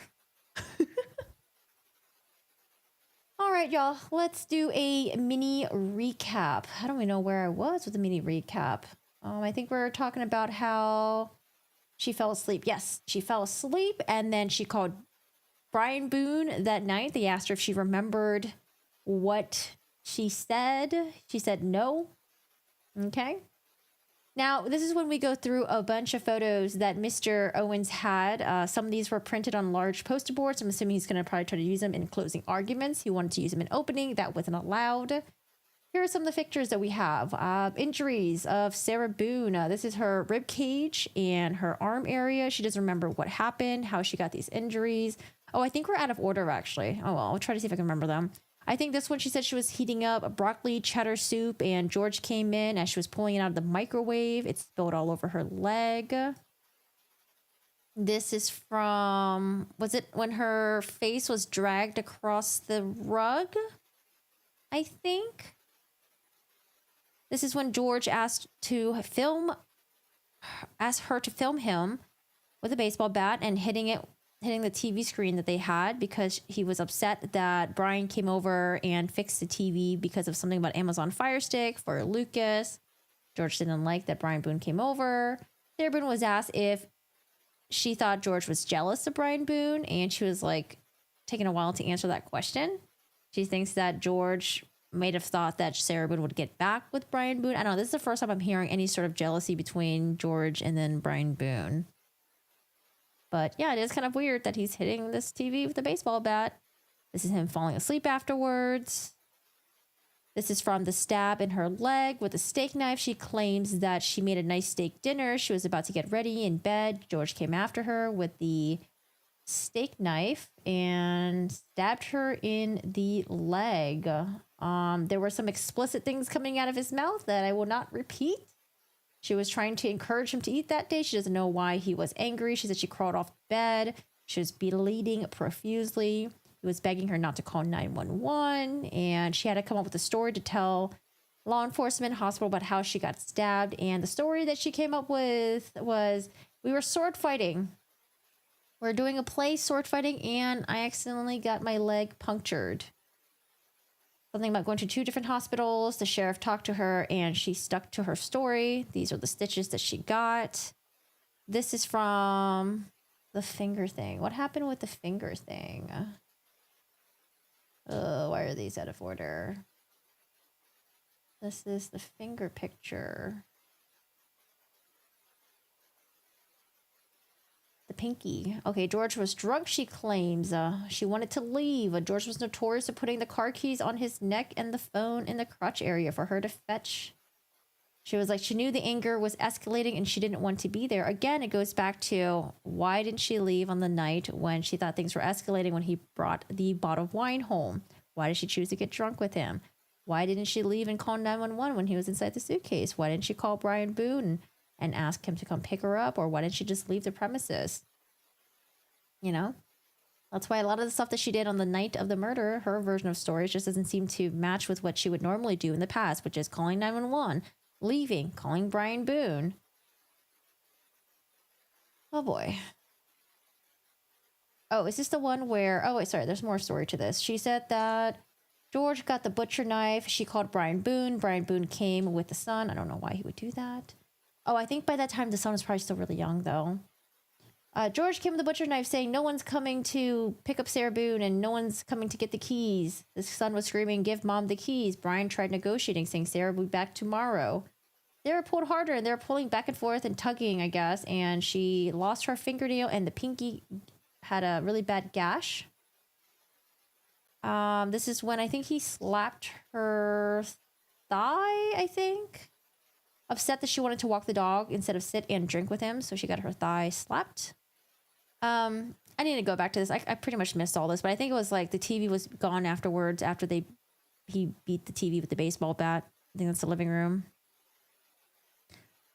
These are bruises that she got on her arm. She said she doesn't remember how this happened, I think. This was the first picture that we saw, right? I think she doesn't remember what happened. This is the really bad black eye. What happened here? Let's see. Black eye, black eye. Black eye. Oh, this is when she asked the guy, some random dude at the bar, for a cigarette. George left. She found out from the bartender. She got home. She said that George called her whore, slut, see you next Tuesday. I think this is when we had a body cam from the police when they were called in. She claims that she was pushed so hard into the metal door that was the door for the washer dryer. She fell back. His knees were on top of her, pinning her arms down. He was trying to strangle her. He hit her head on the metal closet. Her tongue was flopping out of her mouth. At some point, she was able to slide down and then get her arms out and then grab his throat. She pushed him off and he goes, F you, B word, and stomped in her face. She woke up frantically looking for her phone and then she called 911. God, this looks like she got like shot in the leg or something. This one, I don't... Oh, I think she ran into something sharp. And then it punctured her leg. I don't know where that is. Arm, ear, leg. Trying to get off the back porch. He pushed me. There's a sharp piece of, she said molt, I think? I don't know what that is. She hit the knee on whatever it was. George wanted to stay outside. And then Owens tried to introduce, like, oh, why did this guy want to be with you all the time? And she's like, I don't know, insecurity. This one looks inconsequential. I don't know. It looks like she's got a little pimple in her head. But she said it was from...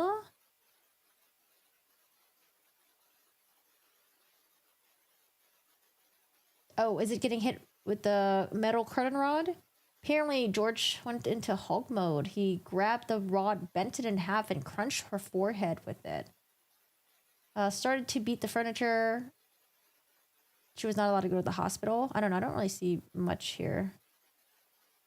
This is when she apparently had some markings on her hand. I think her hand was bruised from holding the baseball bat and trying to get his hands back into the suitcase. This is the TV that was beaten up by George. This is George holding out the baseball bat. She claims that he told her to film everything. This is an injury that she had to her ear. Her ear does look kind of red and swollen here. The ear. What was the ear picture? They may have consumed alcohol earlier. She tried to barricade in the room, but the locks were broken. She tried to barricade with the nightstand. George wedged himself in. He pulled her, said that she was going to die. Closed fist of the temple, police called, and it hurt for 2 weeks solid. Again, on the night that she went to bed, she didn't barricade the bedroom. She just went upstairs. She knew that she was in imminent fear and danger to her life, but she just went upstairs and fell asleep, didn't barricade herself, didn't call 911. I don't know. It's going to have a hard time explaining that away. Something about the leg here. I don't remember what this was. Is this the leg or the arm? I think it was like he grabbed her and her skin was like slipping or something like that. This is to show the stab wound. She has a scar from that. Showing it in the courtroom. Oh, wait, hold on. Can you guys see it? Sorry, it cuts off a little bit. Foot. I think like she was like, oh, she might have had like a foot, something about having surgery in the leg. It might have fucked with her foot somehow. All right, and that's it. Judge is back. I'm actually hungry. I'm starving, guys. Hi, Addie. How are you doing today? We're watching a trial about Sarah Boone. She's testifying on the stand right now. She's a defendant in this case. She's accused of killing her boyfriend by leaving him in the suitcase and letting him suffocate to death, and then also beating him with a baseball bat. Get a snack? I don't know if I have a snack. What should I eat? I don't like eating snacks. I like eating meals, like whole meals.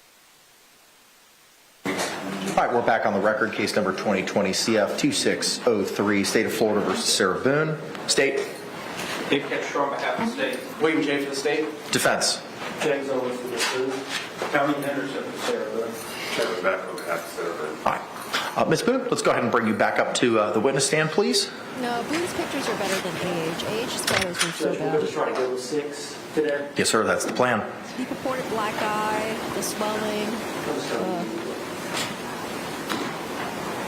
Much of the case, I mean, it's just depends on how it goes when they get back in.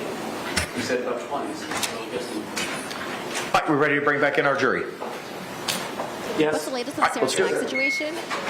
Denied, no Pop-Tarts, no chips. Oh, she's up there. I'm sorry. She gets whatever everyone else gets.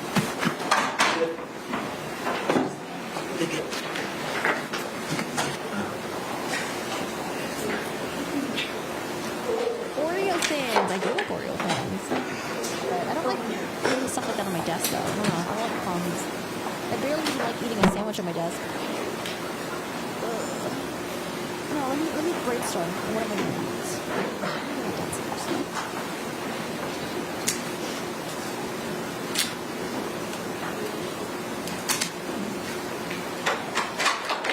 eat? Jury entering.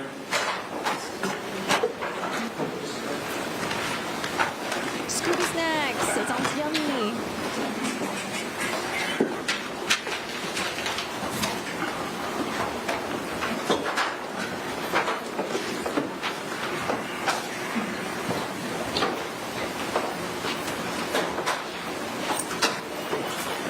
Good night, Kat. Are you ready to sleep? State, do you recognize our jury? yes, Your Honor. Defense, do you recognize our jury? All right, y'all can be seated. Thank you. Again, members of the jury, if you could. Oh, wait. You pray this goes fast. I think this is where they're going to introduce the body cam footage, no? Through her? Or maybe through the police officer. I don't know. It's going to be another... Can the parties approach for a moment? It's going to be another... I don't know, man. I think the judge said 5:45 to 6. So another hour and a half at least. Blinging with Kimberly. There was a lot of DV going on, but the question is, did she fear for her life that day? I don't think so. Yeah. All right, members of the jury, again, if you could just raise your hands to confirm that you complied to the court's instructions during the last break. Where's my camera? Record reflect all hands have been raised. All right, with that, Mr. Owens, you may continue your inquiry, sir. Just based on the court statements, identification A, I'd like to, this is one of the photographs that we introduced. Is this injury to your ear? Yes. Why are we looking at this again? And then this is your living room. This is identification C, the blow up. Yes. Man, you really want to use these exhibits. Oh, maybe it's a better angle for the jury because we're like on this. It's hard for me to I guess rather than that to lift the Identification projector. D. TV. Owens, rotate it, Owens. Come on now, you're on the computer. We can rotate it.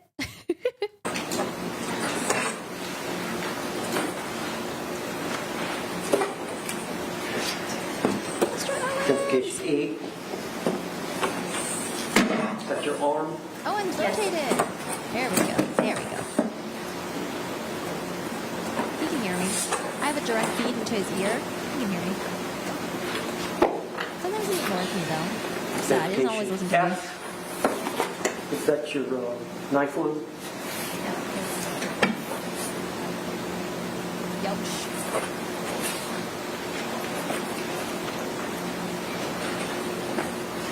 Brian, oh gosh. I think Brian's Identification G. Is this the curtain rod? Yes.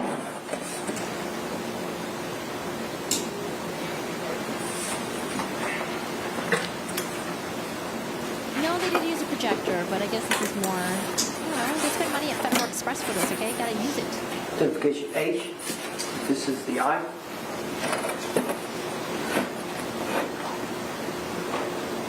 I do like Owens though. I do find him very entertaining. I like him.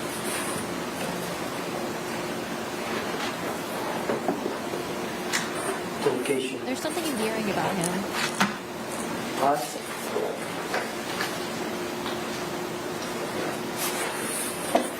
See your face shot Yes. with the lip and the eyebrow. Twisted paper.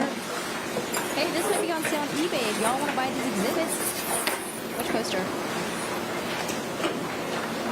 Identification B. The This is auction the will back go patio. towards The doll. proceeds for struggling attorneys, pending clothes.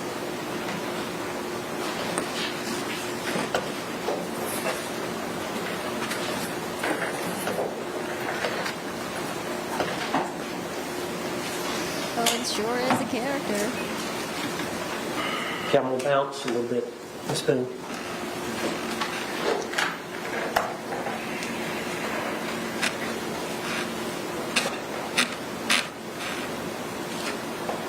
let me go back to the night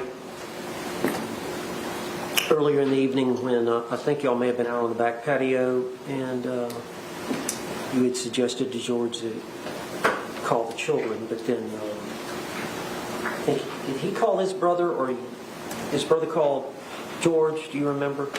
George called his brother. Okay. Hi, Bonita. And you made a statement about tell him something. Explain that to the jury. I told him to tell his brother about you choking me the other day. This is a separate choking incident. We had been drinking, and I wanted George to tell him, but he didn't tell him, so I said it in the background, so he would be aware. What did you tell him? Tell him why you choked me, or that you choked me. Okay. Now,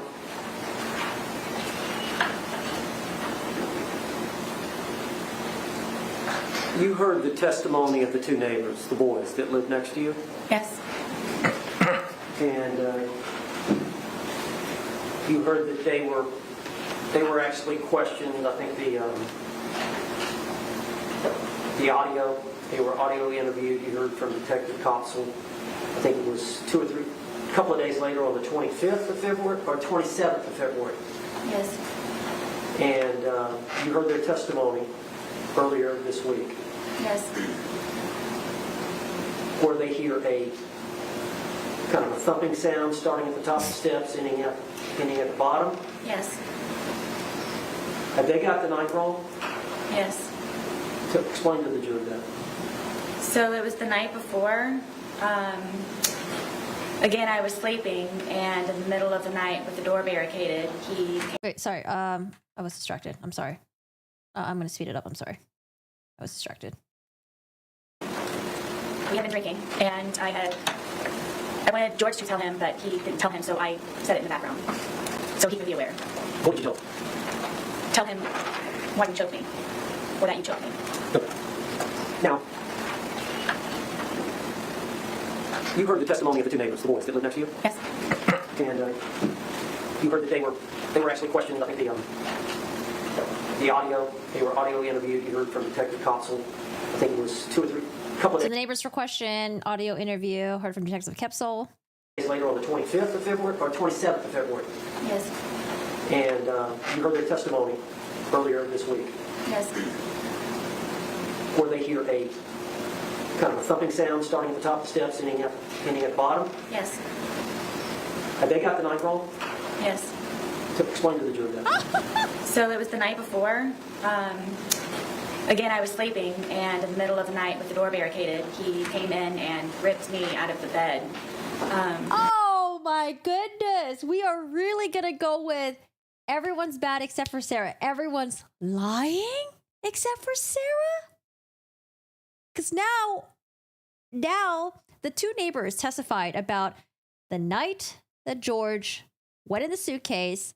They heard arguing. It was loud. All of a sudden, they heard something seemed to have fallen from this elevation and all the way down to this elevation. So maybe something started at the top of the staircase to the bottom of the staircase. But you know what? The fucking neighbors, they got it wrong. That's actually from a different night. It wasn't from that. Oh my God, this is no, okay. I think this would definitely get the jury's mind. Okay, now we're calling neighbors liars now. Not just one neighbor that lied, two neighbors. Or sorry, not lied, but maybe they misremembered. It's the wrong fucking night. Oh my God, this is hilarious. Okay, I'm sorry. I had to pause. So it was the night before. Again, I was sleeping, and in the middle of the night with the door barricaded, he came in and ripped me out of the bed. And first got me with one hand, and then got both hands and pulled me completely off of the bed, and then like a cave. Sorry. Oh my God, it was the wrong night from the night before. Okay. Ripped me out of the bed. And first got me with one hand, and then got both hands and pulled me completely off of the bed, and then like a caveman had my hair like this and was going down the stairwell, taking me with him to come downstairs so I could sit and drink with him. Did you have any injuries from the night? Because they took pictures and they didn't see any injuries from you from the night after. Because she's saying this happened the night before George went in the suitcase. Were there carpet burns on your leg from being dragged down the staircase? The staircase looked pretty tall. I didn't see any carpet burns. I believe that's the noise that the two neighbor boys heard. I absolutely do. And it was just the night before. Correct. Oh my God.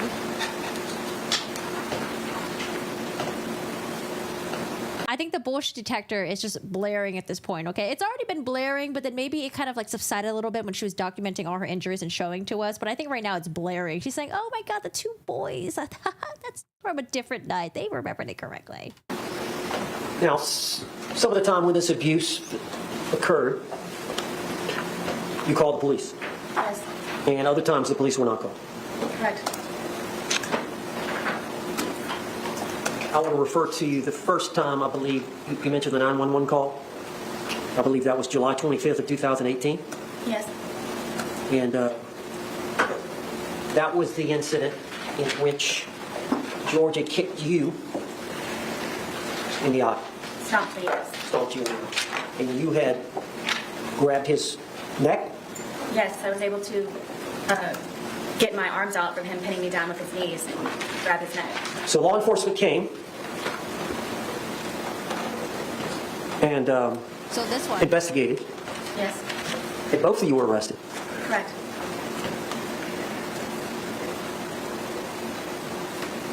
Do you recall asking the officer when you were arrested, why am I being arrested? Many times, yes. Do you recall asking the officer, why am I being arrested? Yes. And do you recall making any other statements to law enforcement as to why you did what you did to George? That was the first time ever that I actually officially fought back. Did you tell the officer that you were fighting back? Yes, because I was complete shocked that I was getting arrested because of it.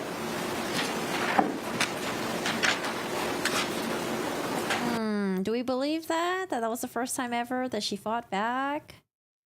I actually didn't know they arrested her for this incident. I thought they didn't arrest her. It was only George, but they arrested her for a different incident. Interesting. I want to see George's injuries.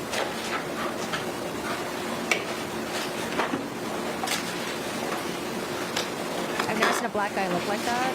I don't know. Injuries can look different. I don't know. I'm not questioning the black guy. The 2-minute video, the suitcase video. You mentioned to him, I think you said something, I can't breathe. He said, I can't breathe, and you said, that's how I feel when you're choking me. Were you referring to an isolated incident of the night before, 2 nights before, or whatever, or were you referring to in general? In general, the more than 2 or 3, 4 times that he had done it. Okay. And then the part about cheating, he didn't physically cheat on you. No, he did not. Okay. And just, I don't want to go into a lot of detail, but what are you referring to there?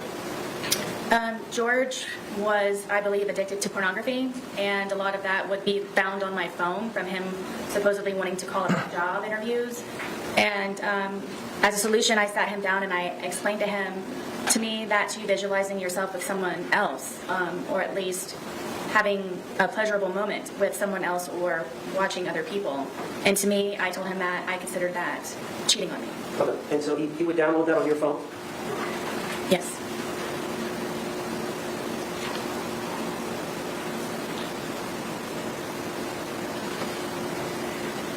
Why did you stay there? You got to tell the jury. As anyone who has ever been in love, or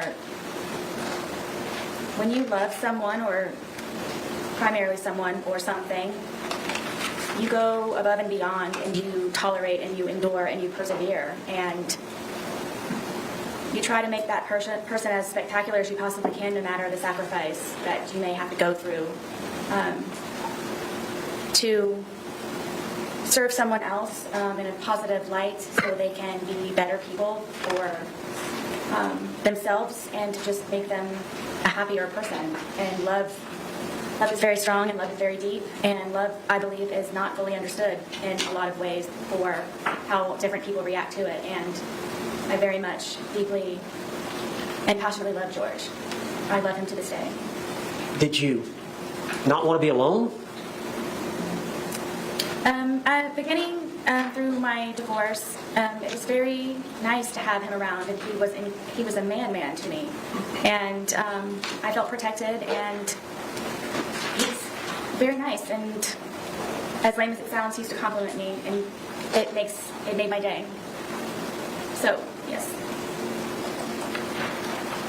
During that period of time, when What do you think is the best opener for the state when cross-examining her? What is the best question that they can open with? What do you think? What do you think? Because Camille Vasquez had a really good one, right? When she cross-examined Amber Heard. What's a really good one for Sarah Boone when they do the cross-examination? you first started seeing George, would it be fair to say that you had low self-esteem? Yes. Why are you lying? No, you can't open with that. Now, we talked about this previous arrest where you told the officer you were fighting back and you got arrested.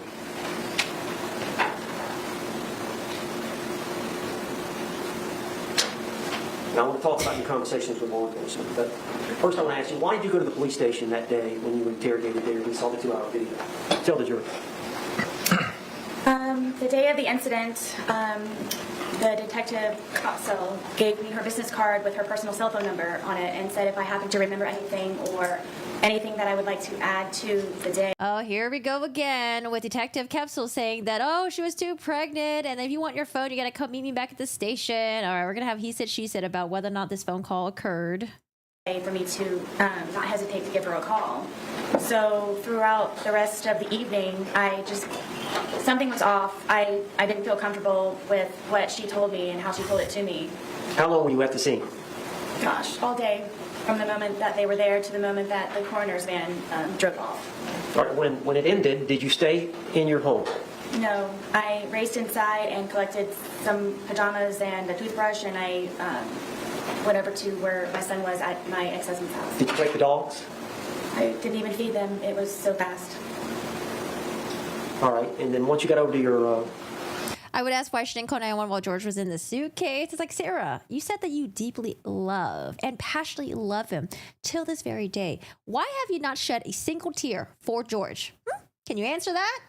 Where are the tears at? Where's the sadness at? Ex-husbands, what hapappened? In the As it relates to interrogation, in Detective the audio, in the body cam. Something just wasn't sitting right with me, and I had a suspicion that she just wasn't being honest with me, so I took it upon myself. Sustained. So you called her. Tell us about that. I called her and I told her that I felt that she was being dishonest with me. She originally had told me that due to her being pregnant, it would just be a lot easier for her to have me come down to the station to pick up my phone. The original plan was for she and Detective Lowen to return the phone to my apartment.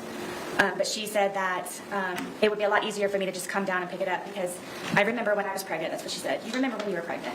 So I said, I feel that you're tricking me, and I feel that you're being very sneaky about something, and I don't believe that you're being honest with me. And I said, regardless, I'm still going to come. Sustained. Detective Capsule was like, do you have the phone record? Do you have the phone record to show that this phone call actually happened? No, So you agreed to come, but you understood it was to get your phone? Correct. All right, you came that afternoon to the station? I did. And the original agreement was they were to come to you? Correct. All right. When you got to the station, what happened? I thought I was just going to be picking up my phone. My car was there. I had everything in my car. It was just a regular, I'm just going to go in, maybe sign something and pick up my phone.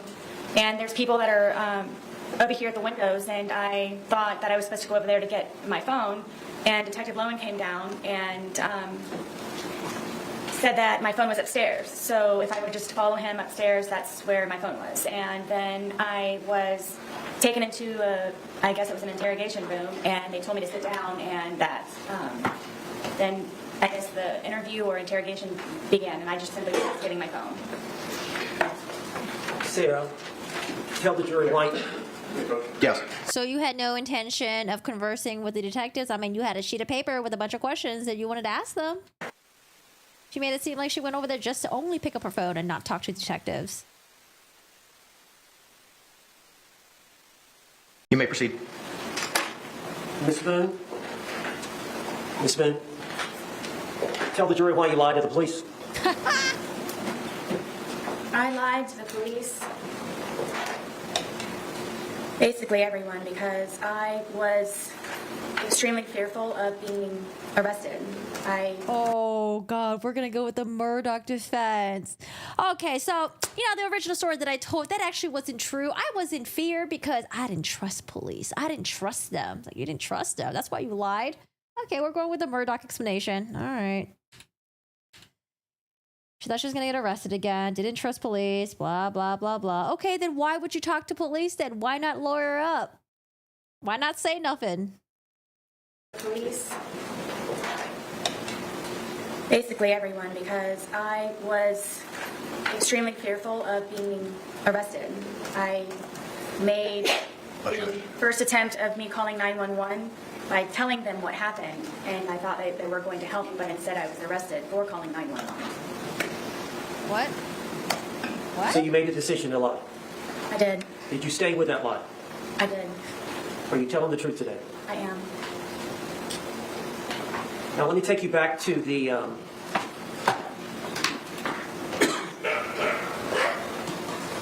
this incident.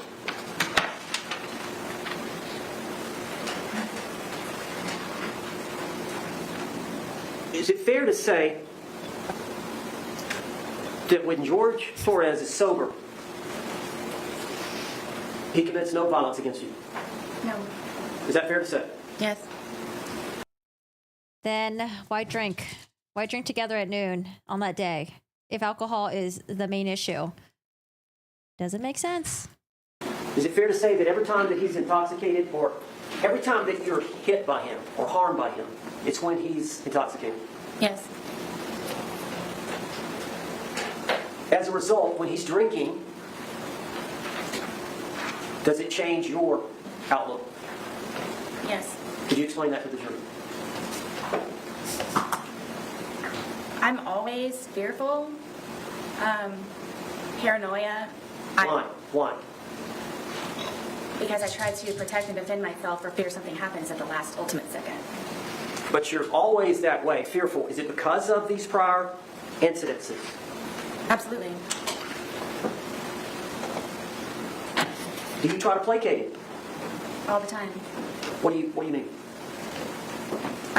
With the puzzles and the painting and feeding the ducks across the way at the pond, listening to music, trying to go for a walk on the trail, anything that I possibly can. I told you I was running out of things to entertain him with. Why do you think George, what bothers him? Objection, false speculation. Sustained. Does he tell you? Objection, false hearsay. Sustained.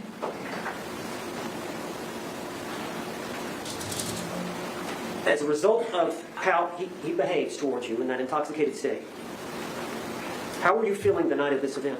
Objection, has been answered. Overruled. Extremely nervous, anxiety galore, just, I can never relax. When he's drinking? Yes. And the state of intoxication that he was at the time of this event, is that the state that scares you the most? It's the tone, yes. There's a lot of alarms and red flags that go on throughout the day or night or whenever it is that we are drinking. Objection, non-responsive. Sustained. Tell us about that. How that heightens, does that heighten your sense of safety? At all times. But especially when he's drinking? Oh, yes, all the time. And then his mood? Yes, it depends on what mood he's in that day. What do you have? Do you have like a sixth sense of how he's doing? Yes, I knew George very well. Objection, non-responsive. Yes or no? Sustained. Can you tell us what you mean by that? Sixth sense, or knew him very well? I guess you can say that I was trained by fear with him. Just, it wasn't fun anymore when we would drink and we would hang out on the back porch. It wasn't fun anymore because I knew inevitably that something was going to happen to me one way or another. Then you would do everything you can to prevent him from drinking, and you as well. But no, y'all chose to drink at noon.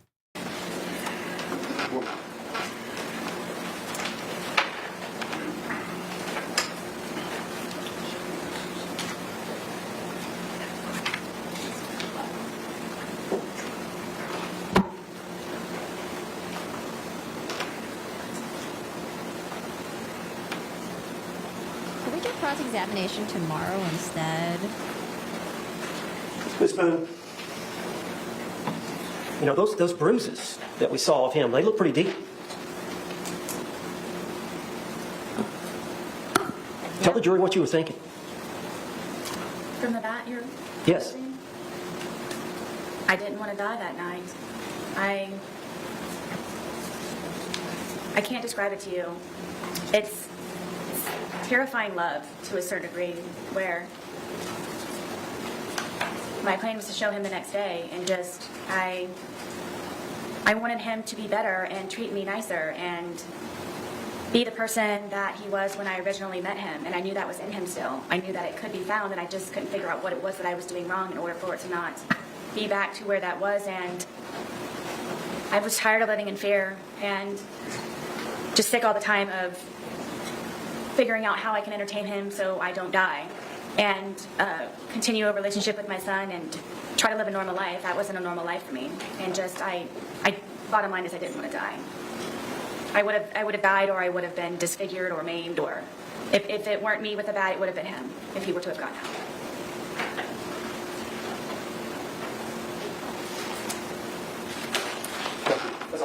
I wonder if she took excerpts. So a couple days ago on the table, they had a textbook.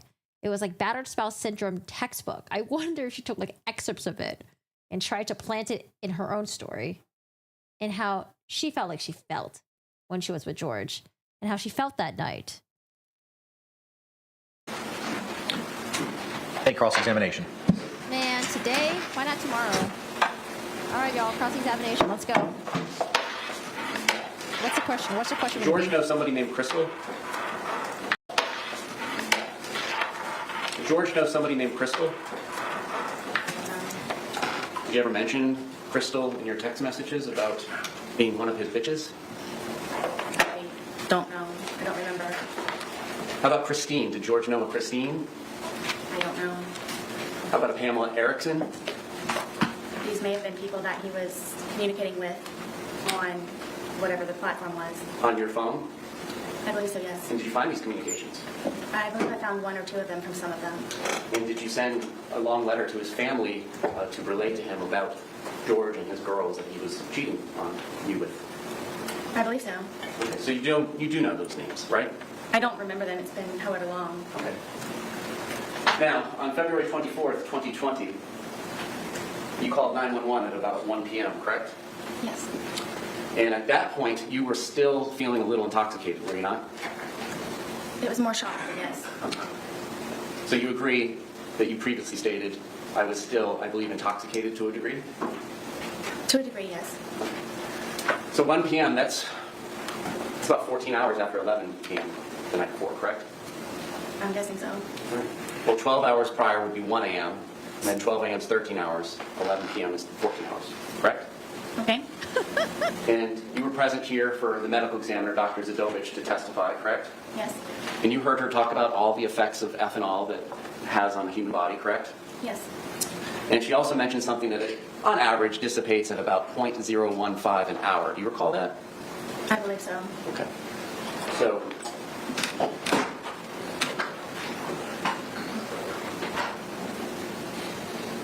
.10 in an hour, he said, dissipates. would it be fair to say that if you're still feeling the effects of the alcohol at 1 p.m., so that's 14 hours, 0.015, you were at approximately about a 0.21 at 11 p.m. the night before. Do you feel like you were 2.5 times the legal limit at that time? I don't know how you came to that number. Judge, I'm reject. He did the math for you. Maybe there's too many variables into that number. Maybe she ate afterwards. Maybe she didn't. Oh, 0.015. Earlier that you all had about half of one of these bottles left from the night before, correct? Yes. Oh, here comes the bottle. Holy, they look big still.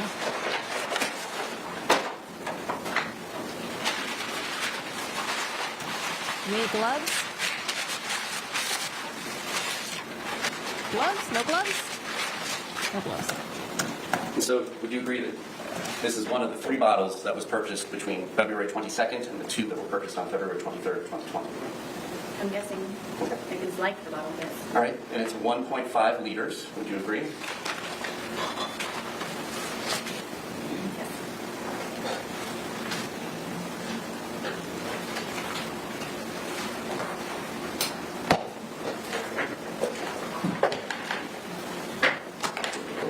And when you say half, are we talking about to the top of the label was left from the day before?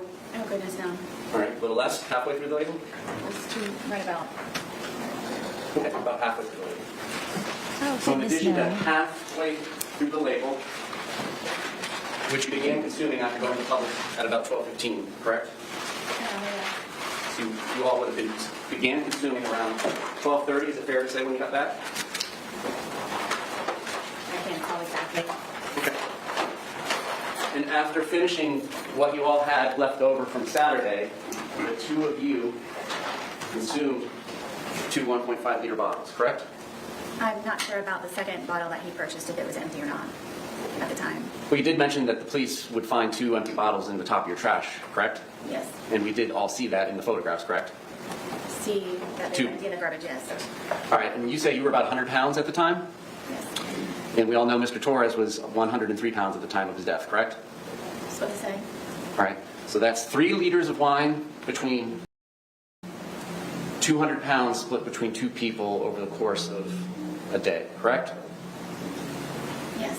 And you testified today that you were intoxicated at the time that this occurred, the videos between 11 and 11:30 at night, correct? Yes, at some level, yes. All right. Now, what does that mean to you? Previously, have you indicated that that means the room is spinning? Do you ever recall saying that? I do.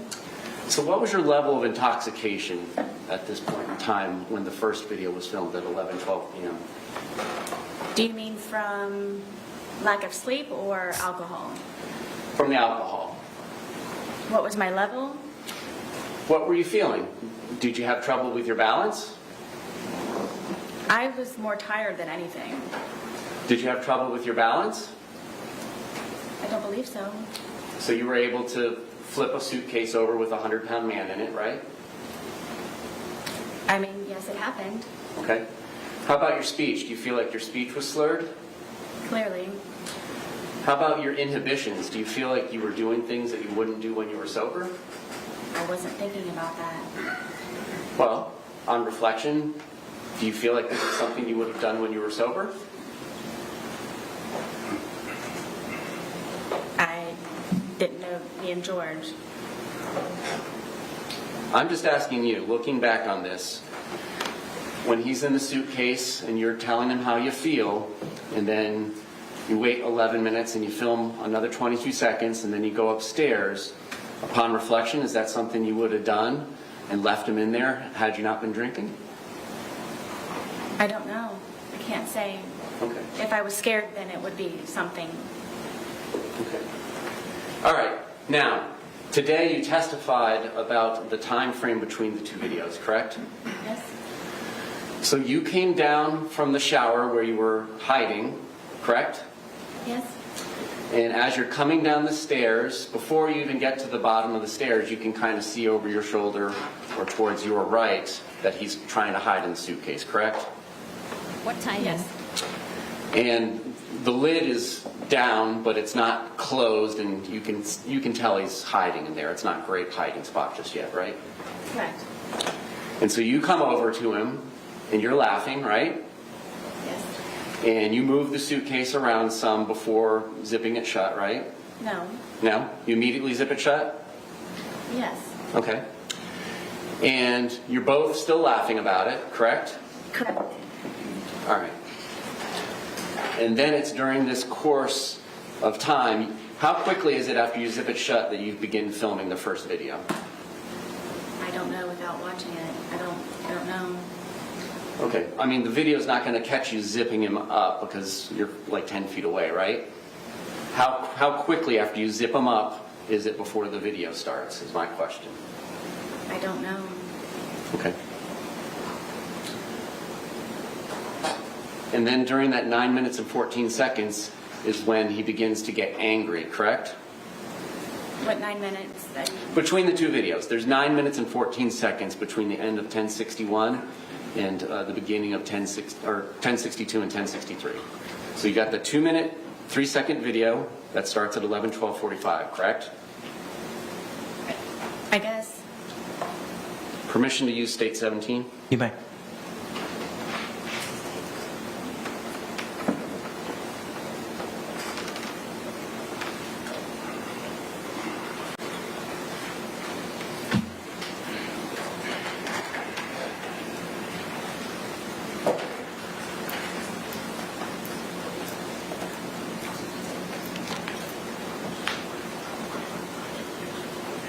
She's afraid of answering some things because she's afraid he might be tricking her.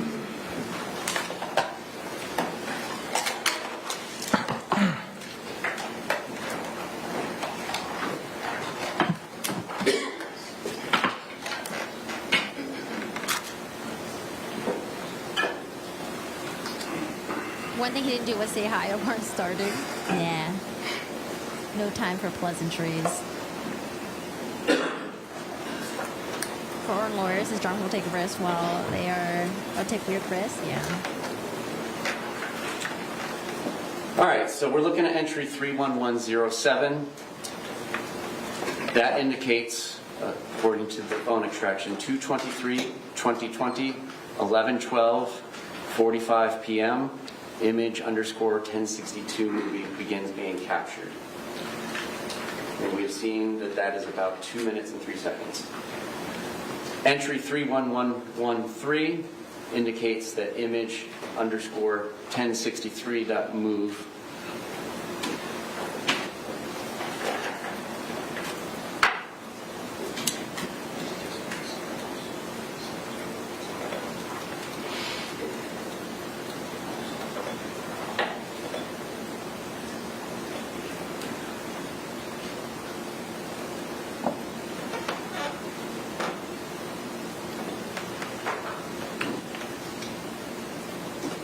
disconnected.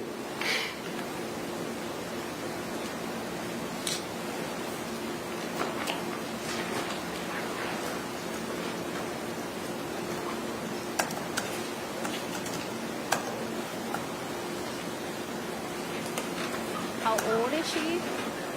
1977. 47? Dan!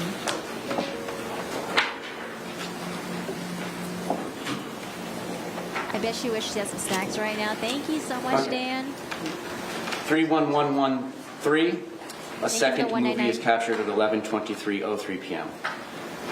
Your testimony was that after that first video was captured by your phone and you, Mr. Torres began getting angry and trying to push his way out, correct?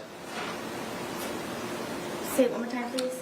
Between these two movies, of which there's about 9 minutes and 14 seconds, Mr. Torres begins to get angry and try and push his way out and get out of the suitcase, correct? He had been angry on and off throughout the entire day. Okay. You didn't tell us that earlier. You said it was a wonderful Oh my God. More lies, more lies, more lies. fun day all day, correct? That's because I lived. What? Okay. But you did not tell us earlier today that he had been angry throughout the day. When would I say that?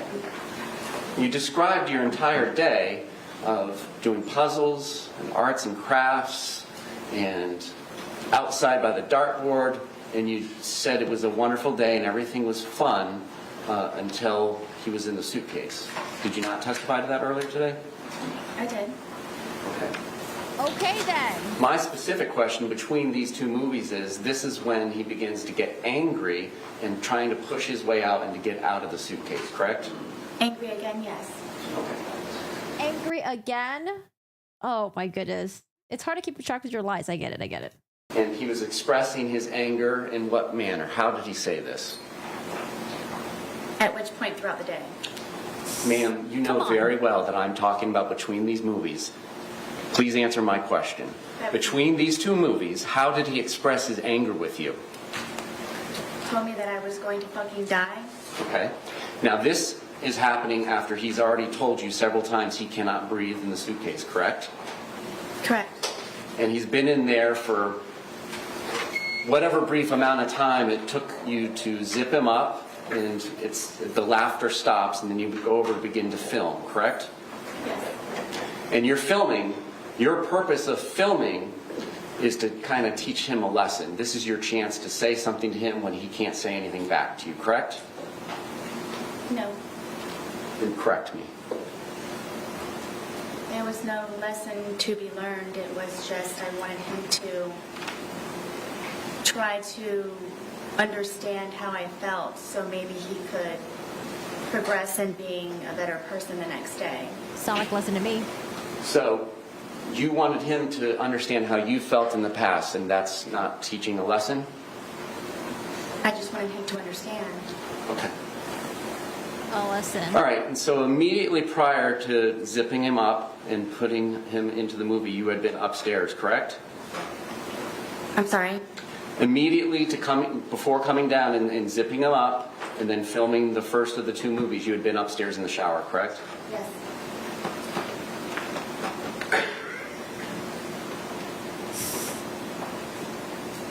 Oh no, not the yellowtail.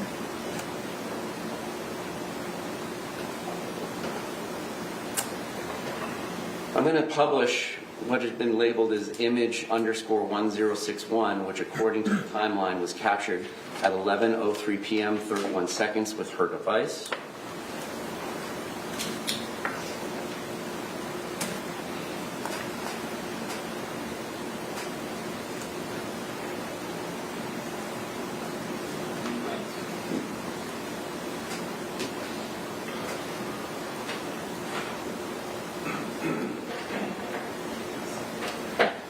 All right.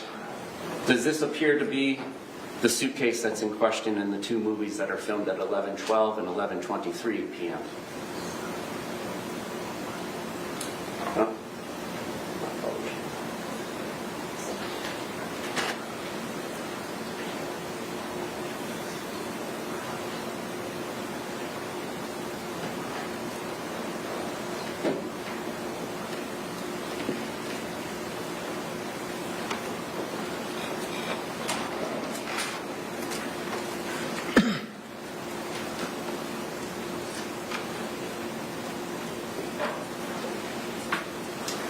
This is image 1061 taken at 11:03 p.m. 31 seconds. Does this appear to be the blue suitcase that's in the two videos that were captured at 11:12 and 11:23 p.m.? Correct. Did you take this image at 11:03 p.m.? I don't remember if I did or not. And again, we had, and by we I mean you and Mr. Torres, two 1.5 liters bottles of wine and plus whatever was left over from the day before, correct? That's correct. So you don't remember taking this photograph? I don't. Do you remember whether or not Mr. Torres was in here? I don't remember taking the photo. Okay. So, what is your memory of what happens between 11:03 p.m. and 31 seconds when that image is captured, and then when the movie starts at 11:12:45? What do you remember? I don't. Okay. Convenient, huh? Do you remember anything from that night? I do. You told the police on February 25th, 2020, when they first showed you the video, that you didn't Do you have a memory issue, ma'am? remember taking that. Do you remember that? I do. And your testimony is you do remember taking that video, I do. but you don't remember taking that photograph 9 minutes prior. Correct. Is there something? Did you have more to drink in those 9 minutes? I did not. It's because she either wrote the script or she was fed a script, and that is the script that she's sticking to. Anything else that she didn't memorize, it'd be risky for her to start talking about it. So I think that's why she's sticking to, oh, I don't remember. So convenient. Was Mr. Torres in that suitcase the entire time between 11:03 when that image was taken and then when the second video was taken at 11:23 p.m.? I believe so, yes. So for 20 minutes? Yes? However long the time frame is. Did he begin telling you that he couldn't breathe before the video, or do you not remember? I don't remember.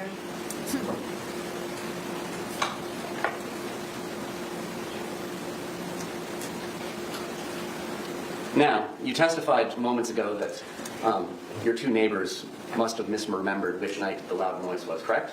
Yes. Oh, no. And now you're telling us that you don't remember taking the photograph at 11:03 p.m., correct? Correct.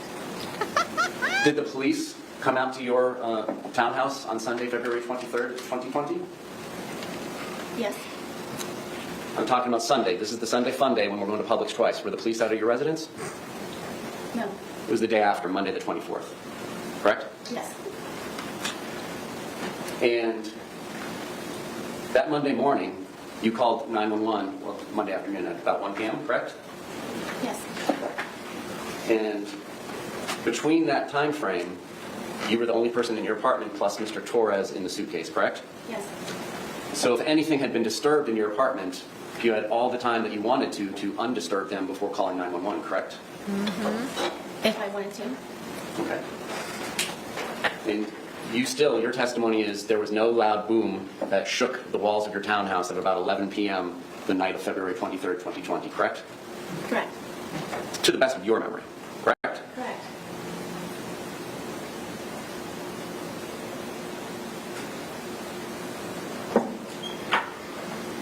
Now, that second video, the 22 seconds where you just hear him say Sarah and you don't say anything, you're familiar with that video, correct?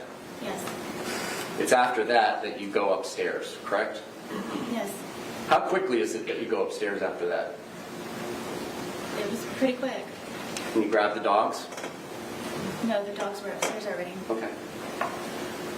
Did you... Oh my God, the lies. She forgot her own lies.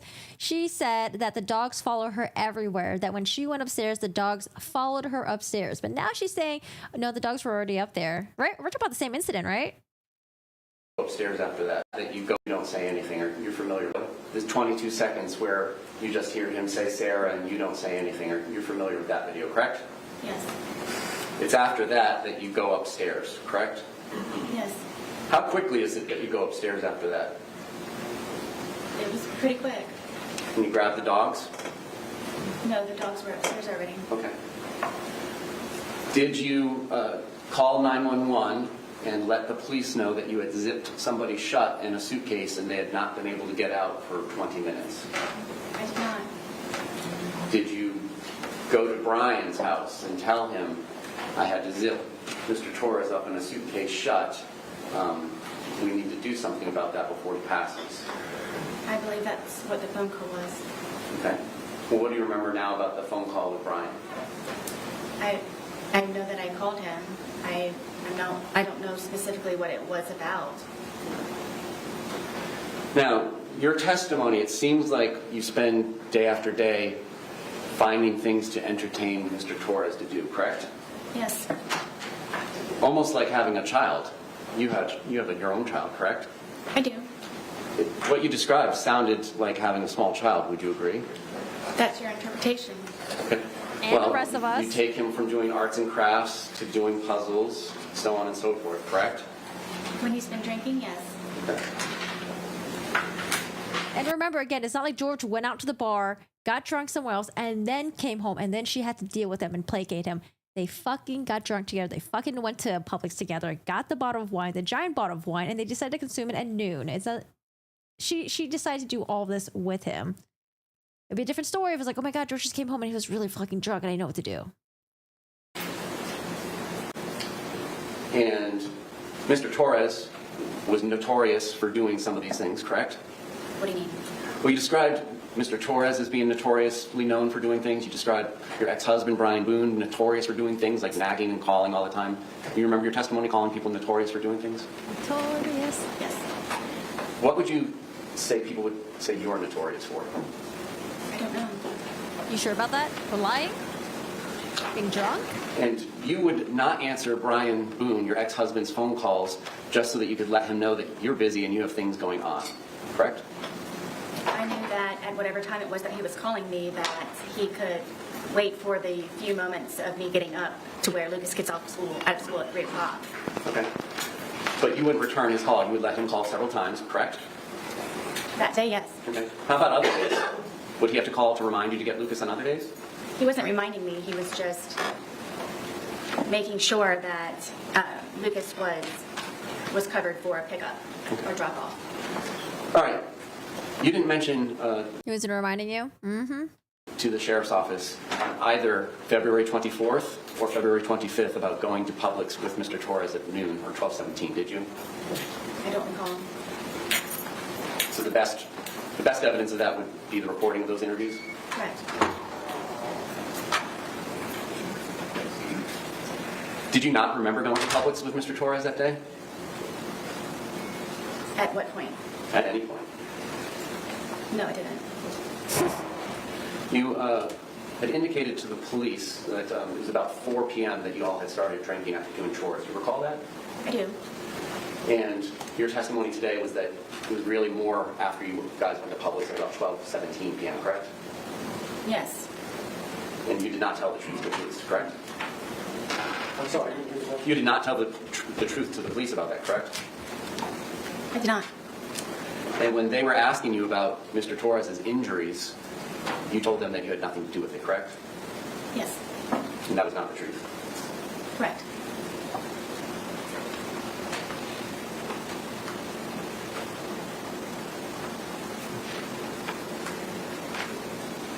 She was confronted with evidence, things that are undisputed, and that's why she had to pivot and change her story. What did y'all have for breakfast on the 23rd? I don't remember. Did y'all have lunch? I believe we had leftovers from, I think, something that we had in the fridge. And do you recall what those were? Not at this point, no. And then I believe you mentioned having a sandwich of some sort for dinner? No, I believe it was for, I'm guessing he and I ate at the same time.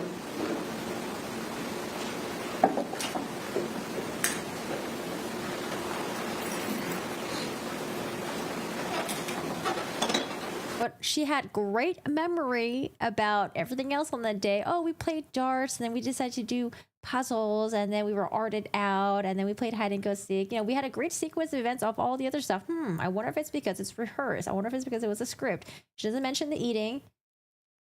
Forgot that the dogs were supposed to come with her because they follow her everywhere. Not that the dogs were already upstairs when she fled in her bedroom to go to sleep.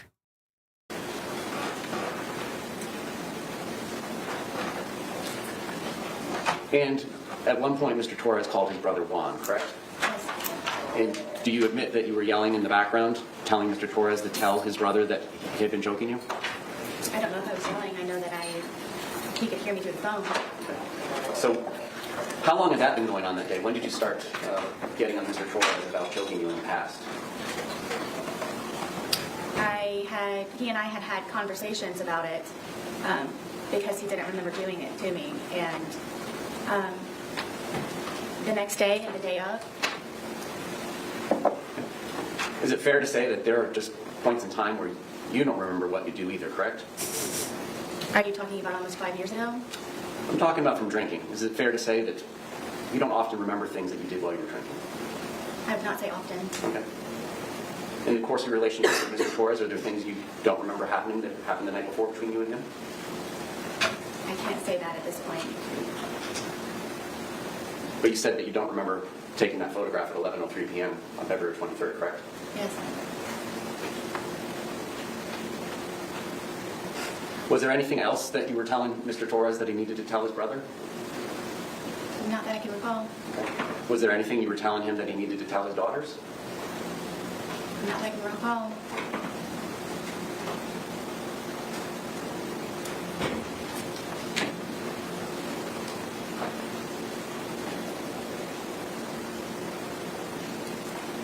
Oh no, go charge your phone.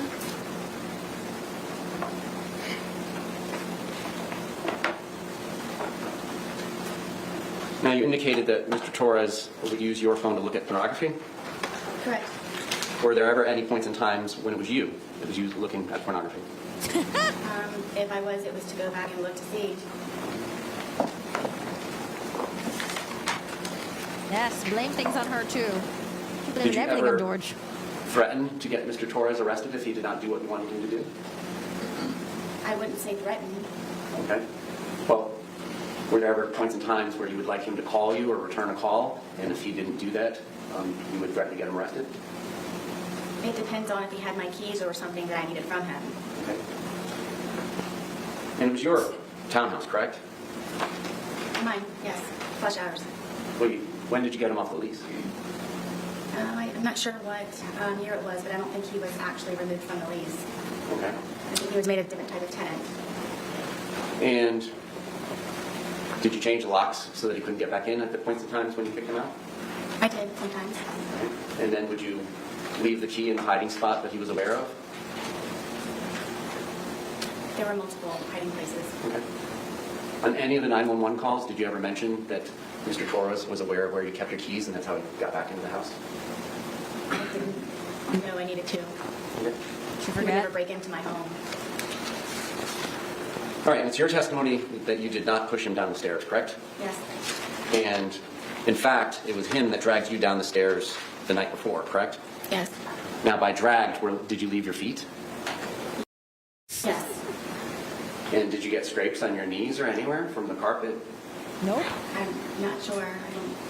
Did you get any injuries, like bruises or abrasions or scrapes? Nope. I was missing a wad of my hair. Yes, that was on the stairwell. Okay. And you agree that you were photographed on February 24th when the police came out, correct? The day of the incident? Well, the afternoon after the incident. We're not sure when he passed. Yes. Do you have a picture of the Some of wad those of hair? photographs showed ashtrays inside your house. I thought you said you guys couldn't smoke inside your house. We couldn't. But you did, right? Sometimes, yes.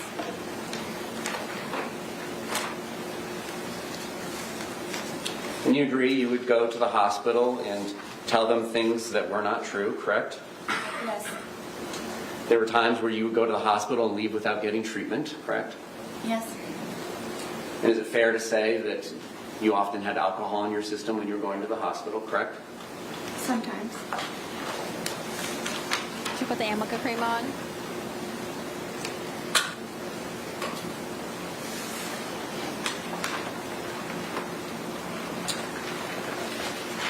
All right, so just to summarize the day to make sure we understand it. You all wake up sometime in the morning, but it's an unknown time, correct? On February 23rd. Or early afternoon. Yes, I had a problem with the detectives and them having me guesstimate times. Okay. Are you the kind of person, like most of us, that uses your phone when you wake up? No. So the first activity on your phone may have nothing to do with when you woke up. Is that fair for you? Yes, other than looking at the time possibly. Okay. So, at some point you wake up, it doesn't sound like you have breakfast, correct? Right. You do some chores, correct? Yes. So that is true. That part of it is true. You did do chores before going to Publix at 12:17? Yes. All right. After chores, you go to Publix and you get that 1.5 liter Magnum bottle of Woodbridge Chardonnay, correct? I'm not sure what Magnum is. 1.5 liters. Instead of the 750s, it's the double size. It's like 2 bottles of wine. You know what Magnum is. Okay, Come on yes. now. So you got a 1.5 liter, right? Yes, it is the larger bottle. And you got home, and you at 100 pounds and Mr. Torres at 103 pounds began drinking this wine, correct? I'm guessing so. I'm not. Wait, you forgot about the half bottle that they consumed. They also had a half bottle of wine that they consumed. I'm going to guess times. Well, don't guess. I mean, you got home from Publix. When was your first drink? I'm not sure. I mean, we could have continued to do whatever was left over from what we didn't do before we went to Publix. Okay. So you may have started drinking even later, correct? Then 12:30 when you get back from Publix? I don't know. Okay. Was it 1:30 or 2:30 when you began drinking? I don't know. All right. Was it before any of the phone calls to the brothers and his daughters? Yes. And so you drink what's left in the bottle of wine from the day before that's halfway labeled, correct? At some point. And then you drink 1.5 liters of wine, and he goes out and gets another one on his own without your permission or suggestion about 5:30, correct? Correct. And then you all consume that one as well, and it ends up in the trash can at the end of the night, correct? Apparently. Okay. At what point in the night does your memory tape stop? Because you've described that it wasn't on at 11:03 p.m. when that photograph was taken. What's the last thing you actually do remember prior to these videos being made? I don't recall it at this point. I don't remember. Okay. All right, and so it ends in hide and seek after arts and puzzles, correct? Yeah. He says, tag, you're it, but you run and go upstairs and hide, right? Yes. So does that mean he's it and he's supposed to come find you? No. That's Okay. So you both hide? No. Okay. How does this work? I don't know how to tell you. Okay. I was it, and I went and hid. I mean, usually the person that's it is the one that seeks, not the one that hides. I mean, also hide and go seek is different than tag, by the way. That's like two different, totally different games. my understanding of the rules of hide and seek is one person will be it, cover his or her eyes and count to like 20 and then go find the person that's hiding. Is that your familiarity with the rules too, or do you guys have house rules? Cool. I understand how the Okay. game of hide and seek So works. explain to me what was your expectation? You go up to the shower. Were you expecting him to come find you? I was. Okay. And after a while, he did not come find you. Yes. And that's when you returned downstairs. Correct. And because of the way your townhouse is set up, you can kind of see over where the suitcase is, and that he's trying to hide in there, but it's not successfully hidden just yet. I mean, yes, you have to come down a good ways in order to be able to Right. do that. Right. But you saw, you testified those before you got to the bottom. Yes. All right. I thought it was funny. Okay. May the defendant stand down? Entered into the well? Yes. Yes. You go down? Deputy, could we release her into the well, please? Into the what now? Into the well? Yeah, Sarah Boone just happened to come downstairs right when George was closing the lid on the suitcase. Wow, what great, perfect timing.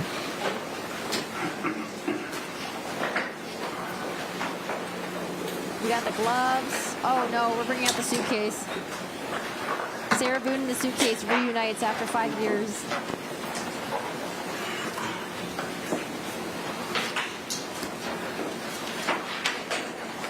No, please step in the suitcase. No, no, no, no, no, no, no.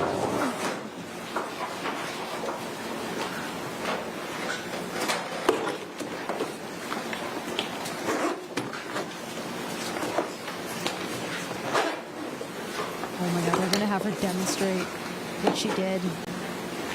Oh God. How she shook it, how she flipped it, how she zipped it. Oh man.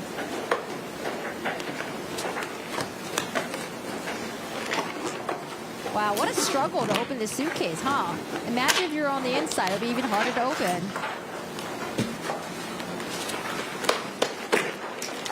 All right. Ms. Boone, can you demonstrate for the jury where Mr. Torres' head was and how his body was positioned in the suitcase, if you don't mind? His back was this way and his head was here.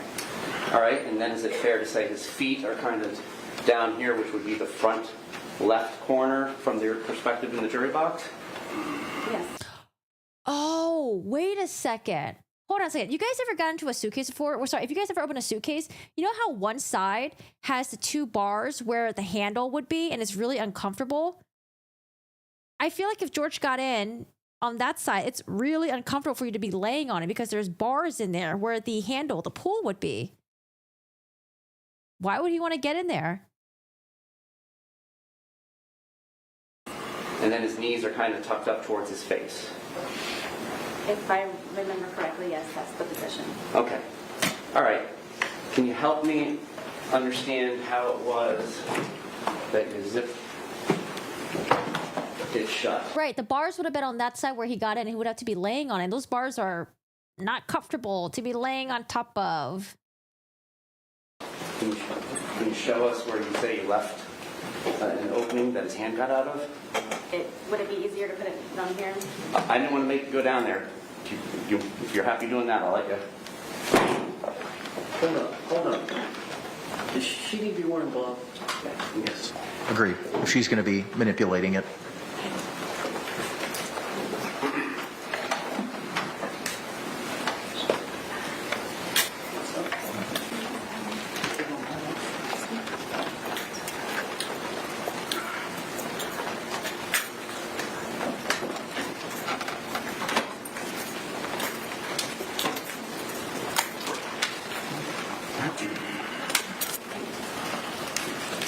What do you want her to do? Just demonstrate how she zipped it shut. Okay, well, where's the paperclip?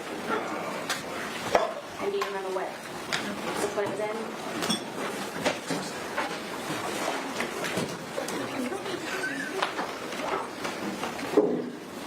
I'm laughing in the gallery. Oh, is this the paperclip? This side. Yeah, Owens, move! Get out of the way, Owens.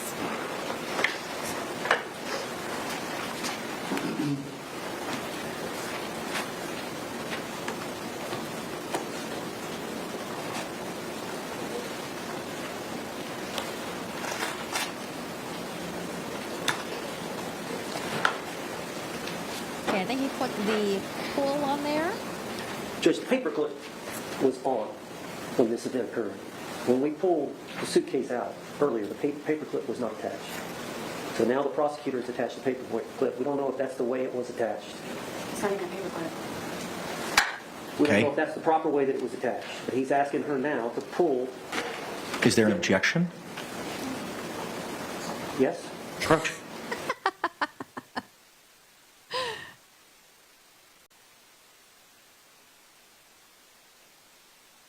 He heard me.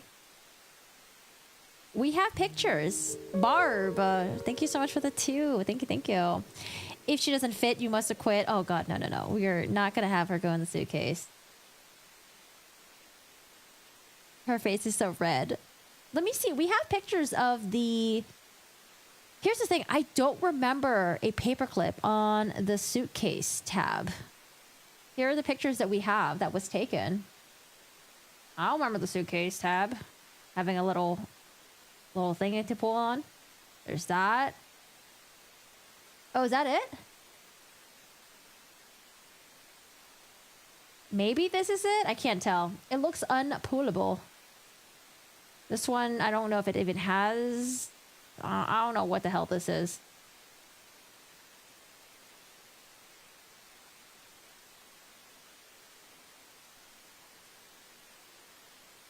Yeah, that's true. We gotta have it consistent. The pink paperclip was all twisted on it.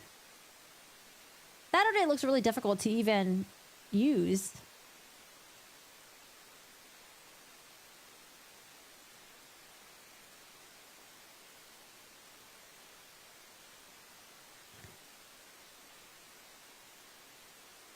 It looks more like a string. I could see maybe a twisted pink paperclip. But twisted.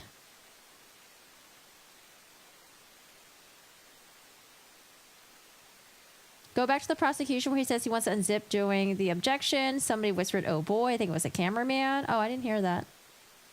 I heard someone in the gallery laugh or say something, I don't know. But maybe it was just me because the judge didn't admonish them.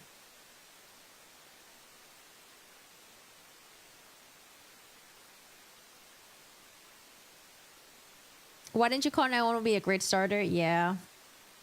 I feel like a good way to catch someone lying is to get them to agree on a sequence of events and then use that to contradict them later on.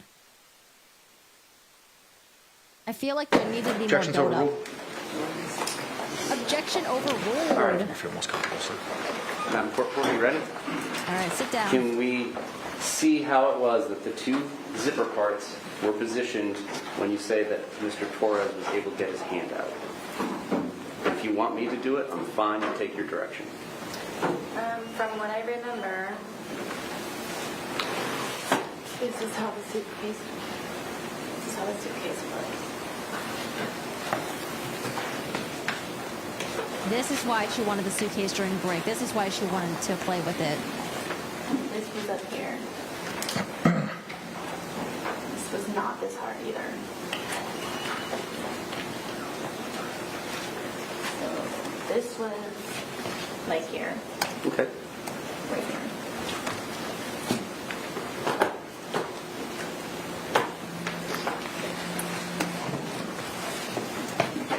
No, Owens, About right don't there, ma'am? touch. Don't touch Owens.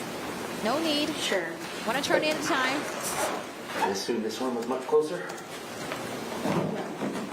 It's not over there? Where did you You asked me where I zipped it. when you say that it was zipped shut, show us. Are you talking about how I zipped it or? When you're done zipping Like it a shut hole. and he's inside of it, where are the zipper components? The question was clear.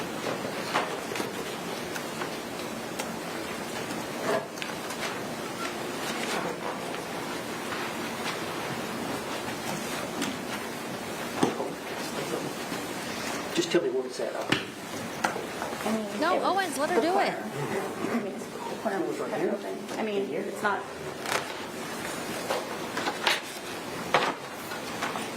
Yes, this one was pretty much, yes.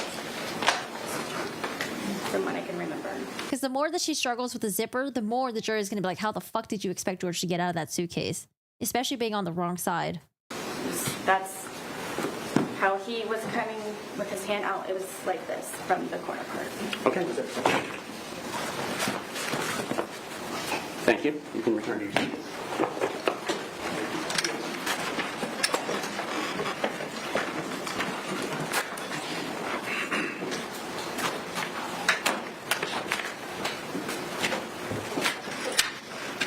Did you ever change the position of those zippers once you put it in that position? I did not.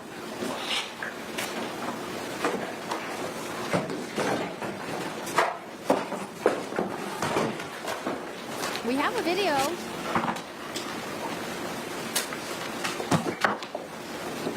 And so once he was zipped into there, there's some amount of time, but you don't remember specifically before you start taking the 2-minute video, correct? Yes. And then that's when you say what you say, and that's when he says what he says. We've all heard it, correct?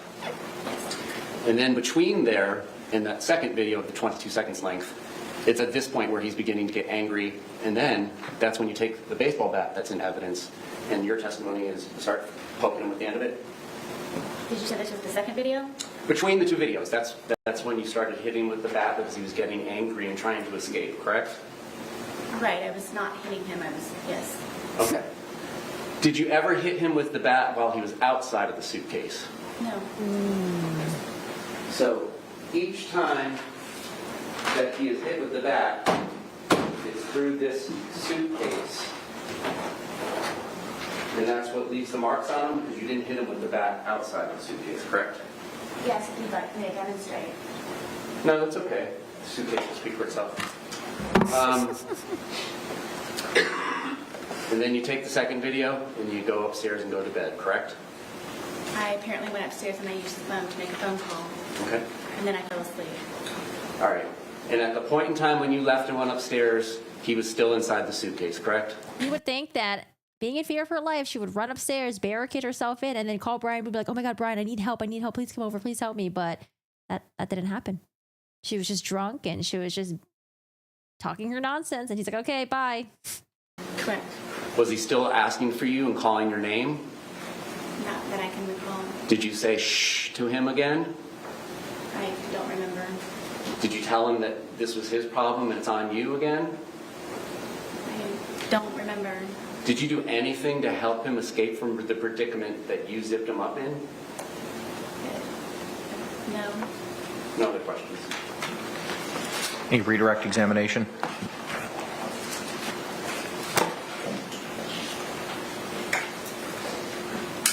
Ms. Boone, he just asked you the question that you poked him and you didn't poke it. You poked, every time you poked him hard with the bat, he was inside the briefcase. The suitcase, yes. The suitcase. But you remember when he put his hand out, did you not hit him in the hand outside the suitcase? Yes. Okay. So that was the only time the bat touched Mr. Torres's body outside the suitcase. Yes. But she just had really bad aim, and instead, his shoulder, his head, his face instead was hit. Like, yeah, just really bad aim. Was when you hit him with a hand. But all the other injuries were with you poking him pretty hard. I mean, you bruised your hand, correct? Oh, okay. Doing that. Never mind. Thank you. That's all I have. Ma'am, you can return to counsel's table. Judge, can we approach you? Just a moment. Let me get her situated at table, and then we can approach. The press is okay.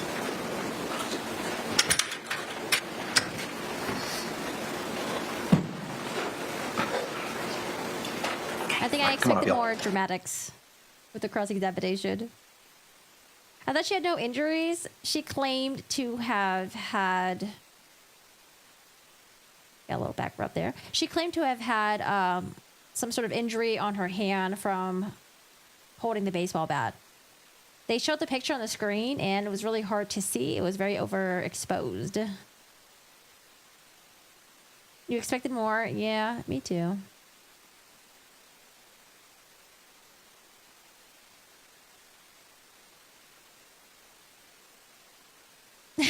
She thinks she's a rock star now.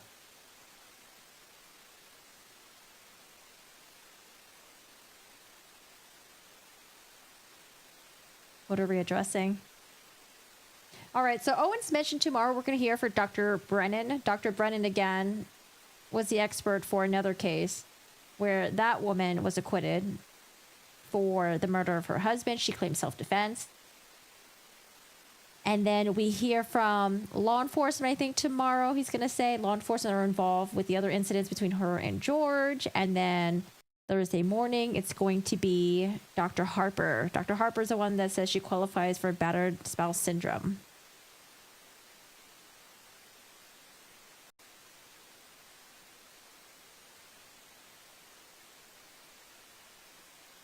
You need to go back, Ariana, and watch the cross. It was 5 minutes, not dramatic enough. Yeah, it wasn't very dramatic. I feel like there could have been a lot of gotcha moments that didn't really happen. Also, she knows to follow the script. Follow the fucking script. Anything outside the script, just say, I don't know. And that is what she did.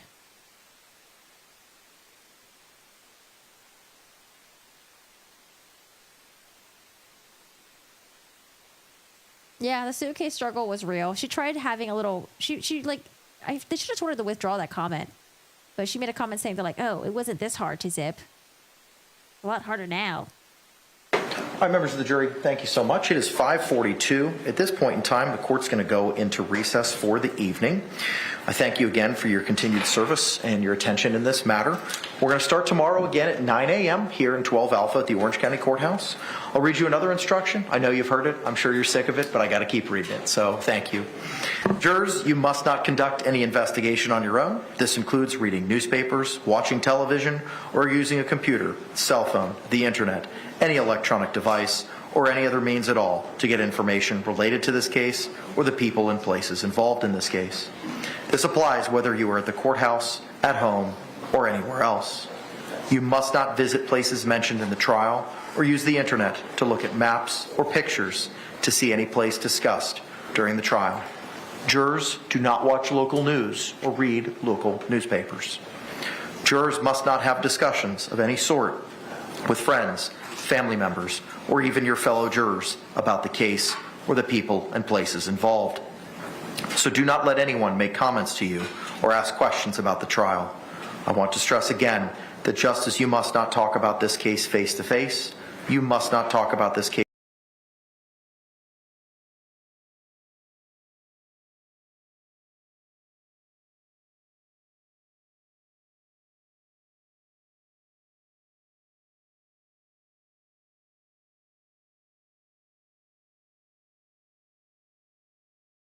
I muted. Oh God! I said the state didn't get a chance to address their motion, right? For the discovery issue, they said they were going to address it during the lunch break, right? That never happened. I feel like so much shit happened today that I don't think it happened. So are they going to do it today, right now, or tomorrow? case by using an electronic device. You do not discuss the internet website of the evening, and thank you so much. Right, there's that motion that we didn't do yet.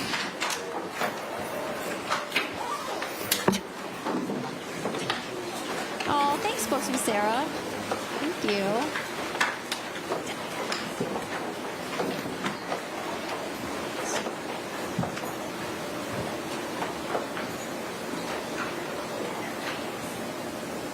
I feel like Mr. J had more spice when Sarah was testifying on the stand that other day. Thank you. With regard to these medical records, the court previously today had required by 5 p.m. to address those. Did you do it? Unfortunately, they have not yet been addressed. It is imperative that the state knows what it is we're culling down or redacting. And I understand that you may want to be seeking those into evidence maybe tomorrow. And the state needs to be advised as to what it is that you're seeking to utilize. So where are we in figuring that out? Can I have 1 minute with the client? Yes, sir. Yeah, mute that microphone. Oh my goodness. So the 5 p.m. deadline was not met.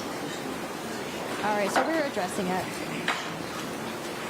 There was like these house records that the defense is bringing in, I think. We're talking about the house records, right? I think it's the house records. The state needs to know what the fuck it is that they're using.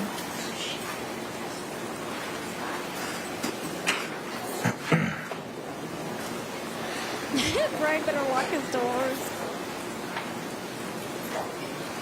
I would feel very bad for Brian.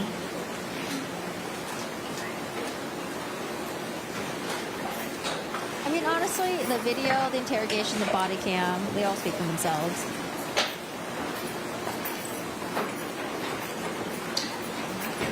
Her self-defense claim, yes, she's allowed to introduce it into trial. Hey! We've had discussions with Ms. Boone, and she claims that every time that he went to the hospital and the medical records would show that it was in relation to some type of domestic violence involving her, we've expressed to her that we do not wish to pursue it and introduce those records of George Torres, of his medical records of the different times he went as it relates to their difficulties. Difficulties. Okay. Difficulties. Is it because if we introduce the medical records of Sarah Boone, they would have to show that George also had injuries as well? Maybe that's why they weren't very serious about giving their portions that they are using to the state, because they're hoping to convince Sarah Boone, like, hey, we shouldn't use it. She's pressing on and she wants to use maybe. The existential, it cuts off your name, SHR. Shrew? I don't know what the rest of your name is. Existential, thank you so much for the 2. I appreciate that. Thank you. I appreciate that. Thanks. I'm trying to see if you're in the chat so I can see what the rest of your name is. Do you understand that? Okay. Ma'am, earlier we had discussed, anything else to add to that, Mr. Owens? Just that I've explained to her that the lawyers make those decisions. Okay. And I believe she's in agreement now. I just wanted to get it on the record. Understood. All right, so ma'am, I just got a couple follow-up questions, similar to other conversations we've had over the last couple of days. Here we go. I don't want to know about the specifics of any conversations you've had with you and your attorneys, just whether or not you've had them. You recall earlier today I had asked you questions about certain rights that you had the ability to decide. Do you recall that conversation that we had, ma'am? It was before you testified. Yes. Okay. Do you recall that I advised you that Owen sounds like she was like, it was like done with her. Do you understand that? God damn it. the lawyers get to make most of the strategy determinations at trial? Do you recall that? I do. And do you recall that you said you understood that? Yes. And do you also recall that I advised you of certain rights that you have? Do you recall that? I do. And one of those rights was the right to testify or remain silent. Do you recall that? Yes. And did you understand that? Yes. So this decision is a trial decision as to whether or not there's certain evidence that your lawyers are going to seek to utilize in your defense. Do you understand that? Yes. Do you understand that they are exercising that trial strategy at this time not to pursue those medical records? I do. Okay. Do you have any questions about that? Now, when you're dealing with a person like Sarah Boone, who will, after the fact, complain about everything and how everything is so corrupt, everyone's against her, and people are lying, and how people are taking money for X, Y, Z, blah, blah, blah. This judge, excuse my language, this judge wants to make sure that this motherfucker right here, Sarah Boone, make sure that she doesn't come back and try to pull some bullshit, okay? He's just making sure. Let him do this every time with her. Let him. I don't. Are you on board with that strategy? I am. Are you still on board with the strategy utilized in your defense? All of it, yes. Are you satisfied with your lawyer's representation of you in this matter? Yes. All right. Thank you. State, anything else we need to address before we retire for the evening? Sorry. That's okay. My understanding is the last civilian witness they intend on calling is arriving at MCO at 9:03 in the morning tomorrow. It was either 9:03 or 9:05, yes. And plan will be to depose her in the evening at 5:30. Okay. And then, just scheduling purposes, we're trying to figure out when we would need our rebuttal expert, Dr. Werner, to appear. I know Mr. Owens had said they were endeavoring to finish by Friday, but I don't know if Dr. Harper's availability issues for tomorrow is going to change that anticipated time frame. I'll try to reach out to her by text. That's usually how we communicate. But Well, assuming she testifies on Thursday, are you still in a position to rest on Friday, or would that kick us to the next week, sir? well, no, I want to finish this week if at all possible. If I'm hoping that Dr. Harper could be here tomorrow when Dr. Brannon is here, but let's just say she's tied up in bed. Let's do worst case scenario. Okay. She's here Thursday morning. I think we would try to finish our case right then and give the state a chance to rebut. I would Thursday say morning? Thursday. I would have. Tim, my understanding is our expert can't be here in the afternoon on Thursday. I'm going to have to check her availability for Friday. If you would be so kind, and we can address that tomorrow morning. Thank you. Okay, anything else, State? Not- Anything else from the defense? All right, the court will be in recess till, yes, sir. Come on, the judge wants to go. Let him go. It's time to go. Just to give everybody some scheduling, this might help everyone with scheduling. There are going to be 2 officers here in the morning who are going to be ready to testify. There will also be some other witnesses, officers, like the detective who testified, that I need to call back because of some impeachment issues of one of the witnesses. And then we'll get into everybody else's witnesses stuff. There's about 3 or 4 that I have in the morning time that we'll be proceeding on. Then we'll go from there. Okay, all right, appreciate the lay of the land. All right, we will see you all. That's what, one more, Mr. Owens. Yes, sir. This flying in from New Jersey, I think, is Wednesday at 9 a.m. Who? I think is. We'll see you all. That's what, one more, Mr. Owens. Yes, sir. This flying in from New Jersey, I think, is Wednesday at 9 I don't know a.m. Miss Torres? I don't know who he said. I think the flight, she's scheduled to fly out Thursday at 9 a.m. So if there's any way we could depose her, maybe in the morning or at lunch, and then have her testify Wednesday afternoon. That's an unreasonable demand on time, given everything I've been doing to make sure that we can get this pushing through. I need to do things like get ready for expert cross-examinations and other things that need to get accomplished at lunchtime. Happy to do it in the evening. My understanding is she's supposed to be coming in today so that we can do it tonight, and that didn't happen. But I don't think I should be forced to accommodate a lunchtime deposition. Anything further? I'm just telling you what the plans were. Deposition will be at 5:30 tomorrow, or at any other. If we got to have it later, depending on how we go, we'll address it at that time. All right, thank you both very much. We will see you tomorrow morning at 9 a.m. Court's in recess. Oh boy, where do we start? What a shit show today. It was very messy because there's so many things happening. I'm gonna do a quick mini recap, which is gonna be very hard because a lot of stuff happened today. But Sarah Boone's leaving the courtroom. The state has rested their case. Defense started today. The defense says they're hoping to be finished by, I don't know, Thursday or Friday. And then the state will get a rebuttal. Today, we only had 2 people testify in the stand, Detective Kepsel and Sarah Boone. I don't know. I don't know why they don't just have Sarah Boone's cross-examination for the next day, but I guess, I didn't realize the state was I didn't realize the defense was gonna take this many amount of days to present their case. So they had Tuesday, Wednesday, Thursday, and then maybe Friday, maybe not Friday. You think the cross ruined everything? I'm going to say with that kind of cross from the defense, wow, the cross was a letdown. Yeah, what are your guys' thoughts on the cross examination? So much more could have been said and shown her lying. I mean, she was also being very careful on the stand, though. Because I feel like you would have to be very tricky and manipulative to deal with someone like her. She was very careful to stick with the script. Anything that was asked that was off the script, she would just say, I don't know, I don't know, I don't know, I don't know. You thought the cross was great. You thought the cross was lame. There's a dichotomy between Kepsel and Boone.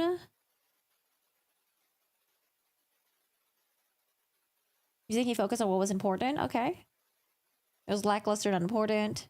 Good night, books with Sarah. Hello, good guy. They could be waiting on Brian Boone to dispute her on the BS. Brian Boone for sure will be back on the stand. Now, were you guys able to hear who was flying in? I wasn't. I wasn't able to hear who they were flying in and who they're doing the deposition last. Okay, we have a lot to recap. A lot of recap for day 3 of Sarah Boone's trial. Again, we started with Detective Kepsel with her cross-examination on the stand, right? No, hold on. Am I confused? What did we start off with today? Hold on, we had more stuff that happened. Okay.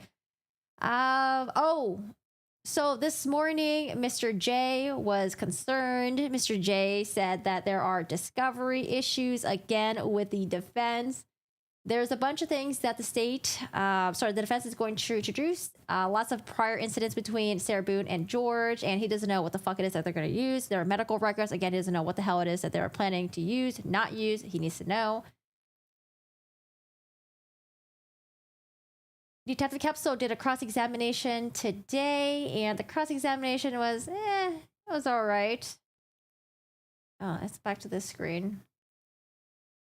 Things that were collected was, things that were collected that had blood was a necktie, there was some clothing, paperwork was not collected, there was a cell phone that was dead. Again, I thought they were going to tie that into the baseball bat and the blood not being tested and sent out to the lab, but the defense did not bring that up. Okay, we'll go to the big screen. Big screen. Sorry, we got a lot of distraction on my screen right here. Let me pull this over. There were some issues with whether or not Sarah Boone called Detective Kepsel and tried to get her phone back. Detective Kepsel said that never happened. We had some stuff with reports, whether or not it's going to come in. I think the defense wanted to refreshen the detective's memory with some reports with other witnesses, but she didn't need to have her memory refreshed. But I don't know, he seems like he really wanted to show the report to her, but was unable to, because in order to do that, you would have to refresh her memory with it. But it seems like she didn't have any memory issues with that one. There was some silly questioning about why did you tell Sarah Boone that she was going to be arrested before she came to meet you guys at the police station? Or why didn't you tell Sarah Boone she was going to be arrested when she got to the police station? They went through a judgment of acquittal where the state has already rested, and the defense is like, hey, you know, I'm going to ask for a judgment of acquittal. And Mr. J did say, oh, not Mrs. J, it was Mr. Beck, I'm sorry, for the defense, was like, hey, you know, usually this is performative, but I promise you I'm coming up here, it's not going to be performative, but seemed like it was. They said that it was not second-degree murder, that they should lower it to manslaughter. The judge denied that, so we're going to continue on with the second-degree murder. No manslaughter here. Owens and his multiple breaks that he wanted to have today. Owens is like, oh, let's have a break. Okay, we had a break, 10 minutes. I got to talk to Sarah Boone. Comes back. Oh, let's have another break of 15 minutes because my client wants to look at the suitcase, wants to test the zipper. I wonder if Owens was not planning on having these breaks, but Sarah Boone insisted, and he's kind of going on with what Sarah Boone is saying, and therefore it kind of makes him look silly. But we had some breaks. Another break. We braked earlier for lunch, and we came back and addressed the prior bad acts. The judge, again, was like, Sarah Boone can't elaborate on the choking, that she was in fear of, you know, because George bought another second bottle of wine, that she had to placate her, because that goes back to the history between the two of them. So at that point, I was like, okay, you can't mention it yet. But however, when Sarah Boone testifies, if there is an overt act by George, rolling my eyes here, then Sarah Boone can talk about, you know, being a battered spouse and all the previous history between the two of them. Now, this is what I remembered from a couple weeks ago. The judge did say that the bar is low for putting on self-defense. So that's why kind of had an inkling that maybe today that Sarah Boone will be able to establish the overt act and be able to testify about her and George's previous relationship and how tumultuous it was, and how they, you know, she would have pictures of him hitting her, bruises, scraps, and all that stuff. So we start with Sarah Boone testifying on the stand, talking about her history, talked about her marriage to Brian Boone, how she met George, said that George was very handsome, very funny, very smart. And then she would mention how, you know, on the night of February 23rd, 2020, he wanted to drink. I didn't want to drink. But however, I got him to do chores like he was a little child. She didn't say that, but I'm saying that. And it wasn't until 12 o'clock where they went to Publix and got a giant bottle of wine. So they started drinking around 12 o'clock, you know, started drinking around then. And they were outside, decided to go back inside, decided to have fun, and they were dancing around, enjoying each other's company. She told George to call the family, you know, to get him to be in a better mood, I guess. Called the kids, used her cell phone, called the brother, John, and then George went to the convenience store. However, George didn't go to the convenience store. He went to Publix instead, came back with another bottle of wine. And at that point, she was like, oh my God, I am on edge because there's another bottle of wine. However, did she try to convince him not to drink it? No. Did she also abstain from drinking it? No. She drank it with him. Like I said, I don't believe that she didn't know George was going to get another bottle of wine. I think she probably encouraged him to get another bottle of wine because they were empty. They decided to do puzzles together. Things were good. Things were happy. George is very creative. They used Luca's art set. They painted. They listened to music. They danced around. She mentioned George's music was factitious. At some point, I guess there was nothing else to do for the rest of the day. George was starting to look bored, sat on the chair, looked a little bit disappointed, and then he came up to her and tapped her and said, "Tag, you're it." Her response to being tagged, "You're it," is to go upstairs and hide in the shower. She lay down in the bathtub. George never came to get her. I never knew that the game of tag or hide and go seek was played this way. So George never came to get her. She came down and she just had the perfect fucking timing. She came down exactly right when George was getting the suitcase and closing the lid onto himself. Wow, what perfect timing, Sarah. Because again, you know, maybe it makes her look better that she wasn't the one that closed the lid, even though she admitted to zipping it up. So she said she zips him up. They were laughing, having a good time, making fun of how he was small and he was able to fit into the suitcase. And at some point, she was like, oh, I'm going to take this opportunity to, you know, make him realize that he needs to change, that he needs to treat me better. So she took this opportunity to decide to, I guess, talk to him because she wouldn't be able to do so otherwise because she didn't feel safe all those other times. So she took this time while he was in the suitcase to decide to address, I guess, stuff between the two of them. Things got really heated between the two of them. He wanted to get out. He started threatening her. His fingers were coming out of the suitcase, and I guess the overt act would have been his fingers poking out of the suitcase, and the overt act by George would have been him saying, "I'm gonna fucking kill you," I guess. I mean, he's trying to get out. He's probably pissed at this point that she's not helping him. That seems understandable, right? And so at this point, she's like, "Oh my God, the fingers are coming out." I got the bat and I hit him with the baseball bat. I was telling him, "Please stop, please stop, please stop trying to get out."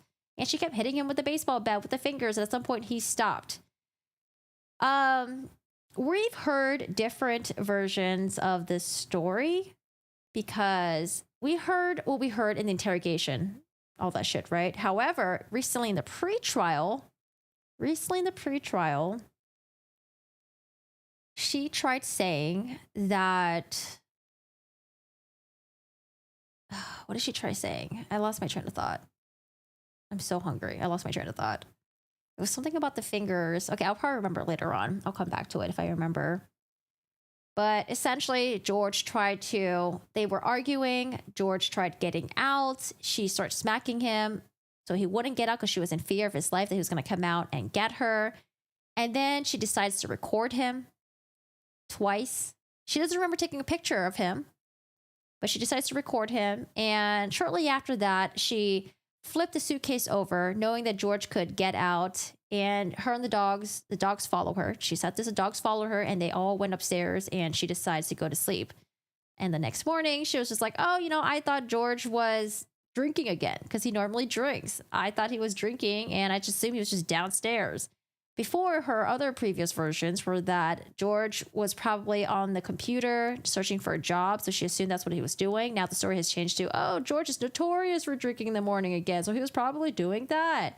So again, we're getting another version of the story.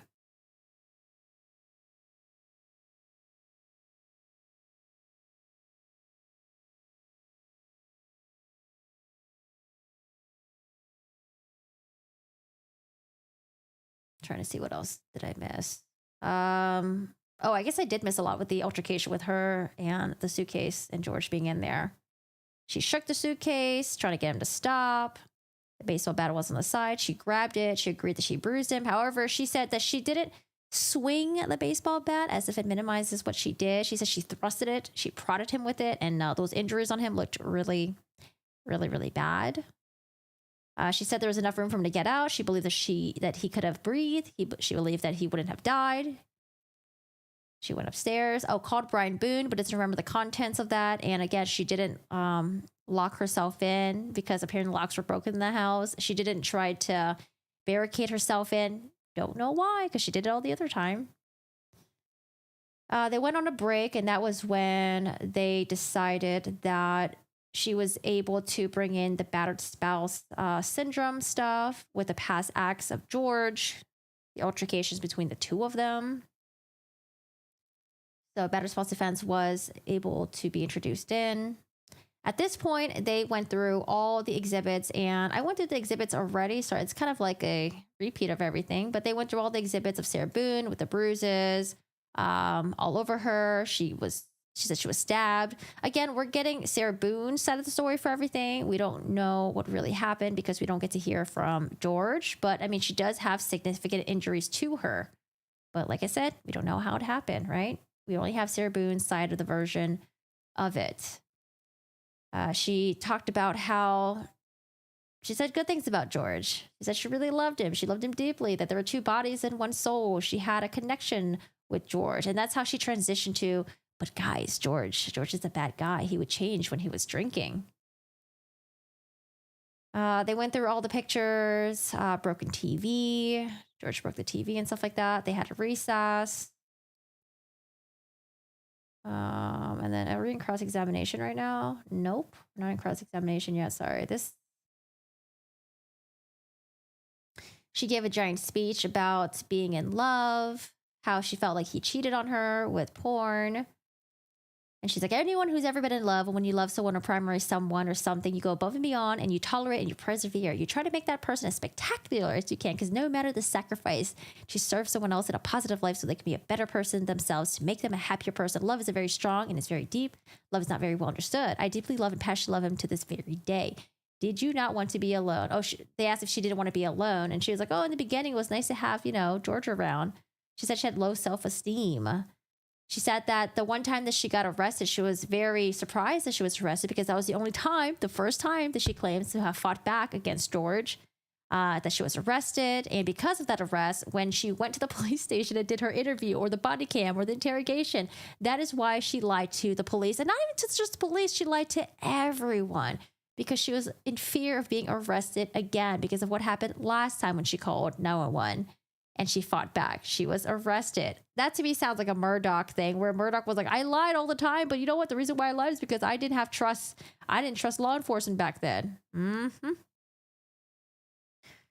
I just thought there's so much that Mr. J could have prepared for, or so many things that he could have asked. Like he could have honed down on her, saying that she was in fear of being arrested again.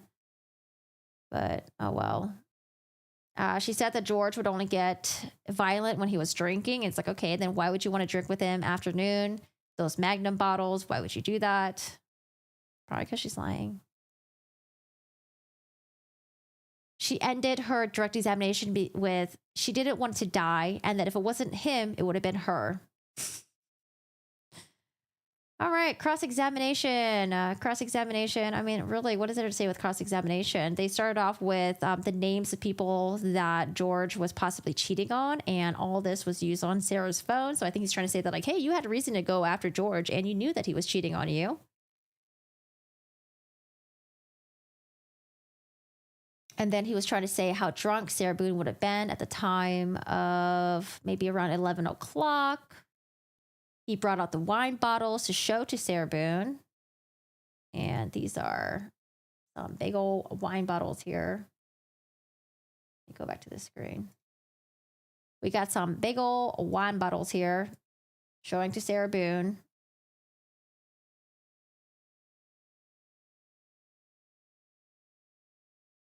He was trying to get her to remember when she took a picture of George before the two movies. She didn't recall taking the picture. And he's like, okay, so at what point did your memory begin to fade from that night? She's like, I don't remember.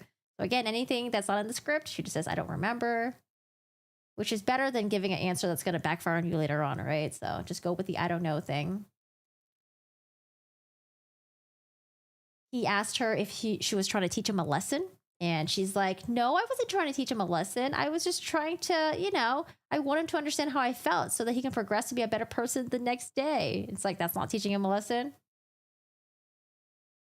Again, some memory issues with the picture being taken. Oh, that's right. I forgot to mention this. She was trying to explain the arguing that happened between her and George. She was trying to explain about the loud crashing noise from the staircase area. And she said it was because she was the one that was being dragged by George by the hair down the staircase. However, she had no injuries. She had no carpet burns. She had no scrapes. There were no bruises or anything on her. If it happened the day before that he went in the suitcase, there was no injuries whatsoever. She was like, no. The two boys that testified, their memory was incorrect. Either they're lying or their memory was incorrect. I don't know if I believe that. You know what? I do know. I don't believe that. I do not believe that because the boys testified to it or were interviewed by, at least one of them was interviewed by law enforcement, I think like the day or the day after. So it wasn't like a lot of time had elapsed, you know, like in some other cases where it's like, oh, we didn't get interviewed until like a year later. And then, you know, we had to recall from a year later. No, they were interviewed pretty, at least one of them was interviewed very quickly. So she was trying to explain that part away. I don't know. I feel like she shouldn't have done that. She shouldn't have done that. But, you know, she had to explain that her and George were not arguing before he got into the suitcase. And she had to explain that it wasn't her that, you know, pushed him down the staircase. But, you know, got to try to lie. The prosecutor did ask Sarah what she was notorious for because, you know, she tried to say that like, oh, man, George is like, you had to entertain him, you know? It was so hard to be with George. You had to make sure he was always busy. And the prosecutor was like, yeah, you treated him like a small child, didn't you?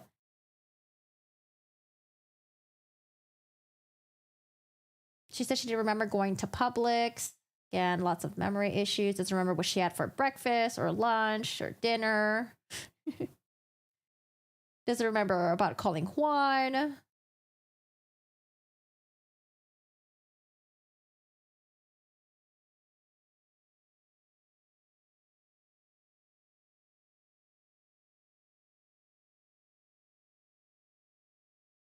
He confronted her with the hide and seek rules. Like, oh, okay, if you're the person that's tagged it, you're the one that, you know, counts. And then you find the person that's hiding. Again, disputing the hide and go seek game that she claimed that they played. She should have just lied about the hide and go seek thing and just like completely just removed it from her today's testimony.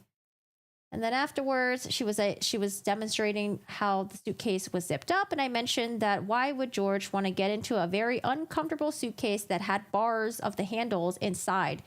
It would be very uncomfortable to lay on top of that. I feel like he would not want to do that. Let me see if we can get that picture. So most suitcases, I mean, see how there's like the handle pull right there? If you got in the suitcase, the handle, this right here would be like 2 bars going through the suitcase. It would be very uncomfortable to lay on top of. So it seems like George got in and laid on top of those bars and then stayed in there and was agreeing to stay in there. No. That's why I don't believe that George willingly got into the suitcase. I just don't buy that story. I think she put him in there. Like she said she did all the other times. She showed the position of the zipper. Not much really happened in redirect. Redirect was just like, oh, sorry. In cross-examination, he was trying to figure out, did you hit George when he was outside the suitcase? She says, no. So he's like, oh, so the bruises happened while he was hit inside the suitcase with this, you know, soft cover, I guess being the buffer between the bat and him. Did you try to help him escape? And she was like, nope. In redirect, again, Mr. Owens was just trying to, I guess, prove that, no, my client poked George while he was at the case, not swung the bat at him. And then the jury was dismissed. 5 p.m. deadline was not met by the defense. State doesn't know what the fuck that is the defense is utilizing from the medical records for domestic violence. But then it seems like Owens and Sarah Boone may have had a disagreement because Owens and the attorneys do not want to use these medical records, and Sarah Boone was adamant about it. At some point, she conceded, and she was like, okay, fine, I'll listen to my attorneys. That's when the judge again went through the string of questions asking Sarah Boone if she's satisfied with her attorney, satisfied with everything today, understands this, that. And then so scheduling. So tomorrow, we're going to hear from Dr. Brannon. And then some law enforcement officers who are ready to testify. And these are officers that I'm assuming responded to the previous battles with George and Sarah. We're probably going to see from their body cam footages, probably going to see maybe pictures of George and Sarah when George was arrested, Sarah was arrested. And then I think Mr. Henderson said they want to have some detectives and officers that previously testified come back on the stand for impeachment issues. I think someone's going to fly in tomorrow, but I couldn't tell what name it was. Dr. Harper. Dr. Harper's expected to testify possibly Thursday in the morning, I think. Dr. Harper's the one that evaluated Sarah Boone, met her from the very beginning when Sarah Boone had attorney number one, and recently qualified her as a battered spouse. And I think the defense said they were going to be done by then, by Thursday or by Friday. The state is going to have Dr. Werner in rebuttal. Dr. Werner was the one that evaluated Sarah Boone, and I'm assuming it's going to say that she doesn't qualify for battered spouse and that she isn't one. And so that's what we have for scheduling. It seems like the defense is going to take up until Thursday or Friday to finish up their case, and then the state will do their rebuttal. When that is done, I'm guessing closing arguments, and then the jury will be able to deliberate. So, yeah, I feel like today was kind of underwhelming in terms of, I guess, the state's performance, maybe. I don't know. The cross-examination, I mean, he did the best that he could. I think Sarah Boone did a good job on her side to make sure that she stuck to her script and didn't babble on about other shit. Because, you know, she was very, I think she learned her lesson. Here's the thing. I think she learned her lesson, not of what she did to George, but I think she learned her lesson of babbling away and feeding into her ego and combating with the people that are questioning you. I think she stayed with the scope of the questioning and didn't go on running her mouth like she did in the interrogation or in the body cam, you know, because she was babbling away and all those other times. And that really fucking got her in trouble. So on the stand today, it showed to me that she learned her lesson and not run her mouth. And if she, you know, if there's something that she felt like Mr. J was trying to trick her with, or maybe it was something that she didn't practice with her attorneys, she was like, oh, I don't know. And so, yeah, I think she was very, very careful on the stand. Very, very careful. Because I think Mr. J tried to, you know, get her to say certain things, and she was just like, oh, I don't know. And then what happens when you have a client, or when you have not a client, when you have a defendant on the stand that's testifying, they say, I don't know. I mean, you can keep asking over and over again, but then you're going to get the objections, ask and answered, or objections, you know, you're badgering the witness or some shit like that. And so when she said, I don't know, he was just like, okay, fuck, like, that's all we got, you know? But I don't know. That's about it. Today was quite a roller coaster. I feel like today felt like such a long day with so many things that have happened. All right, y'all. So that's it for today. I will see you guys tomorrow. Tomorrow we get to hear from the defense's experts and maybe see some body cam stuff and some more pictures and videos.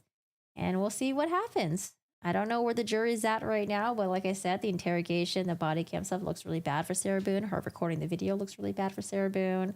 And I think that will definitely resonate with Sarah Boone, because although she has these pictures of all these injuries and stuff, and we were only taking her word for it, her side of the story, at the same time, they have to believe that, you know, was there really a self-defense thing happening here with Sarah Boone?